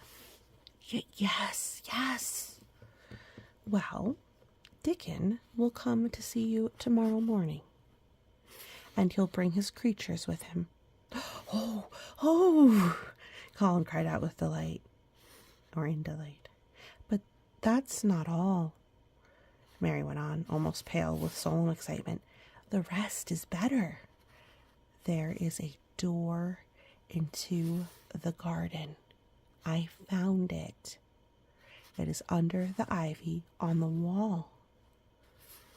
If he had been a strong, healthy boy, Colin would probably have shouted, "Hooray, hooray, hooray!" But he was a weak and rather hysterical. His eyes grew bigger and bigger, and he gasped for breath. "Oh, Mary," he cried out with a half sob, "shall I go see it? Shall I get into it? Shall I live to get into it?" He clutched her hands and dragged her toward him. "Of course you'll see it," snapped Mary indignantly. "Of course you'll live to get into it. Don't be silly." And she was so unhysterical and natural and childish that she brought him to his senses, and he began to laugh at himself. And a few minutes afterward, she was sitting on her stool, again telling him not what she imagined the secret garden to be like, but what it really was. And Colin's aches and tiredness were forgotten, and he was listening enraptured. "It is just as you thought it would be," he said at last. "It sounds just like if you had really seen it. You know I said that when you told me first." Mary hesitated about 2 minutes, and then boldly spoke the truth. I had seen it, and I had been in, she said. I found the key and got in weeks ago. But I daren't tell you. I daren't because I was afraid I couldn't trust you. For sure. And so, we see over here that we're into the next chapter. Chapter 19. It has come.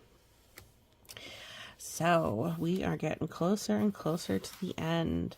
So, 19, and then I think the last chapter, let's just look at it real quick. In the garden. But yeah, so we have in the garden, the curtain, magic, Ben Weatherstaff, and it has come. So I think we've got 4 more chapters? Something like that. But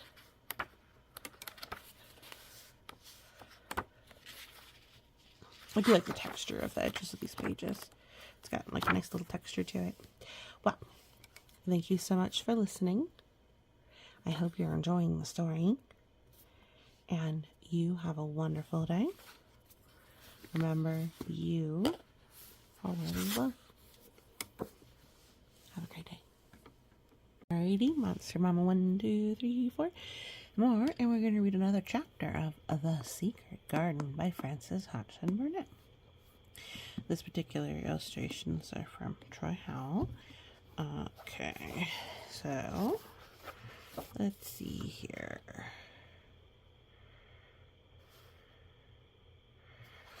We had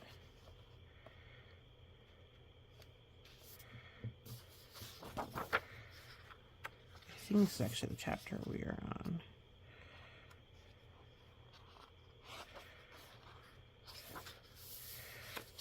Is the hit has come. Yeah, the month no weeks no time was the last chapter we had. The so they want to get young Mr. Colin out to the garden as well as fast.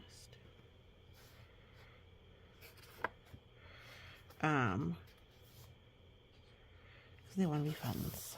Okay. So, chapter 19. It has come. Of course, Dr. Craven had been sent for the morning after Colin had had his tantrum. He was always sent for at once when such a thing occurred, and he always found, when he arrived, a white, shaken boy lying on his bed, sulky and still so hysterical that he was ready to break into fresh sobbing at the least word. In fact, Dr. Craven dreaded and detested the difficulties of these visits. On this occasion, he was away from Misselthwaite Manor until afternoon. "How is he?" he asked Mrs. Medlock, rather irritably, when he arrived. "He will break a blood vessel in one of those fits some day. The boy's half insane with hysteria and self-indulgence." "Well, sir," answered Mrs. Medlock, "you'll scarcely believe your eyes when you see him. That plain, sour-faced child that's almost as bad as himself has just bewitched him. How she's done it, there's no telling. The Lord knows she's nothing to look at, and you scarcely ever hear her speak. But she did what none of us dare do. She just flew at him like a little cat last night and stamped her feet and ordered him to stop screaming. And somehow she startled him so that he actually did stop. And this afternoon, well, just come up and see, sir. It's past crediting."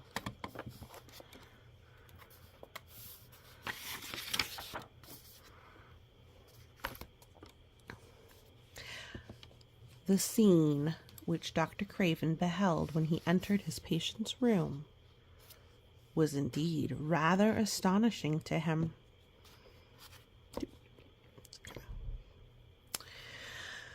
As Mrs. Medlock opened the door, he heard laughing and chattering.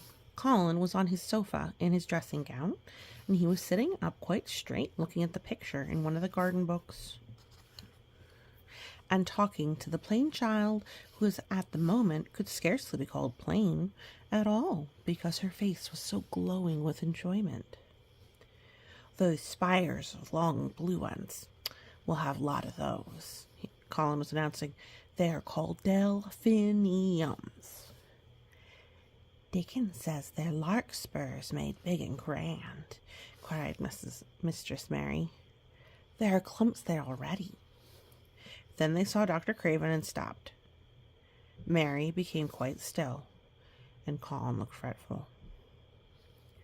I'm sorry to hear you were ill last night, my boy, Dr. Craven said a trifle nervously. He was a rather nervous man. I'm better now. Much better, Colin answered, rather like a Raja, like a term like a prince. I'm going out in my chair in a day or two, if it's fine. I want some fresh air. Dr. Craven sat down by him and felt his pulse and looked at him curiously. It must be a very fine day, he said, and you must be very careful not to tire yourself. Fresh air won't tire me, said the young Rajah, as there had been occasions when this same young gentleman had shrieked aloud with rage and had insisted that fresh air would give him a cold and kill him. It was not to be wondered at that his doctor felt somewhat startled. I thought you did not like fresh air, he said. I don't like it when I'm by myself, replied the Rajah, but my cousin is going out with me. And the nurse, of course, suggested Dr. Craven. No, I will not have the nurse. So magnificently that Mary could not help remembering how the young native prince had looked with his diamonds and emeralds and pearls stuck all over him, and great rubies on the small dark hand, as he had raved to command his servants to approach with salams and receive his orders. My cousin knows how to take care of me. I am always better when she is with me. She made me better last night. A very strong boy I know will push my carriage. Dr. Craven felt rather alarmed. If this tiresome, hysterical boy should chance to get well, he himself would lose all chance of inheriting Misselthwaite. But he was not an unscrupulous man, though he was a weak one, and he did not intend to let him run into actual danger. He must be a strong boy and a steady boy, he said, and I must know something about him. Who is he? What is his name? It's Dickon. Mary spoke up suddenly. She felt somehow that everybody who knew the moor must know Dickon. And she was right, too. She saw in a moment Dr. Craven's serious face relaxed into a relieved smile. Oh, Dickon, he said. If it's Dickon, you'll be safe enough. He's as strong as a moor pony, is Dickon. And he's trusty, said Mary. He's the trustiest lad in Yorkshire. She'd been talking Yorkshire to Colin, and she forgot herself. Oh, did Dickon teach you that? Asked Dr. Craven, laughing outright. I'm learning it as if it were French. Or if it was French, said Mara rather coldly. It's like a native dialect in India. Very clever people try to learn them. I like it, and so does Colin. Well, well, he said, if it amuses you, perhaps it won't do you any harm. Did you take your bromide last night, Colin? Apparently bromide is a type of medicine.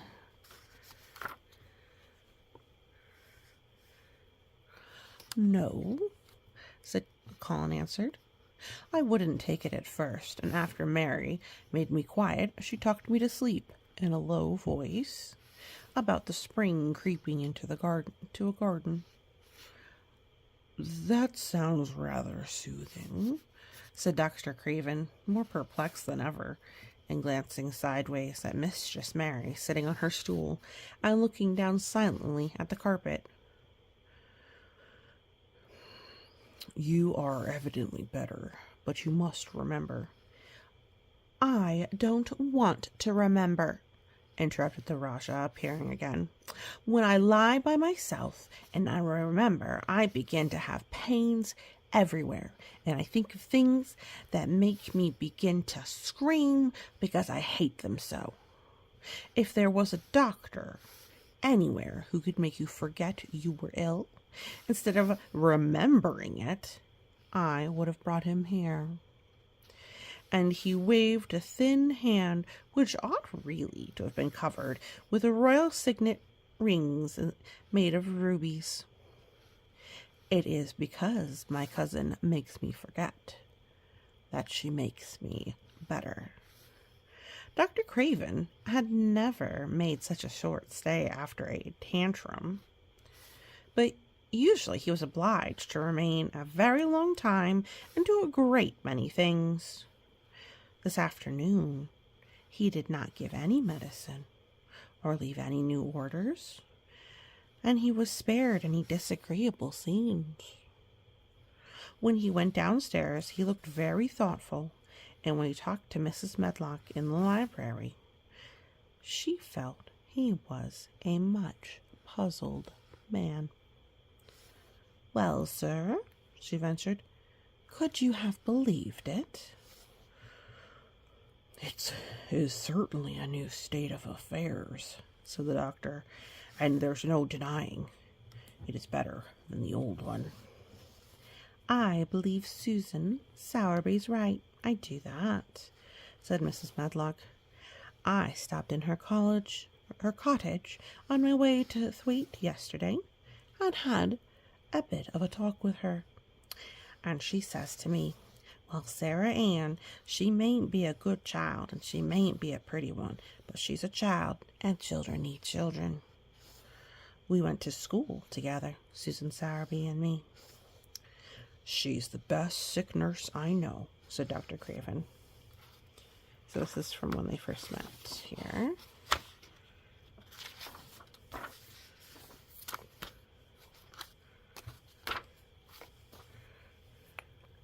When I find her in a cottage, I know the chances are that I shall save my patient.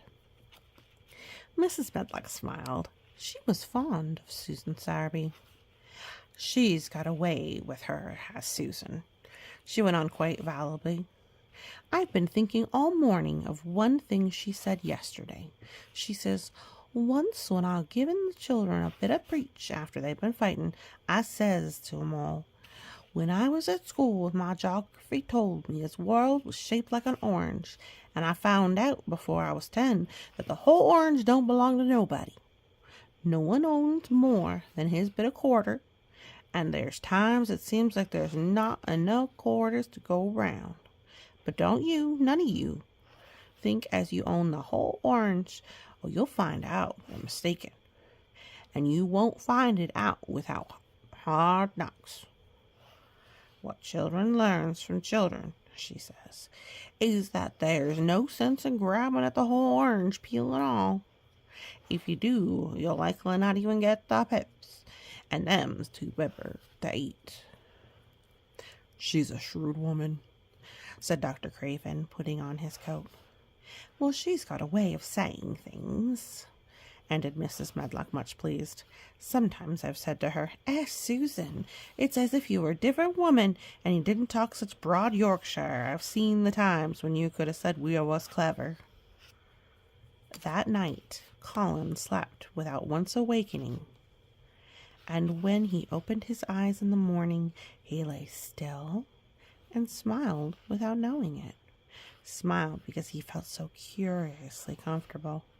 It was actually nice to be awake, and he turned over and stretched his limbs luxuriously.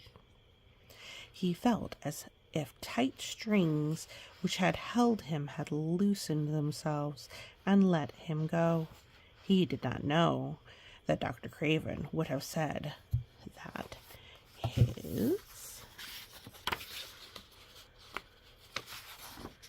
nerves had relaxed and rested themselves.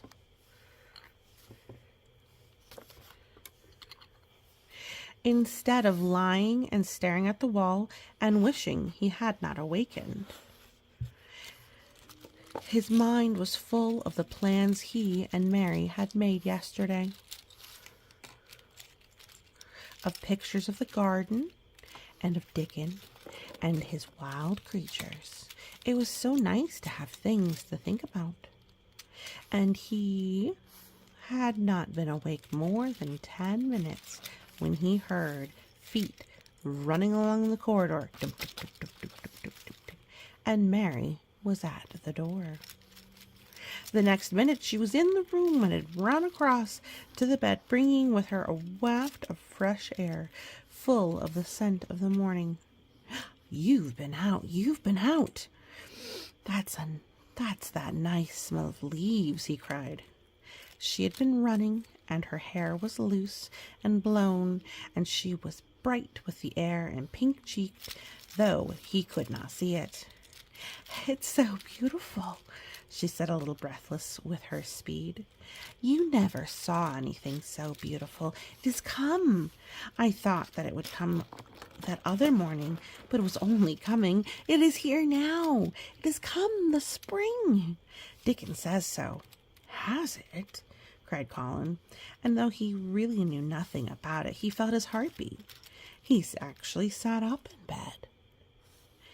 "Open the window," he added, laughing half with the joyful excitement and half at his own fancy. "Perhaps we may hear gold trumpets." And though he laughed, Mary was at the window in a moment, and in a moment more it was opened wide, and freshness and scents and bird songs were pouring through. "That's fresh air," she said. "Lie on your back and draw in long breaths of it." That's what Dickon does when he's lying on the moor. He says he feels it in his veins, and it makes him strong, and he feels as if he could live forever and ever.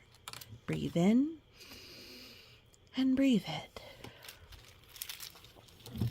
She was only repeating what Dickon had told her, but she caught Colin's fancy. "Forever and ever?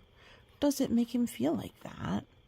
he said, and he did as she told him, drawing in long, deep breaths over and over until he felt that something quite new and delightful was happening to him. Mary was at his bedside again. "Things are crowding up out of the earth," she ran on in a hurry, "and there are flowers uncurling and buds in everything, and green veil which covered nearly all the gray, and the birds are in such a hurry about their nests.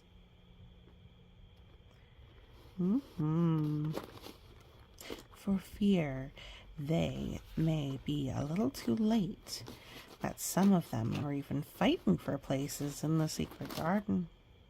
And the rose bushes look as wick can be. Remember, lively and alive.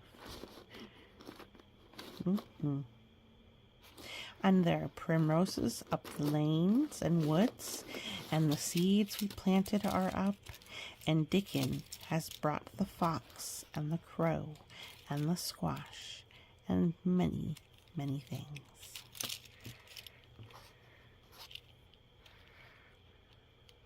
And Dickon has brought the fox and the crow and squirrels and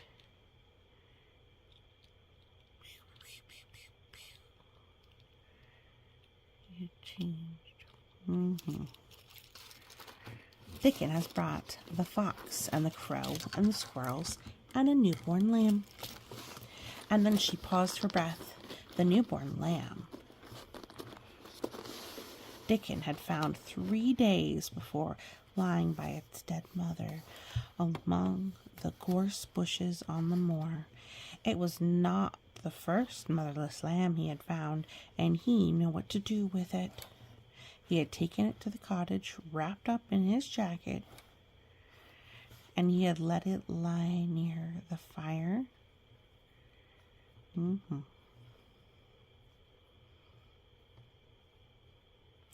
The little baby deer, or baby sheep, is little baby lamb, is next to the fireplace. Alright, and he fed it with warm milk. Ooh, it was a soft thing with darling silly boy face and legs rather long for its body. Dickon had carried it over the moor in his arms, and its feeding bottle was in his pocket, with warmness huddled on her lap. They sat down on the tree. Sat down on the tree with its limp warmness huddled in her lap, the squirrel's limp warmness, and she felt as if she had been too full of strange joy to speak. A lamb, a living lamb who lay in your lap like a baby. She was describing it with great joy, and Colin was listening and drawing in long breaths of air when the summer nurse returned. She started a little at the sight of the open window. She had sat stifling in her room many a name.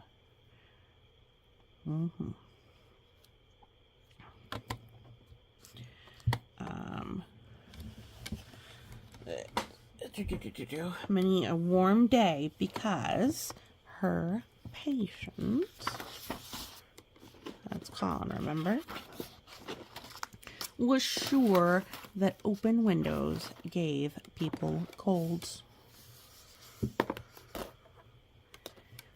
"Are you sure you're not chilly, Master Colin?"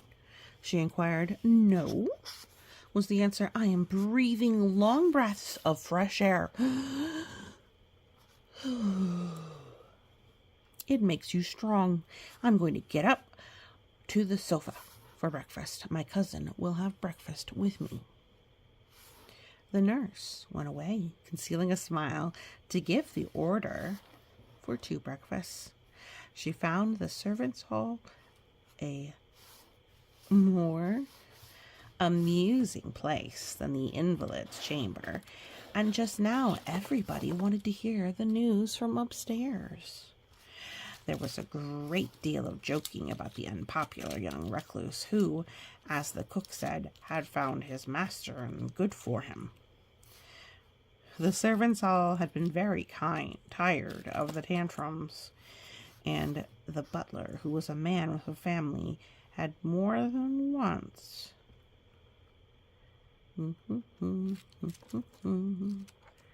expressed his opinion that an invalid would be all the better for a good hiding. Oh no, he's talking about some spankings or other physical punishment. When Colin was put on his sofa and the breakfast for 2 was put upon the table, he made an announcement to the rest of the room.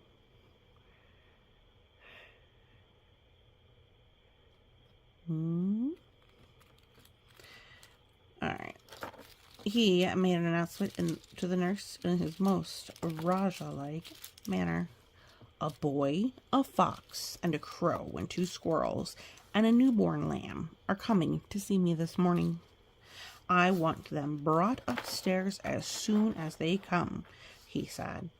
"You are not to begin playing with the animal in the servants' hall and keep them there. I want them here." The nurse gave a slight gasp and tried to conceal it with a cough. "Yes, sir," she answered. "I'll tell you what you can do. answered Colin, waving his hand. You can tell Martha to bring them in. The boy is Martha's brother. His name is Dickon, and he is an animal charmer. I hope the animals won't bite, Mr. Colin, said the nurse. I told you he was a charmer, Colin answered austerely. Charmers, animals never bite. There are snake charmers in India, said Mary, and they can put their snakes' heads inside their mouths. Goodness, oof, shuddered the nurse. They ate their breakfast with the morning air pouring in upon itself. Colin's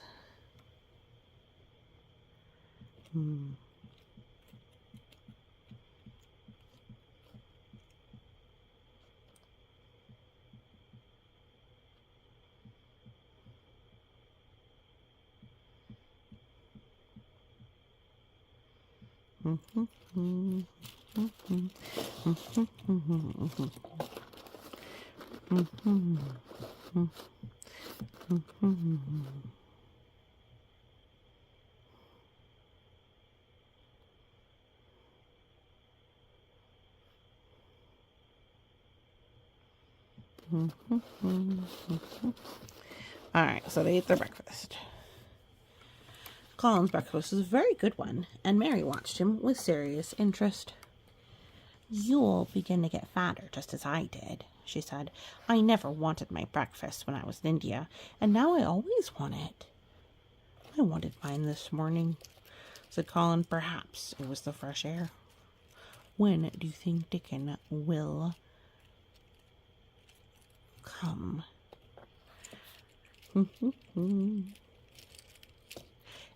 He was not long in coming.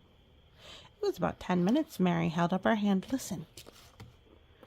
Do you hear a caw? Colin listened and heard it. The oddest sound in the world to hear from inside a house. A delicate with that ID number.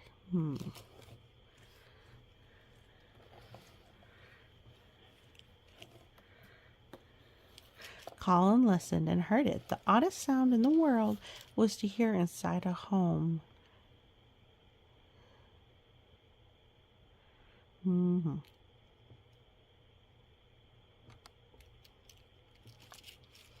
right. That's the boy, said Mary. Listen again.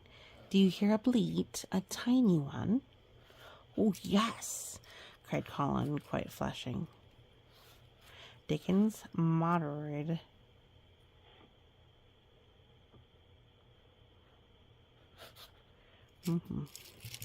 sorry, falling asleep.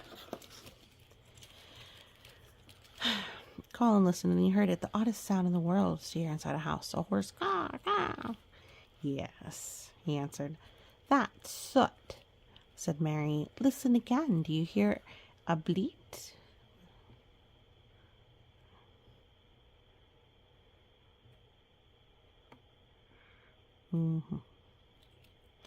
So, listen again. Do you hear a bleat? A tiny one. Oh, yes, said Colin, quite flushing. That's the newborn lamb, said Mary. He's coming.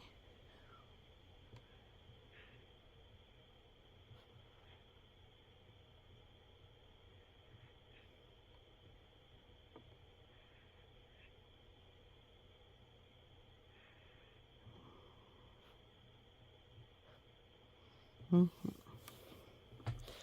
right. Dickon's moorland boots were thick and clumsy, and though he tried to walk quietly, they made a clumping sound. Doom, doom, doom, doom. Doom, doom, doom. Though he tried to walk quietly. Yep, so he's walking down the long corridors. Mary and Colin heard him marching, until he passed through the tapestry door on the other side.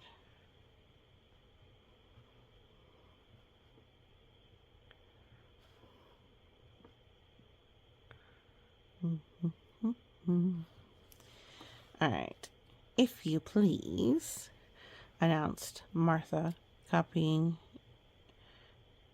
all of the important things with the bits here.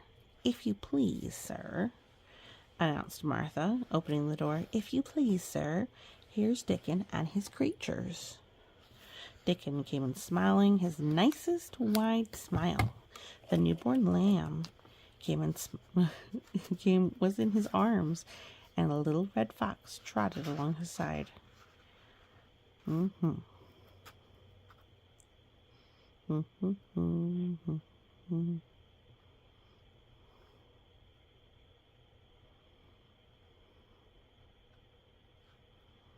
Mm-hmm. All right. Okay, because they brought in the animals. All right, I think. All right, so we've got just 2.5 pages left. So we've got, remember, it's Nut and Shell. Shell's head and paws peeped out of his coat pocket. Colin slowly sat up and stared as he stare of wonder and delight. There was a first entry there. But as a state of wonder and delight, the truth was that in spite of all he had heard, he had not in the least understood what this boy could be like, that his fox and his crow and his squirrels and the lamb were so near to him.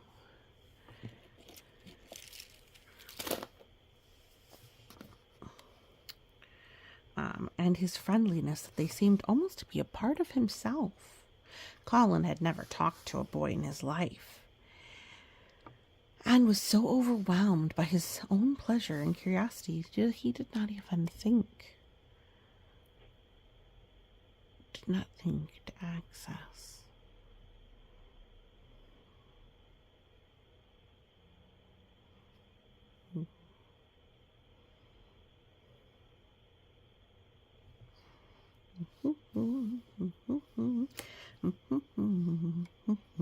But Dickon did not feel the least shy or awkward.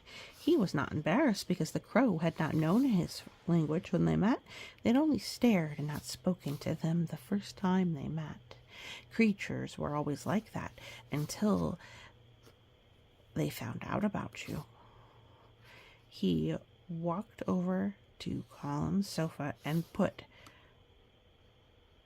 the provider name.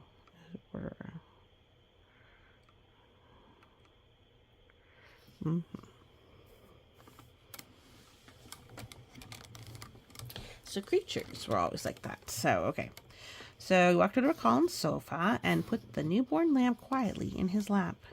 And immediately the little creature began to the warm velvet dressing gown and began to nuzzle into its folds and its tight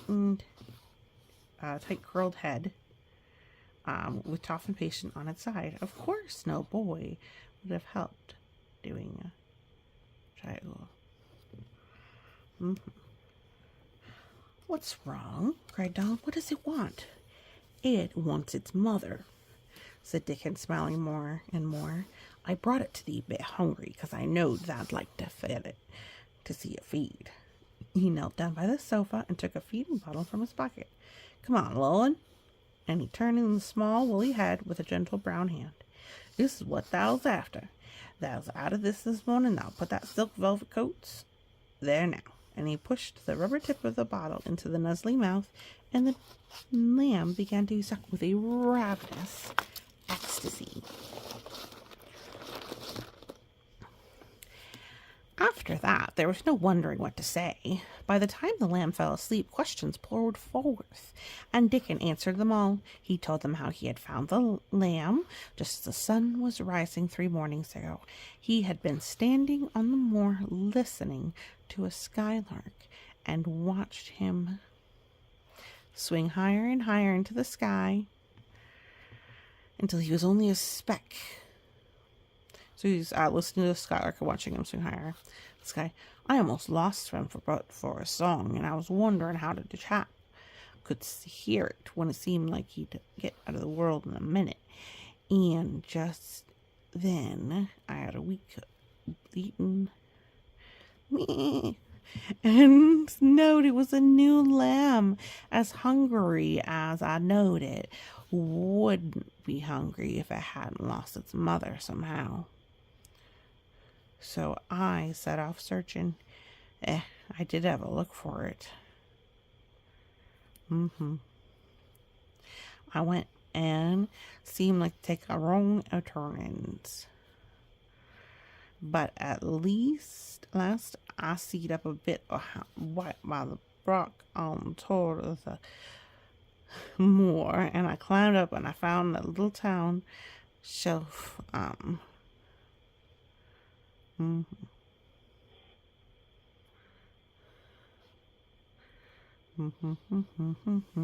While he talked, Soot flew solemnly in and out of the open window and called remarks about the scenery, while Nut and Shell made excursions into the big trees outside and ran up and down trunks and explored branches. Captain curled up near Dickon, who wanted to make sure he was alert to the time that was delayed. They looked at the pictures of the gardening books, and Dickon knew all the flowers by their country names and knew exactly which ones were already growing in the secret garden. I couldn't say that name, he said, pointing to one window which was under the name written Aguilegia. That's just, I'm putting this in there. But us calls it them Columbine, and there's one the Snapdragon, and they both bigger and grander. There's some big clumps of Columbine in the garden. They look like a bed of blue and white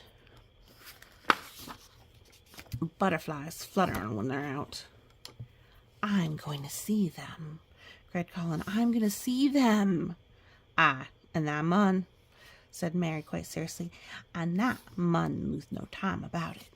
That's the end of chapter 19. We made it. Huzzah! We'll read chapter 20 next time. Thank you so much for listening, and you have a wonderful day. Take care.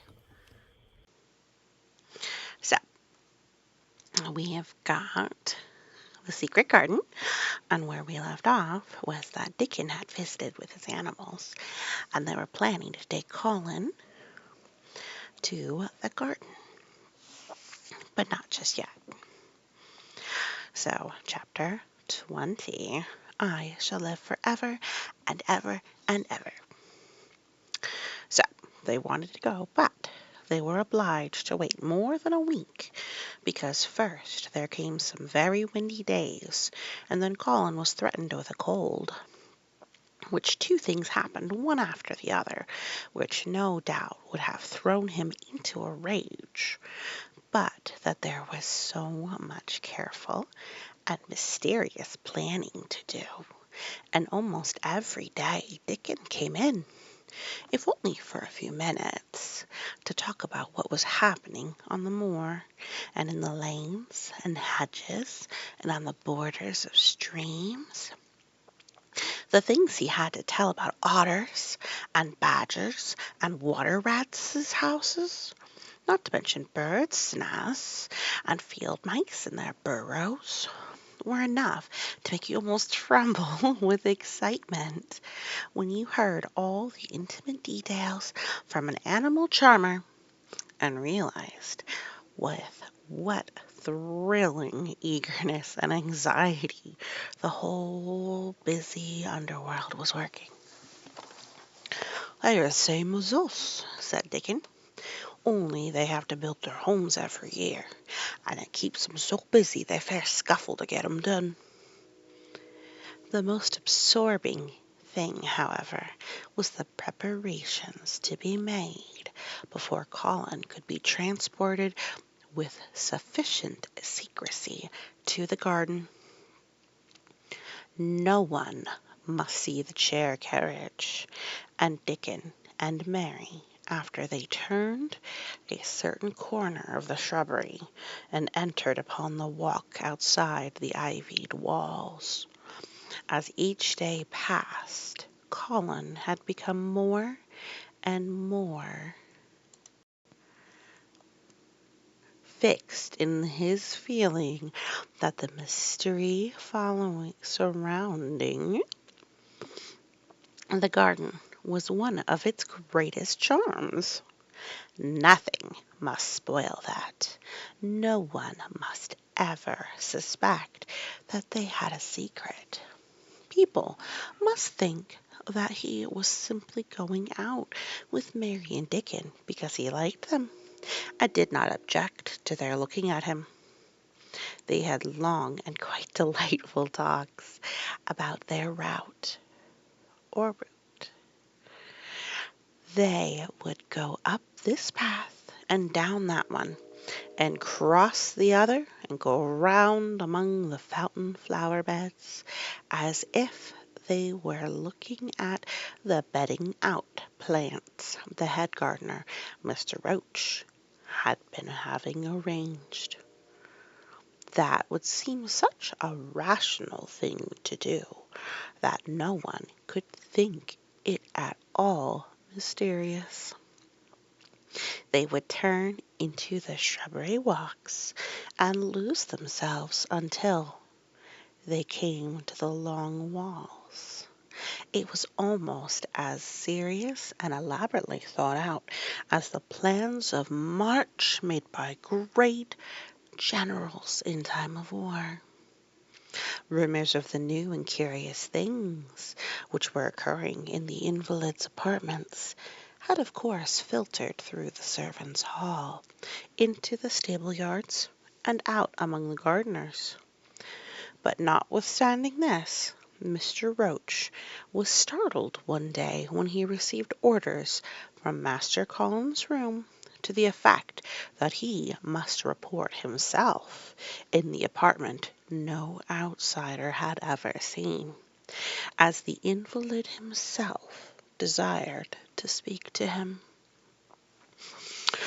"Well, well," he said to himself as he hurriedly changed his coat, "what's to do now? His Royal Highness, that wasn't to be looked at, calling up a man he's never set his eyes on." Mr. Roach was not without curiosity. He had never caught even a glimpse of the boy, and had heard a dozen exaggerated stories about his uncanny looks and his ways and his insane tempers. The thing he had heard oftenest was that he might die at any moment, and there had been numerous fanciful descriptions of a humped back and helpless limbs given by people who had never seen him. "Things are changing in this house, Mr. Roach," said Mrs. Medlock, as she led him up the back staircase to the corridor on which opened the heretofore mysterious chamber. "Let's hope they're changing for the better, Mrs. Medlock," he answered.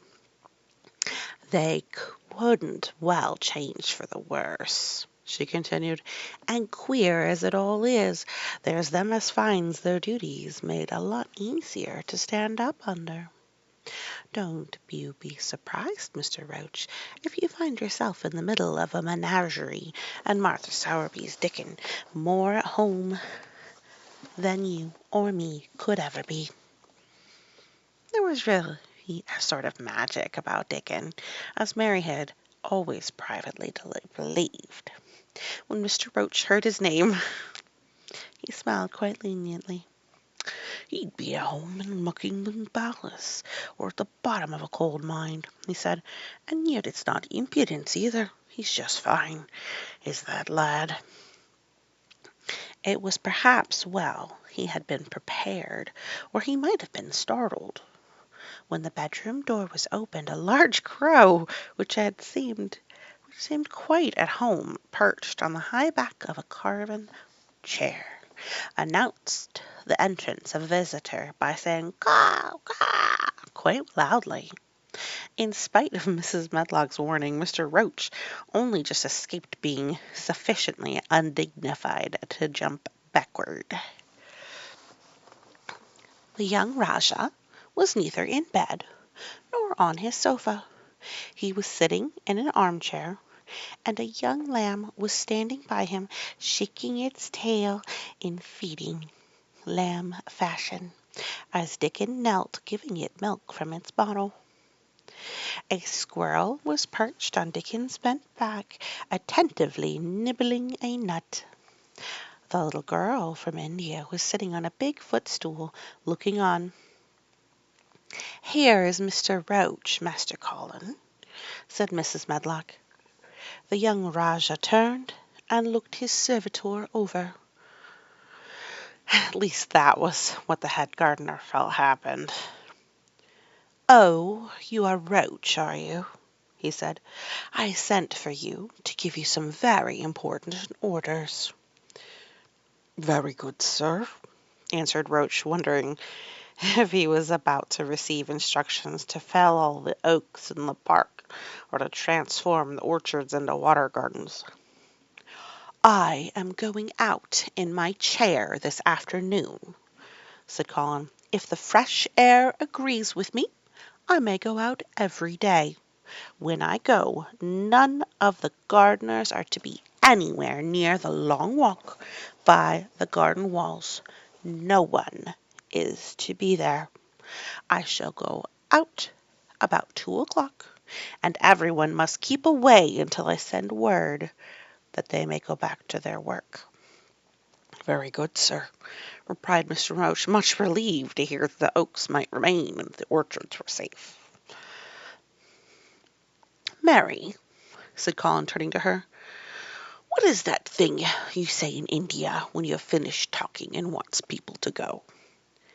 "You say you have my permission to go," answered Mary. The Rajah waved his hand. "You have my permission to go, Roach," he said, "but remember, this is very important."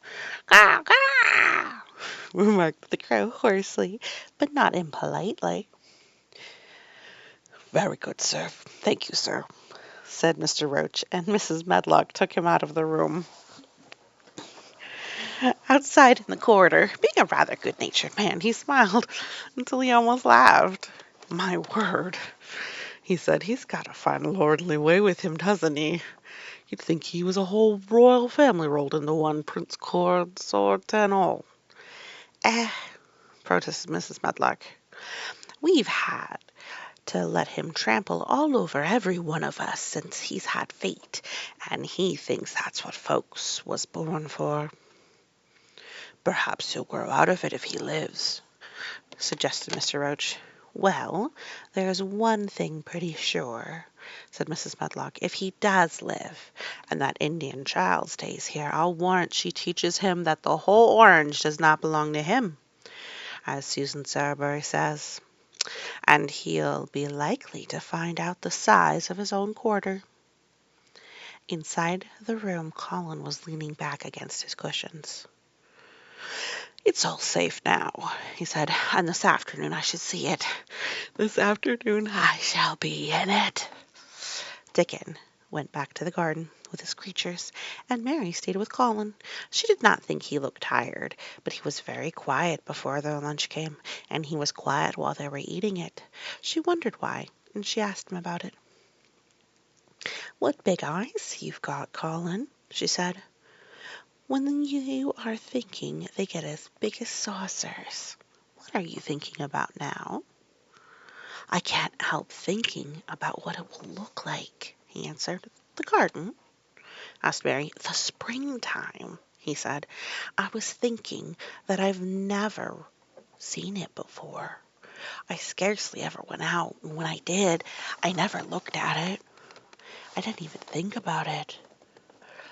"I never saw it in India because there wasn't any," said Mary. Shut in and morbid as his life had been, Colin had more imagination than she had, and at least he had spent a good deal of time looking at wonderful books and pictures.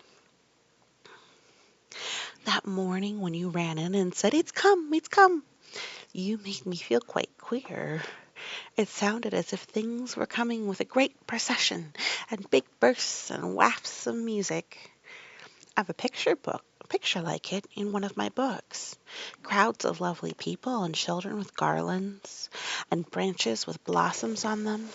Everyone laughing and dancing and crowding and playing on pipes. That's why I said, perhaps we shall hear golden trumpets, and told you to throw open the window. How funny, said Mary. That's really just what it feels like. And if all the flowers and leaves and green things and birds and wild creatures danced past at once, what a crowd it would be. I'm sure they'd dance and sing and flute, and that would be the wafts of music. They both laughed, but it was not because the idea was laughable, but because they both so liked it. A little while later, the nurse made Colin ready. She noticed that instead of lying like a log while his clothes were put on, he sat up and made some efforts to help himself, and he talked and laughed with Mary all the time. "This is one of his good days, sir," she said to Dr. Craven, who dropped in to inspect him. "He's in such good spirits that it makes him stronger." "I'll call in again later in the afternoon after he has come in," said Dr. Craven.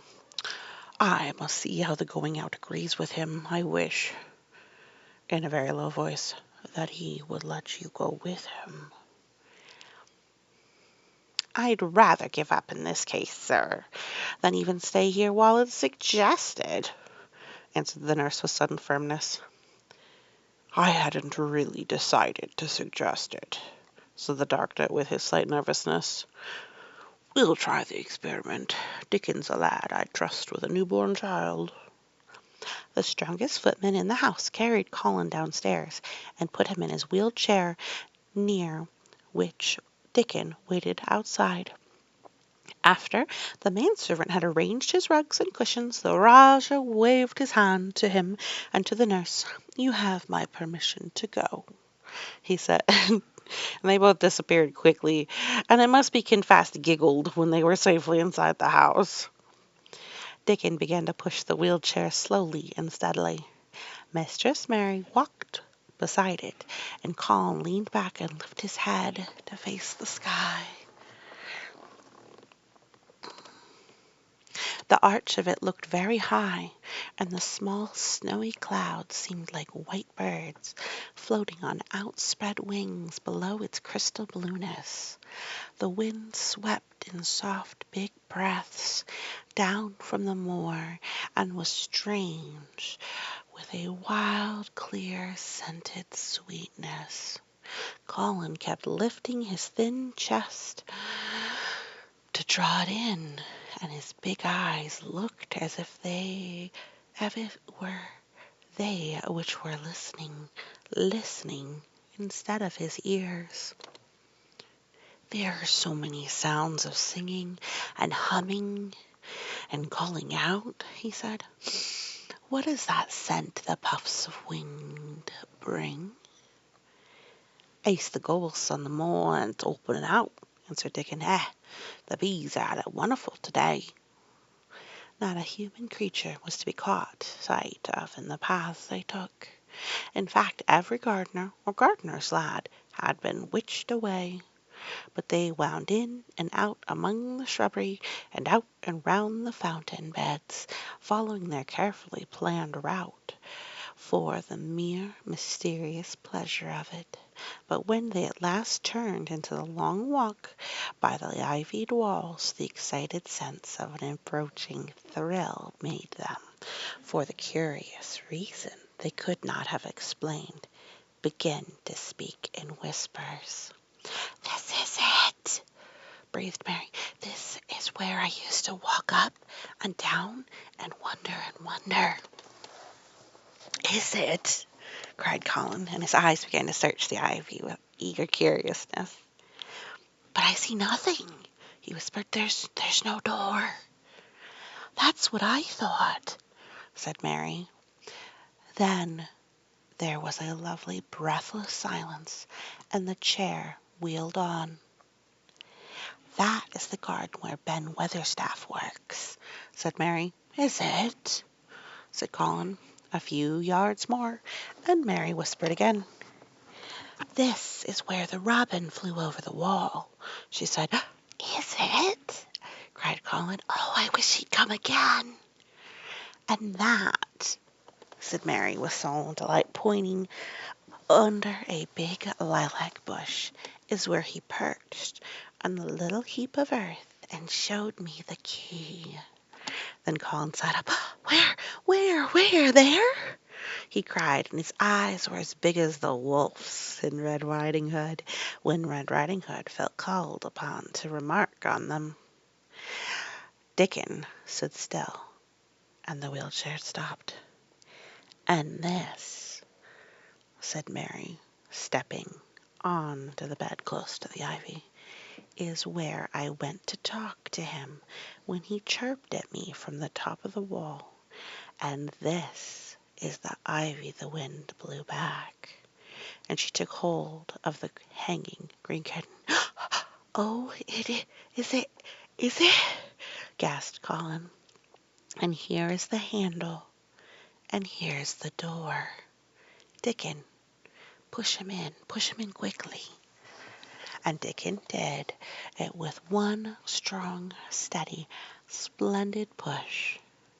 But Colin had actually dropped back against his cushions, even though he had gasped with delight, and he covered his eyes with his hands and held them there, shutting out everything until they were inside, and the chair stopped as if by magic, and the door was closed. Not till then did he take them away and look round and round and round, as Dickon and Mary had done, and over walls and earth and trees and swinging sprays and tendrils the fair green veil of tender little leaves had crept, and in the grass under the trees, and the gray urns and the alcoves, and here and there, everywhere, were touches or splashes of gold and purple and white, and the trees were showing pink and snow above his head, and there were fluttering of wings and faint sweet pipes and humming and scents and scents. And the sun fell warm upon his face like a hand with a lovely touch. And in wonder Mary and Dickon stood and stared at him. And he looked so strange and different, because a pink glow of color had actually crept all over him, ivory face and neck and hands and all. "I shall get well, he cried out. "Mary, Dickon, I shall get well, and I shall live forever and ever and ever." And so we'll end here, chapter 20. So, Colin has reached the garden, and the magic has reached him in his heart. How exciting. Hopefully you have something wonderful too that you see. Thank you so much for listening, and you have a wonderful day. Monster Mama 1234 and more, reading another chapter of The Secret Garden, written by Frances Hodgson Burnett. So, we had left off with I shall live forever and ever and ever,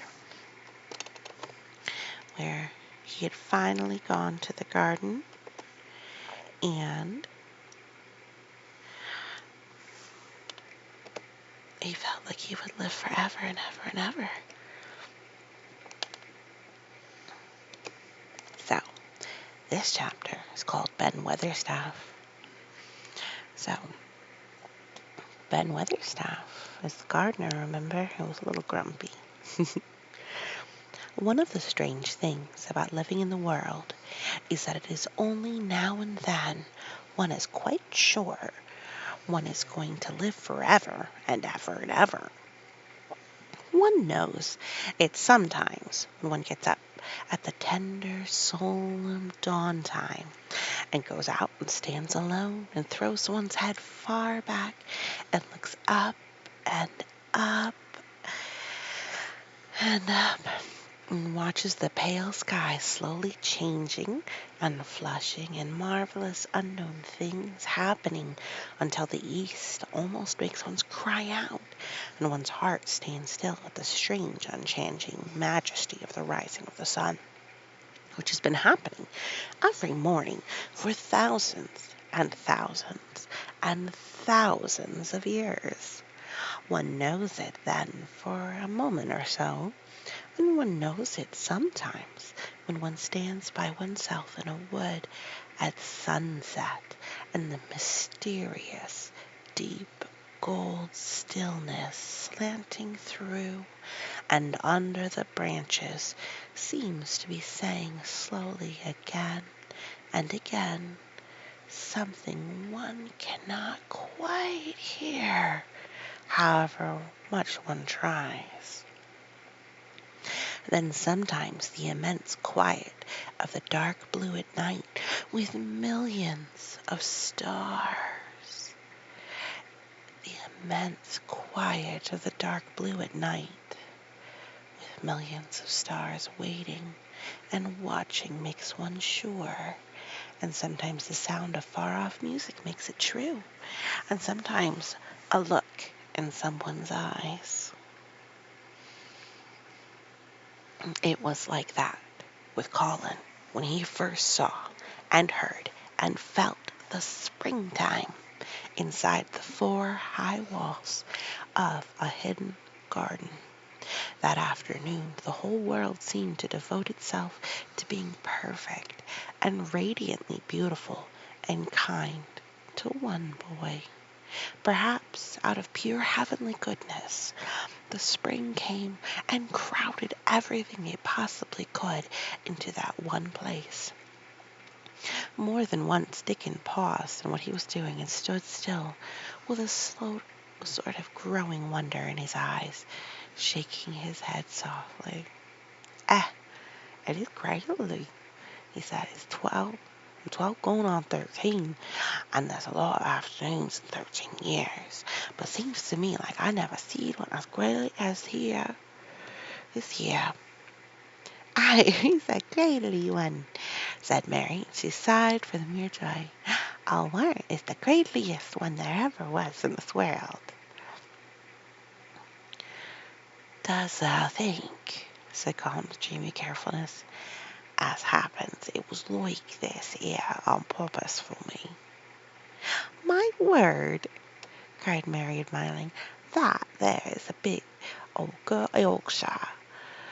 That's shaping your voice right there. And delight reigned. They drew their chair under the plum tree, which was snow white with blossoms and musical with bees. It was like a king's canopy, a fairy king's. There were flowering cherry trees near, and apple trees whose buds were pink and white, and here and there one had burst open wide. Between the blossoming branches of the canopy, bits of blue sky looked down like wonderful eyes. Mary and Dickon worked a little here and there, and Colin watched them. They brought him things to look at, buds which were opening, buds which were tight closed, bits of twig whose leaves were just showing green, and a feather of a woodpecker which had dropped on the grass, the empty shell of some bird early hatched. Dickon pushed the chair slowly round and round the garden. stopping every other moment to let him look at wonders springing out of the earth or trailing down from trees. It was like being taken in state round the country of a magic king and queen and shown all the mysterious riches it contained. "I wonder if we'll see the robin." "We shall see the robin," said Colin. "I'll see him often now for a bit," answered Dickon. "When the eggs hatches, and the little chap will be out getting so busy and 'll be had to swim. Thou'll see him flying backward and forward, carrying worms nigh as big as himself, and that man's nose going on the nest when he gets there fair flusters him so that he scarce knows what big mouth to drop it in fast pacing, and gaping beaks as squawks on every side. Mother says when she sees the white robin has to keep 'em gaping beaks filled, she feels like she's a lady with nothing to do. She says she's seen the little chaps, and when it seems like the sweat must be dropping off of 'em, though folk can't see it." This made them giggle so delightedly that they were obliged to cover their mouths with their hands, remembering they must not be heard. Colin had been instructed as to the law of whispers and low voices several days before. He liked the mysteriousness of it and did his best, but in the midst of excited enjoyment it was rather difficult to never laugh above a whisper. Every moment of the afternoon was full of new things, and every hour the sunshine grew more golden. The wheeled chair had been drawn back under the canopy, and Dickon had sat down on the grass and had just drawn out his pipe when Colin saw something he had not had time to notice before. "That's a very old tree over there, isn't it?" he said. Dickon looked across the grass at the tree, and Mary looked, and there was a brief moment of stillness. "Yes," answered Dickon after it, and his low voice had a very gentle sound. Mary gazed at the tree in thought.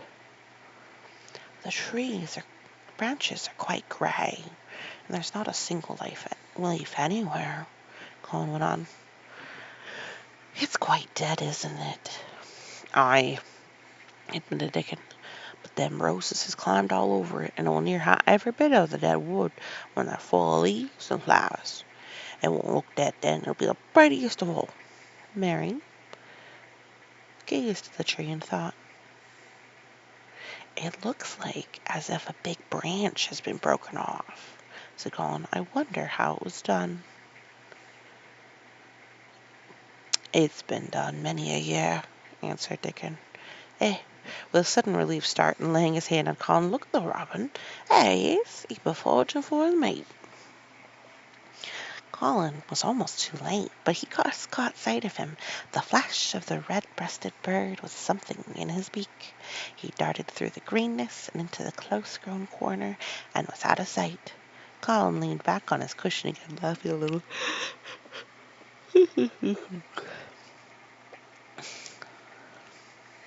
"He's taking her tea to her. Perhaps it's 5 o'clock. I think I'd like some tea myself." And so they were safe. "It was magic which sent the robin," said Mary secretly to Dickon afterward. "I know it was magic." For both she and Dickon had been afraid Colin might ask something about the tree whose branch had broken off 10 years ago, and they had talked it over together, and Dickon had stood and rubbed his head in a troubled way. "We mun look at it if we're no different from the other trees," he had said. "We couldn't never told him how it broke, poor lad. If he says anything about it, we must try to look cheerful." "I doubt we mun," answered Mary. But she had not felt as if she looked cheerful when she gazed at the tree. She wondered and wondered in those few moments if there was any reality in that other thing Dickon had said. He had gone on rubbing his rust-red hair in a puzzled way, but a nice comforted look had begun to grow in his blue eyes. "Miss Craven was a very lovely young lady," he had gone on rather hesitantly, "and Mother thinks maybe she's about Miss Waite. Many a time looking after Mr. Crowley. same as old mothers do when they're took out of the world. They have to come back, now sees. Happen she's been in the garden, and Happen it was her set us to work and told us to bring him here.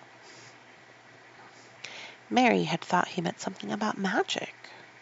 She had a great believer in magic. Secretly, she quite believed that Dickon worked magic. Of course, good magic on everything near him, and that was why people liked him so much, and wild creatures knew he was their friend. She wondered indeed if it were not possible that his gift had brought the robin just at the right moment when Colin asked that dangerous question. She felt that his magic was working all the afternoon and making Colin look an entirely different boy. It did not seem possible that he could be a crazy creature who screamed and beaten and bitten his pillow. Even his ivory whiteness seemed to change. The faint glow of color which had shone in his face and neck and hands when he first got inside the garden really never died away. He looked as if he were made of flesh instead of ivory or wax. So they saw the robin carry food to his mate 2 or 3 times, and it was so suggestive of afternoon tea that Colin felt they really must have some. Go and make one of the men servants bring some in a basket to the orchard end and walk, he said, and then you and Dickon can bring it here. It's an agreeable idea, easily carried out, and when the white cloth was spread upon the grass, with hot tea and buttered toast and crumpets, a delightfully hungry meal was eaten. And several birds on domestic errands paused to inquire what was going on and were led into investigating crumbs with great activity. Nut and shell whisked up trees with little pieces of cake, and Soot took the entire half of a buttered crumpet into a corner and pecked at it and examined and turned it over and made hoarse remarks about it until he decided to swallow it all joyfully in one gulp. The afternoon was dragging towards its mellow hour. The sun was deepening the gold of its lances. The bees were going home, and the birds were flying past less often. Dickon and Mary were sitting on the grass. The tea basket was repacked, ready to be taken back to the house, and Colin was lying against his cushions with his heavy locks pushed back from his forehead, and his face looking quite a natural color. I don't want this afternoon to go, he said. But I shall come back tomorrow, and the day after, and the day after, and the day after. You'll get plenty of fresh air, won't you? Said Mary. I'm going to get nothing else, he answered. I've seen the spring now, and I'm going to see the summer. And we're going to see everything grow here. I'm going to grow here myself. That thou will, said Dickon. Also have thee walking out here, and Dickon is the same as folks for long. Colin flushed tremendously. Walk, he said. Dick, shall I? Dickon's glance at him was delicately cautious. Neither he nor Mary had ever asked if anything was the matter with his legs. For sure that I will, he said stoutly. That got legs of thine own, same as other folks. Mary was rather frightened till she heard Colin's answer. Nothing really ails them, he said, but they're so thin and weak. They shake so that I'm afraid to try and stand on them. Whew. Both Mary and Dickon drew a relieved breath. When thou stops being afraid, that'll stand on 'em, Dickon said with renewed cheer, and that'll stop being afraid in a bit. I shall, said Colin, and he lay still as if he were pondering things. They were really quite quiet for a little while. The sun was dropping lower. It was that hour when everything stills itself, and they really had a busy and very exciting afternoon. Colin looked as if he were resting luxuriously. Even the creatures had ceased moving about and had drawn together and were resting near them. Soot had perched on a low branch and drawn up one leg and dropped the grey film lazily over his eyes. Mary privately thought he looked as if he might snore in a minute. In the midst of the stillness, it was rather startling when Colin half lifted his head and exclaimed, in a loud, suddenly alarmed whisper, "Who is that man?" Dickon and Mary scrambled to their feet. "Man!" they both cried in low, quick voices. Colin pointed to the high wall. "Look!" he whispered excitedly. "Just look!"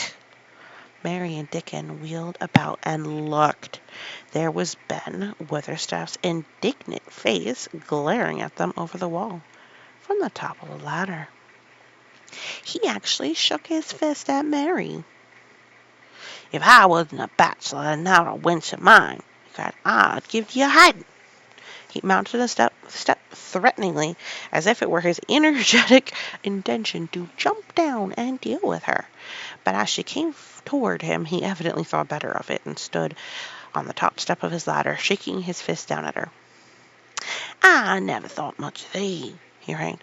"I couldn't abide you the first time I set eyes on that scrawny, buttermilk-faced young besom. I was asking questions and puckering the nose when there wasn't no wanted. I never knowed it was so thick with me. If it hadn't been for the Robert him." "Ben Weatherstaff," called out Mary, finding her breath. She stood below him and called out with a sort of gasp, "Ben Weatherstaff, it was the robin who showed me the way." And it really did seem as if Ben would scramble down on her side of the wall. He was so outraged. "Oh, that young Ben!" he called out to her. "Laying our badness on Robin. Not only that, but he did not now nothing. Him showing the way him. Ah, what not. She could see his next words burst out because he was overpowered by curiosity. "How was the wall get in?" "It was the robin who showed me the way," she protested obstinately. "He didn't know he was doing it, but he did. And I can't tell you from here while you're shaking your fist at me." He stopped shaking his fist, and very suddenly at that moment his jaw dropped as he stared over her head at something he saw coming over the grass toward him. At the first sound of his torrent of words, Colin had been so surprised that he only sat up and listened as if he were spellbound. But in the midst of it he had recovered himself and beckoned imperiously to Dickon. "Wheel me over there," he commanded. "Wheel me quite close, and stop right in front of him." And this, if you please, this is what Ben Weatherstaff beheld, and which made his jaw drop. A wheeled chair with luxurious cushions and ropes, which came toward him looking rather like some sort of state-coach, because a young Rajah leaned back in it with royal command in his great black-rimmed eyes, and a thin white hand extended haughtily towards him. And it stopped right under Ben Weatherstaff's nose. It was no wonder his mouth dropped open. "Do you know who I am?" demanded the Rajah. How Ben Weatherstaff stared. His red old eyes fixed themselves on what was before him as if he were seeing a ghost. He gazed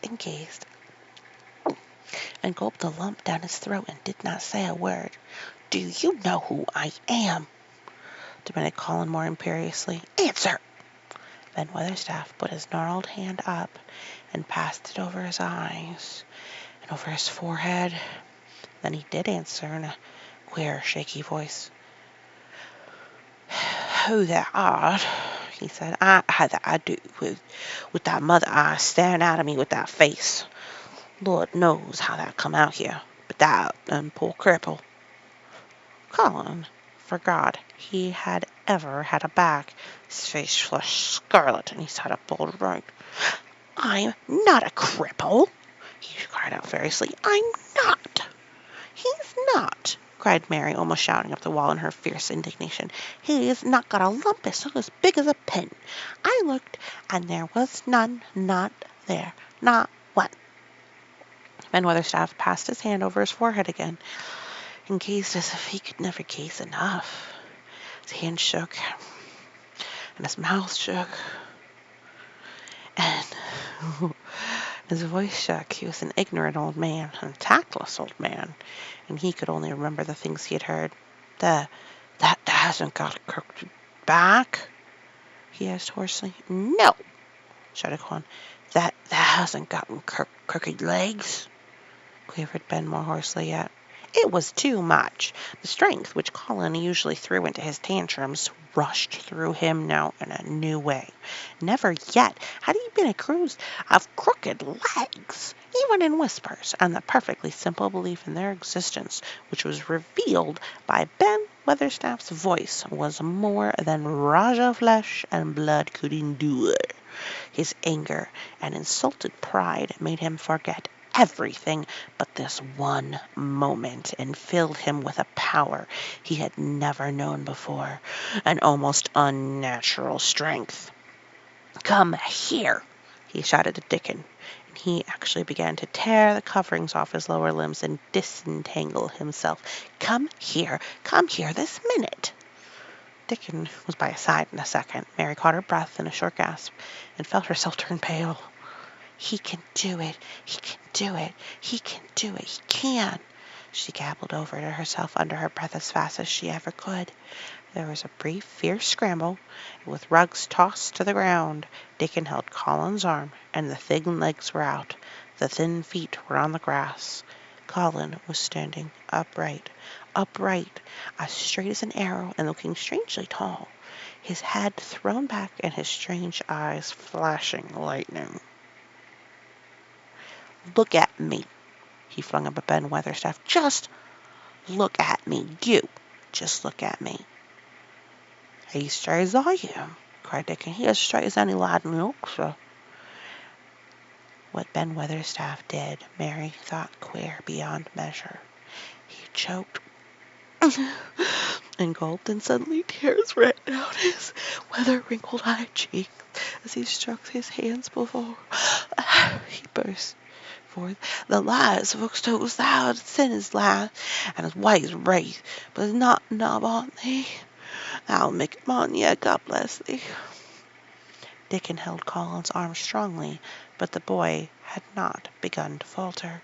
He stood straighter and straighter and looked Ben Weatherstaff in the face. I'm your master, he said, when my father is away, and you are to obey me. This is my garden. Don't dare say a word about it. You get down from that ladder and go out to the long walk, and Miss Mary will meet you and bring you here. I want to talk to you. We did not want you, but now we will have to be. You will have to be in on the secret. Be quick. Ben Weatherstaff's crabbed old face was still wet with that one queer rush of tears. It seemed as if he could not take his eyes from thin, straight Colin, standing on his feet with his head thrown back. Lad, he almost whispered, lad. Then, remembering himself, he suddenly touched his hat, gardener fashion, and said, yes, sir, and obediently disappeared as he descended the ladder. Da-da-da-da. So that is the end of the chapter, Ben Weatherstaff. We'll be reading chapter 22 next. Thank you so much for listening, and you have a great day. Hello, Monster Mama 1, 2, 3, 4, and more. We're reading The Secret Garden by Frances Hodgson Burnett one more time. This chapter is 23. Goodness me. We don't have too many more left. So we're going to do magic. And we're going to go. Can I get rid of that? Control F. Is how you hide things. Oh, whoops. That's not how you hide things. Well, so if you remember, we just had da-da-da-da-da, Ben Weatherstaff come and be there with us.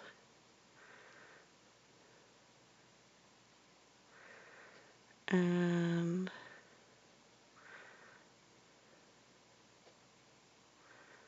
yeah, but they had over there.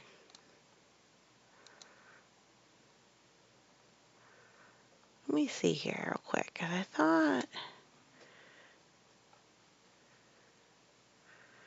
we were reading in the book. Well, maybe we're on chapter 22 still.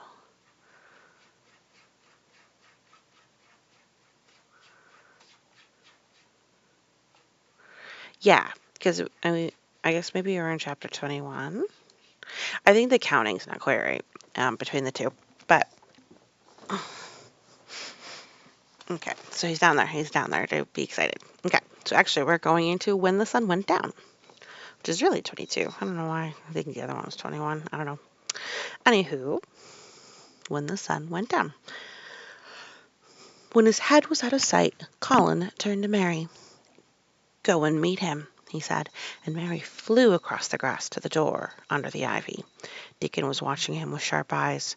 There were scarlet spots on his cheeks, and he looked amazing, but he showed no signs of falling. "I can stand," he said, and his head was still held up, and he said it quite grandly.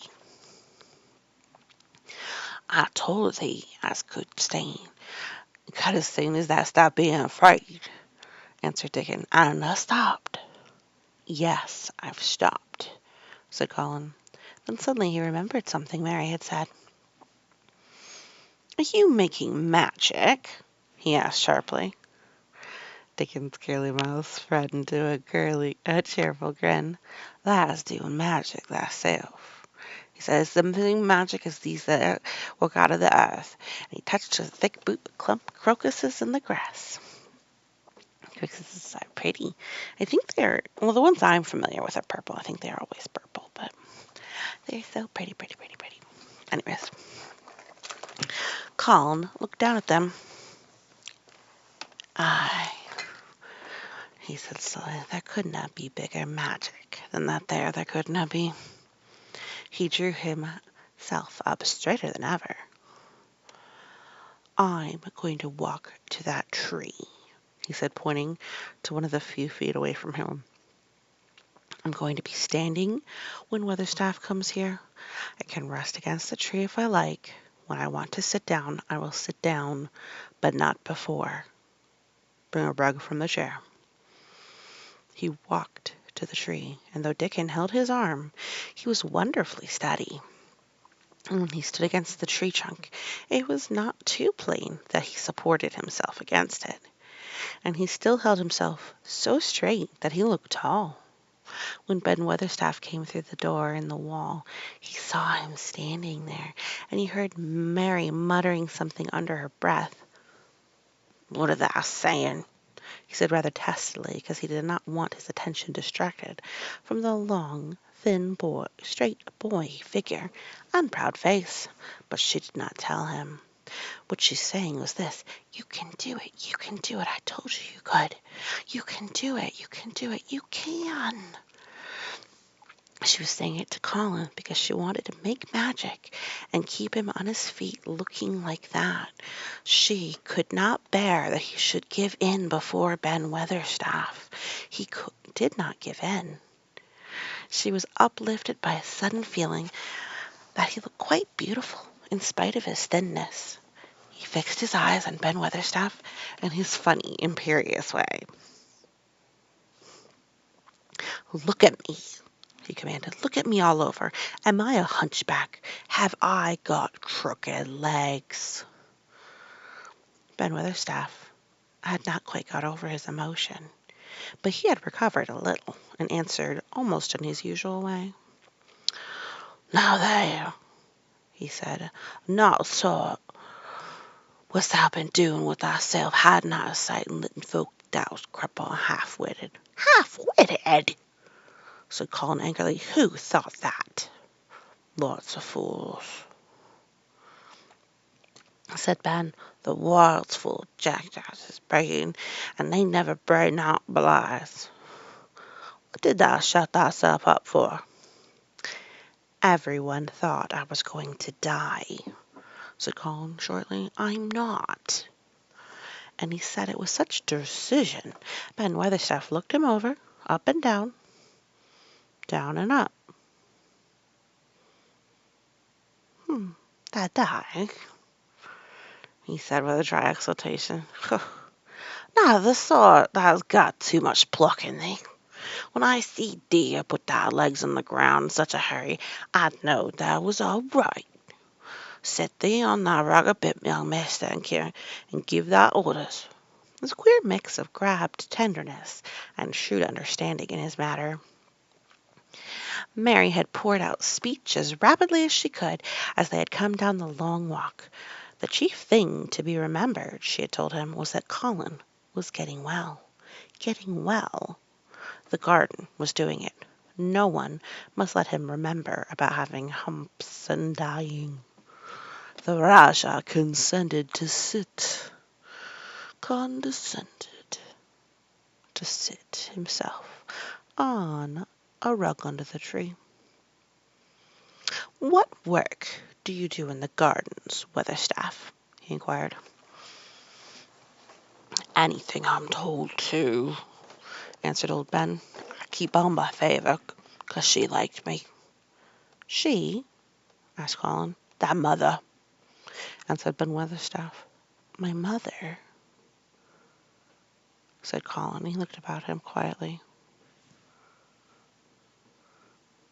This was her garden, wasn't it?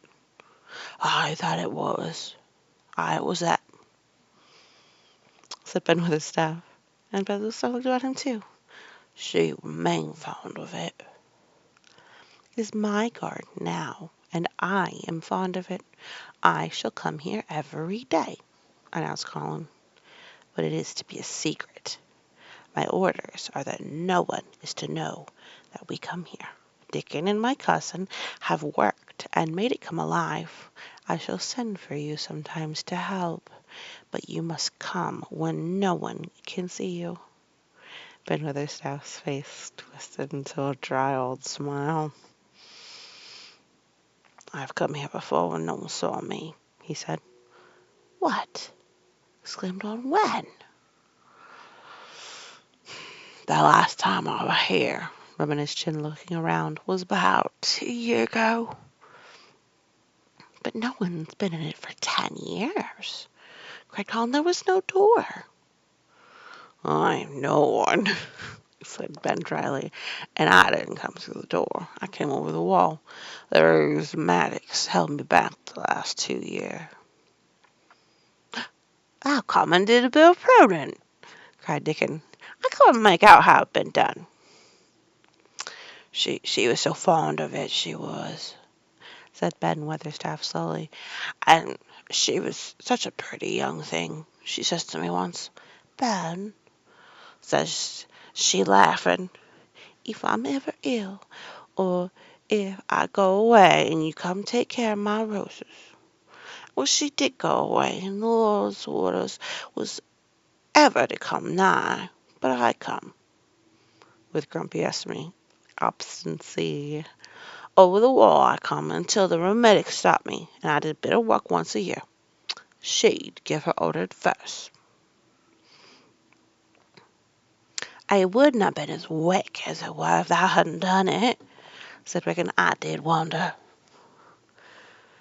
"I'm glad you did it, Weatherstaff," said Colin. "You'll know how to keep the secret."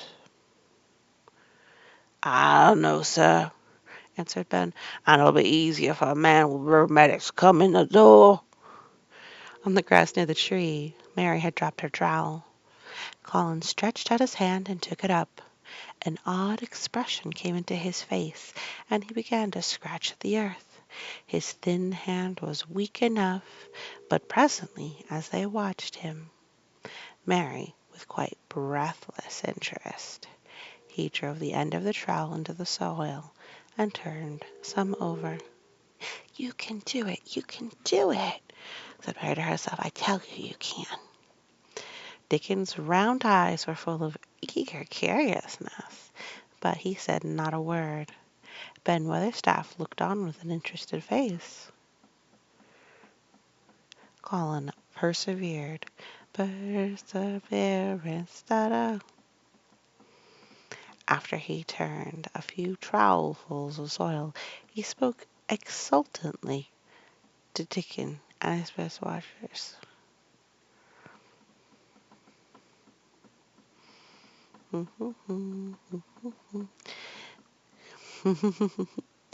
That doesn't have me walking about here same as other folk, and I said have 'em digging. I thought that was laying the seed please me. This is the old stab and looked, and here I am digging. Then Witherstaff's mouth fell open. Again when he heard him, but he ended by chuckling. That sounds like thou's got wits and all. That lock show yard for sure. I'm not digging too how that likes to plan to build something. You get the tree rose in a pot. Go and get it, said Colin, digging excitedly. Quick, quick. And it was done quickly enough indeed. Ben Weatherstaff went his way, forgetting romantics. Dickon took out his spade and dug a hole deeper and wider than a new digger with thin white hands could make. Mary slipped out to run and bring back a watering can.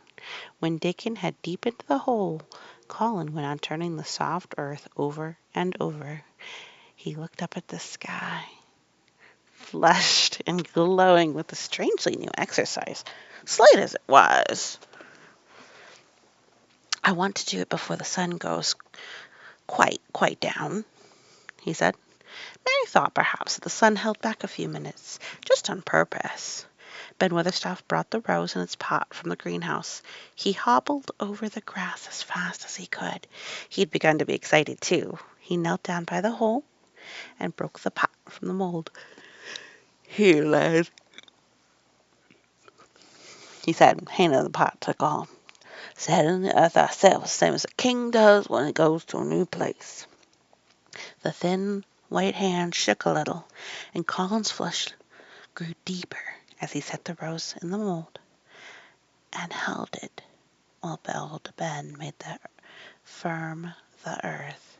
It was filled in and pressed down and made steady. Mary was leaning forward with her hands on her knees. Set had flown down and marched toward to see what was being done.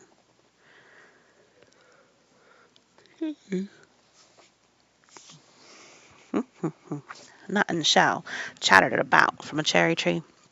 It's planted, said Colin at last, and the sun is only slipping over the edge. Help me up, Dickon. I want to be standing when it goes. That's part of the magic. And Dickon helped him, and the magic, or whatever it was, so gave him strength that when the sun did slip over the edge and end the strange, lovely afternoon for them, he actually stood there on his own 2 feet, laughing. And that's the end of chapter 22. So, per this, chapter 23, we're going to have Dr. Craven waiting for them when they return to the house. Will they keep their secret? We'll see. Thank you so much for listening, and you have a wonderful day. Hello, Monster Mama 1, 2, 3, 4, and more. And we're going to read another chapter of The Secret Garden. So, I'm playing the video game. It's actually me playing, or footage of it anyways, of Power Wash Simulator 2. I thought it'd be fun. So, if you remember last, in The Secret Garden, we were reading where Colin has taken his first stand and steps, and perhaps ever really, in the garden due to Ben Weatherstaff coming and being a bit of a nosy old man. But, I'm sorry, I'm tired. He decided there's magic in him that Mary had helped him with, and it is what made him strong. So now we'll see, after a full day in the garden, what is waiting for him back at the house, the manor. Chapter's magic. Dr. Craven had been waiting some time at the house when they returned to it. He had indeed begun to wonder if this might not be wise to send someone out to explore the garden paths when Colin was brought back to his room. The poor man looked him over. Seriously. "You should not have stayed so long," he said. "You must not overexert yourself." "I am not tired at all," said Colin. "It has made me well. Tomorrow I'm going out in the morning as well as the afternoon." "I'm not sure that I can allow it," answered Dr. Craven. "I am afraid it would not be wise." "It would not be wise to try and stop me," said Colin quite seriously. "I am going." Even Mary had found out that one of Colin's chief peculiarities was that he did not know in the least what a rude little brute he was with his way of ordering people about. He had lived in a sort of desert island all his life, and as had been the king of it, had made his own manners and had no one to compare himself with. Mary had indeed been rather like him herself, and since she had been at Miss Waite had gradually discovered that her own manners had not been of the kind which is usual or popular. Having made this discovery, she naturally thought it was of enough interest to communicate to Colin. So she sat and looked at him curiously for a few minutes after Dr. Craven had gone.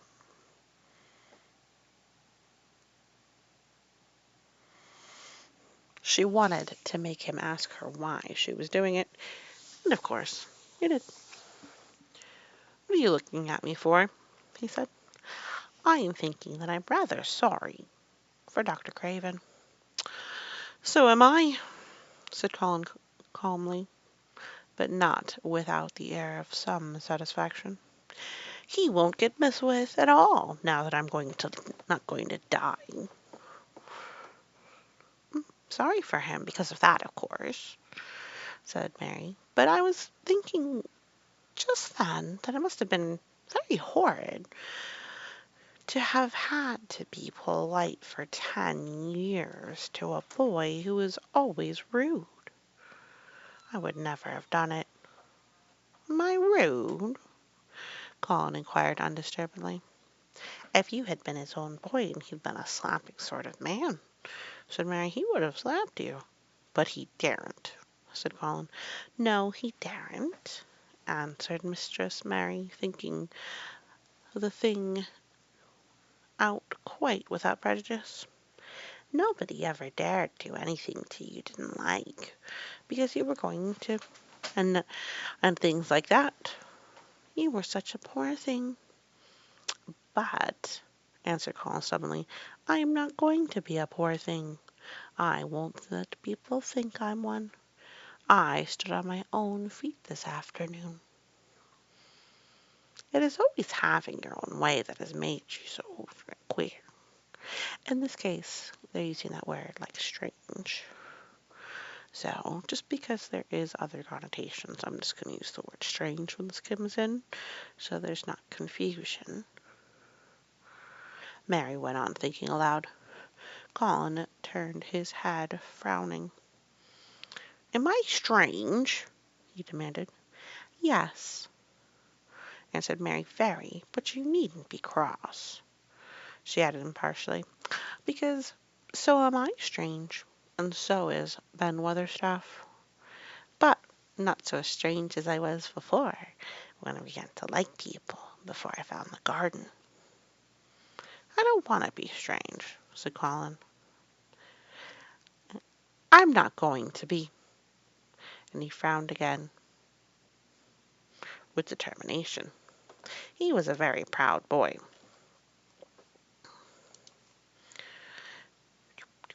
He lay thinking for a while, and then Mary saw his beautiful smile again and gradually change his whole face.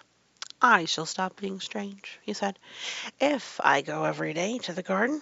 There is magic in there. Good magic, you know, Mary. I'm sure there is. So am I, said Mary, even if that isn't your real name.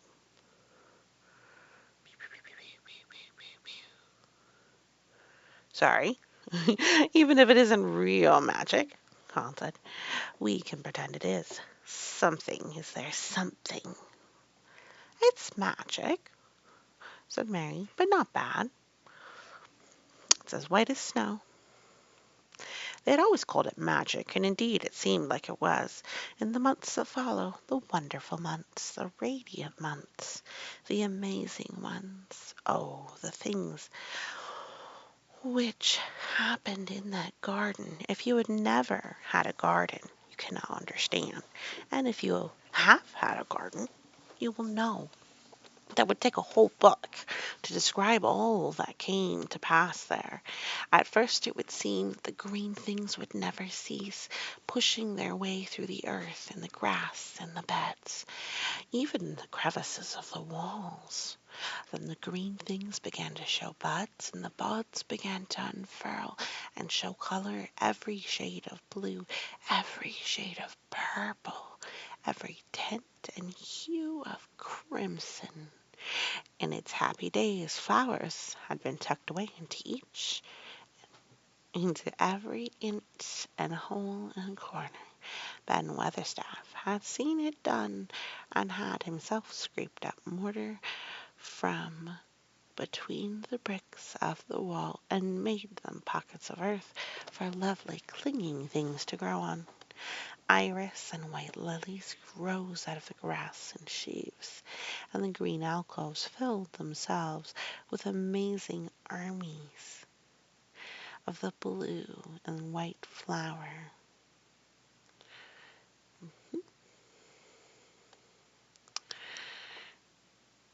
Lances of tall delphiniums or columbines or campanillas. She'd been fine of she was. Ben Weatherstaff said she liked to tell him things. It's always pointing up at the blue sky, she used to tell. Not as she was on and look at the earth, not her. She just loved it. She said it was blue sky, I always looked so joyful. The seeds Dickon and Mary had planted grew as if fairies tended them. Satiny poppies of all tints danced in the breeze by the score, gaily defying flowers which had lived in the garden for years.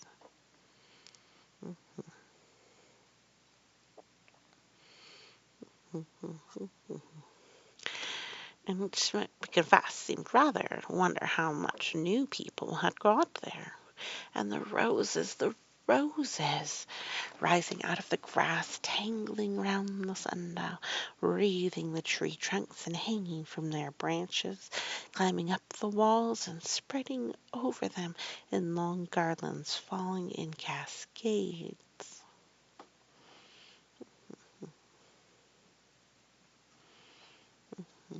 Mm. Yep.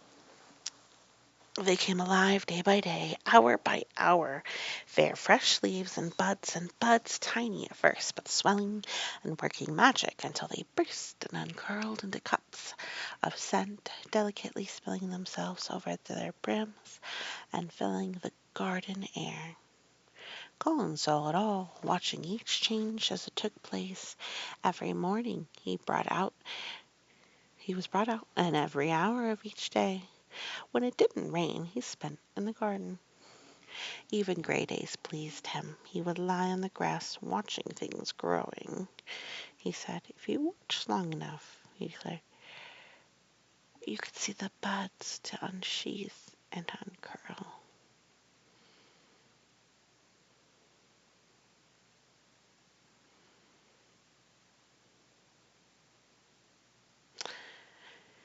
Also, you could make the acquaintance of strange, busy insect things running about on various, unknown but evidently serious errands, sometimes carrying tiny scraps of straw or feather or food, or climbing braids of grass as if they were trees whose tops one could look out to explore the country. A mole throwing up its mound at the end of its burrow and making its way out at the last with its long nailed paw, which looked so much like elfish hands, had absorbed him one whole morning. Ants waves, beetles waves, bees waves, frogs waves, birds waves, plants waves.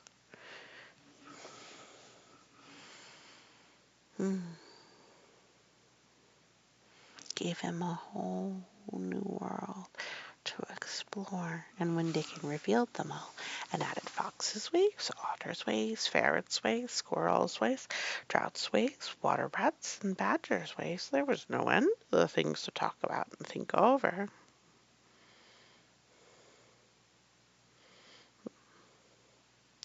And this was not half the magic. The fact that he had only once stood on his feet had set Colin to thinking tremendously, and when Mary told him of the spell she had worked, he was excited and approved it greatly.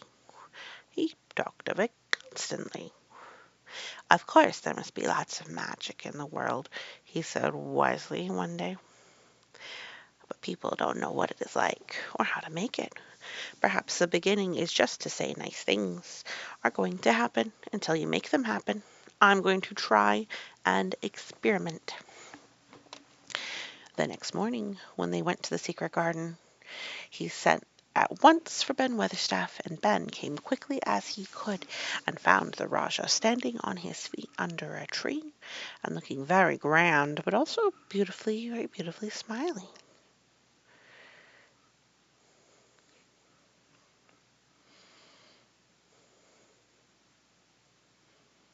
Mm-hmm.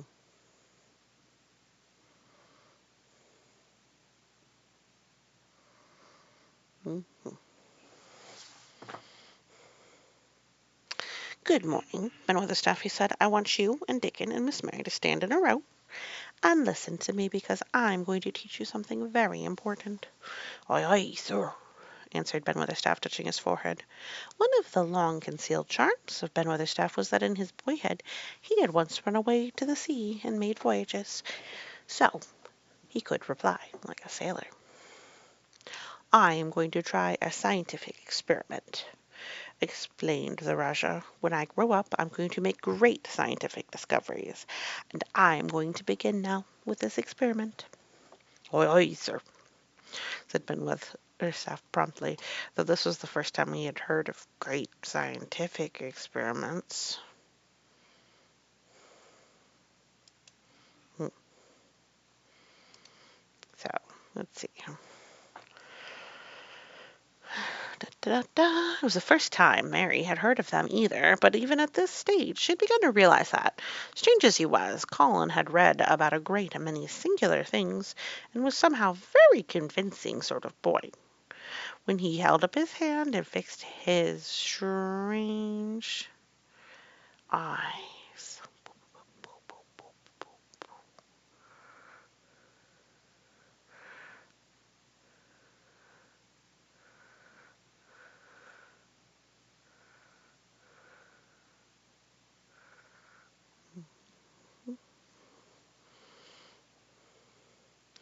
First, it was the very first time Mary had heard of them either, but this is strange. She had begun to realize that. Indeed. Okay, so at this moment he was only 10 years old and going.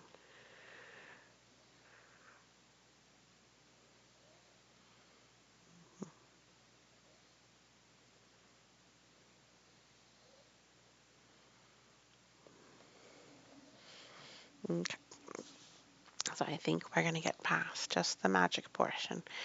We're going to give a pause and pick up halfway through this chapter. So he was 10, going on 11. At this moment he was especially convincing because he finally felt the fascination of making some of their speech like a grown-up adult human. The great scientific experiments I'm going to make, he went on, will be about magic. Magic is a great thing, and scarcely anyone knows anything about it except a few people in fakirs.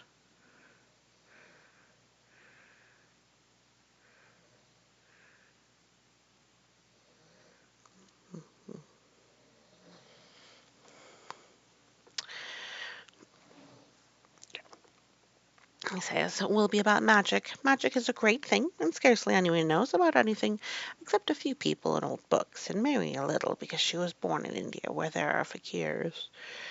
I believe Dickon knows some magic, but perhaps he doesn't know how to use it.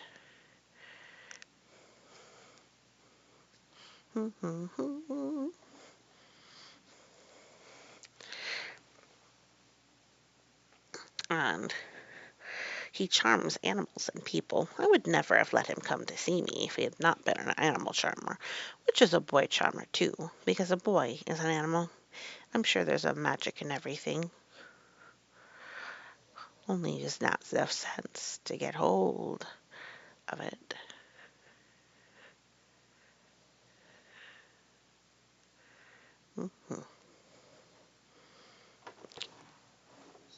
I believe, say, um, which is a an animal charmer, which is a boy charmer too, because a boy is an animal. Quite sure there's magic in everything, only if we have not enough sense to get hold of it and make do things for us, like electricity and a little bit. So, mhm.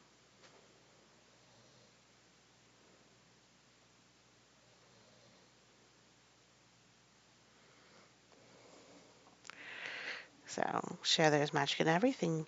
We only need to have sense enough to get hold of it and make it do things for us, like electricity and horses and steam.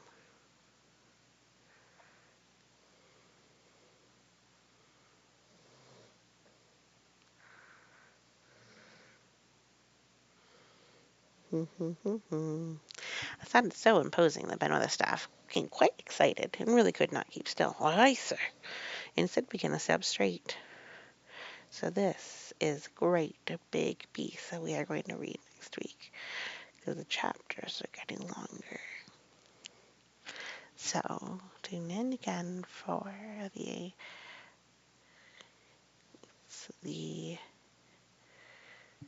mhm. We'll pick it back up and we'll see how the magic worked. Thank you so much for listening, and you have a wonderful day.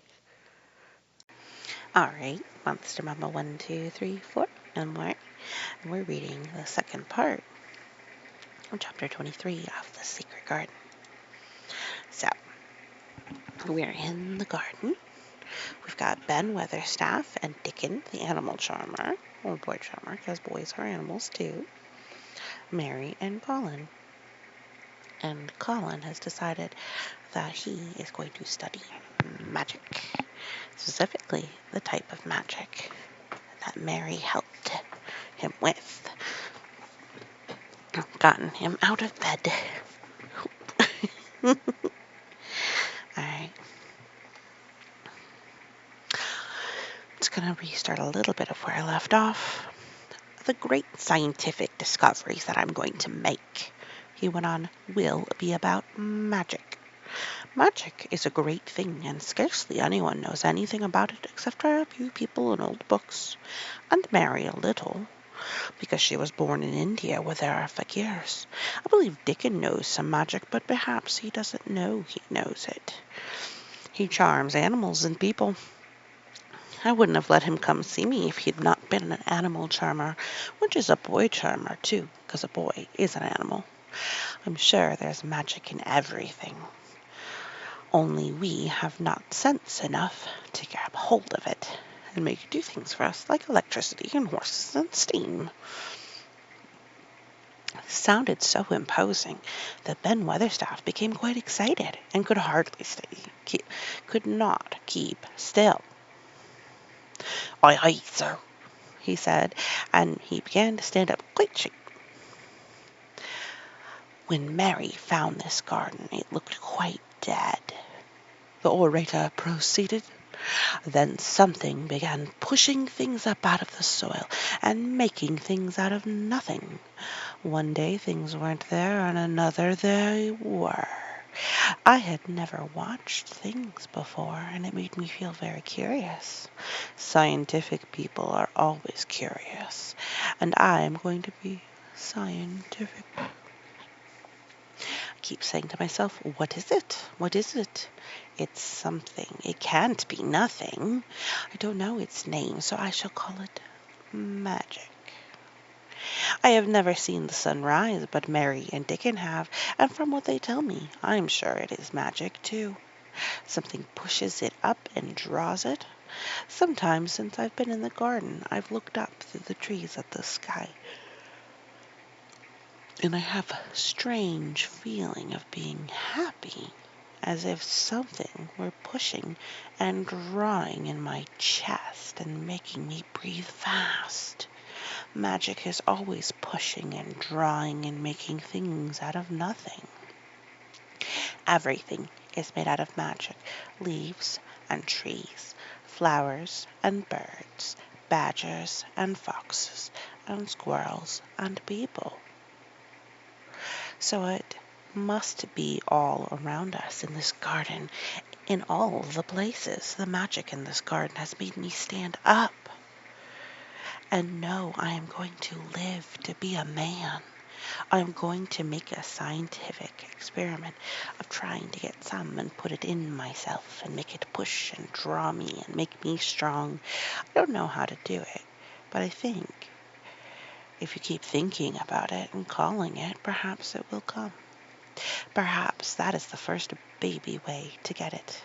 When I was going to try to stand that first time, Mary kept saying to herself as fast as she could, "You can do it, you can do it." And I did. I had to try myself at the same time, of course, but her magic helped me, and so did Dickens. Every morning and evening, and as often in the daytimes I can remember, I'm going to say, magic is in me. Magic is making me well. I am going to be as strong as Dickon, as strong as Dickon. And you must all do it too. That is my experiment. Will you help, Ben Weatherstaff? "Hoy, hoy, sir," said Ben Weatherstaff. "Hoy, hoy."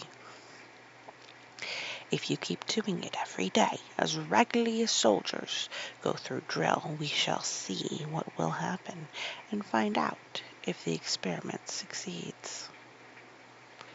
You learn things by saying them over and over and thinking about them until they stay in your mind forever. And I think it will be the same with magic.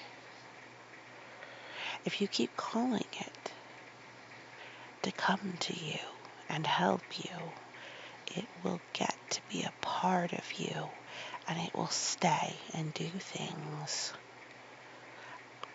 I once heard an officer in India tell my mother that there were fakirs who said words over and over thousands of times a day, said Mary.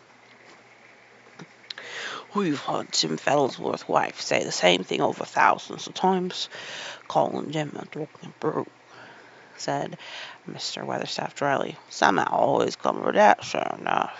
You gave her good hiding and went to the Blue Line and got drunk, oh Lord." Colin drew his brows together and thought a few minutes. Then he cheered up. "Well," he said, you see, something did come of it. She used the wrong magic until she made him. If she used the right magic and had said something nice, perhaps he wouldn't have gotten a certain way. Perhaps he might have bought her a new bonnet.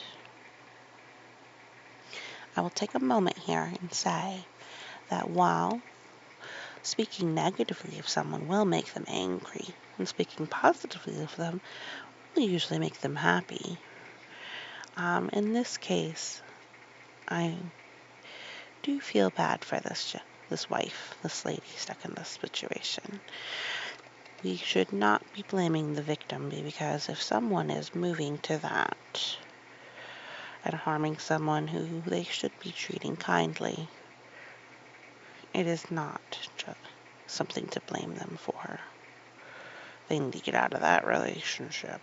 But we are not here to fix that. And we don't see these characters in the rest of the story. I just wanted to say, if someone loves you, they should respect you and treat you kindly. They should never hurt you, even in anger. And if someone's hurting you, they don't really love you, not properly, not respect. You want respect and kindness, because if they really want the best for you, they wouldn't hurt you. No matter how annoying or mean you might be, particularly if it's on the regular and they don't say sorry.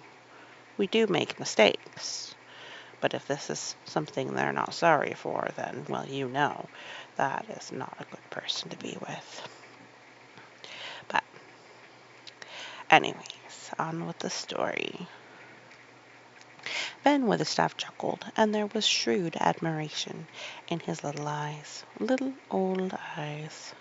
"I'm a clever lad as well as straight-legged one, Mr. Colin," he said. "Next time I see Bess Fattaway, I'll give her a bit of ham and think of magic will do for her. She'll be raised pleased as soon as her experiment worked." And so Jim. Dickon had stood listening to the lecture, his round eyes shining with curious delight. Nut and Shell were on his shoulders, and he held a long-eared white rabbit in his arm and stroked it softly, while it laid its ears along its back and enjoyed itself. "Do you think the experiment will work?" Colin said, wondering what he was thinking. He so often wondered what Dickon was thinking when he saw him looking at him or at one of his creatures with his happy wide smile. He smiled now, and his smile was wider than usual. "Oi," he answered, "how I do. I think it's the same as seeds when the sun shines on them. It'll work for sure. Shall I begin it now?" Colin was delighted, and so was Mary, fired by recollections of fakirs and devotees. In illustrations, Colin suggested that they should all sit cross-legged under the tree, which made a canopy. Crisscross applesauce.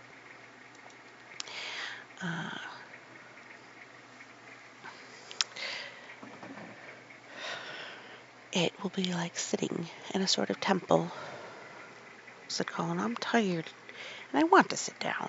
"Eh!" said Dickon. "That mustn't begin starting by saying I'm tired. That might spoil the magic." Colin turned and looked at him in his innocent round eyes. "That's true," he said slowly. "I must only think of the magic." It all seemed quite majestic and mysterious when they sat down in their circle. Ben Weatherstaff felt as if he had somehow been led into appearing at a prayer meeting. Ordinarily, he was very fixed in being what he called being a game bear means. But this, being the Rajah's affair, he did not resent it, and indeed inclined to be gratified at being called upon to assist. Mistress Mary felt solemnly enraptured. Dickon held his rabbit in his arm, and perhaps he made some charmer signal no one heard. For when he sat down cross-legged like the rest, the crow, the fox, the squirrels, and the lamb slowly drew near and made part of the circle, settling each into a place of rest, as if of their own desire. "The creatures have now come," said Colin gravely. "They want to help us." Colin looked quite beautiful, Mary thought. He held his head high, as if he felt some sort of priest, and his strange eyes had a wonderful look in them. The light shone on him through the tree canopy. "Now we will begin," he said. Shall we sway forward and backward, Mary, as if we were dervishes? Why can't I be still swaying back and forward? Said Ben Witherstaff. I got the rheumatics. The magic will take them away, said Colin in a high priest tone, but we won't sway until it has done it. We will only chant. I can't do no chanting, said Ben Witherstaff a trifle testily. They turned me out of the church choir the only time I ever tried it. No one smiled. We were all too much in earnest. Colin's face was not even crossed by shadow. He was thinking only of the magic.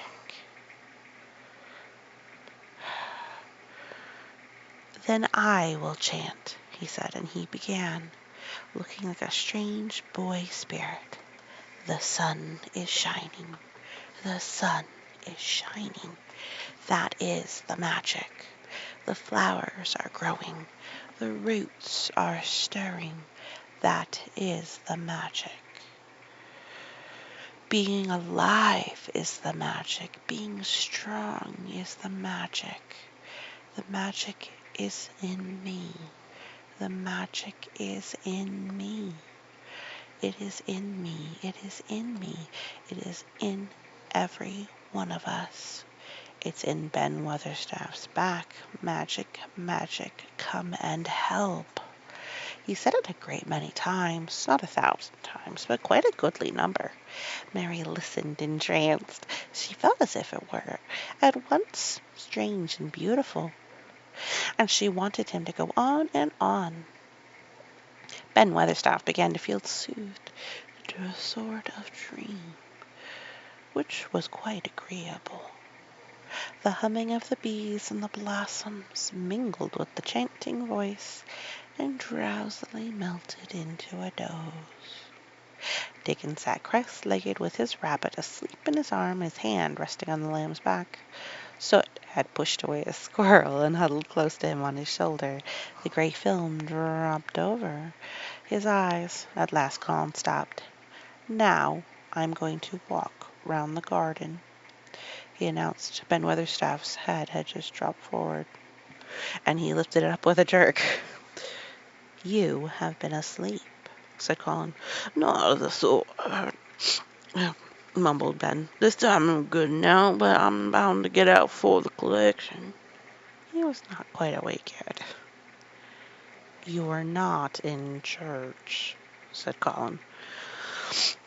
Not me, said Colin, straightening himself. Who said I were? I had everybody. He said the magic's in my back. The doc calls it rheumatics. The Rajah waved his hand. That was the wrong magic, he said. You will get better. You have my permission to go to your work, but come back tomorrow. I'd like to see you walk around the garden, grunted Ben.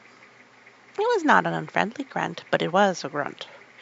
In fact, being a stubborn old party and not having entire faith in magic, he had made up his mind that if he were sent away, he would climb his ladder and look over the wall, so that he might be ready to hobble back if there were any stumbling. The Rajah did not object to his staying, and so the procession was formed. It really did look like a procession. Colin was at its head, with Dickon on one side and Mary on the other. Ben Weatherstaff walked behind, and the creatures trailed after them, the lamb and the fox cub keeping close to Dickon, the white rabbit hopping along or stopping to nibble, and Soot following the solemnity of a person who felt himself in charge. It was a procession which moved slowly, but with dignity. Every few yards it stopped to rest, because remember, he's learning to walk again. Colin leaned on Dickon's arm, and privately Ben Weatherstaff kept a sharp lookout. But now and then Colin took his hand from its support and walked a few steps alone. His head was held up all the time, and he looked very grand. The magic is in me, he kept saying. The magic is making me strong. I can feel it. I can feel it. seemed very certain that something was upholding and uplifting him. He sat on the seats in the alcoves, and once or twice he sat down on the grass, and several times he paused in the path and leaned on Dickon, but he would not give up until he had gone all around the garden. When he returned to the campied tree, his cheeks were flushed and he looked triumphant. "I did it! The magic worked!" he cried. "This is my first scientific discovery." "What will Dr. Craven say?" broke out Mary. "He won't say anything," Colin answered, "because he will not be told. This is to be the biggest secret of all. No one is to know anything about it until I have grown so strong that I can walk and run like any other boy. I shall come here every day in my chair, and I shall be taken back in it. I won't have other people whispering and asking questions, and I won't let my father hear about it until the experiment has quite succeeded. Then sometime when he comes back to Misselthwaite, I shall just walk up to his study and say, 'Here I am. I am like any other boy. I am quite well, and I shall live to be a man.' It was done by scientific experiment." "He'll think he's in a dream," cried Mary. "He won't believe his eyes." Colin flushed triumphantly. He had made himself believe that he was going to get well, which was really more than half the battle, if he had been aware of it. And the thought which stimulated him more than any other was this imagining what his father would look like when he saw that he had a son who was straight and strong as other fathers' sons. One of the darkest miseries in the unhealthy, morbid past days had been his hatred of being a sickly, weak-backed boy whose father was afraid to look at him. "He'll be obliged to believe them," he said. "One of the things I'm going to do, after the magic works and before I begin the scientific discoveries, is to be an athlete." "We shall have thee talking of box in a week or so," said Ben Weatherstaff. "Thou and winning the belt and being champion prize fighter of all England." Colin fixed his eyes on him sternly. "Weatherstaff," he said, "that is disrespectful. You must not take liberties because you are in the secret. However the magic works, I shall not be a prize fighter. I shall be a scientific discoverer." "Ax pardon, sir," answered Ben, touching his forehead in salute. "I ought to see you in a joking manner." But his eyes twinkled, and secretly he was immensely pleased. He really did not mind being snubbed, since the snubbing meant the lad was gaining strength and spirit. So that is part 2 of chapter 23 of The Secret Garden. Next chapter will be chapter 4, Let Them Laugh. Thank you so much for listening, and you have a wonderful day. Okay, let's record a video. So we're gonna read The Secret Garden. Do. I bet you're excited.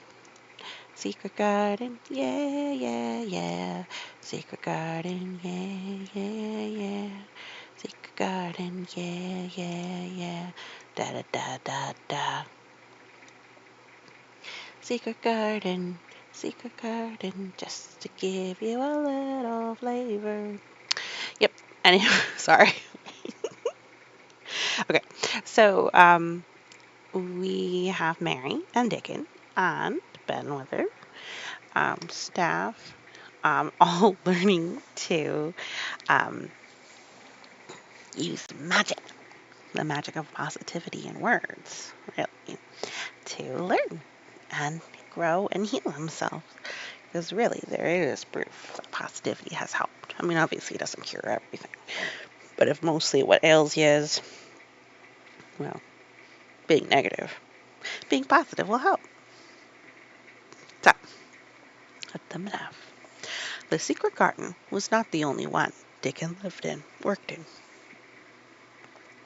Round the cottage on the moor there was a piece of ground enclosed by a low wall of rough stones.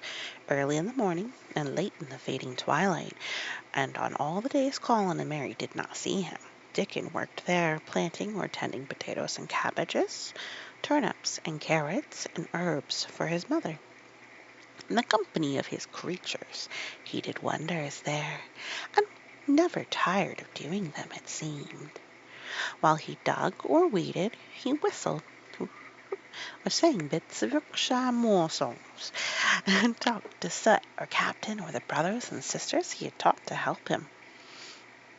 Because remember that he's got a lot of siblings.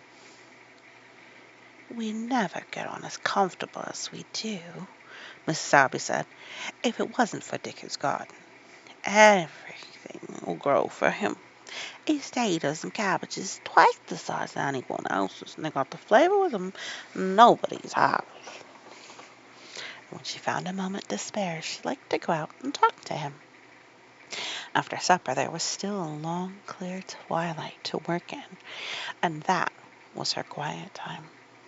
She would sit upon the low, rough wall and look on and hear stories of the day. She loved this time. There were not only vegetables in this garden. Dickon had bought penny packages of flower seeds now and then, and sown bright, sweet-scented things among the gooseberry bushes, and even cabbages, and he grew borders and mignonette, and pinks and pansies, and things whose seeds he could save year after year, or whose roots would bloom each spring and spread in time into fine clumps. The low wall was one of the prettiest things in Yorkshire, because he had tucked moorland foxglove, and ferns, and rock cress, and hedgerow flowers into every crevice, until only here and there where glimpses of the stones could be seen. All the chap got to do make 'em thrive, mother, he would say, is to be friends with 'em for sure. They're just like the creatures. If they're thirsty, give 'em a drink, and if they're hungry, give 'em a bit of food. They want to live the same as we do. If they died, I should feel as if I'd a better lad than treating 'em heartless. It was these twilight hours that Mrs. Sowerby heard of all that happened in Misselthwaite Manor. At first she was only told that Mr. Colin had taken a fancy to going out into the grounds with Miss Mary, and that it was doing him good. But it was not long before it was agreed between the two children that Dickon's mother might come into the secret. Somehow it was not doubted that she was safe for sure. Still, so one beautiful, still evening, Dickon told the whole story, with all the thrilling details of the buried key, and the robin, and the grey haze, which seemed like deadness and secret. The secret Mistress Mary had planned never to reveal. The coming of Dickon, and how it had been told to him, and the doubt of Mr. Colin, and the final drama of his introduction to the hidden domain, combined with the incident of Ben Weatherstaff's angry face peering over the wall, and Master Colin's sudden indignant strength, made Miss Sowerby's nice-looking face change colour several times. My word, she said, it was a good thing the little lass came to the manor. It'd been the making of and the saving of him, standing on his feet, and all of us thinking he was a poor half-witted lad with not a straight bone in him. She asked a great many questions, and her blue eyes were full of deep thinking. What do they make of the manor, with him being well and cheerful and never complaining? She inquired. They don't know what to think of it, answered Dickon. Every day as comes around his face looks different. It's filling out and doesn't look so sharp and waxy and going. but he has to do his bit of complaining with a highly entertained inner grin. What for in Master's name? Asked Miss Sally. Dickon chuckled. He does it to keep him from guessing what's happening. But if the doctor knew he'd found out, he'd stand on his feet. He'd let you right and tell Mr. Craven. Mr. Collins saving the secret to tell him himself. He's going to practice his magic on his legs every day till his father comes back, and when he'd go on the march in his room and show him he's straight as other lads. But him and Mary thinks it's the best plan to do a bit of groaning and fretting now and then to throw folks off the scent. Miss Sowerby was laughing with a low, comfortable laugh long before he finished his last sentence. She said that bears enjoying themselves hard. They'll get a good bit of play action out of that, and there's nothing children like as much as play acting. Let's hear what they do, Dickon lad. Dickon stopped weeding and sat up on his heels to tell her. His eyes were twinkling with fun. Mr. Collins is carried down to his chair every time he goes out, he explained. And he flies out at John the footman, not getting him careful enough.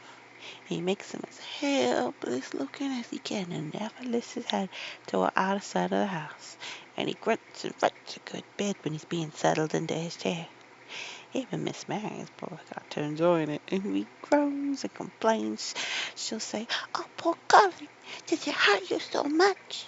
Are you so weak as that, poor Colin?"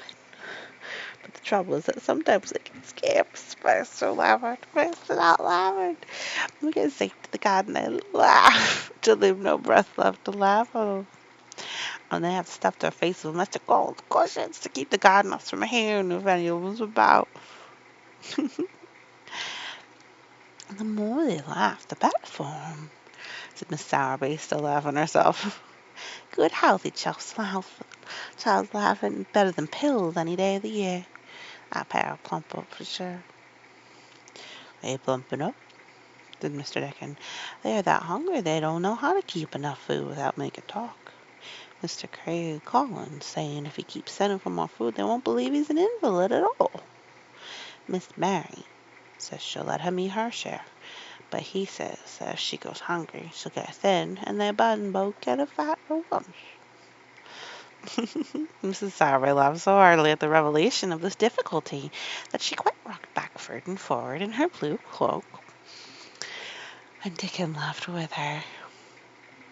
I'll tell thee what, lad, said Miss Sowerby when she could speak.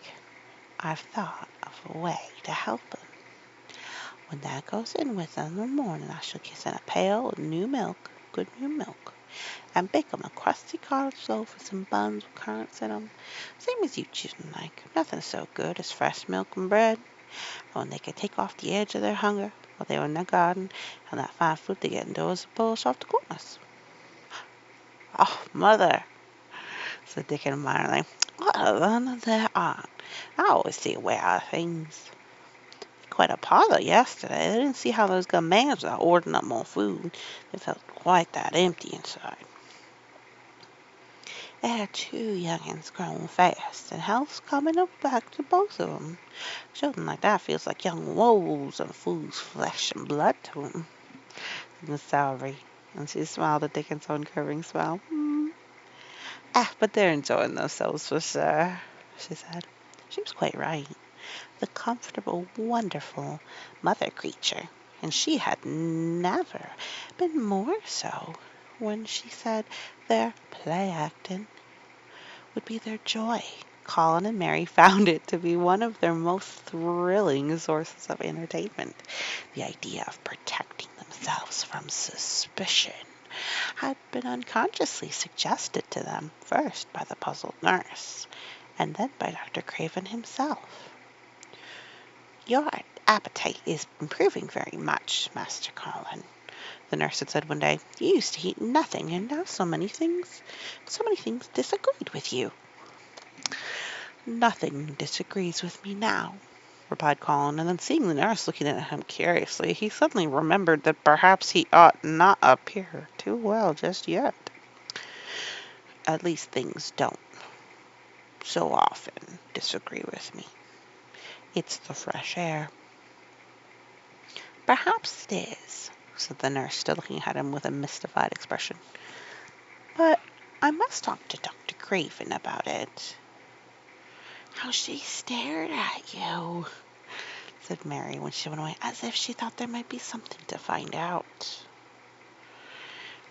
I won't have her finding out things, said Colin. No one must begin to find out yet. When Dr. Craven came that morning, he seemed puzzled. Also, he had a number of questions to Colin's great annoyance. You stay out in the garden a great deal, he suggested. Where do you go? Colin put on a favourite air of dignified indifference to opinion. I will not let anyone know where I go, he answered. I go to a place I like. Everyone has orders to keep out of the way. I won't be watched and stared at, you know that. You seem to be out all day, but I do not think it has done you harm. I do not think so. The nurse says that you eat much more than you have ever done before. Perhaps, said Colin, moved by sudden inspiration, perhaps it is an unnatural appetite. I do not think so, as your food seems to agree with you, said Dr. Craven. You're gaining flesh rapidly, and your color is better. Perhaps I am bloated and feverish, said Colin, assuming a discouraged kind of gloom. Oh, people who are not going to live are often different. Dr. Craven shook his head. He was holding Colin's wrist, and he pushed up his sleeve and felt his arm. You are not feverish, he said thoughtfully, and such flesh as you have gained is healthy. If we can keep this up, my boy, we need not talk of dying. Your father will be sorry to hear of this remarkable improvement. I won't have him told, Colin broke forth fiercely. It will only disappoint him if I get worse again, and I may get worse this very night. I might have a raging fever. I feel as if I might be beginning to have one now.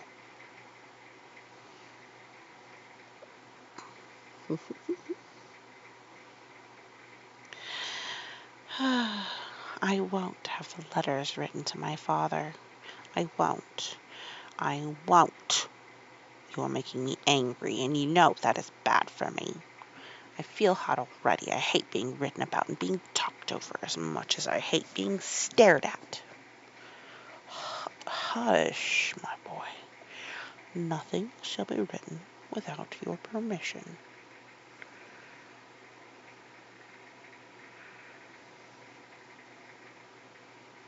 You are too sensitive about things. You must not undo the good which has been done.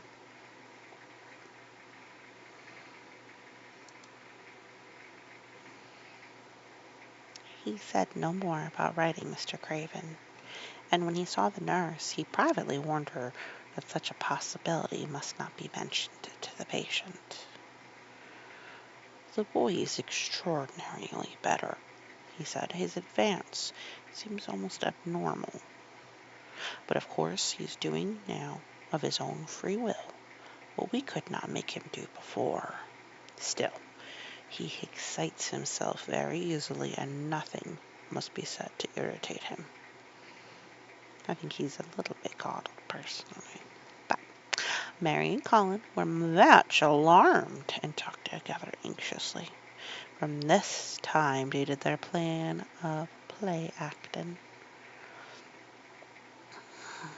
I may be obliged to have a tantrum, said Colin regretfully. I don't want to have one, and I'm not miserable now enough to make myself into a big one.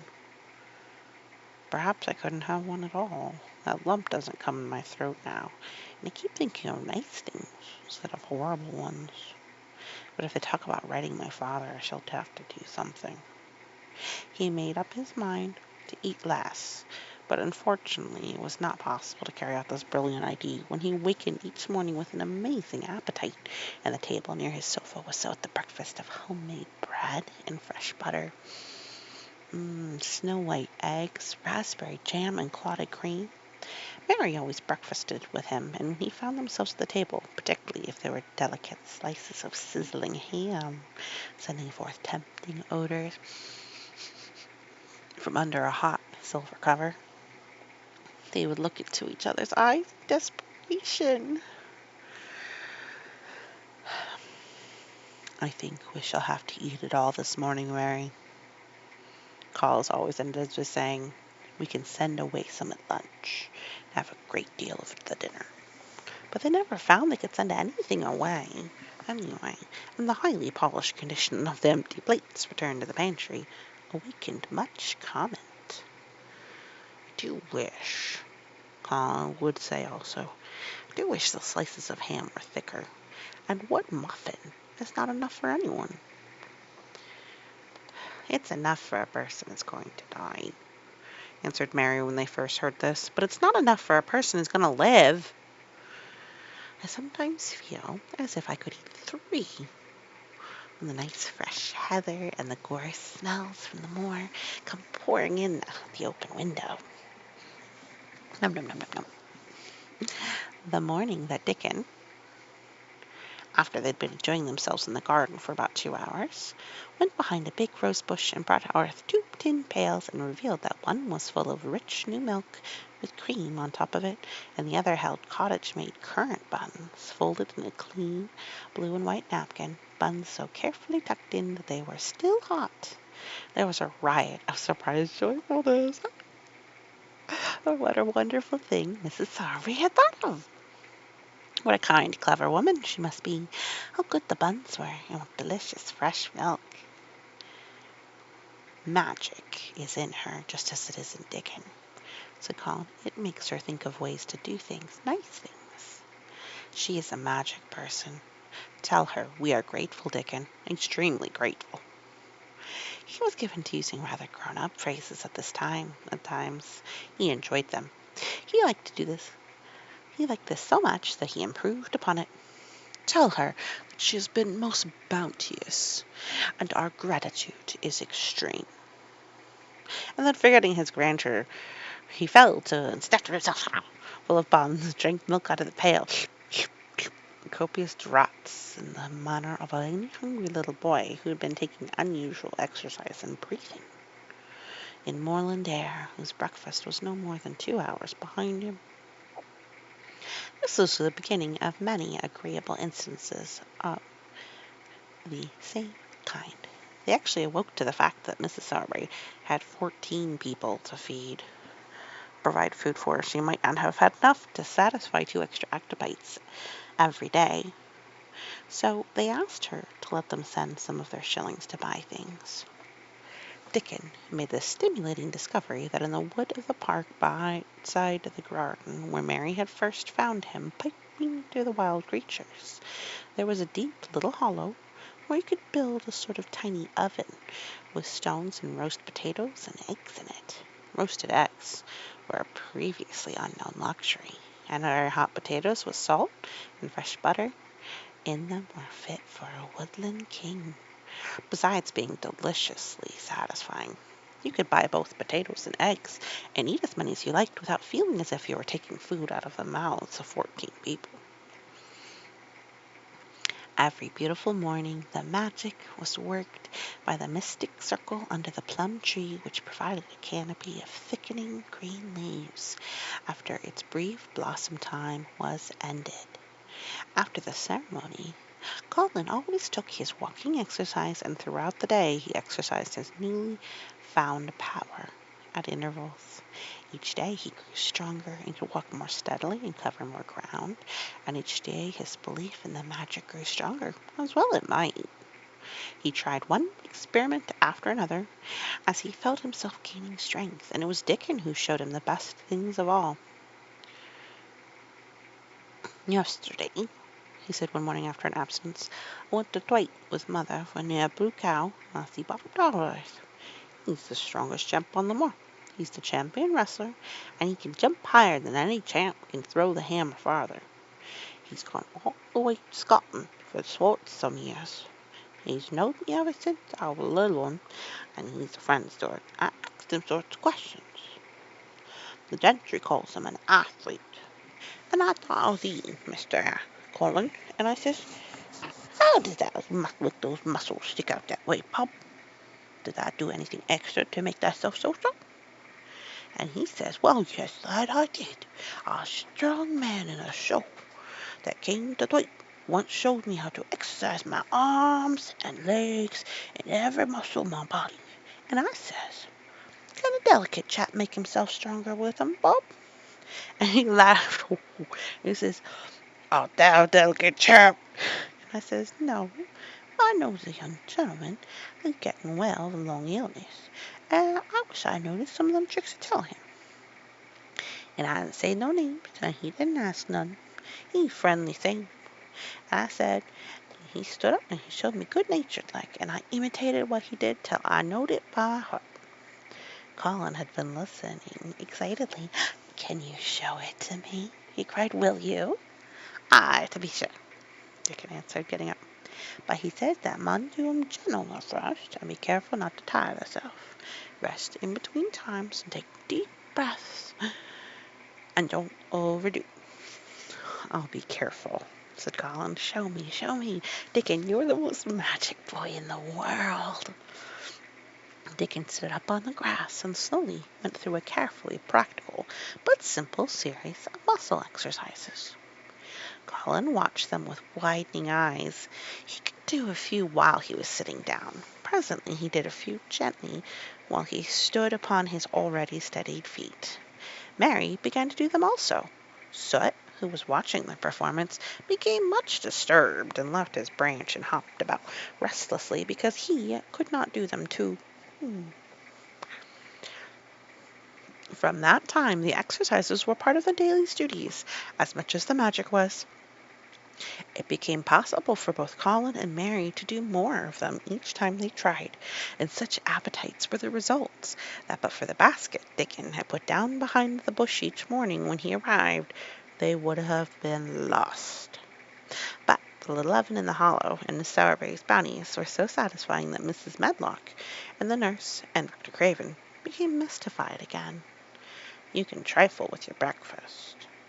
You seem to disdain your dinner, but if you're full to the brim of roasted eggs and potatoes, and richly frothed new milk, and oat cakes and buns, and heather honey and clotted grain, they're eating next to nothing, said the nurse. They'll die of starvation if they can't be persuaded to take some nourishment. And yet see how they look. Look, exclaimed Mrs. Medlock indignantly. Only the best of them. They're a pair of young Satans, bursting their jackets one day, and next day turning up their noses at the best meals cook can tempt them with. Not a mouthful of that lovely young fowl and bread sauce they set a fork into yesterday. And the bad woman invented a budding for them. And pocket sense. She's almost cried. She's afraid she'll be blamed if they starve themselves into their grave. Dr. Craven came and looked at Colin long and carefully. He wore an extremely worried expression when the nurse talked with him and showed him the almost untouched tray of breakfast she had saved for him to look at. But it was even more worried when he sat by Colin's sofa and examined him. He had been called to London on business and had not seen the boy for nearly 2 weeks. When young things begin to gain health, they gain it rapidly. The waxen tinge had left Colin's skin, and a warm rose showed through it. His beautiful eyes were clear, and the hollows under them and in his cheeks and temples had been filled out. His once dark, heavy locks had begun to look as if they sprang healthily from his forehead and were soft and warm with life. His lips were fuller and of a normal color.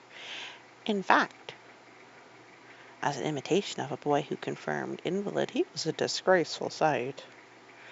Dr. Craven held his chin in one hand and thought him over. I'm sorry to hear that you will not eat anything, he said. That will not do. You will lose all that you have gained, and you have gained amazingly. You ate so well a short time ago. I told you it was an unnatural appetite, answered Colin. Mary was sitting with her stool on her stool nearby, and she suddenly made a very queer sound, which she tried so violently to repress that she ended up by almost joking. "What is the matter?" said Dr. Craven, turning to look at her. Mary became quite severe in her manner. "It was something between a sneeze and a cough," she replied with reproachful dignity, "and it got into my throat." But she said after the cold, "I couldn't stop myself. It would just burst out." Because all at once I couldn't help remembering that last big potato you ate and the way your mouth stretched when you bit through that thick, lovely crust with jam and clotted cream on it. Is there any way which those children can get food secretly?" Dr. Craven inquired of Mrs. Medlock. "There's no way unless they dig it out of the earth or pick it off the trees," said Mrs. Medlock answered. "They stay out in the grounds all day and see no one but each other. And if they want anything different to eat from what's sent up to them, they need only ask for it." "Well," said Dr. Craven, "so long as going without food agrees with them, we need not disturb ourselves. The boy is a new creature." "So is the girl," said Mrs. Medlock. "She's begun to downright pretty since she's filled out and lost her ugly little sour look. Her hair's grown thick and healthy looking, and she's got a bright color. The glummest, ill-natured little thing she used to be. And now her and Master Colin laugh together like a pair of crazy young ones. Perhaps they're growing fat on that." "Perhaps they are," said Dr. Craven. "Let them laugh." That's the end of the chapter 24. Next chapter has to do with the curtain, and we'll see what mysteries are there. Thank you so much for listening, and you have a wonderful day. Alrighty, Monster Mama 1, 2, 3, 4, and more, reading another chapter of The Secret Garden. We're almost at the end. It's actually only this and then 2 more chapters. So very, very close to the end. So where we were, of course, is they found the garden. They brought, so Mary, quite contrary, has healed in a lot of ways by the wonder of nature. And then Colin, the invalid, is with them, and they have got Dickon, the animal charmer, and Ben Weatherstaff, the grumpy old groundskeeper, one of many because Colin's quite wealthy, and they're having lots of laughter, the children are, which is always good. Chapter 25, that's what XX5 is, The Curtain. The secret garden bloomed and bloomed and bloomed, and every morning revealed new miracles. In the robin's nest there were eggs, and the robin's mate sat upon them, keeping them warm with her feathery little breast and careful wings. At first she was very nervous, and the robin himself was indignantly watchful. Even Dickon did not go near the close-grown corner in those days, but waited until, by the quiet working of some mysterious spell, he seemed to have conveyed to the soul of the little bear that in the garden there was nothing which not quite like themselves, nothing which did not understand the wonderfulness of what was happening to them, the immense, tender, terrible, heartbreaking beauty and solemnity of eggs. If there had been one person in that garden who had not known through all his or her innermost being that if an egg were taken away or hurt, the whole world would whirl round and crash through space and come to an end. If there had been even one who did not feel it and act accordingly, there could have been no happiness even in that golden springtime air. But they all knew it and felt it, and the robin and his mate knew they knew it. Mhm. At first the robin watched Marion call with sharp anxiety. For some mysterious reason he knew he need not watch Dickon. The first moment he set his dear bright black eye on Dickon he knew he was not a stranger, but a sort of robin without beak or feathers.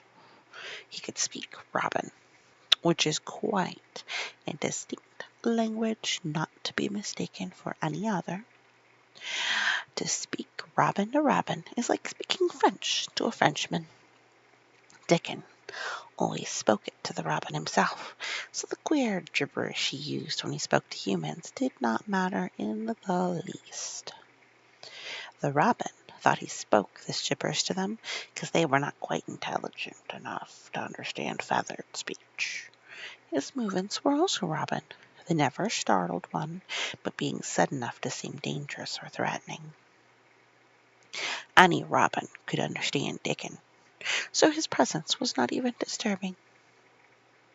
But at the outset it seemed necessary to be on guard against the other two. In the first place, the boy creature did not come into the garden on his legs. He was pushed in on a thing with wheels, and the skins of wild animals were thrown over him. That in of itself was doubtful. Then, when he began to stand up and move about, he did in a queer, unaccustomed way, and the others seemed to have to help him. The robin used to secrete himself in a bush and watched us anxiously, his head tilted first on one side and then the other.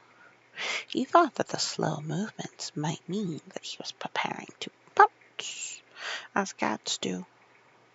When cats are prepared to pounce, they creep over the ground very slowly.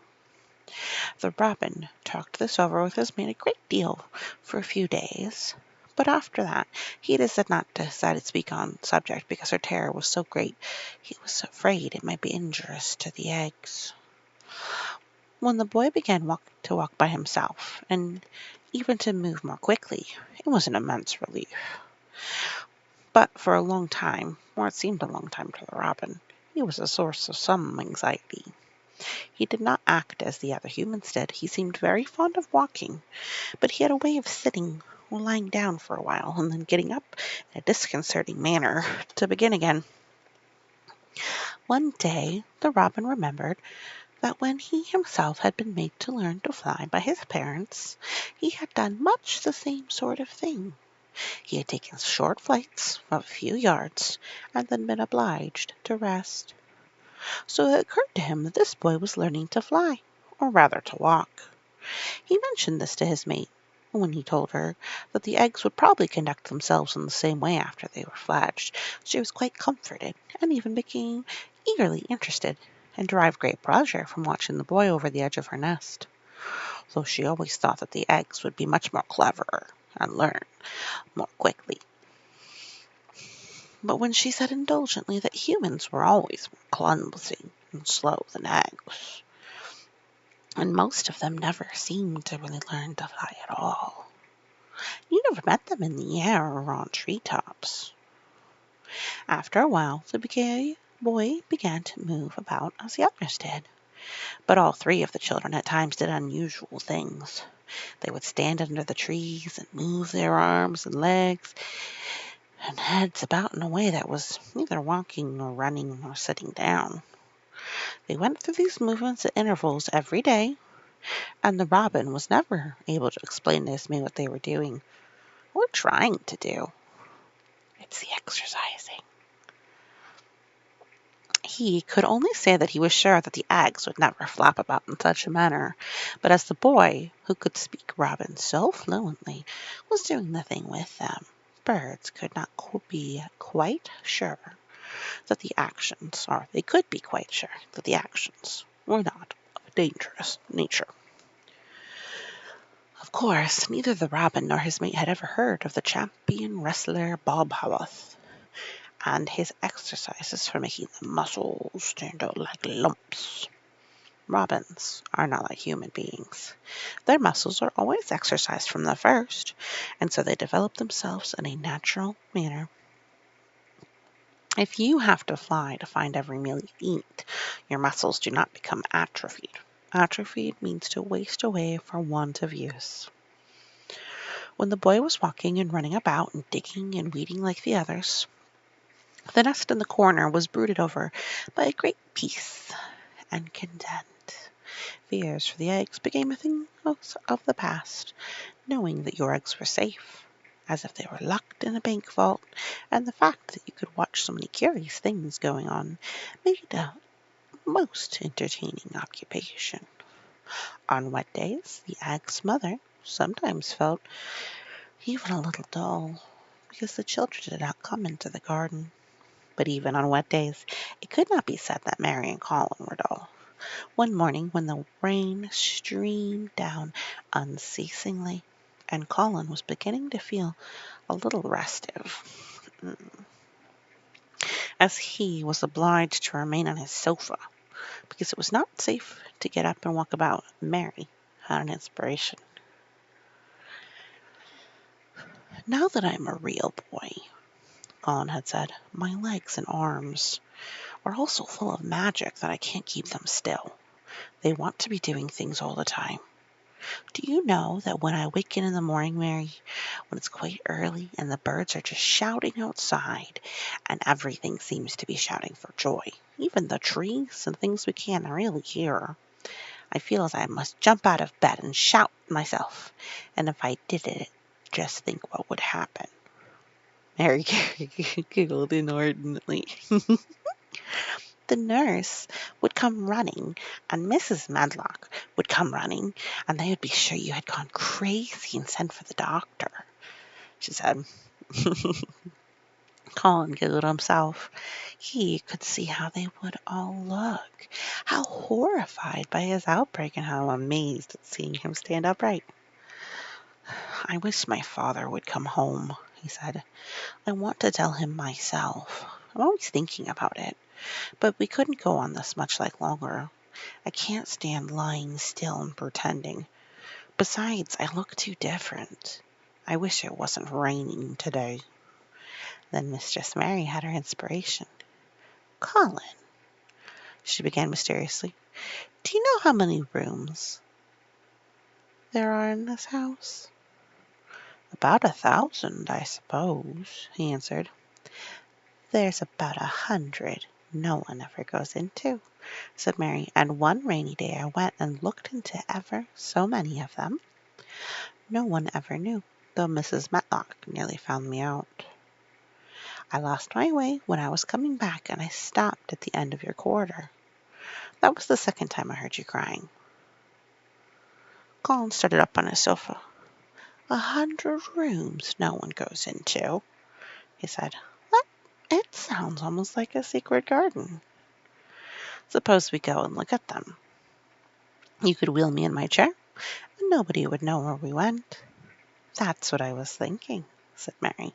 No one would dare follow us. There are galleries where you could run.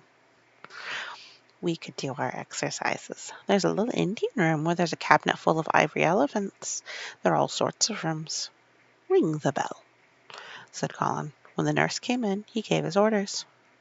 I want my chair, he said. Miss Mary and I are going to look at a part of the house which is not used. John can push me as far as the picture gallery, because there are some stairs. Then he must go away and leave us alone until I send for him again. Rainy days lost their terrors that morning, when the footman had wheeled the chair into the picture gallery and left the two together in obedience to orders. Colin and Mary looked at each other, delighted. As soon as Mary had made sure that John was really on his way back to his own quarters below stairs, Colin got out of his chair. I'm going to run from one end of the gallery to the other, he said, and then I'm going to jump, and then we'll do Bob Howe's exercises. And they did all these things and many others. They looked into the old portraits and found the plain little girl dressed in green brocade and carrying a parrot on her finger. All these, said Colin, must be my relations. They lived a long time ago. That parrot one, I believe, is one of my great, great, great, great aunts. She looks rather like you, Mary. Not as you look now, but as you looked when you came here. Not now you are a great deal fatter and better looking. So are you, said Mary, and they both laughed. They went to the Indian room and amused themselves with the ivory elephants. They found the rose-colored brocade boudoir and the hole in the cushion the mouse had left, but the mice had grown up and run away, and the hole was empty. They saw more rooms and made more discoveries than Mary had on her first pilgrimage. They found new corridors and corners and flights of steps and new pictures they liked and weird old things they did not know the use of. It was a curiously entertaining morning, and the feeling of wandering about in the same house with other people, but at the same time feeling as if one were miles away from them was a fascinating feeling. I'm glad we came, Colin said. I never knew I lived in such a big, queer old place. I like it. We'll ramble about every rainy day. We shall always be finding new, odd corners and things. That morning they had found, among other things, such good appetites that when they returned to Colin's room it was not possible to send the lunch away untouched. When the nurse carried the tray downstairs, she slapped it down on the college kitchen dresser so that Mrs. Loomis, the cook, could see the highly polished dishes and plates. Look at that, she said. This is a house of mystery, and those two children are the greatest mysteries in it. If they keep that up every day, said the strong young footman John, it'd be a small wonder that he weighs twice as much today as he did a month ago. I should have to give up my place in town for fear of my muscles taking an injury. That afternoon Mary noticed that something new had hopped into Colin's room. She'd noticed it the day before, but had said nothing because she thought the change might have been made by chance. She said nothing today, but she sat and looked fixedly at the picture over the mantel. She could look at it because the curtain had been drawn aside. That was the change she noticed. I know what you want me to tell you, said Colin after she had stared a few minutes. I always know when you want me to tell you something. You are wondering why the curtain is drawn back. I'm going to keep it that way. Why? Because it doesn't make me angry anymore to see her laughing. I wakened when it was a bright moonlight 2 nights ago and felt as if the magic was filling the room and making everything so splendid that I couldn't lie still. I got up and looked out of the window. The room was somehow quite light, and there was a patch of moonlight on the curtain, and somehow that made me go and pull the cord. She looked right down at me, as if she were laughing, because she was glad I was standing here. It made me like to look at her. I want to see her laughing like that all the time. I think she must have been a magic sort of person, perhaps. You are so like her now, said Mary, that sometimes I think perhaps you were her ghost made into a boy. That idea seemed to impress Colin. He thought it over and then answered her slowly. If I were her ghost, my father would be fond of me, he said. Do you want him to be fond of you? Inquired Mary. I used to hate it because he was not fond of me. If he grew fond of me, I think I should tell him about the magic. It might make him more cheerful. Da-da-da-da. That's the end of the chapter. There's only 2 more. It's Mother and the garden. So 2 chapters left, and that's the end of this book. Thank you so much for listening. I hope you listen to the rest with me. You have a wonderful day. Remember, you're worthy of love. Alrighty, well, we're almost done with the secret garden. Thought I'd try something a little bit different this time. I added, removed the words. We're second to last chapter. Ba-da-ba-da-ba-ba. Reading aloud The Secret Garden by Frances Hodgson Burnett, published in 1911. Actually, 1910, really. But super old. So, where, if you haven't with us before, the story follows Mary quite contrary, and she went to go live with her cousin, who was frail, and they became full of life and excitement upon seeing the secret garden. And as it bloomed, so did they. And they've met Dickon, who is kind of an animal charmer. And now we're finally to chapter 26 of 27. So we're almost there. This is pretty exciting. Okay. So chapter 26 is its mother. So Colin, who had been afraid to look at the picture of his mother because he thought she laughed at him, is now laughing with her, so he enjoys it now. And he believes that magic, the magic of words, is what's healing him. And in a way, it definitely could be true. What we say is very powerful. Their belief in the magic was an abiding thing. After the morning's incantations, Colin sometimes gave them magic lectures.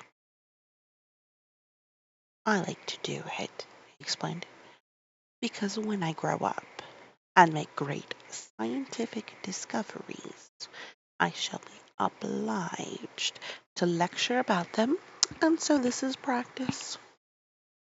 I can only give short lectures now because I am very young, and besides, Ben Weatherstaff would feel that if he were in church and he would go to sleep.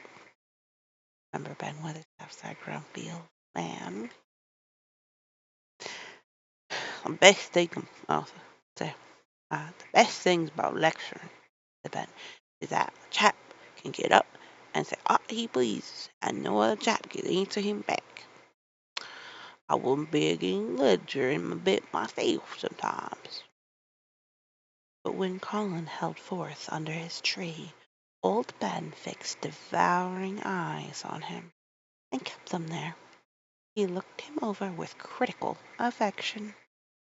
It was not so much the lecture which interested him as the legs which looked straighter and stronger each day. The boyish head which held itself up so well, and the once sharp chin and hollow cheeks which had filled and rounded out, and the eyes which had begun to hold the light he remembered in another pair. Sometimes when Colin felt Ben's earnest gaze meant that he was much impressed, he wondered what he was reflecting on, and once seemed quite entranced. He questioned him. "What are you thinking about, Ben Weatherstaff?" he asked. "I was thinking," answered Ben, "as I'd want that's gone 3 or 4 pound this week. I was going to duck cows on those shoulders. I'd like to get thee on a pair of scales." "It's the magic, and Mrs. Sowerby's bun and milk and things," said Colin. "You see, the scientific experiment has succeeded." That morning Dickon was too late to hear the lecture. When he came, He was ruddy with running, and his funny face looked more twinkling than usual. As they had a good deal of weeding to do after the rains, they fell to work. They always had plenty to do after a warm, deep sinking rain. The moisture, which was good for the flowers, was also good for the weeds, which thrust up tiny blades of grass and points of leaves which must be pulled before their roots took too firm hold. Colin was as good at weeding as anyone in these days, and he could lecture while he was doing it. The magic works best when you work yourself, he said this morning. You can feel it in bones and muscles. I am going to read books about bones and muscles, but I am going to write a book about magic. I am making it up now. I keep finding out things. It was not very long after he had said this that he laid down his trowel and stood up on his feet. He'd grown silent. He'd been silent for several minutes, and they had seen that he was thinking out lectures, as he often did. When he dropped his trowel and stood upright, it seemed to Mary and Dickon as if a sudden strong thought had made him do it. He stretched himself out to his tallest height, and he threw out his arms exultantly. Color glowed in his face, and his strange eyes widened with joyfulness. All at once, he had realized something to the full. "Mary! Dickon!" he cried. "Just look at me!" They stopped their reading and looked at him. "Do you remember that first morning you brought me in here?" he demanded. Dickon was looking at him very hard. Being an animal charmer, he could see more things than most people could, and many of them were things he never talked about. He saw some of them now in this boy. "Oi, that we do," he answered. Mary looked hard too, but she said nothing. "Just this minute," said Colin. "All at once I remembered it myself, when I looked at my hand digging with the trowel, and I had to stand up on my feet to see if it was real. And it is real. I'm well. I'm well." "Ah, that," said Dickon. "I'm well. I'm well," said Colin again, and his face was quite red all over. He had known it in a way before. He had hoped it, and felt it, and thought about it. But just at that minute, something had rushed all through him, a sort of rapturous belief, sensation, and it had been so strong that he could not help calling out, "I shall live forever and ever and ever!" he cried grandly. "I shall find out thousands and thousands of things. I shall find out about people and creatures and everything that grows like Dickon, and I shall never stop making magic. I'm well. I'm well. I feel I feel as if I want to shout out something, something thankful, joyful." Ben Weatherstaff, who had been working near a rose bush, glanced round at him. "Am I thing doxology?" he suggested in his driest grunt. He had no opinion of doxology, and he did not make this suggestion with any particular reverence. But Colin was of an exploring mind, and he knew nothing about the doxology. "What is that?" he answered. "Dickon can sing it for what I want," replied Weatherstaff. Dickon answered with his all-perceiving animal tremors. "I sang it in the church," said Mother, that she believes the skylarks sing it when they get up in the morning.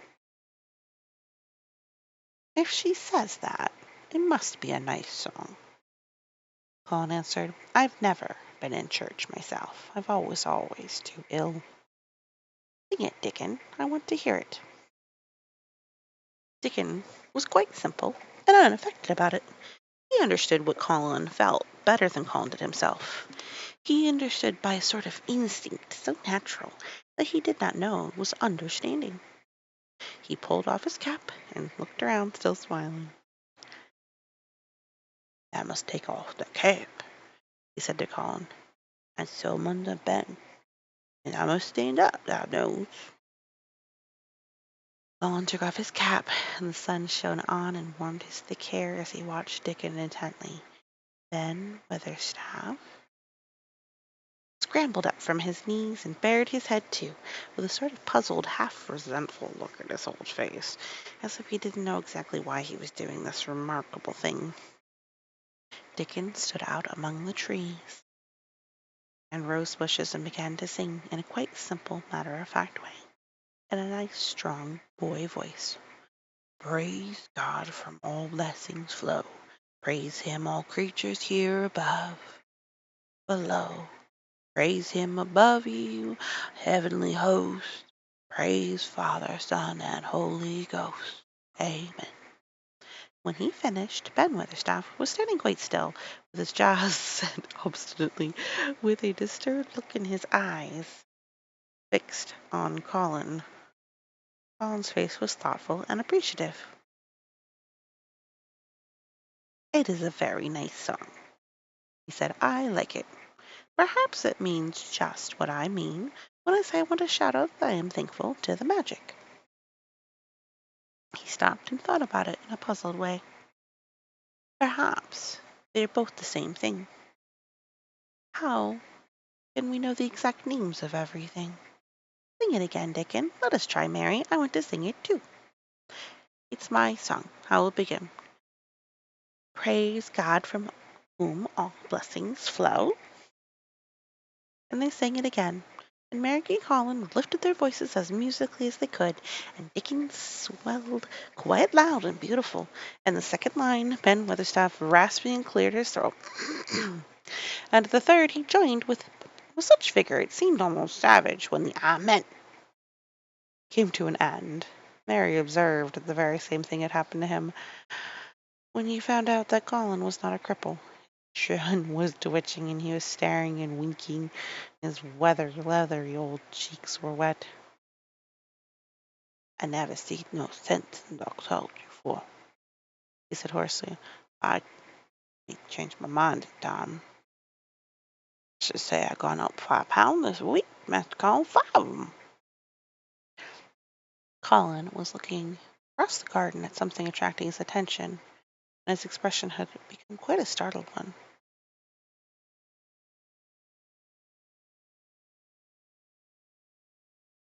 "Who is coming in here?"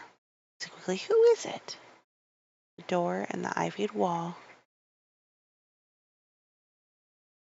had been pushed gently open, and a woman had entered.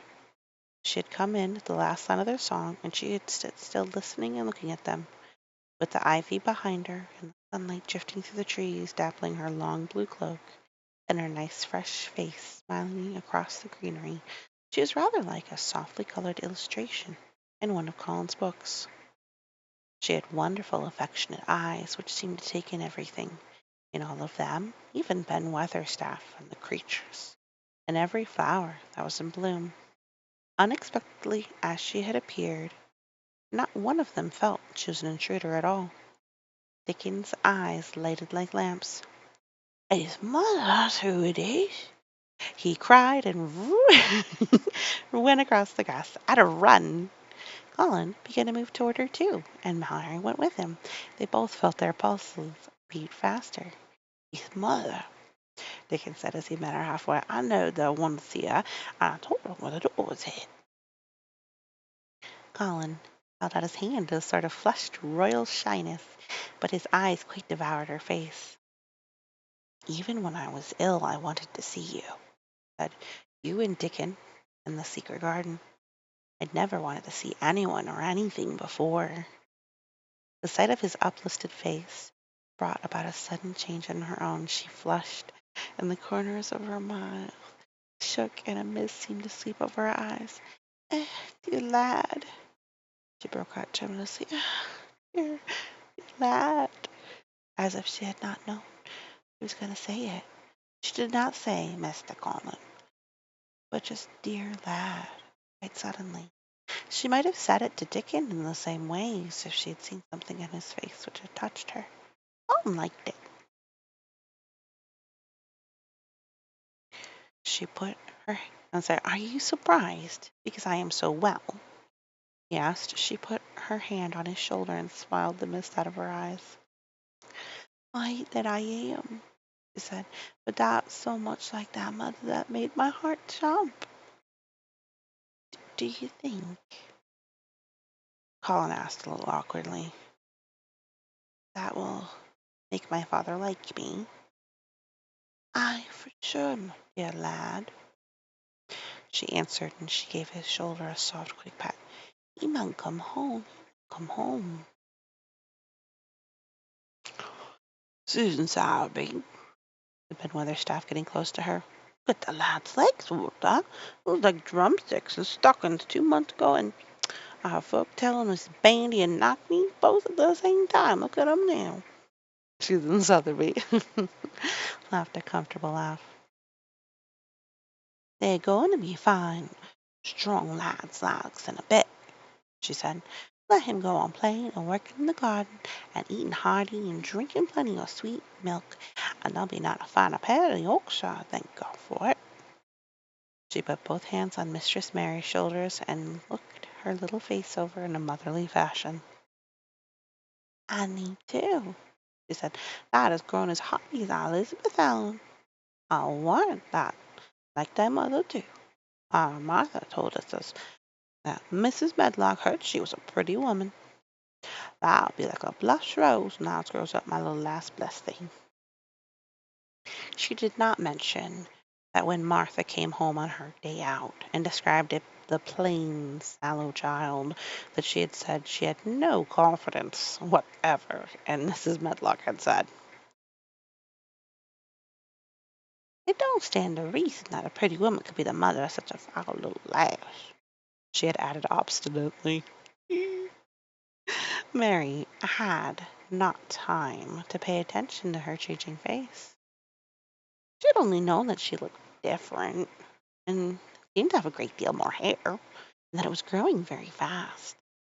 But remembering her pleasure at looking at the Mem Sabib in the past, she was glad to hear that she might one day look like her. Susan Sowerby went round their garden with them and was told the whole story of it, and shown every bush and tree which had come alive. Colin walked on one side of her and Mary on the other. Each of them kept looking up at her comfortable, rosy face, secretly curious about the delightful feeling she gave them, a sort of warm, supported feeling.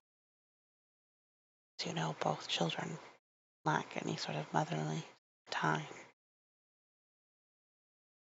It seemed as if she understood them as Dickon understood his creatures. She stooped over the flowers and talked about them as if they were children. Soot followed her, and once or twice clawed at her, and flew upon her shoulder as if it were Dickon's. When they told her about the robin and the first flight of the young ones, she laughed, a motherly little mellow laugh in her throat. "I suppose learning to fly is like children learn to walk. I'm afeard to be all wet, and mine had wings instead of legs," she said. It was because she seemed such a wonderful woman in her nice Moreland cottage way that at last she was told about the magic. "Do you believe in magic?" asked Colin after he explained about Indian fakirs. I do hope you do." "I do, lad," she answered. "I never knowed it by that name. What does the name matter? I warrant they call it a different name in France and a different one in Germany. The same thing as the seed swelling and the sun shining. Mapley well, lad, and 'tis a good thing. It isn't like us poor souls as think it matters if it's called aside of those names. The big old good thing don't stop where it bless thee. Goes on making worlds by the million worlds like us.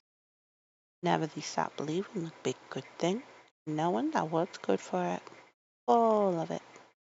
I call it what thou likes. I was singing to it when I came into the garden. So joyful, said Colin, opening his beautiful, strange eyes at her. Suddenly I felt how different I was. Strong my arms and legs were, and how I could dig and stand. I jumped up, and I wanted to shout out something to anything that would listen. Magic listened, not sang the doxology. It would have listened to anything that sung. It's the joy that mattered. Hey, lad, what's name to the joy maker? She gave his shoulders a quick soft pat again. She had packed a basket, which held a regular feast this morning. And when the hungry hour came and Dickon brought it out from its hiding place, she sat down with them under their tree and watched them devour their food, laughing and quite gloating over their appetites. She was full of fun, made them laugh at all sorts of odd things. She told them stories in broad Yorkshire and taught them new words. She laughed. She could not help it when they told her of the increasing difficulty there was in pretending Colin was still a fretful invalid. You see, I can't help laughing nearly all the time when we're together, explained Colin, and it doesn't sound ill at all. We try to choke it back, but it will burst out, and that sounds worse than ever. There's one thing that comes into my mind so often, said Mary, and I can scarcely ever hold it in when I think of it suddenly. I keep thinking, suppose Colin's face should get to look like a full moon. It isn't like one yet, but it gets a tiny bit fatter every day, and suppose some morning it should look like one. Should we do? Bless us all. I can see that I got a good bit of planning to do, Susan Sowerby, but that won't have to keep you much longer. Esther Craven will come home. Do you think he will? Asked Colin. Why?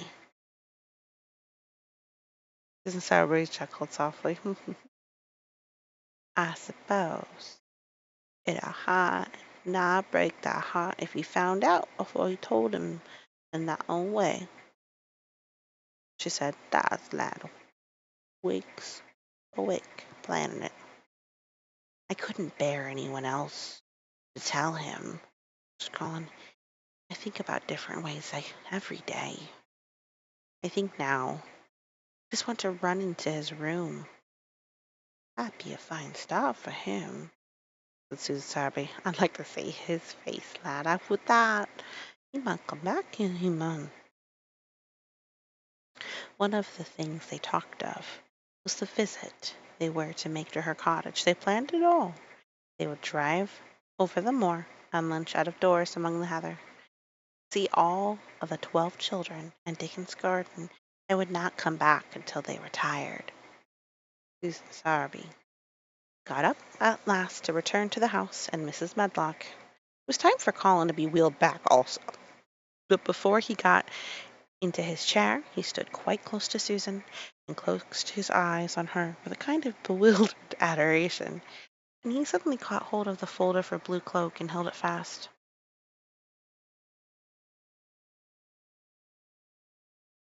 You are just what I wanted, he said. I wish you were my mother as well as Dickon. All at once Susan Sowerby bent down and drew her into warm arms, close against her bosom under the blue coat, and as if he had been Dickens's brother, the quick mist swept up in her eyes. I did, dear lad, she said. Lionel's mother in this egg garden. I do believe she couldn't have kept out of it. Her father must come back to thee. He mustn't. And that is the end of chapter 26. There's only one chapter left, but don't worry. Con gets the father. He's listening, and you, wonderful day. All right. Monster Mama 1, 2, 3, 4 more, and we're gonna read the last chapter of The Secret Garden by Hodges Burnett. Are you excited? I am. Chapter 27 in the garden. Where we just left off was Susan Sowerby, the mother of Dickon, declared that his mother, Colin's mother, dearly departed, was part of the garden helping heal him from his sorrow. So, in each century since the beginning of the world, wonderful things have been discovered. In the last century, more amazing things were found out than in any century before. In this new century, hundreds of things still more astounding will be brought to light. At first, people refuse to believe that a strange new thing can be done. Then they begin to hope it can be done. Then they see it can be done. Then it is done. And all the world wonders why it was not done centuries ago. One of the new things people began to find out in the last century was that thoughts, just mere thoughts, are as powerful as electric batteries, as good for one as sunlight is, or as bad for one as poison. To let a sad thought, or a bad one, into your mind was as dangerous as letting a scarlet fever germ get into your body. If you let it stay there after it has got in you, it may never get over it as long as you live.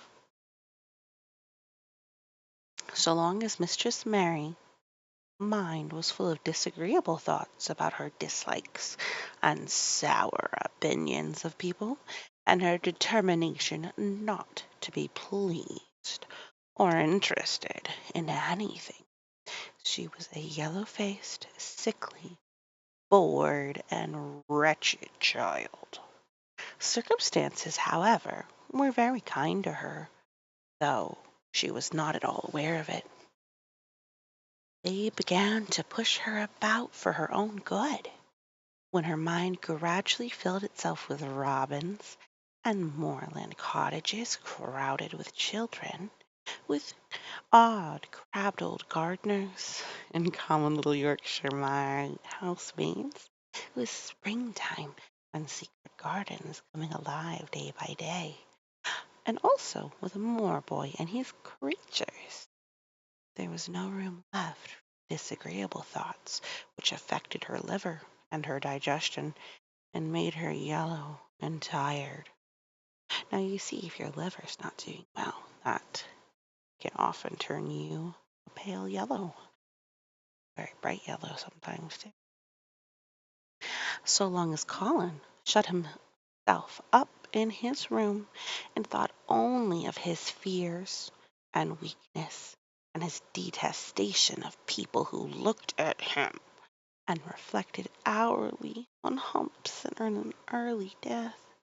He was a hysterical, half crazy little hypochondriac who knew nothing of the sunshine and the spring, and also did not know that he could get well and could stand upon his feet if he tried to do it.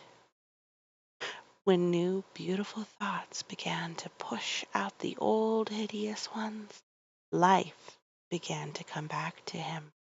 His blood ran healthily through his veins, and strength poured into him like a flood.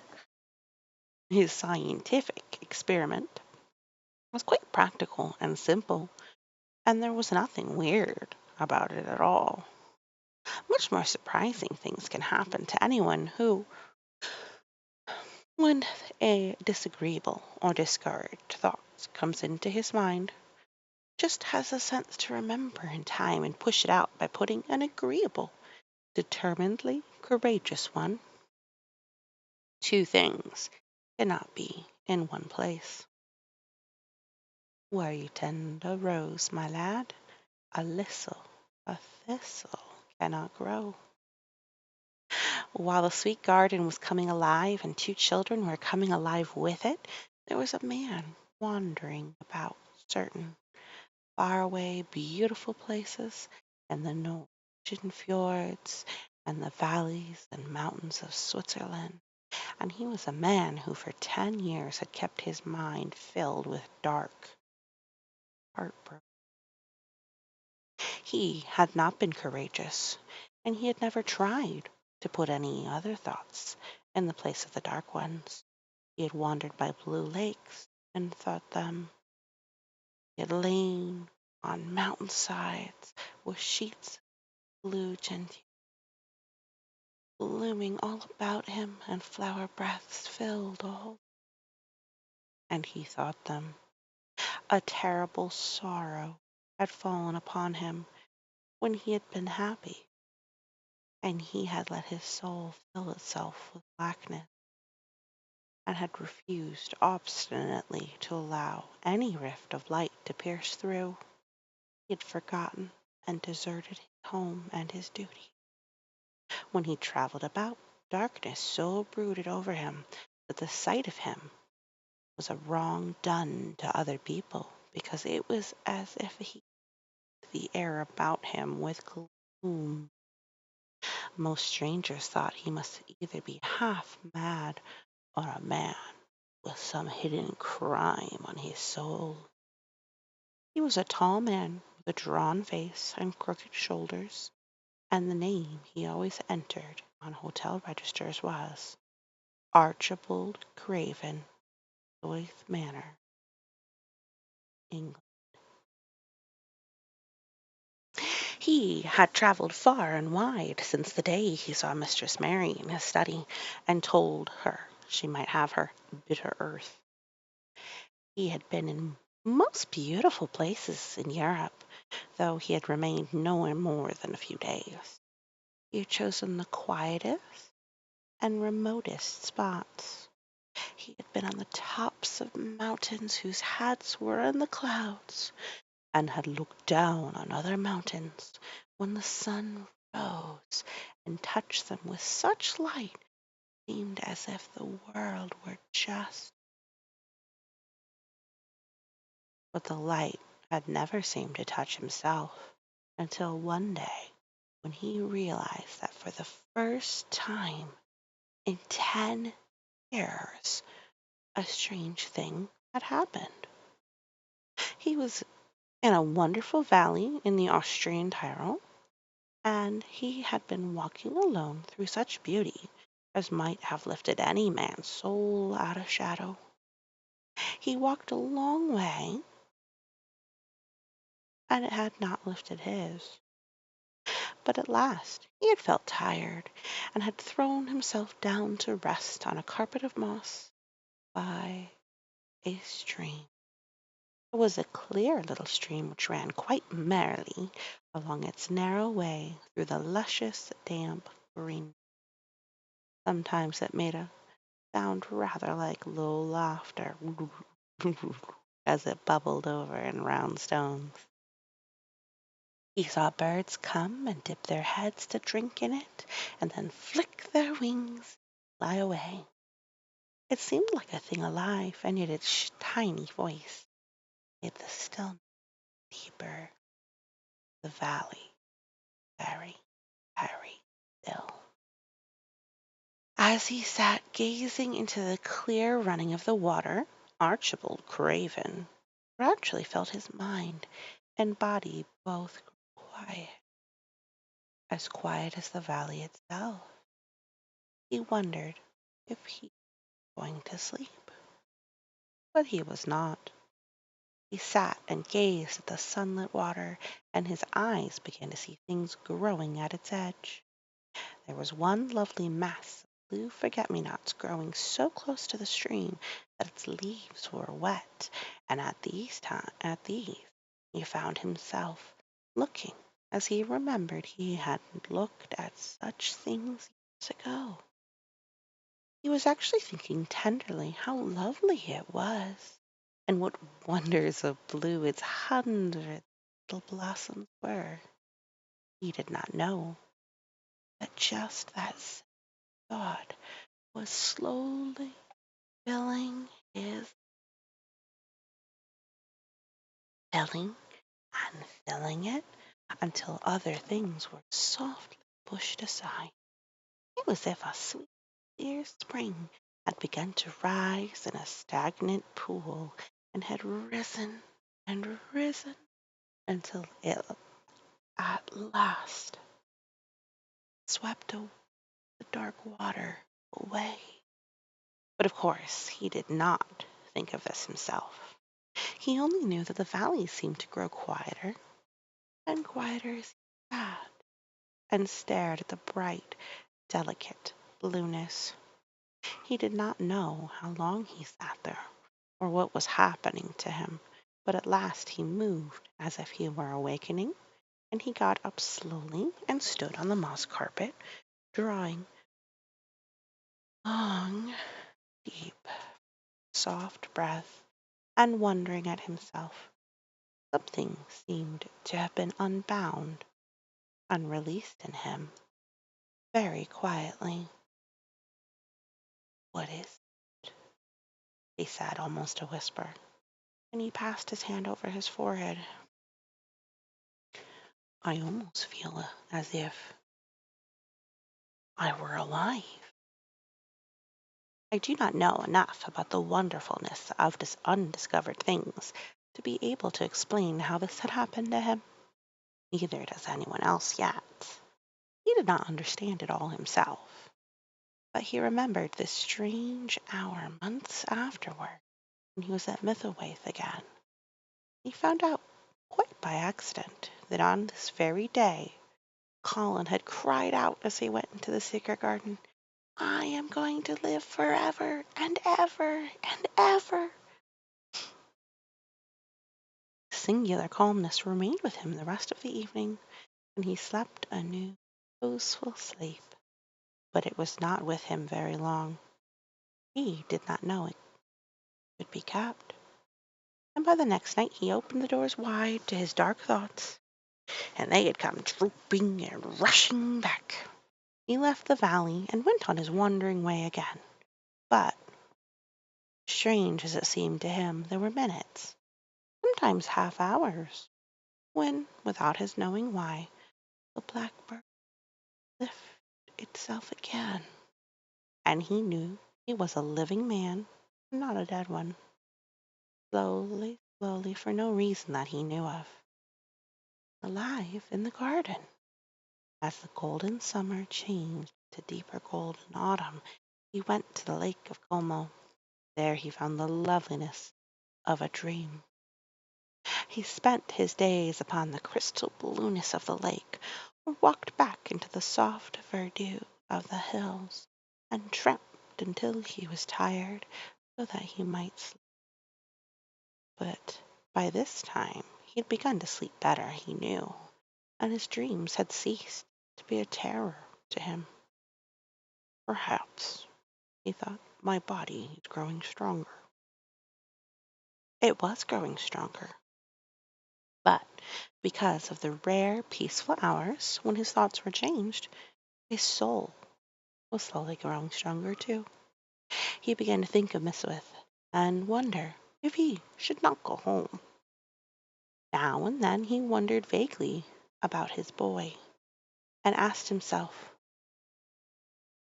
what he should feel when he went and stood by the carved, four-posted bed again and looked down at the sharply chiseled ivory-white face while it slept, and the black lashes rimmed so startlingly. Close-shut eyes shrank from it.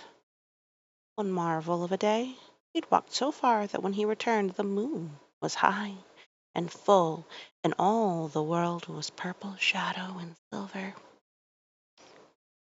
The stillness of the lake and shore and wood was so wonderful that he did not go into the villa he lived in. He walked down to a little bowered terrace at the water's edge and sat upon a seat and breathed in all the heavenly scents of the night. He felt the strange calmness stealing over him, and it grew deeper till he fell. He did not know when he fell asleep and when he began to dream. His dream was so real, he did not feel as if he were dreaming. He remembered afterward how intensely wide awake and alert he had thought he was. He thought that as he sat and breathed in the scent of the late roses, listened to the lapping of the water at his feet, he heard a voice calling. It was as clear, sweet, and clear and happy and far away. It seemed very far, but he heard it as distinctly as if he had been at his very side. Archie! Archie! Archie! It said, and then again, sweeter and clearer than before. Archie! Archie! He thought, as he sprang to his feet, not even startled. It was such a real voice, and it seemed so natural he should hear it. Lilias! Lilias! He answered. Lilias, where are you? In the garden. Came back like a sound from a golden flute. In the garden. And then the dream ended. But he did not awaken. He slept soundly and sweetly all through the lovely night. When he did awake at last, it was a brilliant morning, and a servant was standing staring at him. He was an Italian servant, and was accustomed, as all servants of a villa were, to accepting without question any strange thing his foreign master might do. No one ever knew when he would go out or come in, or where he would choose to sleep, or if he would roam about the garden, or lie in the boat in the lake all night. A man held a salver with some letters on it, and he waited quietly until Mr. Craven took them. When he had gone away, Mr. Craven sat a few moments, holding them in his hand, and looking at the lake. His strange calm was still upon him, and something more, a lightness, as if the cruel thing which had been done had not happened as he thought, as if something had changed. He was remembering the dream, the real, real dream. In the garden, he said, wondering himself, in the garden. But the door is locked, and the key is buried deep. When he glanced at the letters a few minutes later, he saw that one lying at the top of the rest was an English letter and came from Yorkshire. It was directed in a plain woman's hand, but was not from a hand he knew. He opened it, scarcely thinking of the writer, but the first words attracted his attention at once. Dear Sir, I am Susan Sowerby, that made bold to speak to you once on the moor. It was about Miss Mary I spoke. I will make bold to speak again. Please, sir, I would come home if I was you. I think you would be glad to come, and if you would excuse me, sir, I think your lady would ask you to come if she was here. Your obedient servant, Susan Sowerby. Mr. Craven read the letter twice before he put it back in its envelope. He kept thinking about the dream. I'll go to Miss Smith. Yes, I'll call at once. And he went through the garden to the villa and ordered Pitcher to prepare for his return to England. In a few days he was in Yorkshire again, and on his long railroad journey he found himself thinking of the boy he had never thought in all the 10 years past. During those years he had only wished to forget him. Now, though he did not intend to think about him, memories of him constantly drifted into his mind. He remembered the black days when he had raved like a madman because the child was alive and the mother. He had refused to see it, and when he had gone to look at it at last, it had been such a weak, wretched thing that everyone had been sure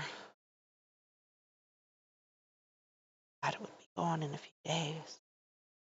But to the surprise of those who took care of it, the days passed and it lived, and then everyone believed it would be a deformed and crippled creature. He'd not meant to be a bad father. but he had not felt like a father at all. He'd supplied doctors and nurses and luxuries, but he had shrunk from the mere thought of the boy and had buried himself in his misery.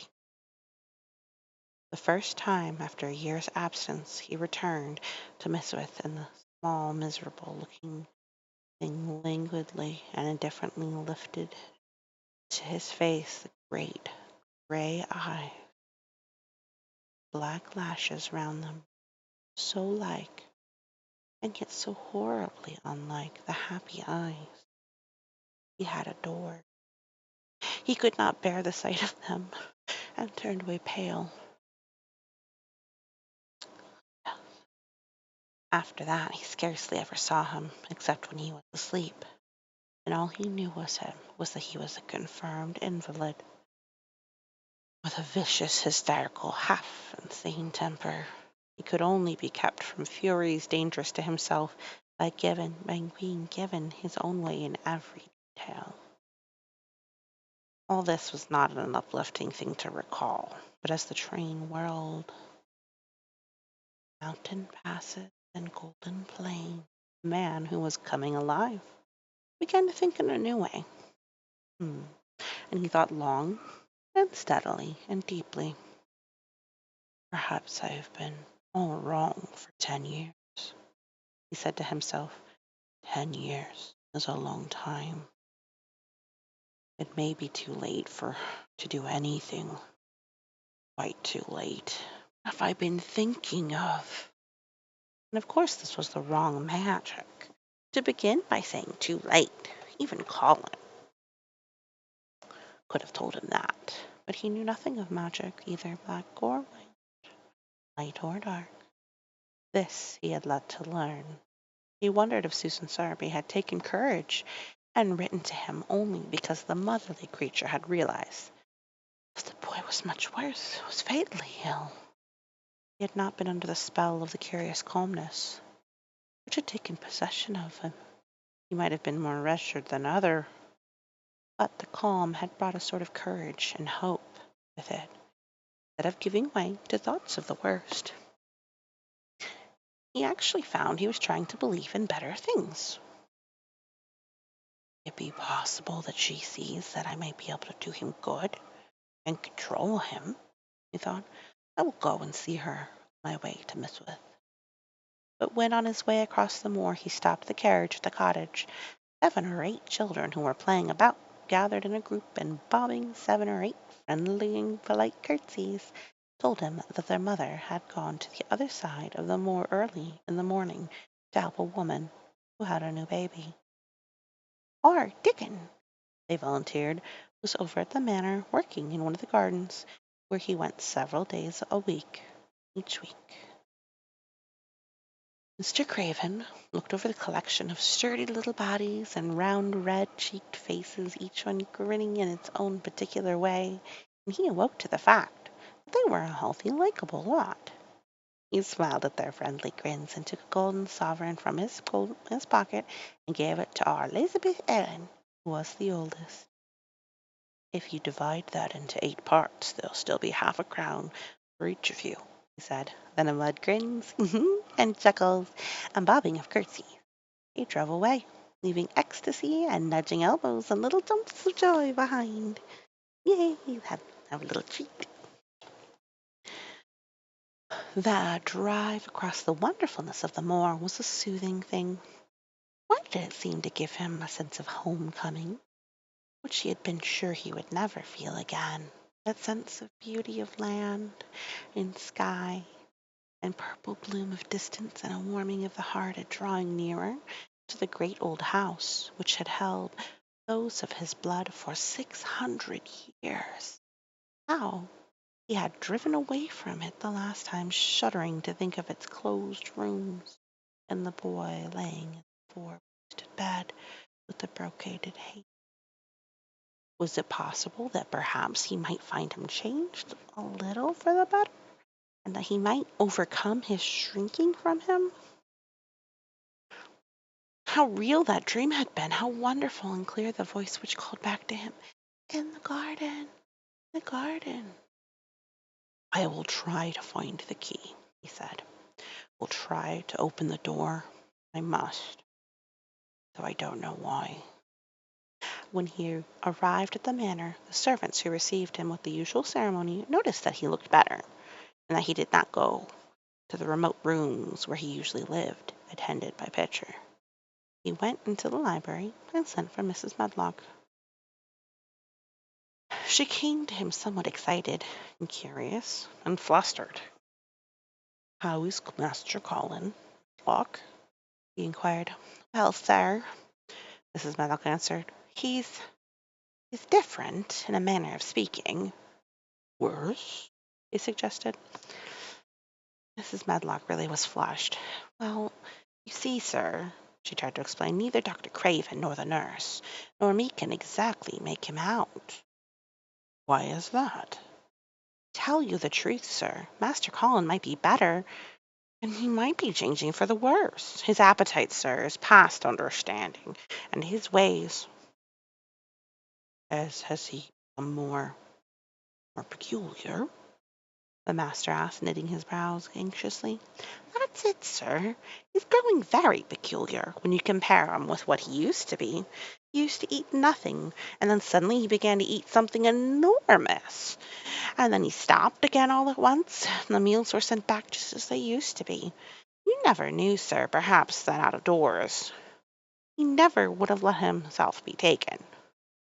The things we've gone through to get him out in this chair would leave a body trembling like a leaf. He'd throw himself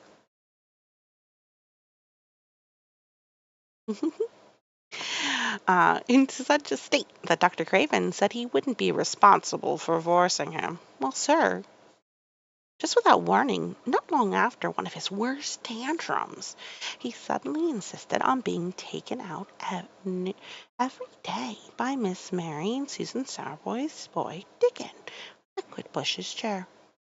Took a fancy to both Miss Mary and Dickon brought his tame animals, and if you'll credit it, sir, out of the doors he will stay from morning until night." "How does he look?" was the next question. "If he took his food natural, sir, you'd think he was putting on flesh, but we're afraid it's may be some sort of bloat. He laughs some way, in an odd way, when he's alone with Miss Mary. He never used to laugh at all. Dr. Craven is coming to see you at once, if you'll allow him. He was never as puzzled in all his life." "Where's Master Colin now?" Mr. Craven asked. "In the garden, sir. He's always in the garden. No, not a human creature is allowed to go near for fear they'll look at him." Mr. Craven scarcely heard her last words. "In the garden," he said. And after he had sent Mrs. Medlock away, he stood and repeated again and again, "In the garden." He had to make an effort to bring himself back to the place he was standing in, and when he felt he was on earth again, he turned and went out of the room. He took his way, as Mary had done, through the door in the shrubbery, and along the laurels and the fountain beds. The fountain was playing now, and was encircled by beds of brilliant autumn flowers. He crossed the lawn and turned into the long walk by the ivied walls. He did not walk quickly, but slowly, and his eyes were on the path. He felt as if he were being drawn back to the place he had so long forgotten, forsaken, and he did not know why. As he drew near to it, his step became still more slow. He knew where the door was, even though the ivy hung thick over it, but he did not know exactly where it lay, that buried key. So he stopped and stood still, looking about him, and almost the moment after he paused, he started and listened, asking himself if he were walking in a dream. The ivy hung thick over the door, the key was buried under the shrubs. No human being had passed that portal for 10 lonely years, and yet inside the garden there were sounds.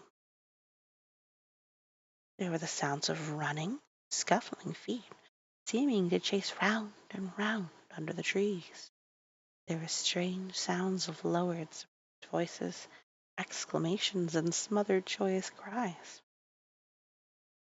It seemed like the laughter of young things, the uncontrollable laughter of children who were trying not to be heard, but who, in a moment or so, as their excitement mounted, would burst forth. What in heaven's names was he dreaming of? What in heaven's names did he hear? He losing his reason and thinking he heard things that were not for human. Was that the far clear voice he meant? Thinking he's hearing fairies or ghosts. And then the moment came, the uncontrollable moment, when the sounds forgot to hush themselves. The feet ran faster and faster. They were nearing the garden wall. There was a quick young breathing and a wild outbreak of laughing. Shouts which could not be contained, and the door in the wall was flung wide open, the sheet of ivy swinging back, and a boy burst through it at full speed, and without seeing the outsider dashed almost into his arms. Mr. Craven had extended them just in time to save him from falling as a result of his unseeing dash against him. And when he held him away to look at him in amazement at his being there, truly gasped for breath. He was a tall and handsome boy. He was glowing with life, and his running had sent splendid color leaping to his face. He threw the thick black hair from his forehead and lifted a pair of strange gray eyes full of boyish laughter and rimmed with black lashes like a fringe. Eye which made Mr. Craven's gasp for breath. Who? What? Who? He stammered. This is not what Colin had expected. This is not what he had planned. He had never thought of such a meaning. And yet, to come dashing out, winning a race. Perhaps it was even better. He drew himself up to his very tallest, Mary, who had been running with him, and dashed through the door too. Believed that he managed to make himself look taller than he had ever looked before, inches taller. Father, said, I'm Colin. You can't believe it. I scarcely can myself. I'm Colin. Like Mrs. Medlock, he did not understand when his father's meant when he said hurriedly, in the garden, in the garden. Yes, hurried on Colin. It was the garden that did it. And Mary and Dickon and the creatures and the magic. No one knows. We kept it to tell you when you came. I'm well. I can beat Mary in a race. I'm going to be an athlete. He said it also like a healthy boy. His face flushed, his words stumbling over each other in eagerness that Mr. Craven's soul shook with an unbelieving joy. Colin put his hand and laid it on his father's arms. Aren't you glad, father? He ended. Aren't you glad? I'm going to live forever and ever and ever. Mr. Craven put his hands on both the boy's shoulders and held him still. He knew he dared not try to speak a moment. Take me to the garden, boy, he said at last, and tell me all about it. And so they led him in. The place was filled with a wilderness of autumn gold and purple and violet, blue and flaming scarlet. On every side were sheaves of late lilies standing together. Lilies which were white, or white and ruby. He remembered well when the first of them had been planted, that just at this season of the year their late glories would reveal themselves. Late roses climbed and hung and clustered in the sunshine, deepening the hue of the yellowing trees, made one feel that one stood in an embowered temple gold. The newcomer stood silent just as the children had done when they came into its greatness. He looked round and round. I thought it was dead, he said. Mary thought so at first, said Colin, but it came alive. And they sat down under their tree, all but Colin, who wanted to stand while he told the story. It was the strangest thing he ever heard, Archibald Craven thought, as it poured forth in headlong boy fashion. Mystery and magic and wild creatures and the wild midnight meeting, the coming of spring and the passion of insulted pride which had dragged the young Rajah to his feet to defy old Ben Witherstaff to his face. The odd companionship, the play acting, the great secret, so carefully hidden, kept. The listener laughed till tears came into his eyes, and sometimes tears came into his eyes when he was not laughing.